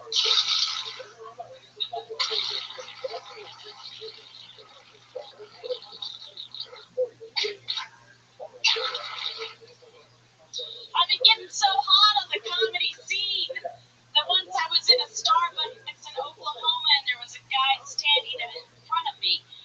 And I don't like to eavesdrop, but I heard him go. I said, hey, that's my material. And he looked at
That's my name. I think my stage name. No idea what's happening. Obviously, big pranks. Is that true? I don't know. You know the people out there. I know it's hard to believe how good I am. You think it's a prank, but it's not. Annoying, shitty shit that I'd rather see someone trying and actually be funny be on stage. Yeah, you can go. Let's go. Thank you, Mark. Let's go. Thank you. There she goes. Whatever that was, hot diggity dog shit. Super hilarious.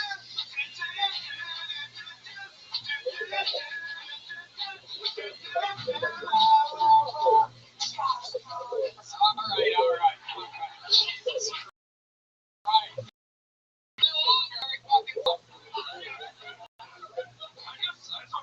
She went upstage, someone was like, I put flappers and I can make you so hard. Yeah, I don't know what that was or who you are, but that was the worst thing ever, and your instincts were wrong. I thought it was great. I pulled another name out of the bucket. Put your hands together for Chris Wilmot.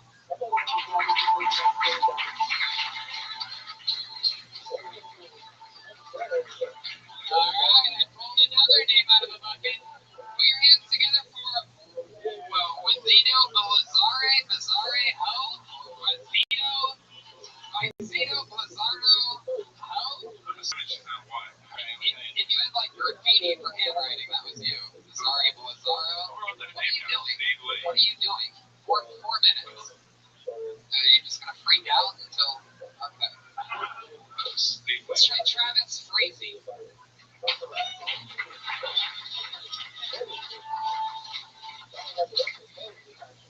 My dog barks at black people. I wish he didn't do it, but he does. It's not like I trained him. We're not watching Morgan Freeman movies, and I'm like, kill. But I do what everybody does when their pet does something they wish wouldn't reflect on them as a human being. I say, he's never done that before. He's totally done that before. I'm trying to think of something new to say. And you know how, like, some pets can sense seizures and sniff out tumors? I'll start saying that. I'd rather have a stranger think they have cancer than think that I am racist. Fuck yeah, Travis Frazee. Am I saying that right? Frazee? Yeah. Oh yeah. Travis, that's cool. How long have you been on stand-up? 9 months. Right. Travis, you market back people. Whoa, market back people. Anything, guys? We're running out of time here. One word for Travis. Anything for Travis, though? We're in a super hurry. We took too much time. I didn't know Josh was freaking out. I apologize, Josh. I didn't notice how over time we were. There goes Travis Frazee, 33 on Twitter. Travis Frazee, everybody. There he goes. Ryan J. Belt's your house artist. He just drew this during this episode while you were sitting there being lazy assholes. He drew that. If you pointed to the crowd, then they could react. Yeah, there it is. Our timing. RyanJ@JEbelt.com. For the Prince and for the Kill Tony poster, young Jamie Vernon on the HD camera back there. This new powerful t-shirt's available at youngjamie.com. Jeremiah Watkins. I'm at Jeremiah Stand-Up across social media. Hit me up. Hey, folks. Patty Reagan. Hey, watch that Gran Torino video. David Arquette scale. Reagan Apple. Watch Pat Reagan's show that he writes for the Eric Andre Show. Speaking of writing on shows, guess who's nominated for 2 Emmys this week? Mike Lawrence. Writer for the Amy Schumer Show. Writer for Triumph, the Insult Comic Dog. Joe Jimenez and Matt Moses. That's right, Earl Skakel. Anything else? Will that be Mike Lawrence at Earl Skakel? Anything else you guys want to promote? Inappropriate Earl, fun podcast. I've been on it with I'm going on tour. Find me at my tour dates, MikeLawrenceComedy.com. MikeLawrenceComedy.com. Contact Jake Markovitz for all of your needs for both of us. See you later. Bye, audience. Thank you. Good night.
Holy shit!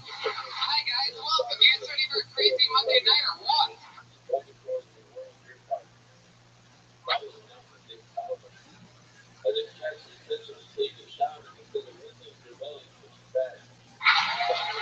on, live audience, you can do better than that.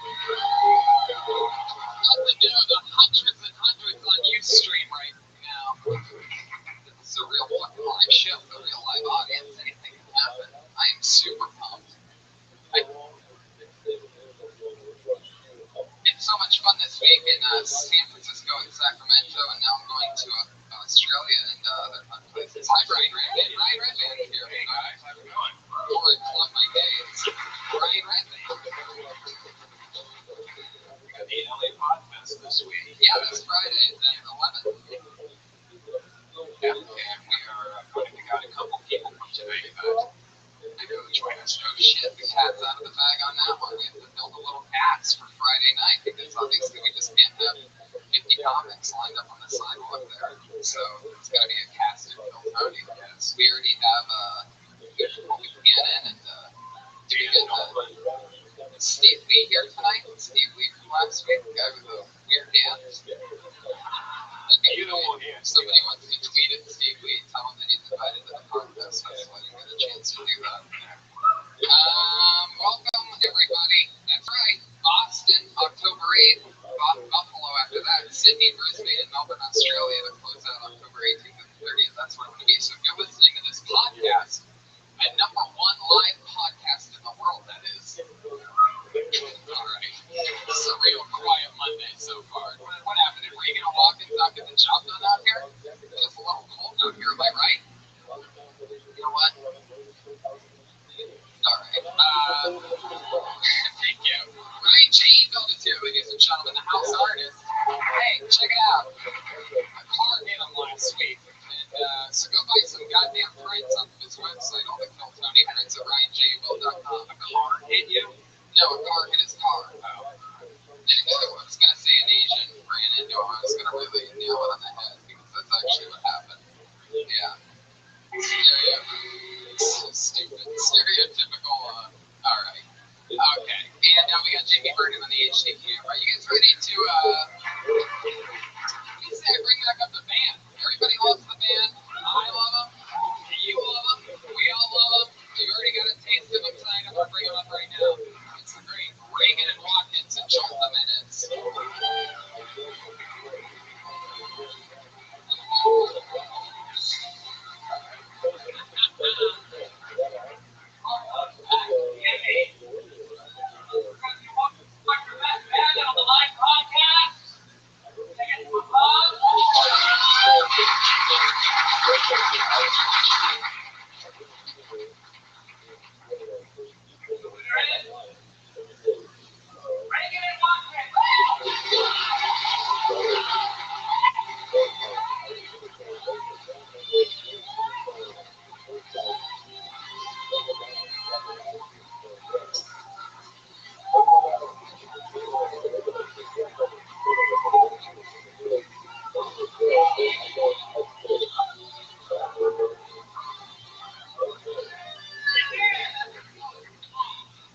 We'd like to thank Tony Hitchcock and Brian Redman for having us. Thanks so much.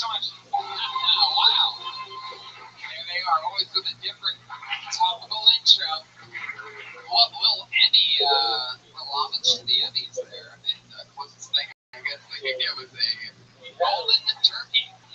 A spray painted gold turkey. It's a gold cup. Oh, that makes sense. But yeah, put your hands together for the band, ladies and gentlemen. We're here. We're ready to rock. How you guys feeling? Good? Excited? I'm great. Me too. Let's just get into it, shall we? You guys ready? Ready for tonight's guest? Huh? Anybody like guests? I like guests. I like it when a show has good guests. The show always has good guests. This week's no different. Put your hands out for two of the greats. It's Joe Rogan and Russell Peters. What? Holy shit! Holy shit! Yeah! Oh, this is the man. Hear the belly crying. We're having so much fun down here. Rogan and Peters, Peters and Hi guys, welcome back to the show. We're so happy to be here. Thank you, Antonio. I'm excited about this. You guys see the band's full intro? Did you guys feel the band? Good stuff. Outstanding. Love it. You hear that, guys? We're endorsed by Joe Rogan now. Before we go any further, was that Pete's weed? Yeah. Pete's a motherfucker. Yeah. How about a round of applause for Great Pete, intro to Pete. ladies and gentlemen? He's the podcast. For Pete, the criminal. Give it up. Pete, the Schedule 1 drug dealer. I feel like there's y'all talk about on the internet. Why don't I know about this? It's the best pot in the world. Just to me. Well, whatever. Yeah, exactly. Works 100% of the time. That's why I hate when people start bringing up California weed. Boy, listen, man, it's 2016. All weed's retarded. Yeah. Like all of it. Bad weed doesn't survive anymore. It's just different. Bad weed fucks you up too. That's the weird thing. You get a different buzz. Like shitty feeling. Yeah, exactly. Is that real though? Because I've always heard that like the idea of like shitty wine, shitty beer, like the hangover's different. I've heard this bullshit. I've heard hangover is nothing but dehydration. I get the reflux from the shitty stuff. Oh yeah. Okay, that makes sense. It's cheaper. That's shit. It's like potatoes and shit or whatever. Can I just say I love your iPhone cover? That's what you're going on here. It's cool. Like that's gonna be awesome.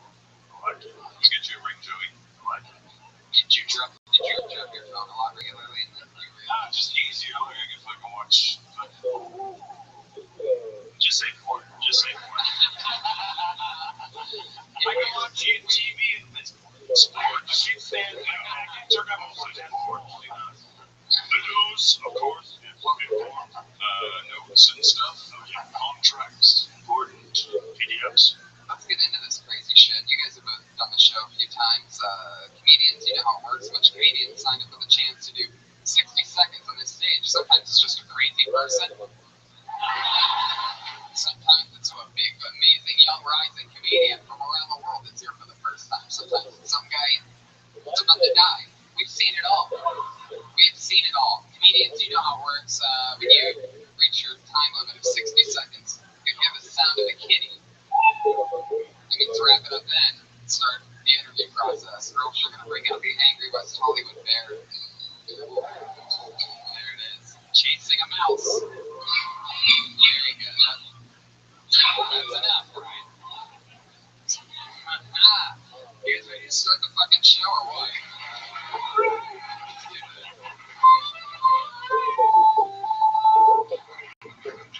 Wow, I like this. Very simple name. Looks like a new name. Welcome to Pete Dunne. Pete Dunne.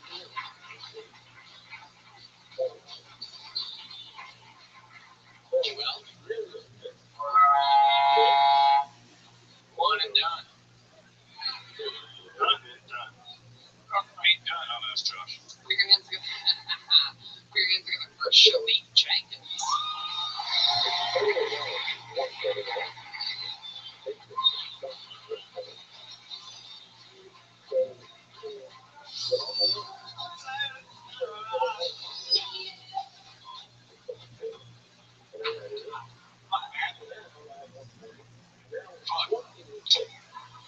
Complicated shit. Moved there from New York City. It's nice. I like LA so far. Nice place to be. You're different. So this one guy had a Kelsey movie, walked up to black dude shoes. Yeezys, they're $2,000. Black dude flipped out. And the white guy goes, "Calm down, brother. They're just sneakers." Which is like the trifecta of shit you should never say to any nigga. First off, it's calm down. Telling a nigga to calm down is like trying to tell a football college player to stop hitting girls. Like, they're still gonna do it. Someone's still gonna get hurt in the end. Brother, I don't think anyone should say brother, but it's like fucking black exploitation film. It's like calm the fuck down. And they're just sneakers. They're $2,000 sneakers. I feel like if you say calm down, brother, 3 times in the mirror at a dark at night, there's gonna be like a nigga corner and fight you. So here you go. Shalik Jenkins.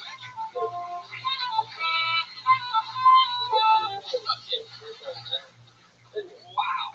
Man, we did like 30 minutes of sound check today. What was that about? How do you explain that?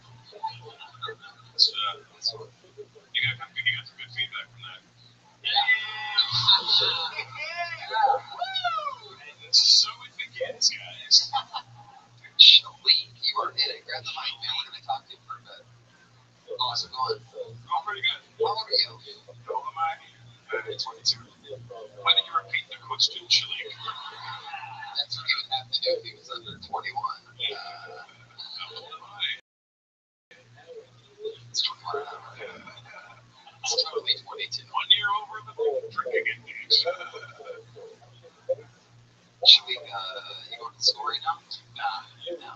Not any work? You don't work? You don't get to school? I'm just saying, it comes there. I just, There's no unemployment. how long have you been doing stand-up? 1 year. 1 year. How long have you now? 3 times a night, usually. That's pretty good going.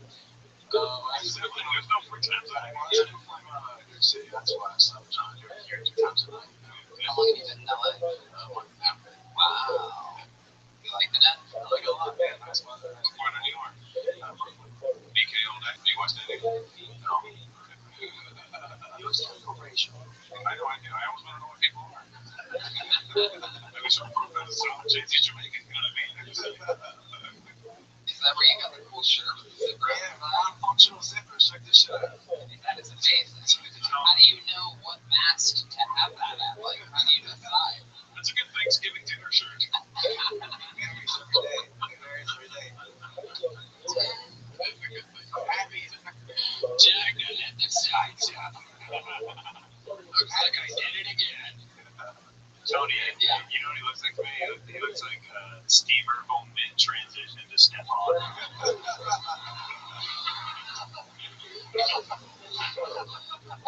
Like, he's almost super cool, but like, it's like the nerd is hanging on.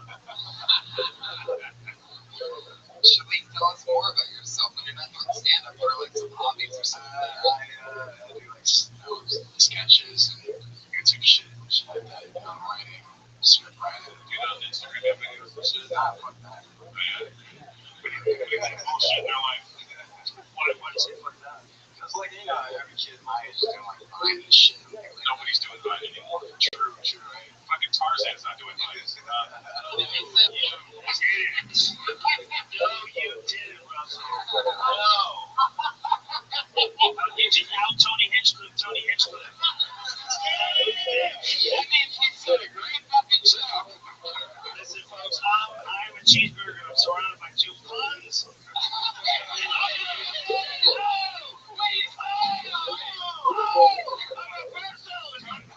Wait a second, how did that happen? Makes perfect sense. Can I go out here? Is it a photo shoot for my fucking again?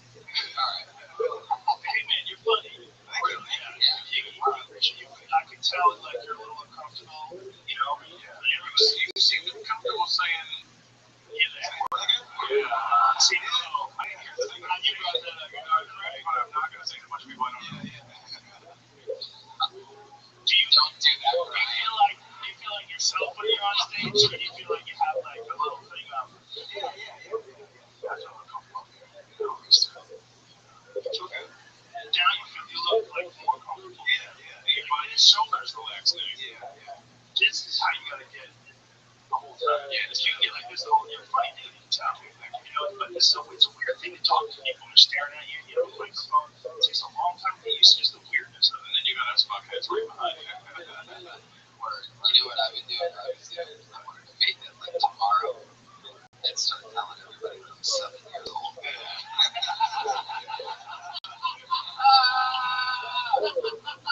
Just go out and say all the stuff that you say, just the way you say it. You're gonna be like a fucking superstar in no time. Do you remember there was a girl that did that? There was a girl that did that in New York. She said, No, but this was legitimate though. She was doing it.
awesome. All right. Nice to meet you, dude. Shamik Jenkins.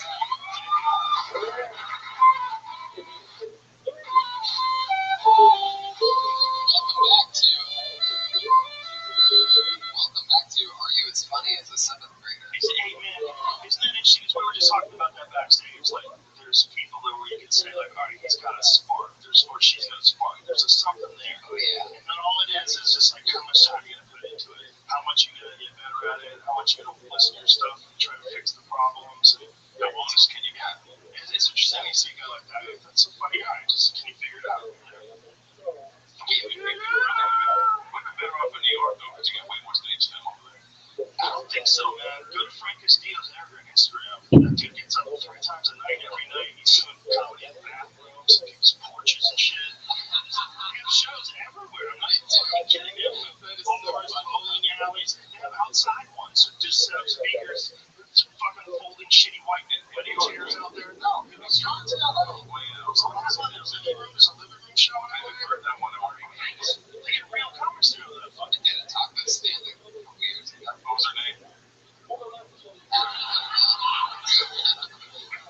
tell you, I get hurt between you two. I really do. All right, I got your back, Joe. It's just hurting. I pulled another name out of the bucket.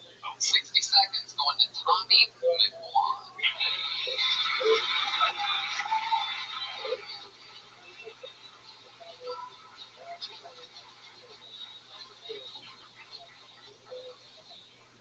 All right, cool. I like to travel. That's the thing about me. Just got back from New York City recently. Cool. All right. I had never been. It was my first time going, and I was like walking around Times Square and like jaywalking and like flipping off cars and stuff. And like I felt like a local, like I felt like I belonged. But then I realized that no one from New York ever goes to Times Square. And I did something else that no one from New York ever does, and that's make eye contact with a homeless person. And it was terrifying. I was like, hey, my man. And I was like, no, let's do that. Scared, because I'm sure you guys can tell by looking at me, but I'm not a strong fighter. More like maybe seen in a sweater than in a fight. Nobody's ever said the words like, hey, let's fuck this guy up. Quick, someone go get Tommy. It's usually like, hey, Tommy, we're going to fuck this guy up. Could you save our seats? Like I did jiu-jitsu for 2 years, and 2 years, and in 2 years I got promoted to yellow belt. Alright, cool. There you go. What happened after you got the yellow belt? And what happened after you got a yellow belt? I did like a tournament. And, yellow belt? Yeah, yellow belt, yeah. It was a yellow belt tournament. It was a weight range tournament. I was 12, and there was only one other person in my weight range. They were purple. It was a girl. But, yeah. How long have you been on stand-up? About 2 years. From New York? No, I'm actually from Los Angeles, born and raised, but I was living up in Northern California for the past like 5 years, and I just moved back down. You look like you were in a seminary. You look like a priest, like an Irish priest, and then lived in the seminary and started doing stand-up. Yeah, that's my day job. No. Tommy, would you You man. Tommy, you're like over 6 right now. Stick with me over here. What do you do for work? I'm in sales for a medical equipment service, so like MRIs and CT scanners. You sell them? Yeah. Well, I have service and everything. Just the actual service or the machine and stuff. So we sell the machines. How much is the machine going for? I'm thinking about getting this shit checked out at home. We're just gonna fuck up by the yellow belt. That's my machine. I take some of that Europe. How much does an MRI machine cost?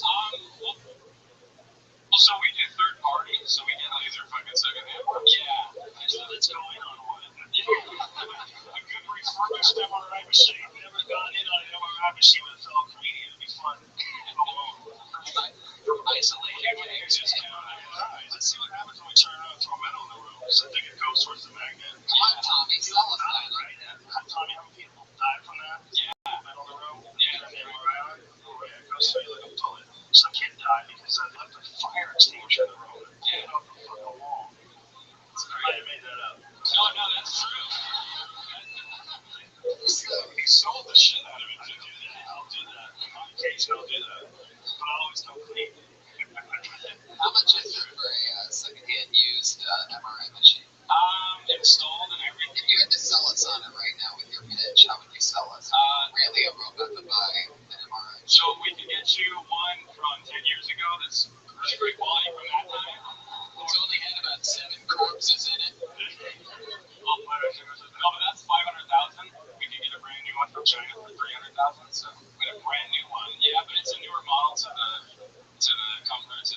country. So it's just really like just you tactics. You come with a more expensive movie.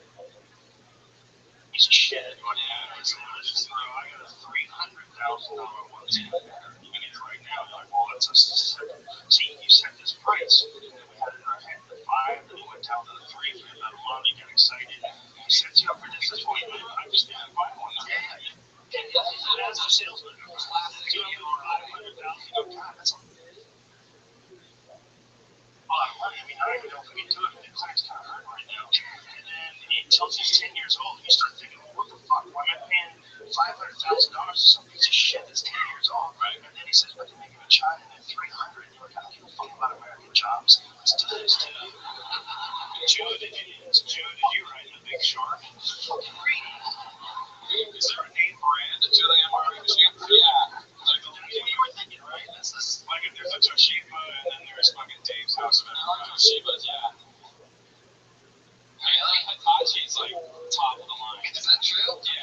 Because they're killing the game. They kill the game and everything. And they get a hold of something, they fix it. You know, like what they did to automobiles. I mean, automobiles were pieces of shit. And the Japanese figured out a way to just not make them break. Yeah. Everybody's like, fuck, we gotta do that too. Like, people don't remember in the 80s, cars broke all the time. And you drive the street 99.99% of the time, your car doesn't break anymore. Take Japanese people. Get an American car from the 60s and try to get to work every day. So, Tommy, you're basically going from doctor's office to doctor's office trying to sell MRI machine. Yeah. Do you ever walk in on anything crazy on the job, or is it pretty much as boring as it sounds? Like, did you ever accidentally walk into an exam room or something crazy, anything at all with the doctor? I didn't say car accident, just, no, I wish. You get like a sex thing, like I said, Russell watches porn on his phone. You get like a nurse thing, like a nurse and a doctor that slips away and do morphine together in the closet. At the doctor's offices all the time, probably being forgotten about in some room. Oh my god, the guy tried to sell you MRI machines in San Francisco. So. If you had to guess, how many doctors do morphine and like Cialis at the same time? Oh man. We do live in right? Probably like all of them. Like, everybody knows that Thursday party. You go to the Thursday party, and that's always fun. Then you go to the after party. The thing about doctors is they like to do drugs because they know they work. Somebody has to try them, and they can get them. They have friends. If we were doctors, tell me what, write me a prescription for some medical company, right?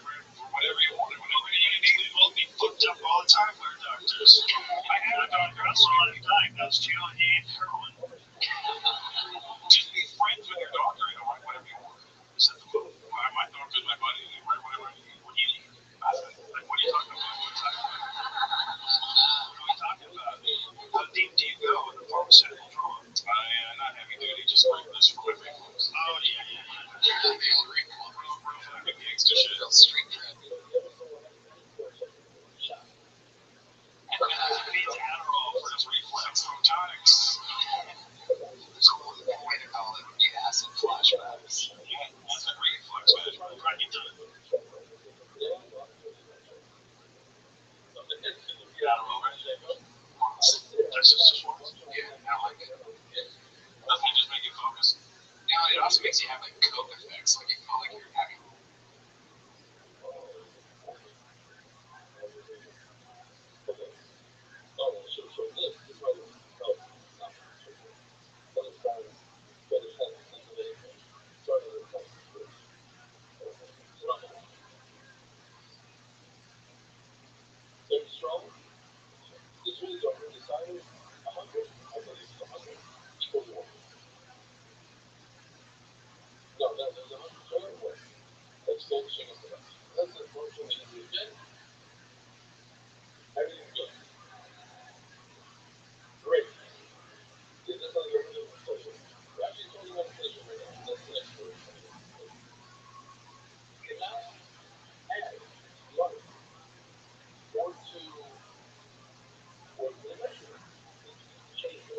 Drinks and shit.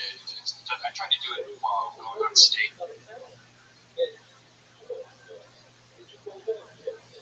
Each awesome, just threw my timing off. It's all. Don't blame that.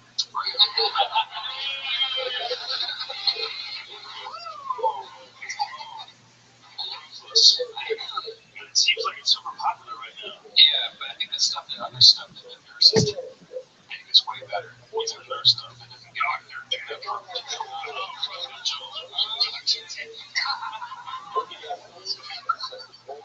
Oh, I've heard That's what Hillary Clinton's on. Yeah, Perpetual is like the same thing as Adderall, but without the coke effects. So even on the Olympics. Yeah, I've taken it all the time. I've taken it 5 times in the last 2 months. Yeah, a little prescription. When you're sleeping, yeah, it drives more. What's interesting about it is it doesn't give you, it's not speed. Like, you know, your heart doesn't race, but it keeps you from getting tired. It's very interesting. They give it to fighter pilots, they give it to people with narcolepsy, and everybody's invented it as a performance-enhancing drug. But you can't sell anything as a performance-enhancing drug, so they had to have some sort of a disease treated. So they said, narcolepsy. I know. You don't fall asleep as well. I know the stories of a couple people that started taking all their careers like skyrocketed. Gives you a lot of energy, but I don't like to do it all the time. It gets me nervous because I like it. Yeah. Dude, I don't know what to go with so much shit. It's called Provigil, but I also feel like what are the side effects though? There's no side effects. They really aren't. It's your dick froze. Just what happened. I took something to give me something for fucking. That's a weight loss. So for weight loss, and then it was supposed to make you focus, and your brain worked really well. But then my fucking prostate got enlarged. Hey, like I said, it makes your dick grow. No, it didn't. It's the wrong part. I had to kiss, and then what happened? But Tim Ferriss had a point about it. Like he actually decided not to put it in his book, The 4-Hour Body, because he was worried that with none of the negative side effects that he could cite, that it would be almost irresponsible. People would just start taking it like crazy. So apparently, like all the tech guys, the silicone guys, they just live off that shit. They do it all the time. Yeah. Here we are with Pete's weed. Pete's weed is the opposite. It's the opposite of Provigil. No, I don't think I think they all work synergistically. Tommy, tell us something else. What's the most interesting thing about you? Do you like a master skydiver or something like that? What are you into? I went skydiving once. That was fun. It was pretty cool. But I used to rock climb a lot, like outdoors, and I do Rothschild'S. Yeah. No, he climbed the actual rock. Tommy. Everybody goes rock climbing. Where did you ever almost fall? Yeah, a lot. Yeah, a lot. You're like, let's keep trying. Because sometimes you do it without the ropes. It's called bouldering, and so you go up like 25 feet, and there's just a little pad. It's called a crash pad, and the people you're with, they're supposed to make sure you land on it. And so that was always pretty like terrifying. Whoa, how many times you fall off of that land on the pad? I don't know, a handful of times. It was I can't remember. Yeah. In my head, that's not good. Yeah. Tommy. You still rock climb? Not as much, no, because I felt too much. It started hurting all that stuff. What's the tallest peak you ever climbed? Well, with ropes, I did 100 feet outdoors. It wasn't a super challenging climb or anything. Dangerous or scary, like ever commit a crime, get arrested? No, I haven't. I've peed in a trash can once, but alright, dude, nice talking to you. Get in a trash can. I'm trying to make you interesting. Trying to make you a con man, a daredevil. You're a trash can. Oh, you're in a trash can once. Most exciting highlight of your life. I think so. She's way more right, but she has the more daring. Yeah, that was a good move. Remember, I think it was clutch. I like how you did that. Well, Tommy, it's nice to meet you. Thanks for Tommy McGuan, everybody. He's on Twitter at Tommy McGuan. How about that? Should we talk TV? Should we Tommy McGuan's first time on the show. All right, I pulled another name out. Joey Cruz.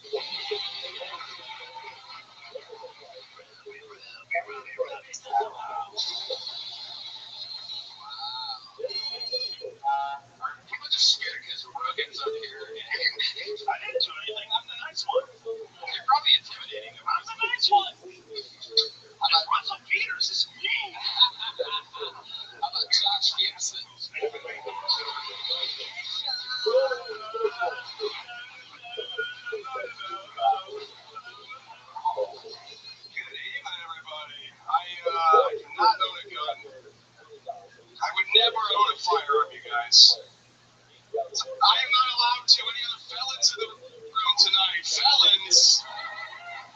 Raise your hands in the fun way. Just filling out tourist papers to go to Australia. It turns out if you have a felony, they don't just let you walk into Australia. Fucking hypocrites. These glasses are pretty new. The optometrist says that I am nearsighted, which means I have trouble seeing things that are far away. You know, like everyone does. Who are these assholes that can look infinitely into the distance? The beard's pretty new. I like having the beard and the glasses. Before I had the facial accessories, I kind of looked like I looked like the guy who would thank the prostitute. You know what I mean? Yeah, Josh gets it. See? That's what I'm talking about. This is not a guy who's just peed in a trash can, you understand? How's a guy that's peed in a trash can while there's been a burning body inside, you know? How long have you been doing this? Just a couple years. Funny, dude. Funny. Thank you. Very good joke. Appreciate it. Well, what's your felony for? I stole a bunch of money from somebody I didn't know. They left the car open, window down, trunk unlocked, everything. Anyways, Trunk unlocked. everything I do is it was slightly popped and everything. I'm telling you. And so, how much money? We didn't know until the police arrived. You waited around. They were waiting for us. We'd been doing this for about 4 hours that night. And just going into cars that like, hey, lock all your cars, guys. Lock all your cars. How old were you? I was 19, young and dumb. I'm 33 now. You're right about Jesus' age to die. That's right. I made it. I believe he was also stealing money out of cars when he was 19, so you're right. That's right. I was giving it to people far less deserving. How long did you go away for? I actually didn't go to jail. I'm white, so. He's got a solid point. See, when you say things like that, it makes all the other like talks about white privilege feel good. It's totally true. It really is true. If I did not look like this, I'm certain I would still be in jail. Well, where was this at? Fairfax, Virginia, the second richest county in the country. If you're guessing. Wow, have you ever had your car stolen out? These people are proud to be from this shit. Sunglasses. Yeah, good times. Wow, Josh, so the car that you went to was a Sting, and they got you. We had decided that the suburbs, there was not enough cars, and then we would go to a townhouse neighborhood and just put together. Yeah, closer together and they're treating for you. And in fact, yeah, we got a bunch of power tools on us. Well, the police got a bunch of power tools. Anyway, so after a while, this guy had seen us. It was sometime in the early AM, and he had seen us, and he called the cops. They were waiting for us. We got back to the car. We had the bag that we had just taken from the car. We didn't really know what was in it. We thought it was a laptop. The police opened it up. It was separate baggies full of different amounts of cash. Nobody believes that money was legitimate, but it was not my money. Like quarters from different eras. Yeah. 1965 pennies. Yeah. Nickel. So you got no time. How long have you been out of Virginia? I left Virginia in 2006. What do you do for work now? I do title insurance. I research who's allowed to encumber them. Isn't that ironic? Yeah. Did you feel bad when you got caught, or did you feel stupid?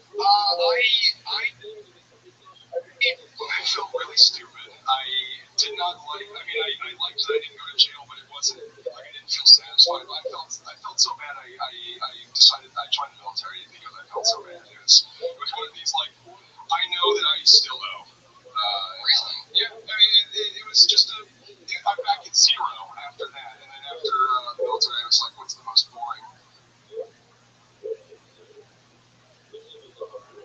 indoor air-conditioned job that I can do is title insurance. You trying to punish yourself? Not anymore. I feel like I'm even now. I'm good. Did you take the job so that you can punish yourself, or did you actually want that job? The title insurance job? I got that so I can keep doing comedy. Okay. I discovered comedy after the military. You get the GI Bill. I discovered comedy while I was doing the GI Bill. GI Bill?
the subject of crime, I'm a comedian. I've done this joke a couple times. It's the first time I've been able to speak openly with a crowd about it.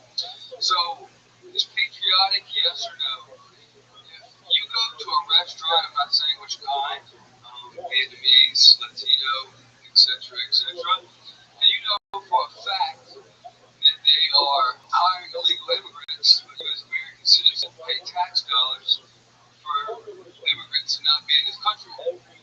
So, if you, let's just say, once a week, have a lunch there, casually slip out the back door, is that not calling it even? Is that not patriotic? Are you not taking?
Y'all know social not to be included with this.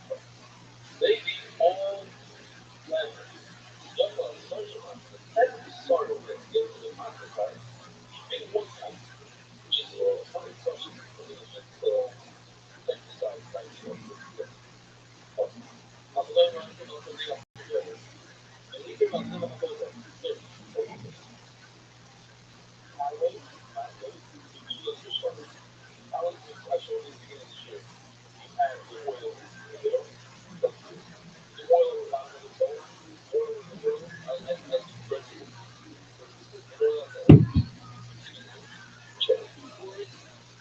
You can't get out of this machine or something.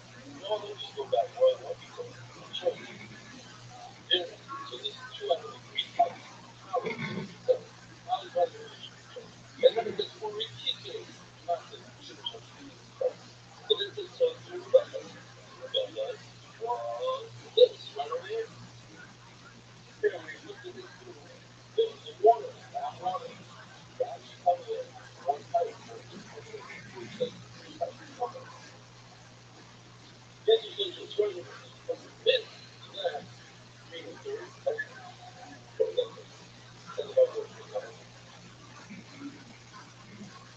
Wait, there. And look, there's a story. Three, four, three, there. And one over there. You got three types of bread divided by 10 strokes. Yeah. We show the child this way. And therefore, sorry, probably around 40 right there when I got this. I tried to hold the fire. I was just again, again, again. Says, why in the world does because I have no stress?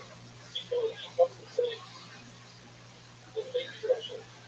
Person who because it's hard, you have to be careful to see the way through what's called radiation, all that stuff. I don't know what I know there. Lots of people don't think. Most of them say, come to the show, the freedom is from the religion, it's force, from the law, and equal to equal to so you can go for it. So this doesn't right. It's a doesn't put it down, which is right. So as they were talking, they also were coming to us.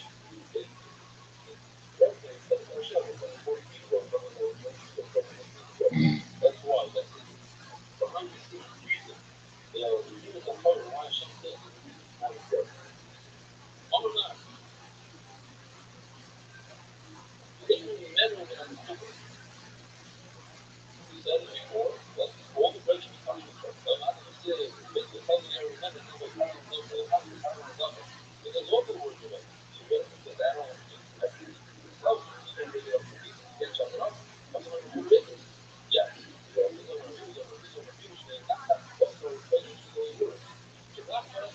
that's what I'm talking about.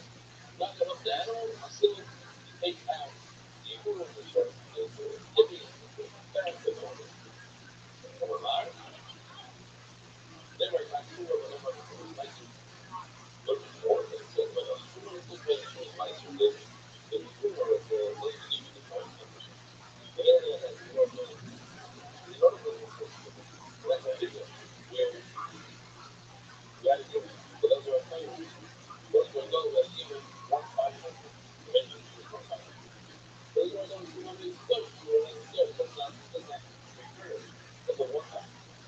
I feel like it's but true that lasts forever. All the rest of that was nicer. But because the thing is really good.